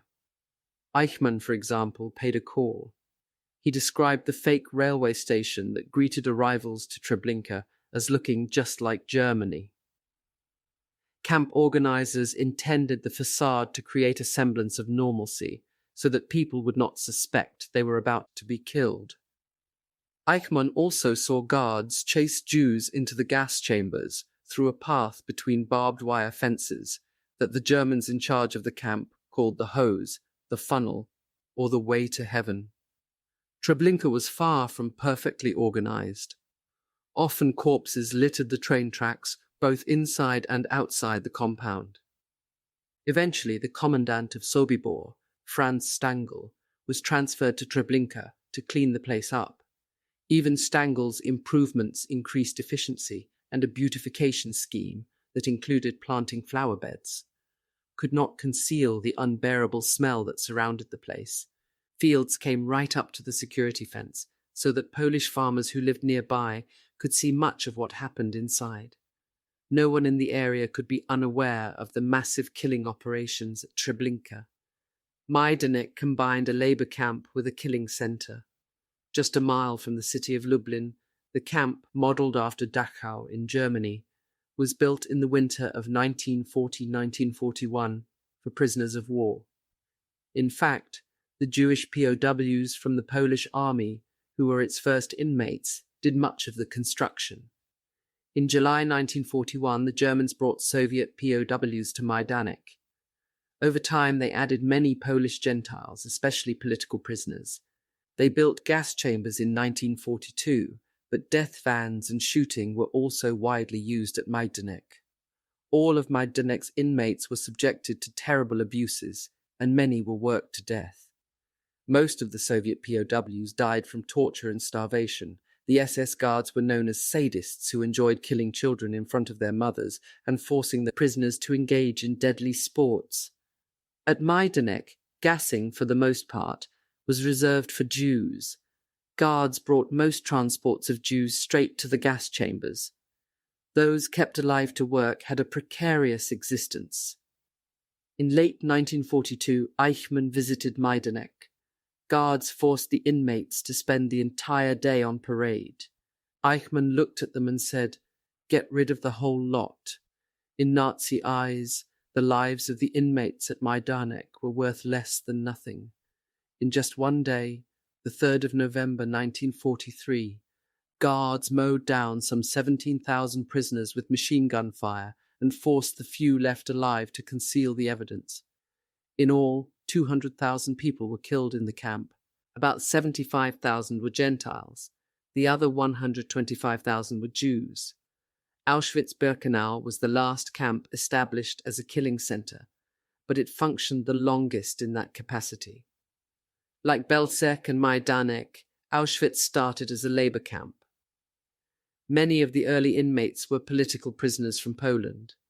Facilities for mass killing were added later, as were a number of factories using slave labor drawn from the camp. The chemical company IG Farben had a plant at Auschwitz III, Buna Monowitz, to produce artificial rubber. In the summer of 1941, before the Wannsee Conference, Himmler decided to transform the camp at Auschwitz into a killing center. He assigned a man named Rudolf Höss, trained at Dachau, to the task. Auschwitz seemed an ideal location to Himmler. It was near the small Polish town of Oswiecim and convenient to rail lines, yet securely distant from the front. The prisoners already on hand provided a ready source of manpower. Germans conducted some early trial gassings at Auschwitz. In September 1941, they killed 900 Soviet POWs using Zyklon B. By March 1942, Jews were being sent there from the surrounding area to be gassed. The killing center was known as Auschwitz II, or Birkenau. Eventually, Birkenau would be the destination of Jews rounded up for killing from Slovakia, France, and then all over Europe. An estimated 6,400 gypsies would be gassed at Birkenau too.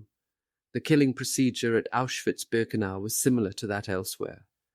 Often German officials met the transports of Jews right at the ramp as they came off the trains. There they made their selections, the decision as to who would go immediately to the gas and who would be kept alive in the camp for a time as labourers. Many survivors remember selections conducted by Dr. Josef Mengele. Mengele was a scientist and SS doctor who had his own special projects that involved experiments with dwarfs, twins, and others.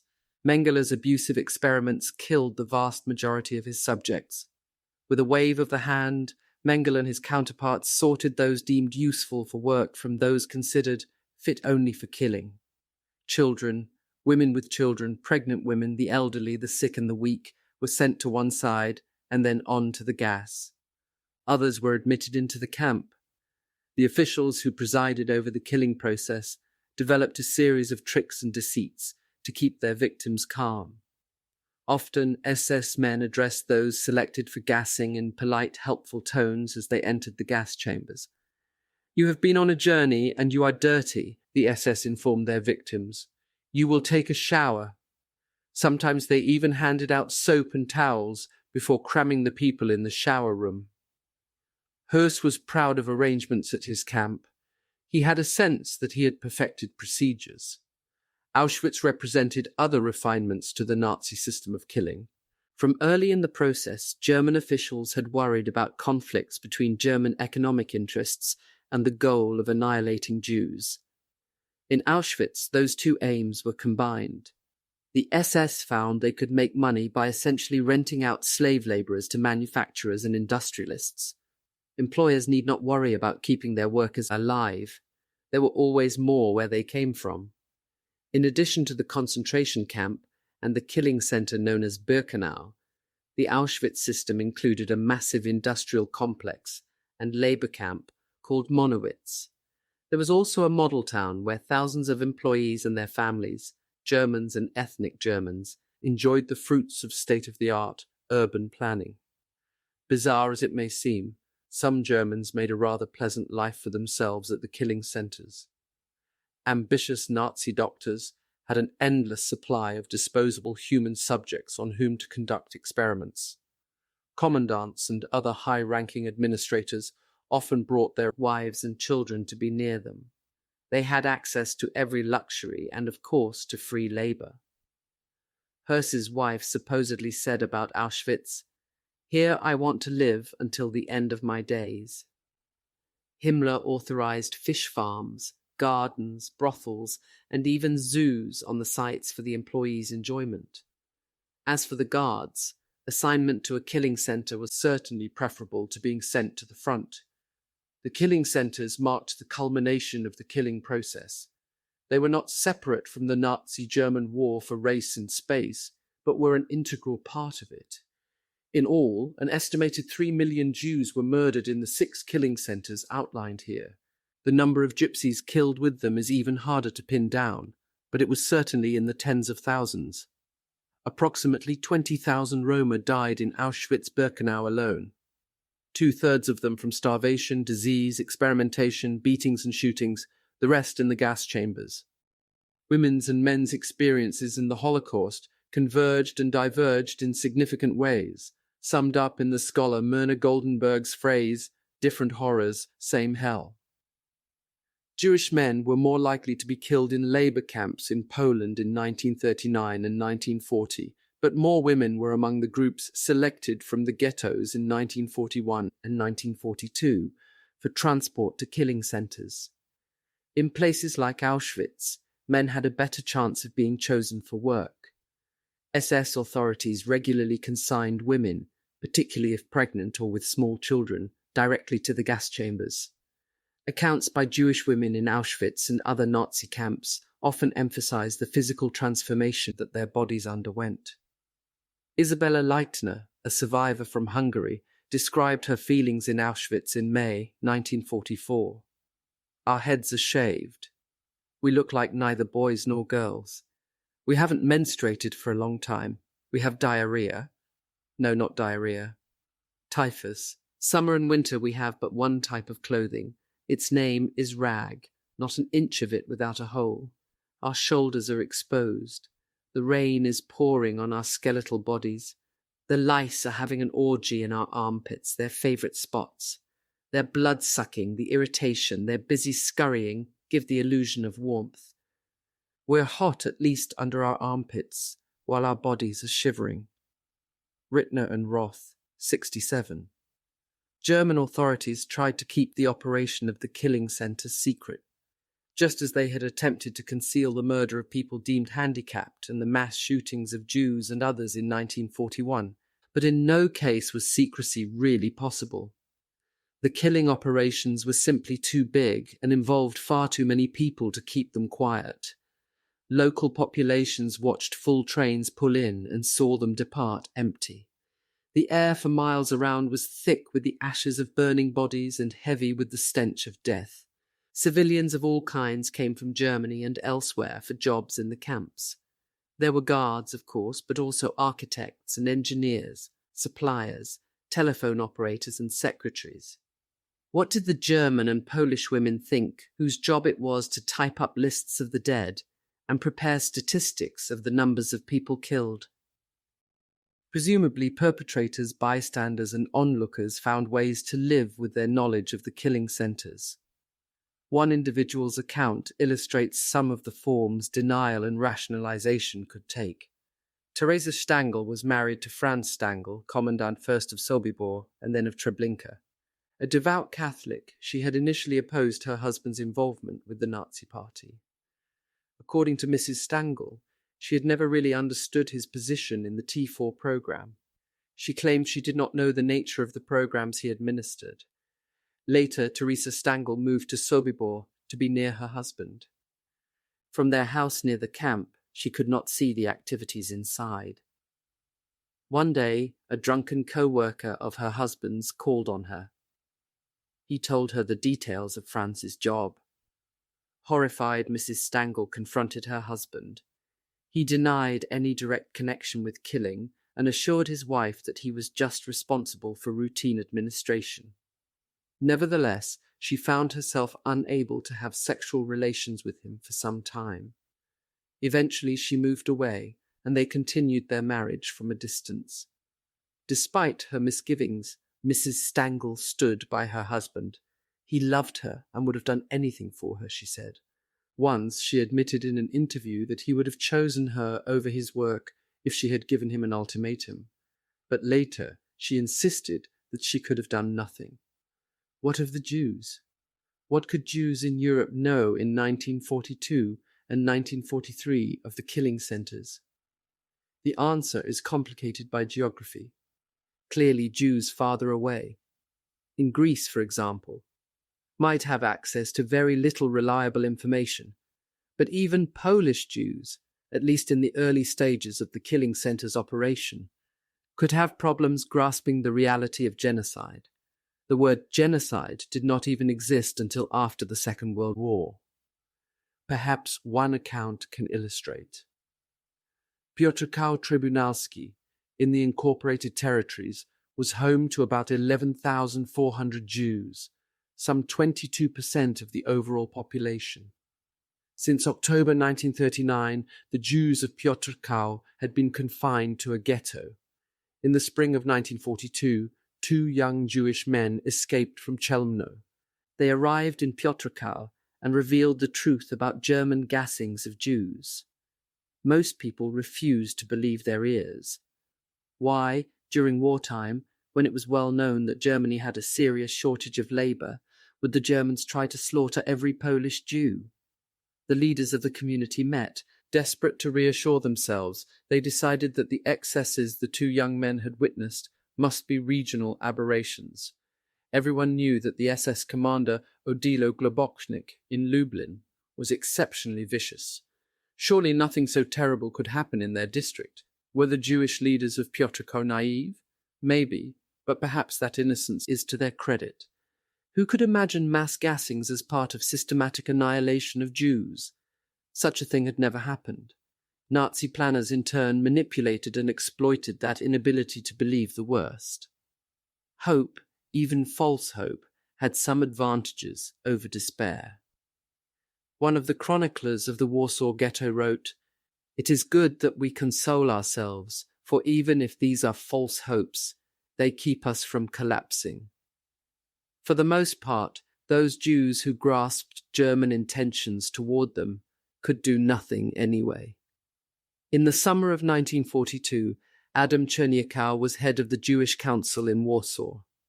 When the Germans ordered him to hand over the children of the ghetto, he knew that they would be killed. Powerless to stop the slaughter, Czerniakow took the only way out still left to him. He committed suicide. Not all of the Jews targeted in the Holocaust ended up in killing centers. Many Jews fled, taking refuge where they could. Others hid, and still others passed as Gentiles. An estimated 80,000 to 120,000 Jews were hidden in Poland. Maybe half of those survived the war. Many of the Jews in hiding were children. It was easier to persuade non-Jews to have pity on children than on adults, who took up more space, ate more, and were harder to explain. It tended to be more difficult to find hiding places for Jewish boys than for girls. In Europe, very few Christian parents had their sons circumcised, so Jewish boys had their religion marked on their bodies in a visible way. It was not uncommon for police or local collaborators hunting for Jews to demand that men or boys pull down their pants so that they could see if they had been circumcised. The decision to put a child into hiding was agonizing for parents. Whom could one trust? When was hiding the best option? Was it not better to stay together no matter what? How could one leave a child one might never see again? Only as adults have many of the people hidden as Jewish children during the war recounted their experiences publicly. Here are two of their stories. Henny. Henny was the daughter of Lithuanian Jews from Kovno. When she was just a year and a half old, she and her parents were forced to move into the ghetto.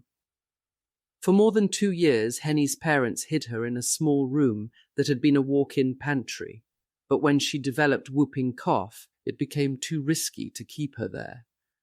So they arranged for a Lithuanian Christian family outside the ghetto to take her in. Henny's mother also arranged a hiding place for her 2-year-old niece, Shoshana, after Germans shot the little girl's father. She made contact with a Lithuanian priest who got false papers for Shoshana and placed her in a convent. Later, the nuns passed her on to a family of pig farmers. Miraculously, Shoshana, Henny's parents, and Henia Wiskardiski-Lewin all survived the war. Rudy was a little boy in the Netherlands. He survived the war in about 20 different hiding places, most of them in rural Holland. He remembers spending 3 days with a Jewish family in the woods while Germans searched the area. He heard German vehicles and dogs at night, but he stayed hidden under branches and leaves, and they did not find him. Later, 2 young women hid him with a group of 10 other children. Several times, a local Dutch policeman warned them of an impending raid. Once, they stayed in a cave for 2 days until it was safe to return. Eventually, the group had to be split up. Only after the war, as adults, did some of them, including Rudy, now known as Yehudi Lindemann, find one another again. Concentration camps, microcosms of the Third Reich. Killing centers were just one part of the vast network of German camps that had been expanding since 1933. Those who passed through the killing centers were overwhelmingly Jewish, although gypsies were murdered there as well. Other kinds of camps included a much wider range of inmates.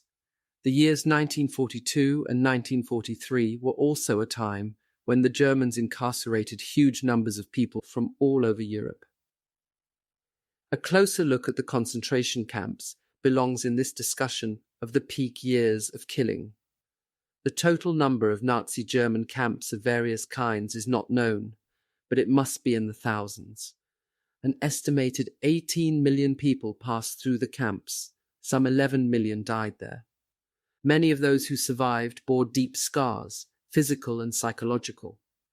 In crucial ways, Nazi concentration camps were microcosms of the Third Reich. The camps reflected the nature of Nazism, and the Nazi system would have been impossible without the camps. German practices inside the camps echoed methods used elsewhere. The principle of divide and conquer was evident, for example, as was promotion of rivalry among German authorities with the end result of increasing brutality toward the victims. Political prisoners such as communists, Jehovah's Witnesses, homosexual men, common criminals, so-called asocials and critics of the regime, all served terms that in some cases proved fatal. Representatives of all those groups were still found in large numbers in the German camps during the war. German conquest brought influxes of new kinds of prisoners too. German police arrested Polish and French communists and socialists, as well as members of resistance groups from all over Europe. These inmates were not gassed, but they were beaten, starved, used for experiments and forced to do back-breaking labor. Some of them survived only a few weeks. Others lived for months, and a few made it longer, often because they managed to wrangle some kind of privileged position in the camp. Camps often used for political prisoners included Gross-Rosen, Stutthof, Bergen-Belsen, Flossenburg, and Ravensbrück for women. But there were many others. Even these names often encompassed a vast network of satellite facilities. Buchenwald, for example, included some 134 satellite camps. Another type of mass detention facilities was the labor camps. Most of their inmates were non-Jewish women and men from conquered nations. German authorities used them for work connected to military requirements in factories, mines, quarries, and production of armaments. One example was Dora Mittelbau, a camp in north-central Germany not far from the city of Göttingen. In its extensive underground facility, slave laborers built V-2 rockets. The German state viewed slave workers as a renewable resource. Their lives had no value. Death tolls in such camps were astronomical. Toward the end of the war, as more Jews were kept alive for labor, they died in even greater numbers than the rest of the prisoners.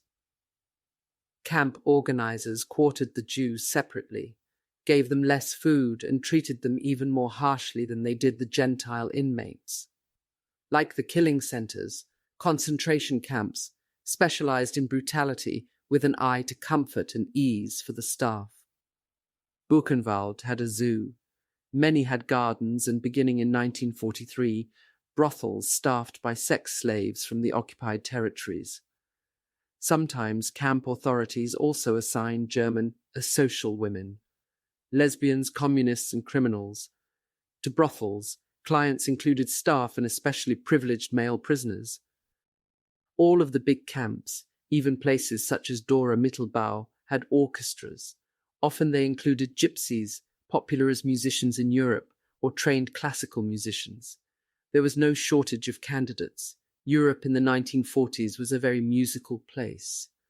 Orchestras performed to entertain the guards, to send the prisoners off to work, and sometimes during executions in the camps. They played well-known marches, arias, folk songs, and even Christmas carols. The cynicism of those behind the camp system is evident in other ways too. A sign over the gate of Auschwitz read, "Arbeit macht frei, work liberates." Buchenwald, built in 1937, had its own slogan, "Jedem das Sein, to each his own."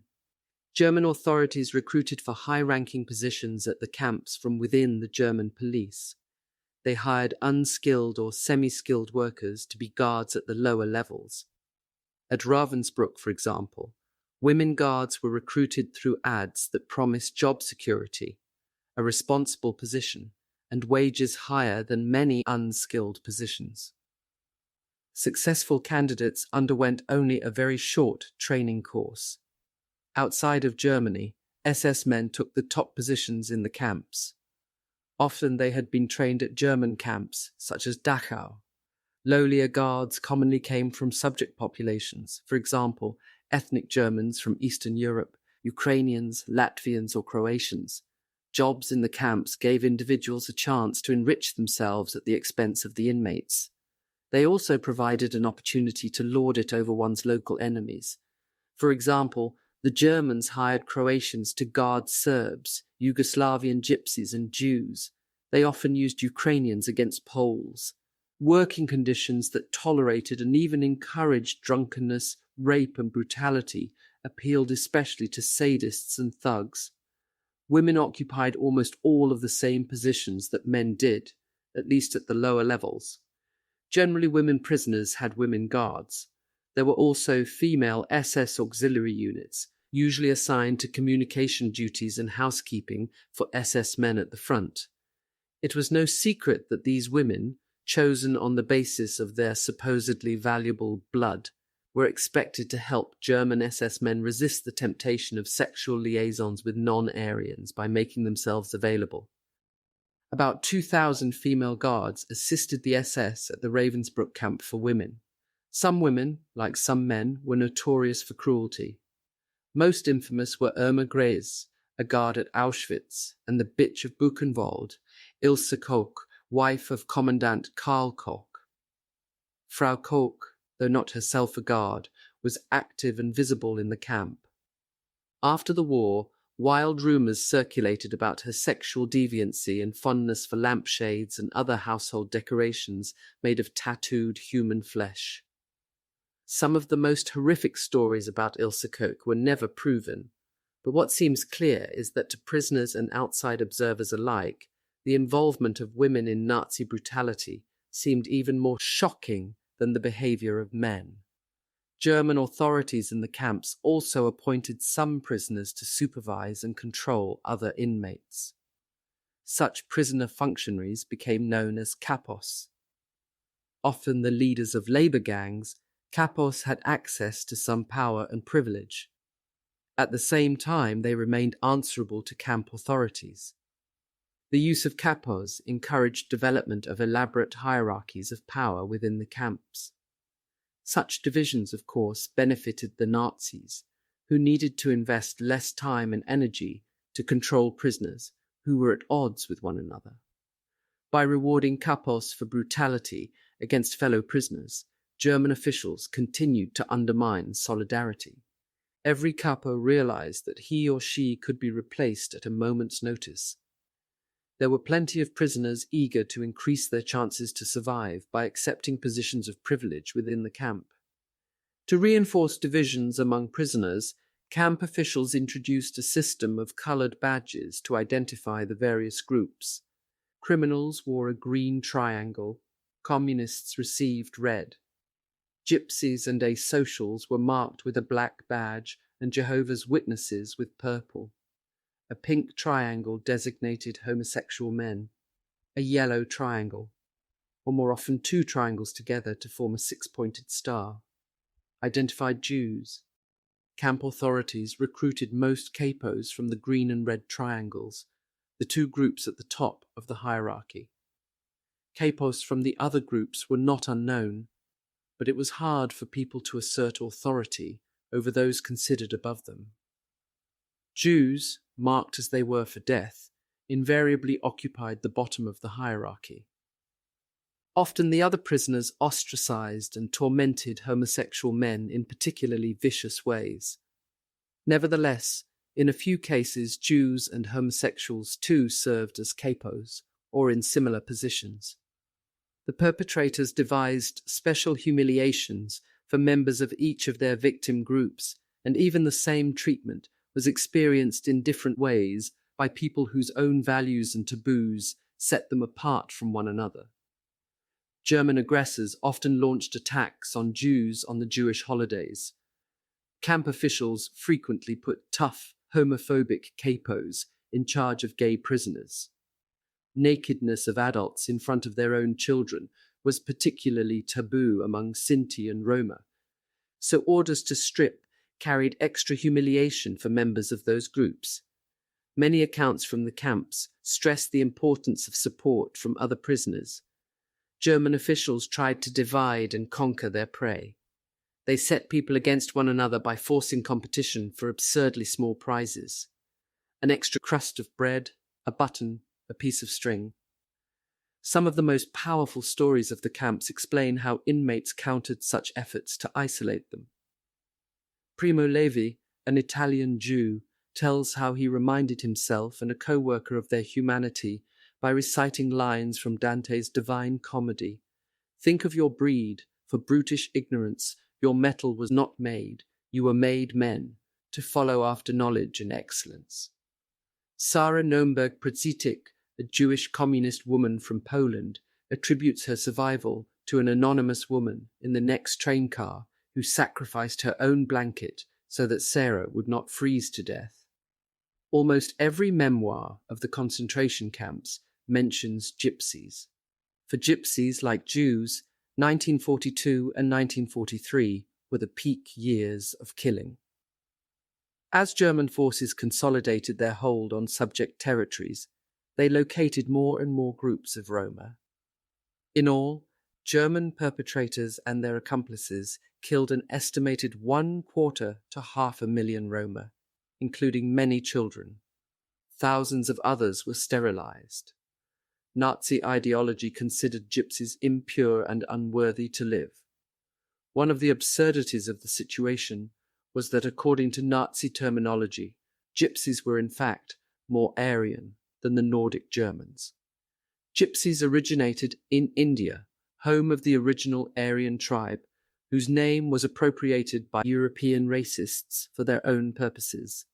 The Romani language even bears some similarity to Indian languages. SS leader Himmler was fascinated by gypsies. He set up an office within the German Ministry of Health called the Racial Hygiene and Population Research Center. Its main task was to study the approximately 30,000 German gypsies, draw up genealogies of them, and identify those considered pure. Information it gathered made it possible to locate gypsies and kill them. Initially, Himmler wanted to preserve some pure gypsies in a kind of reservation or zoo where they could be examined by future German scientists. Experts estimated that between 3 and 4% of the gypsies would fall into that category. Later, Himmler abandoned that idea. The German government provided generous funding for research on the Roma, and many scientists got involved in the project, especially social scientists such as anthropologists. Gypsies shared many of the experiences of Jews in the Holocaust. Classified, dispossessed, deported, forced into ghettos, shot into mass graves and gassed, they too were marked for annihilation. But Nazi authorities never devoted the same fanatical energy to killing gypsies as they did to eradication of Jews. They seemed to regard gypsies as a nuisance rather than part of some diabolical international conspiracy. Either way, however, Sinti and Roma were targeted for murder. The experience of Nazi persecution highlighted just how isolated gypsies were within Europe. Church leaders in Germany protested the killing of people deemed handicapped in 1941. In the 1943 Rosenstrasse protest, the Gentile wives of German Jewish men forced cancellation of plans to deport their husbands to the east to be killed. In Poland, the Netherlands, Ukraine, Yugoslavia, and elsewhere, non-Jews risked their lives to hide Jewish children and adults, sometimes for years, who protested on behalf of the Roma, who beyond their own circles sheltered gypsy children from death. There may have been some people who did so, but their stories are not well known. Hitler's regime had harassed and persecuted homosexuals since its early years in power. Between 1933 and 1945, German courts convicted 50,000 men on charges related to homosexuality. The year 1942 brought a record number of arrests, mostly of Germans. Nazi ideology regarded homosexuals, particularly men, as a threat to Aryan racial health because they refused to take part in producing children for the fatherland.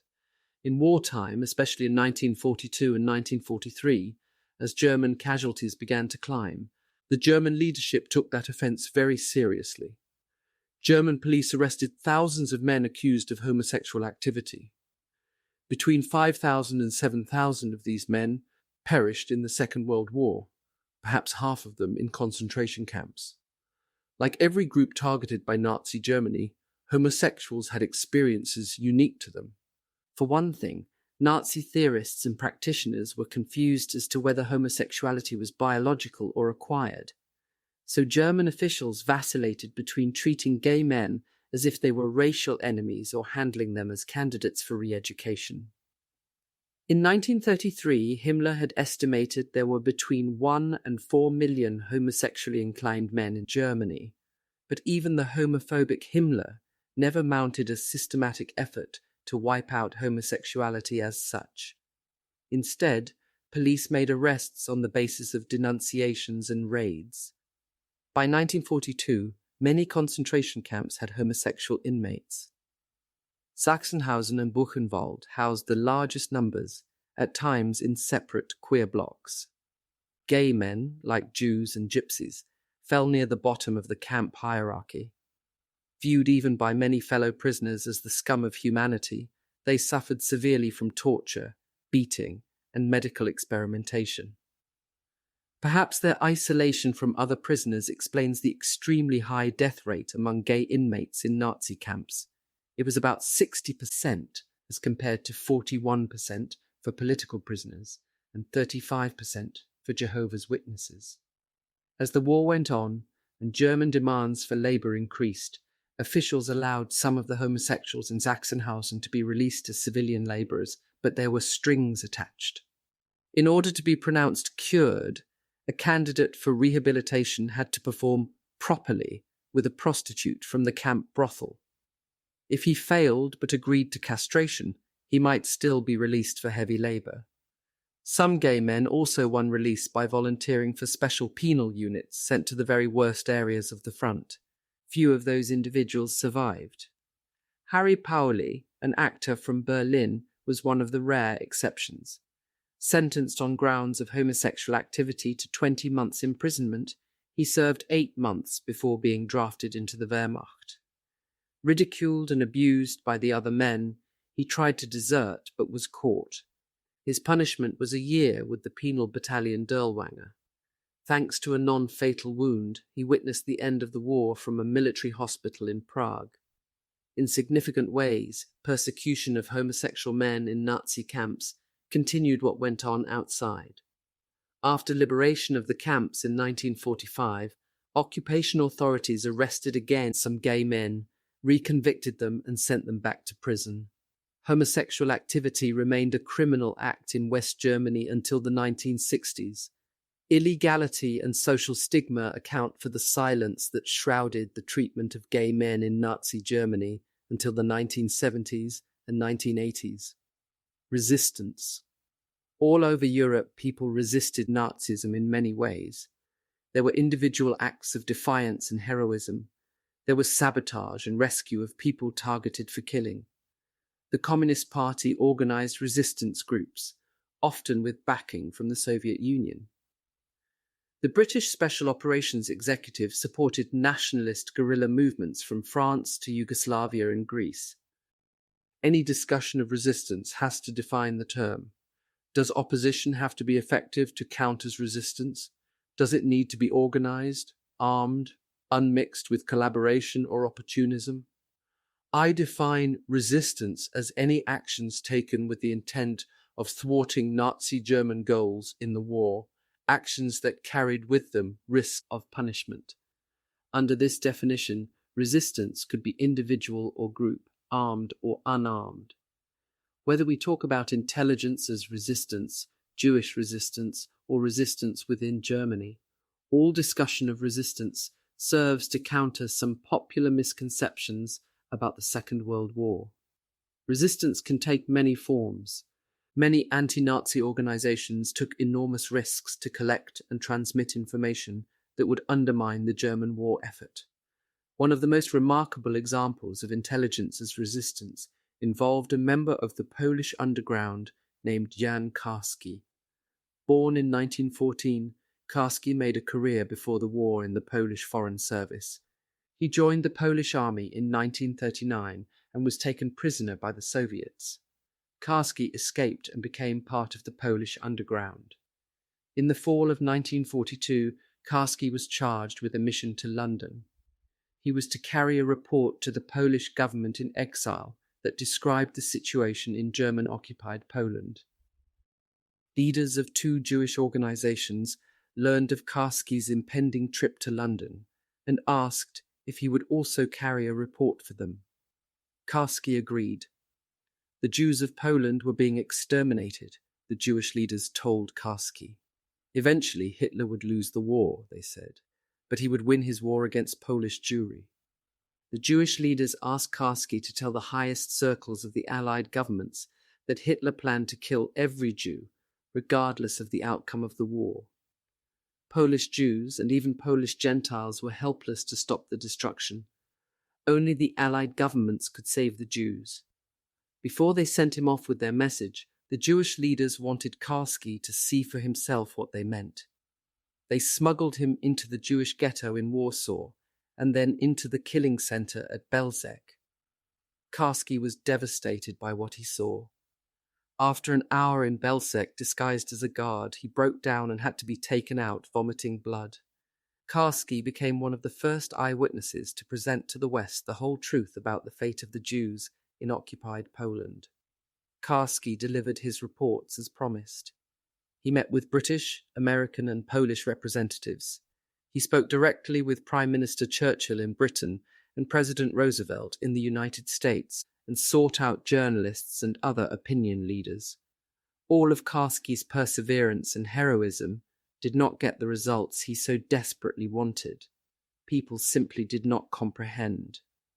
After U.S. Supreme Court Justice Felix Frankfurter listened to Karski's report, he responded that he could not believe it. Frankfurter did not mean he thought Karski was lying. He simply could not grasp the enormity of what he had heard. Karski found no effective help for the Jews of Poland from any nation, government, or church. Only a few courageous individuals like him were willing to act. Karski survived the war and moved to Washington, D.C., where he taught political science for many years. He died in 2000. Jan Karski's experience highlights the issue of Allied knowledge of Nazi crimes. What did the British or the Americans know, and when? By late 1942, when Karski prepared his report, at least some people within the Allied leadership had access to a great deal of information about German atrocities. Already in 1941, British codebreakers were reading German dispatches, including those from the Soviet Union, describing the Order Police's murders of Jews and other civilians. Reports from eyewitnesses and individuals who had managed to escape from Nazi prisons and camps reached world leaders through all kinds of channels, and every government had its own sources of intelligence. The press offered considerable detail for the reading public, in the United States, Canada, Switzerland, and elsewhere, so that it is not possible to speak of mass murder as if it were a Nazi secret. Nevertheless, a number of factors prevented the Allies from broadcasting their knowledge of slaughter of European Jews and other people. Most important, there was a war to be won, a war whose outcome was by no means clear in 1942 or even 1943. In particular, military leaders in the United States and Britain emphasized the need to stay focused and avoid being distracted by sideshows. No doubt some individuals were indifferent to the fate of Europe's Jews, or even had anti-Semitic notions of their own. Nevertheless, it is probably fair to assume that many people simply could not grasp the unprecedented nature of this war of annihilation, and even those who could tended to be preoccupied with their own issues and struggles. Jewish resistance of various kinds was much more widespread than many people used to assume. All across German-occupied Europe, Jews and other opponents of Nazism took to the woods, often forming partisan units to combat the Germans. The existence of Jewish partisans was precarious at best. They lived from hand to mouth, stealing when necessary, arranging secretly for deliveries of food and spending hours and even days in holes in the ground when danger threatened. Afraid that the presence of Jews nearby would jeopardize their own security, Gentiles often denounced or killed their Jewish counterparts. Nevertheless, as German police records for 1943 indicate, Jews in the woods of Eastern Europe managed to acquire explosives and weapons and to perform acts of sabotage against the Nazi system. In some cases, young Jewish men and women even married in the woods and gave birth to children there. In Lithuania in early 1942, about 10,000 Jewish men and women were fighting as partisans. At least 30 different Jewish partisan groups existed in the general government alone. Jews also revolted in such major ghettos as Warsaw and Białystok. In general, the groups that banded together were desperate, pitifully small, and barely armed. Their chances of success were minimal, but still they defied Nazi power. Even in the camps, under the most adverse conditions, resistance in many forms occurred. Numerous survivors' memoirs tell the story of the beautiful dancer in Auschwitz who seized a gun from an SS man and shot him. Both Sobibor and Treblinka had revolts in 1943. In October 1944, Jewish prisoners at Auschwitz-Birkenau blew up the camp's fourth crematorium. Starved, abandoned by the world and robbed of their property, the Jews were in a weak position to offer resistance to the Germans. Nevertheless, like others, they did resist. Violently, passively, spiritually, physically, and emotionally. Throughout the entire process of the final solution, the Jewish ghetto in Warsaw must have been one of the last places the Germans expected an uprising in the spring of 1943. By then, 80% of the population of the Warsaw ghetto was already gone, most of them murdered at Treblinka in the summer of 1942.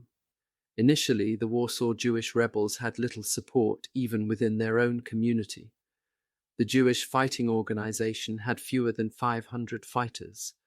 Armed only with gasoline bombs, hand grenades, pistols, 1 or 2 submachine guns, and about 10 rifles, they must have seemed unlikely to accomplish anything other than rapid mass suicide. Yet this ragtag band managed to mount the largest armed resistance organized by any targets of Nazi mass murder during the Second World War. What happened? In January 1943, German SS planned to liquidate what was left of the Warsaw ghetto. To their surprise, they met with organized resistance from ghetto Jews. Unwilling to risk casualties, they gave up the attempt a few days later. 4 months later, on the 19th of April 1943, the Germans returned much better prepared. More than 2,000 men came with armoured vehicles, artillery, flamethrowers, heavy-caliber machine guns, and even aircraft. For their part, Warsaw Jews had prepared an elaborate system of bunkers and underground passages. Determined to make a stand, they held off the Germans for 4 weeks. The SS burned down buildings, dynamited and smoked out the Jews' bunkers until they won the upper hand. The Jewish fighters' tenacity was astounding, especially because the ghetto was sealed off, and it was almost impossible to get weapons or supplies in. The Germans crushed the uprising at a huge cost in human lives, almost all of them Jewish. The SS commander reported 16 German dead. The actual number may have been slightly higher.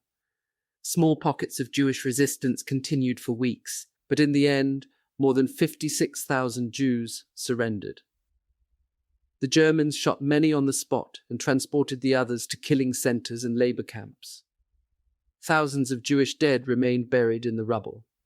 The Warsaw Ghetto Uprising marked the first large-scale urban revolt against German occupation in Europe. It did not save Jewish lives. To the contrary, it may have led the Germans to use more force more quickly in the future when they set out to liquidate ghettos.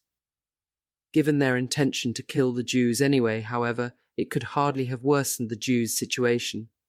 Certainly its moral and symbolic importance as an assertion of life cannot be underestimated.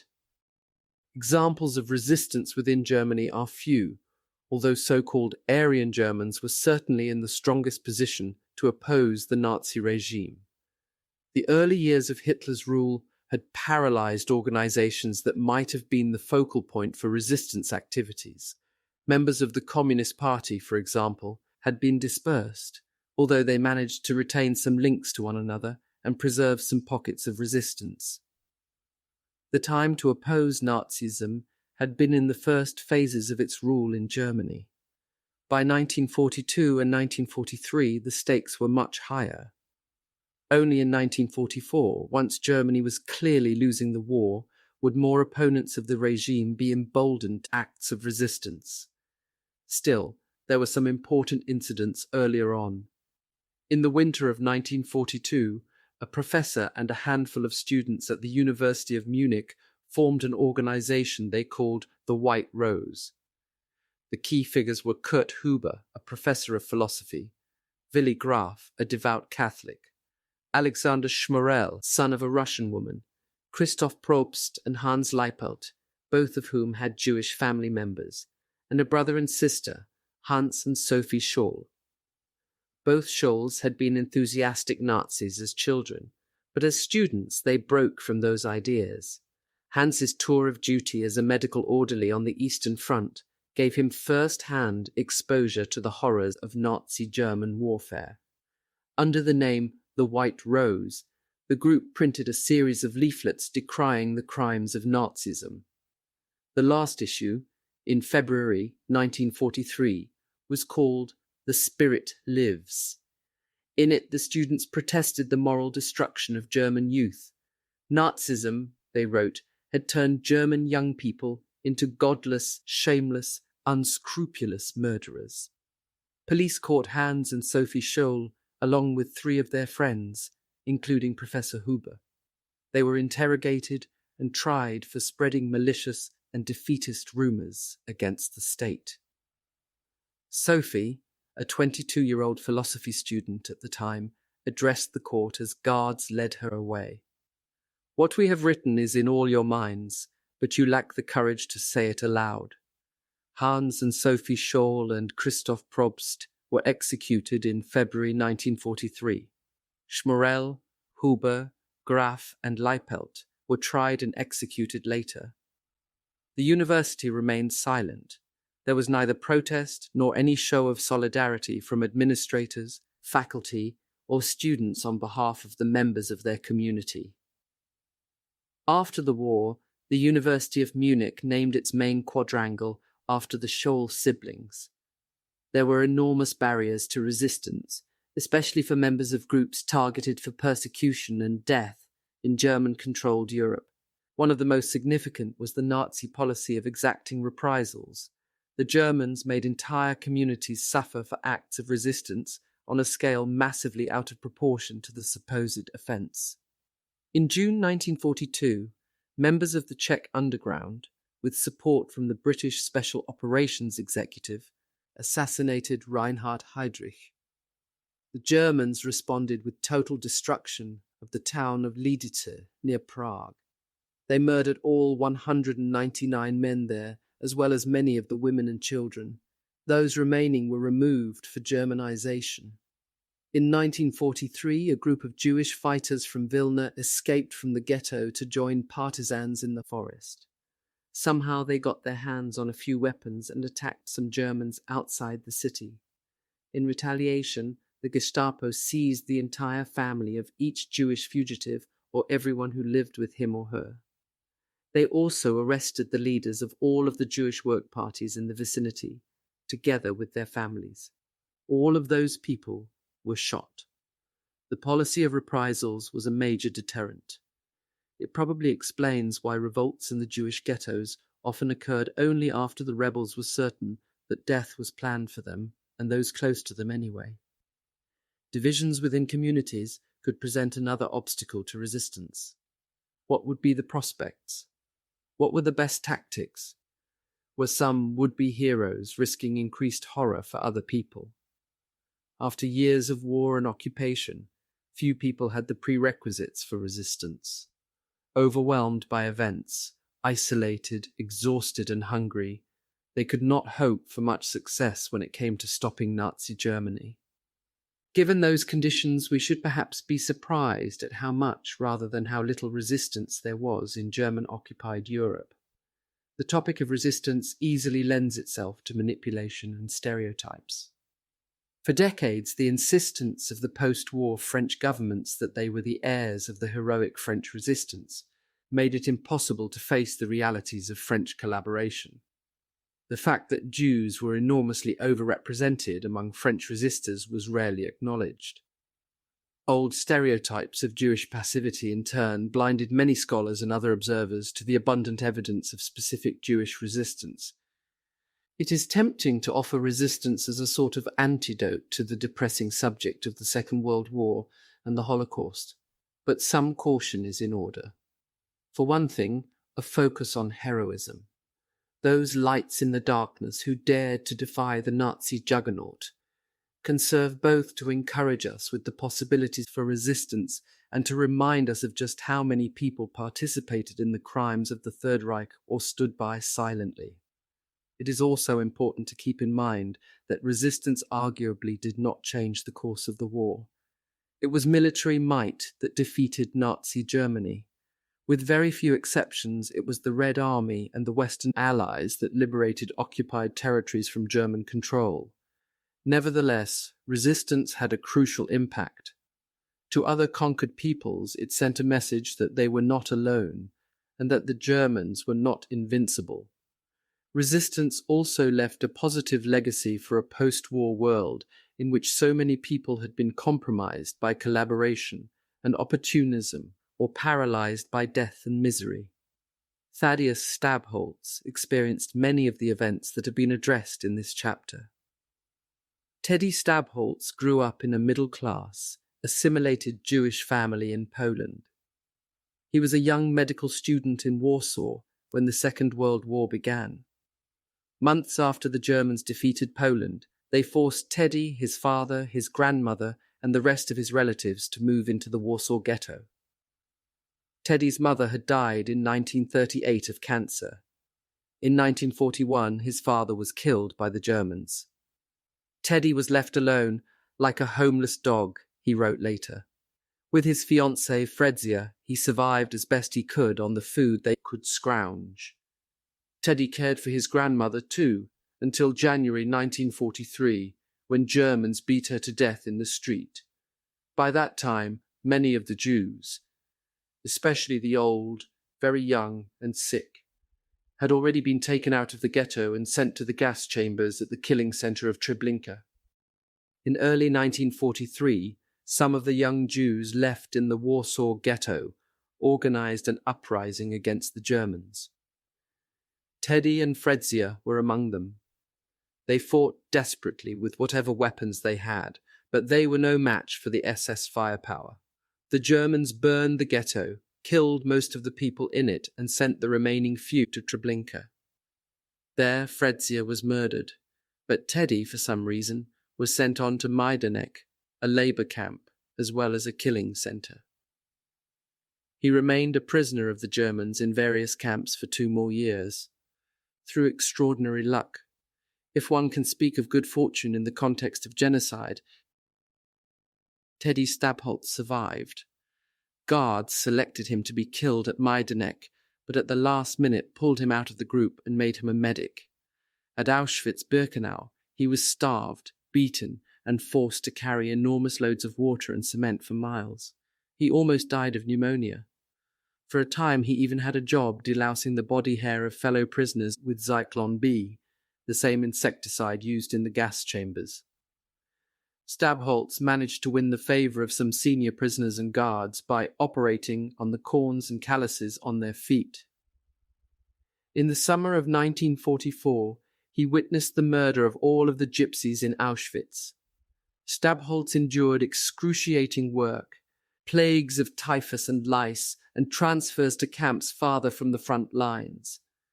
At one point he resigned himself to death, but a vision of his father and mother encouraged him and revived his will to live. In April 1945, American troops fighting their way through southern Germany found Stabholz and some fellow prisoners who had escaped from the SS and hidden in the woods. After spending time in a displaced persons camp in Germany, Teddy emigrated to the United States. He graduated from medical school and opened a practice in Ohio. Dr. Stabholz's memoir of the Holocaust is called Seven Hells. 8. Death Throes and Killing Frenzies, 1944-1945. If the Germans were to lose the war, Hitler once said, they would bring down with them a world in flames. Hitler kept that promise. The last stage of the war in Europe, from 1944 until May 1945, brought German retreat, defeat, and collapse, but the Nazi Empire remained bloody and destructive until its very end. At the beginning of 1944, many Germans still expected to win the war. By the end of the year, few persisted in that hope. Germany was under assault. From the air, from the Red Army in the east, and after D-Day in June, from the Allies in the west. Even internally, there were some signs of weakening, but it still took until May 1945 for total collapse. The death throes of the Third Reich were deadly themselves, far less for the privileged elite of the regime than for its victims. Even as defeat became ever more certain, killing went on in many settings. The Allies, both Eastern and Western, had to fight hard and suffer many casualties to advance. When a plot to assassinate Hitler and stage a coup failed in July 1944, the Nazi regime responded with a vicious crackdown on its own population. Well into 1945, Nazi programs of mass murder continued in the ever-shrinking territories that Germany controlled. Most of the gypsies in Auschwitz were gassed in 1944. The murder of almost 400,000 Hungarian Jews took place that summer too. Throughout the last year of the war, the Germans kept opening new labor camps. As they abandoned killing centers and camps in areas lost to Allied advances, guards sent the inmates still left alive on murderous treks known as death marches. None of that killing halted the disintegration of German power, but it ensured that the defeat of Nazism was accompanied by the maximum amount of carnage. Allied advances and conditions in Germany. From late 1943, the Soviets remained on the offensive against Germany. The Red Army made rapid advances in 1944 and on the third anniversary of Operation Barbarossa. In June 1944, the Soviets launched a massive offensive against the German Army Group Center. By the end of 1944, odds on Germany's Eastern Front were heavily in favor of the Soviets. Against the total German strength of between 2 and 3.5 million men loomed 6 million Red Army soldiers. A German disadvantage of 1 German to every 5 Soviets was common. In some places, the odds were closer to 1 to 30 or 40. Still, the Soviets fought at a tremendous cost. Even at the end of 1944, the Germans were still killing or wounding 4 Soviets for every casualty of their own.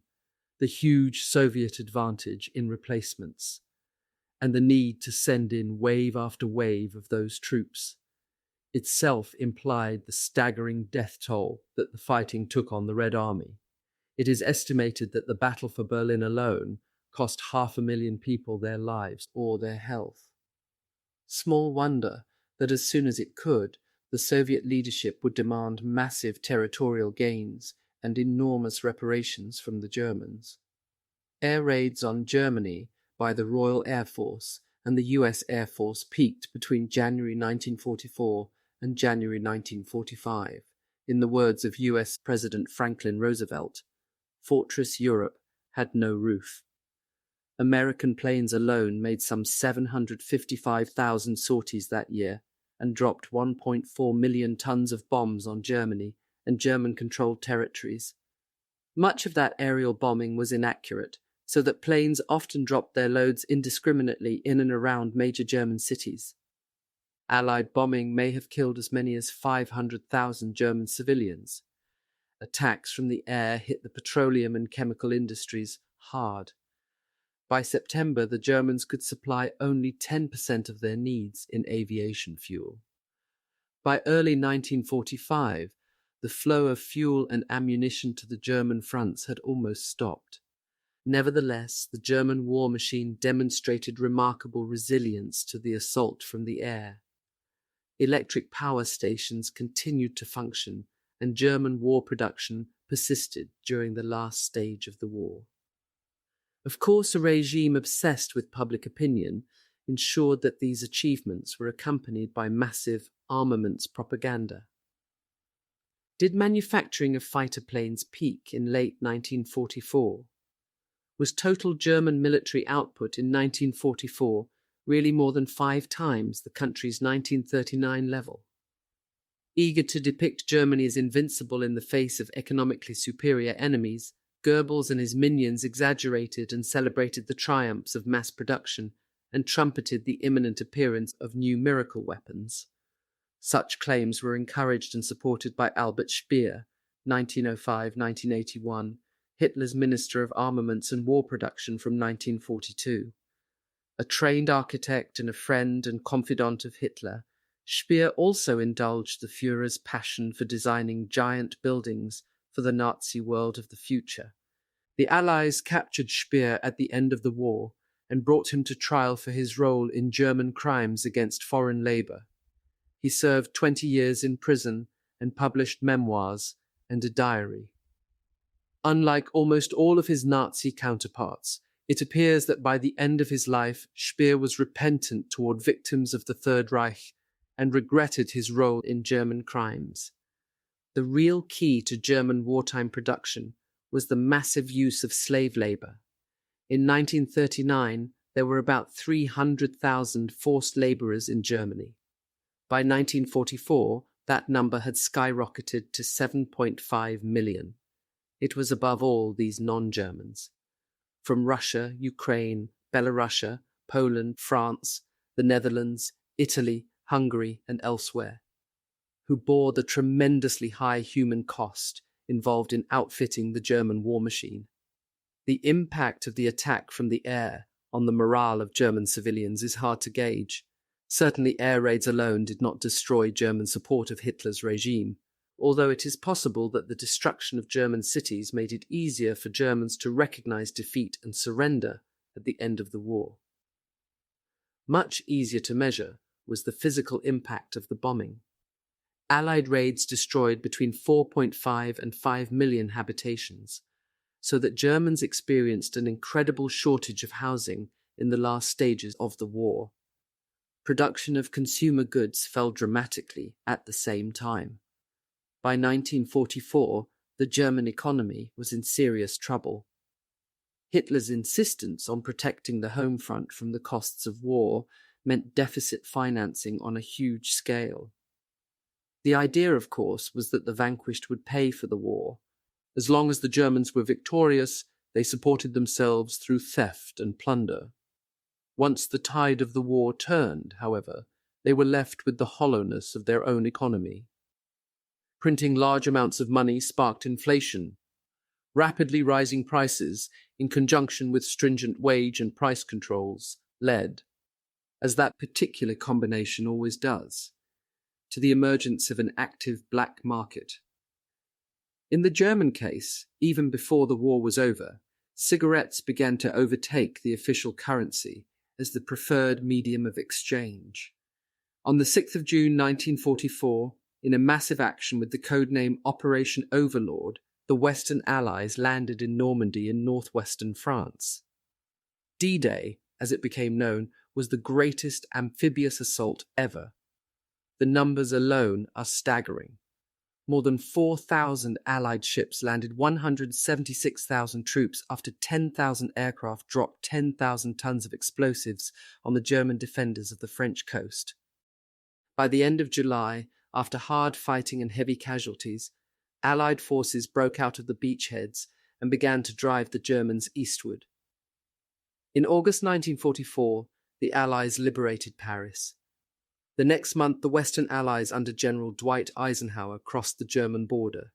Germany's new wonder weapons, the V-1 and V-2 rockets, were deadly enough for those targeted, but they were no match for the onslaught of Soviet, British and American artillery and tanks during 1944. In the wake of D-Day and the Soviet offensive of June 1944, Hitler named Goebbels the Reich Plenipotentiary for total war. Together, the Führer and his loyal associate painted a gruesome picture for the Germans of what lay in store if they were defeated. Germans could expect only the harshest of treatment from the vengeful Allies, they warned. Their scare tactics assumed widespread knowledge of the atrocities that Germans had committed throughout the preceding years, especially in the East. It was as if Hitler and Goebbels were taunting the German public with its complicity. "We Germans are all in this together," they insisted, "and all of us will have to pay the price if we surrender." Meanwhile, Hitler and Goebbels instructed the German press to keep blaming the Jews for the war. US President Roosevelt held out to Europeans the promise of the 4 freedoms: freedom of speech, freedom of worship, freedom from want, and freedom from fear. Hitler, for his part, threatened the German public with his own version of what Allied victory would mean: Jewish poison, Bolshevik slaughter, capitalist exploitation, and Anglo-American imperialism. It was not love for his people that motivated Hitler's raving, but an obsessive fixation on his own goals of race and space. "I will shed no tears for the German people," he had once said in contemplating what defeat would mean. According to Hitler's logic, any people that allowed itself to be conquered proved its own unworthiness to wear the mantle of the master race. Not internal dissension, but military defeat eventually brought down the Nazi regime. Nevertheless, there was one important attack from within Germany during the last year of the war: the plot of the 20th of July, 1944. The plot was the work of a fairly disparate network of opponents of Hitler's regime. The conspirators included high-ranking military men who resented the way Hitler was conducting the war effort. Some of them hoped to overthrow his government and then join up with the Western Allies against the Communist Soviet Union. Others, more loosely involved in the plan, had moral and humanitarian motivations. Appalled by German crimes against civilians in the East, such people saw no option but overthrow of the dictator if Germany's soul were to be saved. Typical of the humanistic side of the opposition to Hitler was Count Helmuth James von Moltke, 1907–1945, a lawyer and devoted Christian who, from 1939 to 1944, was a war administration counselor in the international law section of the German Armed Forces Supreme Command. Moltke organized a group of anti-Nazi friends and like-minded individuals who met during the war to make plans for a new, democratic Germany. Moltke, who struggled with issues of violence, did not support assassination, but he did urge military leaders to overthrow Hitler.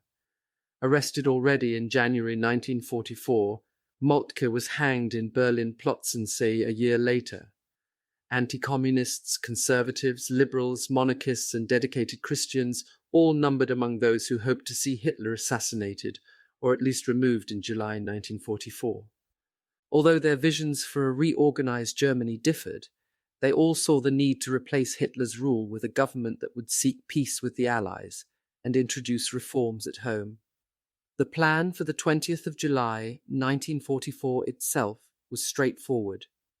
A high-ranking general staff officer named Colonel Klaus Schenk von Stauffenberg, 1907–1944, would plant a bomb at a meeting in the Wolf's Lair, Hitler's East Prussian headquarters. The death of Hitler would then give the signal for a coup d'etat in Berlin. The plan failed. Stauffenberg set the bomb in his briefcase, placed it under the table around which the meeting was taking place, and then left the building.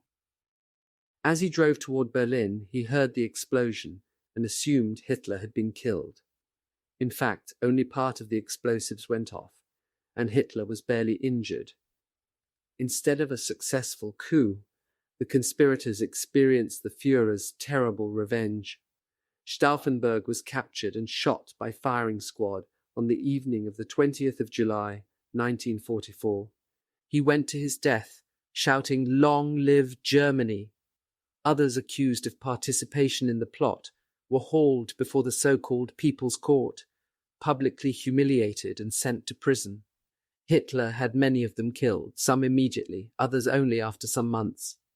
The assassination attempt provided an excuse for a general crackdown within Germany on anyone suspected of opposition.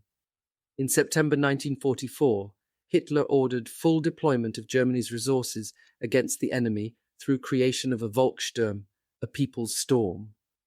The Volkssturm was to mobilize all men between the ages of 15 and 60, adding a total of 1.5 million men under arms. Not just intended for local defense, Volkssturm units were to close gaps in the regular Wehrmacht and engage the enemy in combat. Some of the Volkssturm boys and men fought valiantly and desperately against the Red Army and the Western Allies. Some Volkssturm units were well organized and fairly well equipped. Others were thrown together. 13-year-old boys stood on bridges expecting to take on men in tanks, and men in their 60s took up arms to try to hold their villages. Some units took appalling losses of life. Others collapsed in the face of the Allied advance. By early 1945, even Nazi true believers had to see that the war was lost. The German army was falling apart. Increasing numbers of men deserted, although military authorities continued to shoot those they caught, and in many cases to arrest members of their families. Special courts-martial was set up with the intent of frightening the German troops into reckless resistance. Propaganda announced the existence of the werewolf organization to continue Nazi efforts behind enemy lines. Roving SS units sought out and punished German civilians who expressed defeatism, advised surrender or made contact with the enemy. None of these measures slowed the Allied advance, but they did reveal for anyone who had not yet noticed the heartless ruthlessness of National Socialism. On the 19th of March 1945, Hitler gave what became known as the Nero Order. He instructed Germans fleeing before the advancing Allies to destroy everything they left behind and leave nothing for the enemy. The Nero Order called for the destruction of all installations serving military purposes, transportation, communication, industry, and supply. At the same time, Hitler ordered the defense of German cities under threat of the death penalty for anyone disobeying his orders. When Speer suggested that the Germans too would starve if such measures were implemented, Hitler showed no concern. A world in flames. The unraveling of German power emboldened the regime's opponents in occupied Europe. Once again, as in 1943, the city of Warsaw was the site of a major revolt. By August 1944, the Red Army was approaching Warsaw from the east. Leaders of the Polish Home Army decided to try to liberate the city from the Germans themselves. The Home Army was the non-communist wing of the Polish resistance, linked to traditional Polish nationalists and the Polish government in exile. Drawing on an armed force of about 25,000 people, Home Army leaders launched a large-scale uprising. Instead of continuing their advance into Warsaw, Red Army units stopped on the east bank of the Vistula River and waited. Perhaps they did not want to risk confrontation with the Germans massing on Warsaw, or perhaps Stalin preferred to let German forces wipe out the anti-communist elements inside the city to clear the way for his own takeover. Whatever the reason, the Soviets abandoned the Polish insurgents. German forces outnumbered and vastly outgunned the struggling Poles. Throwing everything they had into the effort, the Germans crushed the revolt by the 2nd of October 1944. In the process, they killed some 170,000 people in Warsaw. By the fall of 1944, the Germans' overall position was weak. Nevertheless, they still had the might to wreak terrible destruction, especially on civilians. Soon after the Warsaw Uprising began, Hitler ordered the city leveled. German forces carried out the command. Unlike Moscow and Leningrad, which the Germans never conquered, or Paris, which they spared, Warsaw was flattened. It was an act of revenge, unique even in the gory history of the Second World War, but typical of the killing frenzies of the last stage of Hitler's war. The year 1944 also brought dramatic changes within those countries that had been partners in the German war effort. In September, Finland signed an armistice with the Soviet Union and withdrew from the war. Finnish authorities had never handed over the small community of Jews in their country to the Germans to be killed. There had even been a few Finnish Jewish soldiers fighting alongside the Wehrmacht against the Soviet Union. The history of the Second World War and the Holocaust is full of such strange twists. For some time already, the authoritarian regimes in Romania and Hungary had been eager to get out of the war. By mid-1944, the Germans had to abandon hope of getting their hands on Romanian oil. By the autumn of 1944, the Soviets occupied Romania and Bulgaria and were moving toward Hungary and Yugoslavia. Both Romania and Bulgaria signed armistices with the Soviet Union and declared war on Germany. In March 1944, the Germans had taken steps to prevent Hungary from capitulating. That month, German forces occupied Hungary, their ally, to keep control of the territory and safeguard access to its resources. In October 1944, when the Hungarian leader Admiral Miklos Horthy was caught trying to cut a deal with the Soviets, Hitler had him overthrown. The Germans installed a Hungarian fascist regime dependent on their support. Until the spring of 1944, the Jews of Hungary had managed to stay out of German hands. In March 1944, however, when German forces moved into Hungary, they brought with them experts led by Adolf Eichmann, who were intent on making sure that Hungarian Jews too would be annihilated. In the summer of 1944, Germans and Hungarian collaborators worked together to deport a large proportion of Hungary's Jewish population to Auschwitz-Birkenau. In hindsight, it is clear that the war was lost for the Germans. Nevertheless, they continued to pursue their goal of racial purification in those areas still in their control. Between the 15th of May and the 9th of July 1944, German and Hungarian police crammed some 437,000 Hungarian Jews into 147 transports and sent them north to Auschwitz. As usual, Roma from Hungary shared that fate.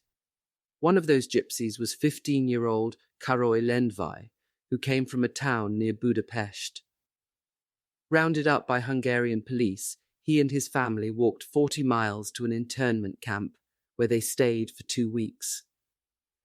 Decades later, Lendvai remembers his hunger and the pits overflowing with corpses as typhus raged among the prisoners. Among his most vivid memories is the double-barreled curse a Hungarian guard shouted at him, "Rot, you Jew gypsy!" Because of Germany's acute shortage of labor, German officials decided to postpone the killing of some of the Hungarian Jews until they had been exploited as slave workers. In 1944, Hitler allowed Himmler and Speer to bring some Jews into Germany to add to the labor force needed for military production. Under those terms, about 100,000 Hungarian Jews slated for killing were brought to German labor camps. There, these men and women were used to excavate underground bunkers and make armaments. Conditions were terrible, but they had at least a chance to live, something denied to their more than 300,000 relatives and friends sent directly to the gas at Auschwitz. Why did the Germans persist in the slaughter of the Hungarian Jews? Some scholars have suggested that such determination, even in the face of impending defeat, showed just how deeply committed many Germans were to the project of annihilating the Jews. Many German functionaries, however, showed similar dedication in the last stages of the war, in their efforts against other victim groups, for example, Polish Gentiles, Slavic slave laborers, Soviet POWs and homosexual men. At least some of these last-minute brutalities were motivated by the common drive of self-preservation.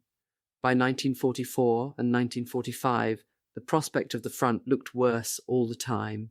Many German guards, police, and officials of various kinds who were involved in attacks on civilians worked feverishly to prove how crucial their jobs were, jobs they could do in relative safety. Even in Nazi Germany, cowards were probably more common than fanatics. Some Hungarian Jews survived within Hungary thanks to rescue efforts on the part of many people, including foreign diplomats and international Jewish groups. The most famous rescuer in Hungary was Raoul Wallenberg. Wallenberg was a Swedish businessman and diplomat who rescued as many as 100,000 Hungarian Jews from deportation.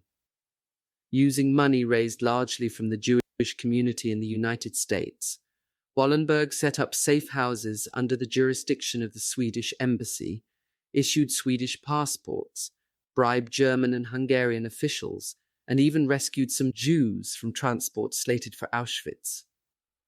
At the end of the war, Wallenberg wound up in Soviet hands. His fate is unknown, but it seems likely that he was sent to Siberia as a suspected spy and perished there. Elie Wiesel is no doubt the best-known Jewish survivor from Hungary. His book Night is probably the single most widely read personal account of the Holocaust. It recounts the experiences of Wiesel, at the time an adolescent boy, in the hell of Auschwitz in the deadly last months of the war. Another Hungarian survivor is Judith Magyar Isaacson, who recorded her experiences in Seed of Sarah. Like Wiesel, just a teenager in 1944, Judith Magyar landed in Auschwitz with her mother and a young aunt. Somehow the three women managed to stay together. Once Judith faced down an SS man who tried to send her to one side of a selection, her mother to another. He let her go with her mother. Camp functionaries offered Judith a position as a capo, but she refused. Judith, her mother, and her aunt were among the Hungarian Jews taken out of Auschwitz and sent as slave labourers to Germany. Beaten, half-starved, and terrified of rape, Judith lived through the final stages of the war. Later, she married an American soldier and moved to Maine, where she taught mathematics and served as dean of students at Bates College until she retired. The Hungarians suspended transports of Jews to Auschwitz in July 1944, and it was only in November that the new Arrow Cross government, installed by the German coup, ordered the Jews remaining in Budapest into a closed ghetto. The Arrow Cross was brutal. Over the next 2 months, its men shot 20,000 Jews and dumped their bodies into the Danube River, but it could not approach the efficiency of Auschwitz. When the Red Army liberated Budapest in February 1945, there were 100,000 Jews still alive in the city. The killing centre of Auschwitz reached new records of destruction in the final phase of the war. In the summer of 1944, as the transports from Hungary poured in, camp functionaries murdered as many as 12,000 Jews per day. There was one large operation against gypsies that summer too, in which the entire gypsy family camp was wiped out in one night. Of the 23,000 gypsies sent to Auschwitz, almost 20,000 died there. By the 2nd of August 1944, more than 13,000 were already dead. That night, on orders from Berlin, the remaining 6,000 Sinti and Roma in the camp were gassed. Camp leaders had time now that they had suspended killing of Hungarian Jews. German military setbacks, however severe, did not save the lives of those thousands of gypsies any more than they spared the Jews of Hungary. The last year of the war also saw several important incidents of armed resistance within German camps and killing centres. In mid-May 1944, when SS and camp workers first tried to liquidate the gypsy camp at Auschwitz-Birkenau, they encountered violent resistance. Roma inside the camp improvised weapons as best they could or fought with their bare hands. That defiance may have helped postpone killing of all the gypsies in Auschwitz until early August 1944. The most dramatic example of resistance within Auschwitz came in October 1944. Jewish Sonderkommando prisoners blew up and destroyed Crematorium 4. Some of the necessary explosives were provided by a young Polish Jewish woman named Rosa Robota. Assigned to work in an ammunition factory, Robota, along with some other women, began to smuggle small amounts of explosives to the Sonderkommando. The SS arrested and tortured her, but she refused to divulge any information. Robota was hanged in January 1945, shortly before the arrival of the Red Army. Beginning in the autumn of 1944, as the Germans lost control of much of the territory they had occupied, they began to evacuate many of the camps and killing centers. At the same time, they opened new labor camps in areas still safe from Allied advance. On orders from Himmler, camp officials began to empty the camps of prisoners. They sent the inmates under guard, marching in columns toward places farther from the ever-advancing front. Throughout late 1944 and early 1945, these trails of half-dead prisoners made their way through the Polish, German, and Czech countryside. Because of the awful numbers killed and dying along the way, these treks have come to be known as death marches. A few examples give some idea of this new form of torture and killing. In the late autumn of 1944, Germans sent about 1,000 Jewish women, many of them Hungarian, from Auschwitz to Gross-Rosen. There the women were forced to dig anti-tank ditches in the snow with little or nothing to eat and often without shoes. In early January 1945, as the front advanced, that camp too was evacuated. Guards forced the remaining 970 women to begin a new march. In 8 or 9 days, they had covered only about 60 miles. 150 of the women died along the way. Perhaps 20 succumbed to starvation. Guards shot another 130. The remaining 800 women were soon evacuated again from their next destination, with about 1,000 additional prisoners. The group was divided into two, with half of the women being marched toward Helmbrechts in Bavaria, a satellite camp of Flossenburg. In the middle of winter, the women walked about 300 miles. After 5 weeks, 621 of them arrived at the camp. A few had escaped, and around 230 had remained at various camps along the way. Between 150 and 250 of the prisoners did not survive that march. Many were shot by guards. The camp at Helmbrechts was quite new. Established in the summer of 1944, it housed women prisoners set to work for an armaments firm. As always, they suffered brutal beatings and deadly privation.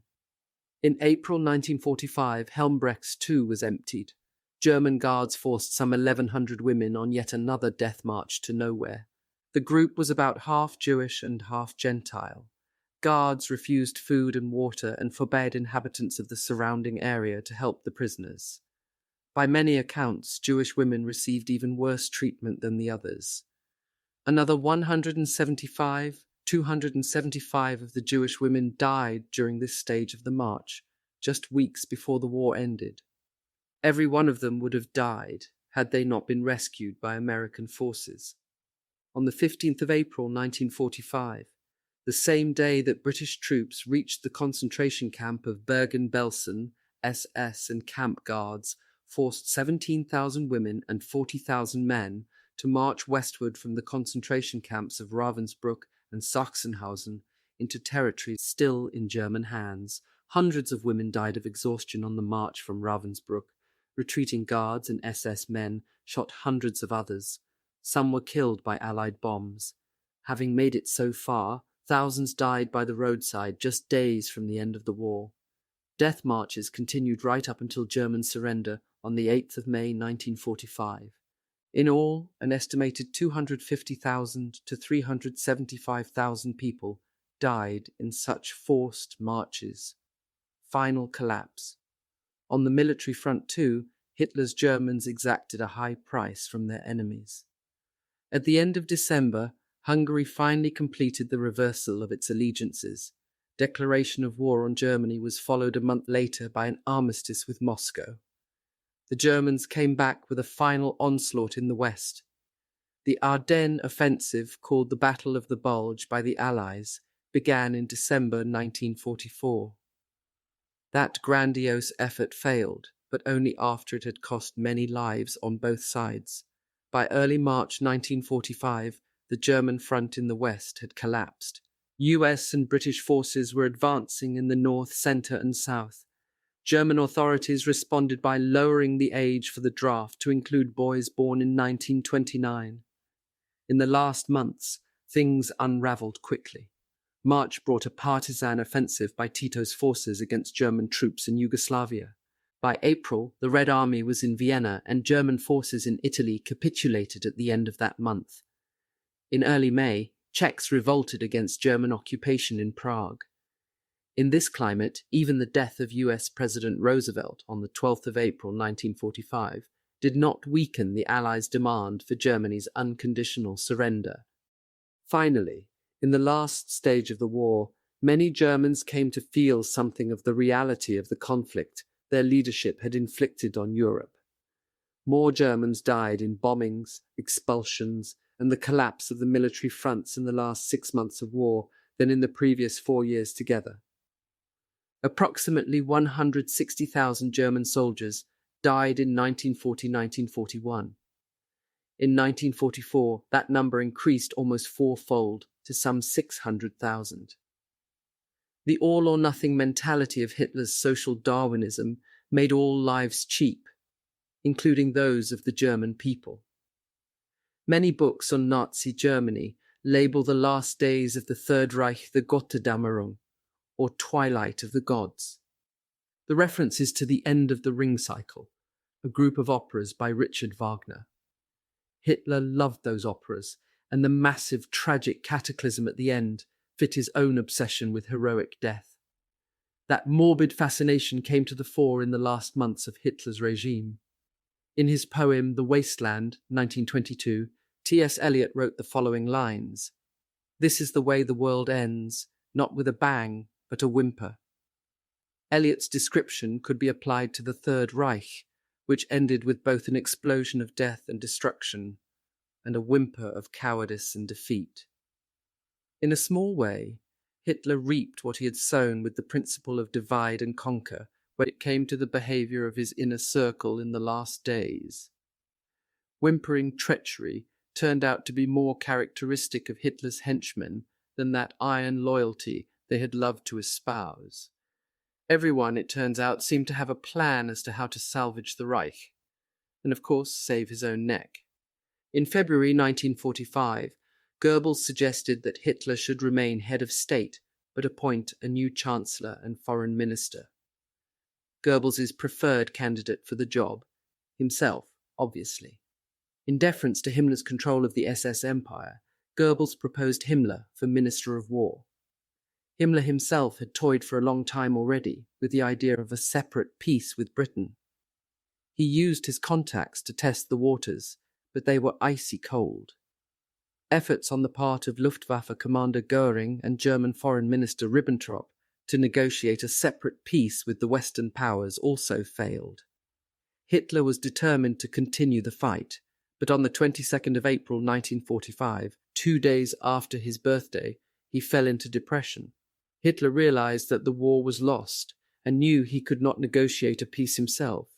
Göring, he decided, was the man for the job. When Göring heard about Hitler's remarks, he decided it meant he was to take over.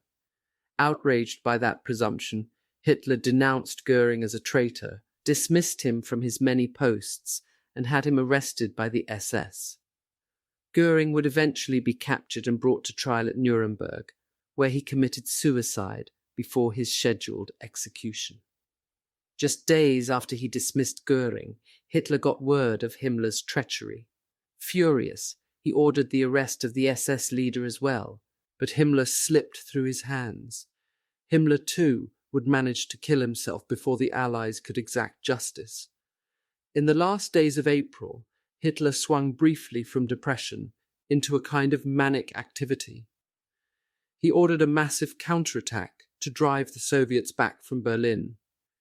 He announced that the Western Allies would soon be at war with the Soviet Union and that Germany would be saved. Nothing came of any of these notions. On the 29th of April 1945, holed up in his bunker in Berlin, Hitler dictated one final document, his last will and political testament. In it he admonished Germans punctiliously to observe the racial laws and to fight on against the poisoner of all the nations of the world, international Jewry. True to form, he blamed the entire course of the lost war on international Jewry and its helpers. Consistent to the end, Hitler implied that annihilation of the Jews of Europe was his greatest achievement. That same day, Hitler married Eva Braun. On the 30th of April, the first soldier of the German Reich deserted by committing suicide in his bunker. Dead beside him by their own hands were his new wife, the loyal Goebbels, and Goebbels' wife and 6 children. Hitler's war would end as it had started, with a lie. His chosen successor, Admiral Karl Dönitz, reported by radio to the nation that its Führer had sustained heroic death in battle.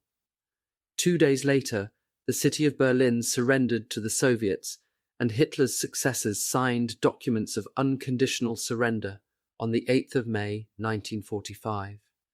The reality of how Nazi rule ended sweeps away the myth of order that has grown up around Hitler's regime. There was neither order nor glory to his demise. No heroic struggle marked his death, only cowardice, the ruin of his own people, and lies. The Nazi revolution had promised a new awakening. Instead, it brought destruction and death far beyond the borders of Germany.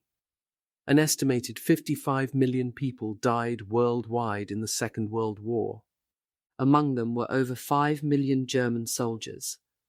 At least 27 million Soviet citizens were dead, as well as millions of Poles, over 1 million Yugoslavs, and scores of other people from all over Europe. Close to 6 million Jews had been murdered, and Jewish civilization was almost eradicated from Europe. The list could go on, and the world continues to feel the effects of hatreds sown for the Nazi goals of racial purification and territorial expansion. Contents: Preface, Race and Space. 1. Preconditions, Antisemitism, Racism and Common Prejudices in Early 20th Century Europe. 2. Leadership and Will, Adolf Hitler, the NSDAP and Nazi Ideology. 3. From Revolution to Routine, Nazi Germany, 1933, 1938. 4. Open Aggression, In Search of War, 1938, 1939. 5. Experiments in Brutality, War against Poland and the so-called Euthanasia program, 1939-1940. 6. Expansion and Systematization, Exporting War and Terror, 1940-1941. 7. The Peak Years of Killing, 1942 and 1943. 8. Death Throes and Killing Frenzies, 1944-1945. Epilogue, The Legacies of Atrocity. Sources and suggestions for further reading. List of illustrations. Epilogue, The Legacies of Atrocity. This book ends in May 1945, but the legacies of Nazism, the Second World War, and the Holocaust extend much further. Perhaps one account can begin to illustrate some of the personal and political repercussions of the history described in the previous chapters. Like many stories that end in death, the details can only be pieced together in a fragmentary way, but they are nonetheless significant. This account begins in the mid-1930s in the Soviet Union. Frightened by manifestations of anti-Semitism under Stalin, a young Russian Jew, whom we will call N, decided to leave his home and move west. He settled in France, where he built a life for himself until the Germans invaded in 1940, and his existence again became precarious. For a while, N succeeded in evading the Nazi dragnet, but sometime in 1942 or 1943, German or French police rounded him up, along with many other foreign Jews living in France, and sent him east to a Nazi camp. Against terrible odds, N survived more than a year as a prisoner and slave of Nazi Germany. In mid-April 1945, when British troops arrived at the concentration camp Bergen, Belzec, N was one of the inmates liberated. Under the terms of an Allied agreement, N, a citizen of the Soviet Union, was turned over to Soviet authorities. Instead of relief from years of torment at Nazi German hands, he soon found himself again on a deportation transport, this time to Siberia. Suspicious of the loyalty of Soviet citizens who had spent years outside the country, Stalin had tens of thousands of people like N, Jews, POWs, forced laborers, sent directly from their liberation to labor camps and prisons in remote regions where they toiled in massive industrialization projects. N did not survive this second round of abuse. N's son, who lived through the war in France and later moved to New York, spent years trying to trace his father through the Red Cross and other international organizations. Decades after the war ended, he received the news he had long feared. His father had died in Siberia. The fate of N highlights several facts about the end of the Holocaust and the Second World War. The arrival of Allied forces and the collapse of Nazi Germany were not miracles that could undo or even stop the spirals of violence and misery unleashed by years of brutality. Although in hindsight it is easy to speak of liberation, for many individuals and groups of people, the end of the war meant continued and even new forms of misery. The defeat and demise of Hitler's Germany unleashed a massive movement of people within Europe, some of it voluntary, much of it coerced. Wartime atrocities created urgent demands for justice, even as the enormity of the crimes committed and the overwhelming death and destruction made any kind of restitution painfully inadequate and often impossible. Whether they had been victims, perpetrators, or bystanders in Nazi barbarity, and many Europeans had reason to count themselves in more than one of those categories. People faced the challenge of building lives for themselves and what was left of their families and communities with scarce resources and restricted freedom, and in a climate of distrust and grief.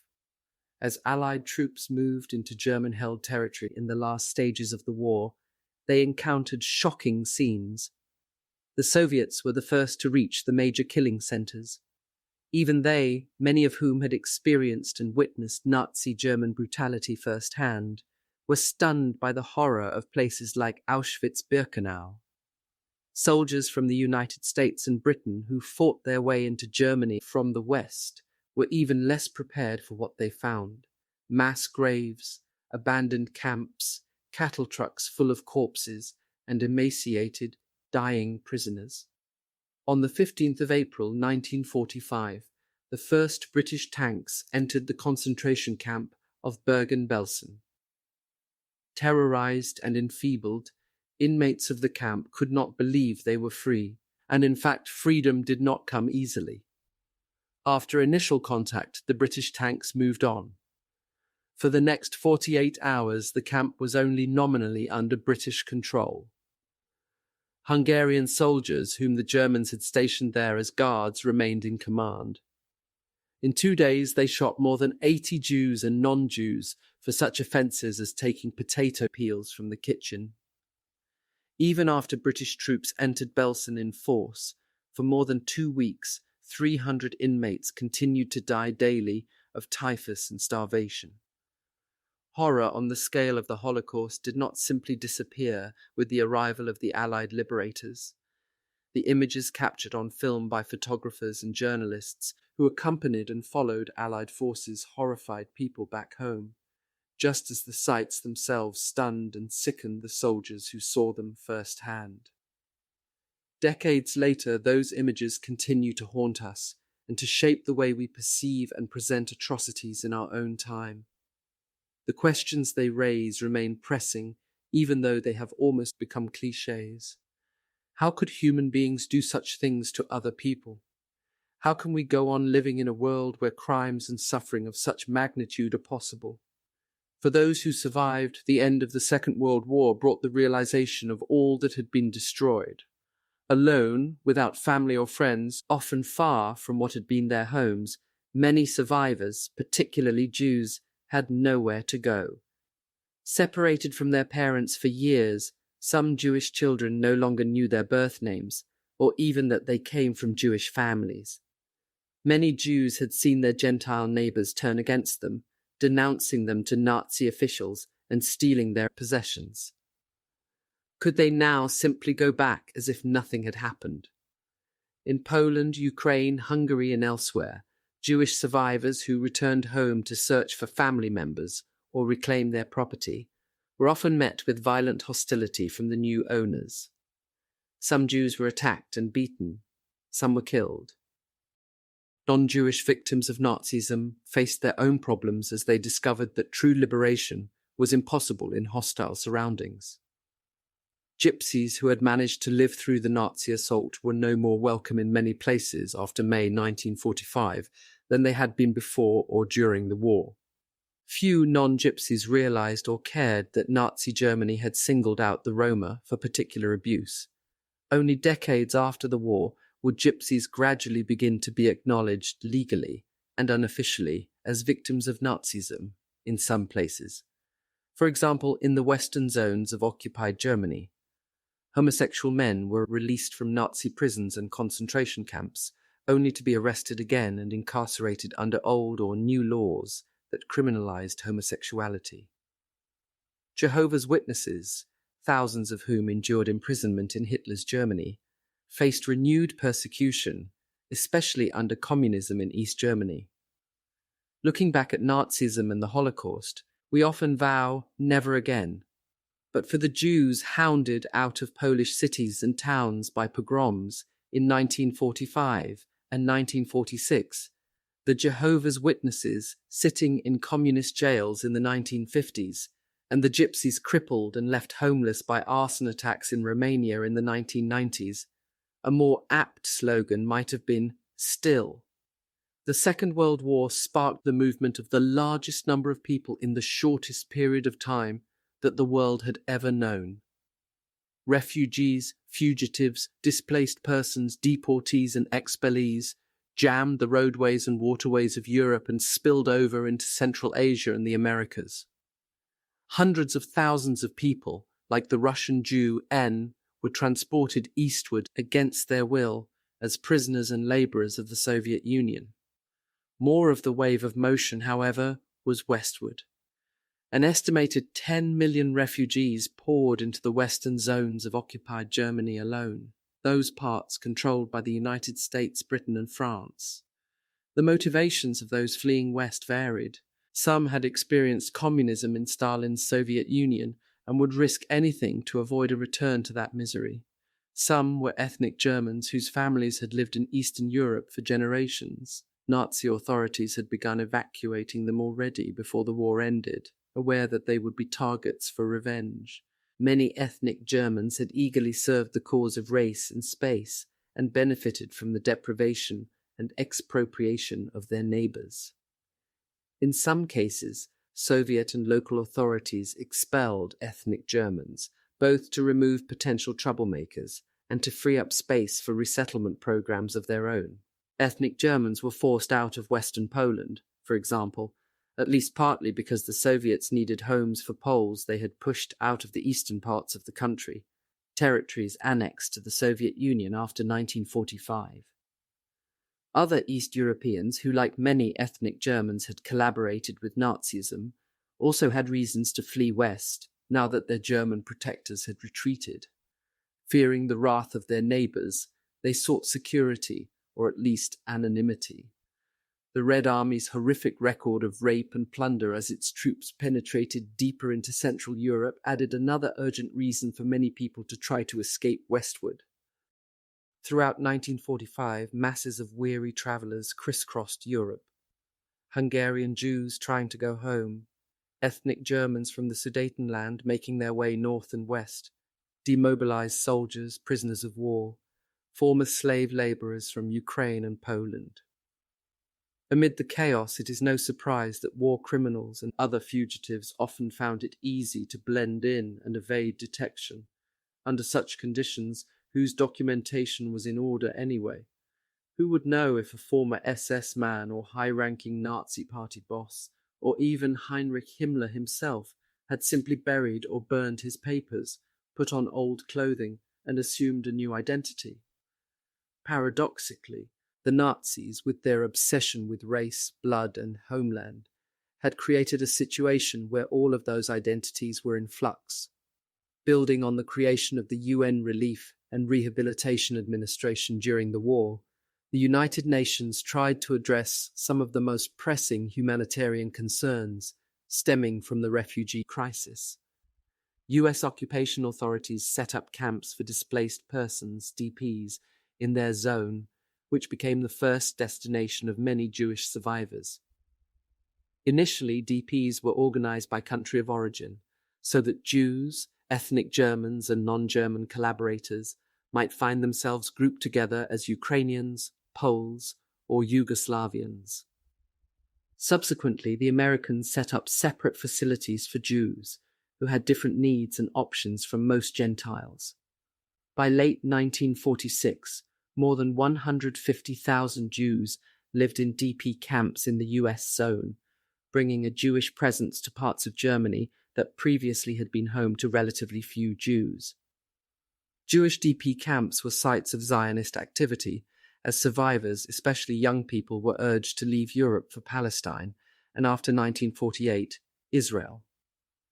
Many Jews preferred to wait for visas to the United States, Canada, or Australia, and some accepted options that were often quicker, such as relocation to South Africa, South America, or the Caribbean. An estimated 20,000 Jews remained in Germany even after the last Jewish DP camp finally closed in 1957. Some of them were too old or sick to travel or be granted visas. Some had ties to Germany. Jewish DP camps were more than just holding places for people waiting to exit.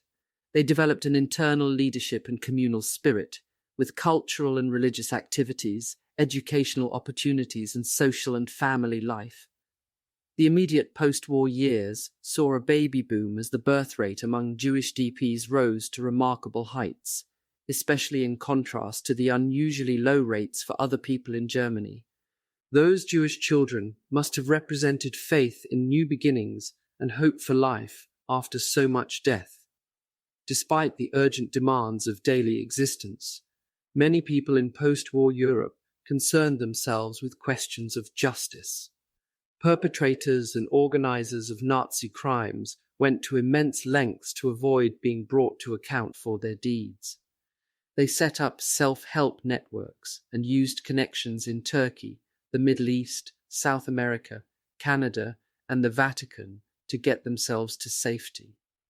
For example, Franz Stangl, former T4 operative and subsequently commandant of Sobibor and Treblinka, fled via Turkey and the Middle East to Argentina, where Hitler's expert on Jews, transportation and deportation, Adolf Eichmann, also found refuge. Josef Mengele, the doctor and medical scholar whose vicious experiments at Auschwitz killed thousands of people, made his way to Brazil, where he died in the 1980s. Of course, those victimized by Nazism had very different interests in justice. No acts of revenge or restitution could make up for the deaths of millions, the annihilation of Jewish life in much of Europe, the destruction of property, and the shattering of trust and coexistence. Nevertheless, survivors had to begin new lives, and for that they required at least minimal material resources, some acknowledgement of their suffering, and a measure of confidence in the world around them. Seeing some key criminals brought to justice could begin to address those needs, as well as combat the sense of meaninglessness that must have threatened to overwhelm many survivors. Already during the war, Allied leaders had agreed that the defeated Germany must be denazified, and top perpetrators brought to justice. Doing so was necessary for post-war stability, at least some of them believed, because it would make it possible to effect some kind of separation between Nazis, who needed to be punished, and Germans, who could and should be integrated into a peaceable world. The International Military Tribunal with the Nuremberg trials of 1945-1946, a joint effort of all the Allies, served this purpose. Contrary to what detractors claimed, the trial of 21 major war criminals and a handful of central Nazi German organizations at Nuremberg was not sham victors' justice, or a reflection of some Allied notion of German collective guilt.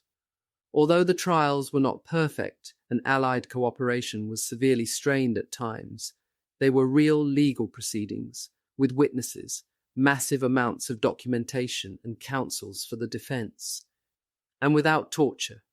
Some individuals and organizations were acquitted, and those convicted received varying sentences, including death sentences, in about half of the cases. The most famous defendant, Hitler's favorite, Hermann Göring, committed suicide in his cell before the order for his execution could be carried out. The Nuremberg trials were just one step. The occupying powers and subsequently local authorities, including Germans and foreign governments, like Israel with the Eichmann trial in 1961, conducted their own hearings, trials, and deportation proceedings of camp guards, doctors, bureaucrats, members of the Einsatzgruppen, and former SS men accused of lying on their immigration applications to the United States, Canada, and elsewhere. Property of all kinds, art, gold, land, buildings, factories, has been grounds for other kinds of legal cases, commissions, and settlements. These processes are all important, although they can never bring closure to a past that remains an open wound despite remarkable, perhaps unprecedented, efforts by Germans to come to grips with their nation's cruel past. This history has no happy ending, no uplifting message of redemption. It leaves us only with human beings, with their startling capacities for good and evil, and with an awareness of the complex ties that connect the fates of people and nations all over the world. One final account may best express these points. This time the story begins in the Netherlands with the birth of a baby girl in 1943. When she was 2 weeks old, her Jewish parents and older brother were rounded up by German and Dutch police, sent to the transit camp of Westerbork, and from there to Sobibor, where they were murdered. Somehow the baby escaped that fate. Perhaps her parents hid her, or a sympathetic policeman took pity on her. Either way, she ended up in a beauty parlour, run by 2 young women with connections to the Dutch underground. They helped find hiding places for Jewish children, on the understanding that potential rescuers would return the children to their families after the war. Details are no longer clear, but it seems the women found a family to take the baby, but the arrangement fell through, perhaps because the couple would not agree to surrender the girl when the war was over, or perhaps because the 2 young women could not bear to give up the beautiful baby girl. So one of the beauticians took the child herself and cared for her until 1947, when an uncle from New York managed to locate his niece. True to her promise, the Dutch woman gave the girl up. She never saw her again. Growing up in the United States, the girl remembered little from her early years, and her uncle and his wife discouraged all contact with her Dutch foster mother. Meanwhile, the Dutch woman suffered severe emotional problems and died quite young. Only decades later would the orphaned girl, now a mother and grandmother herself, find a way to restore contact with members of her Dutch family. In the process, she met people who had known her parents and brother, saw photographs of them, and even received a few of their belongings. One could present this account as an inspirational example of heroism and miraculous luck, and those are indeed important messages to take away from a study of the Holocaust. At least as significant, however, are the crushing themes of loss and violence and the unavoidable, heartbreaking decisions that no one should have to make, decisions the scholar Lawrence Langer has dubbed choiceless choices. These are the realities of the Holocaust and its bitter legacy, a history specific and unique, but at the same time firmly embedded in the all too familiar global experiences of war and genocide.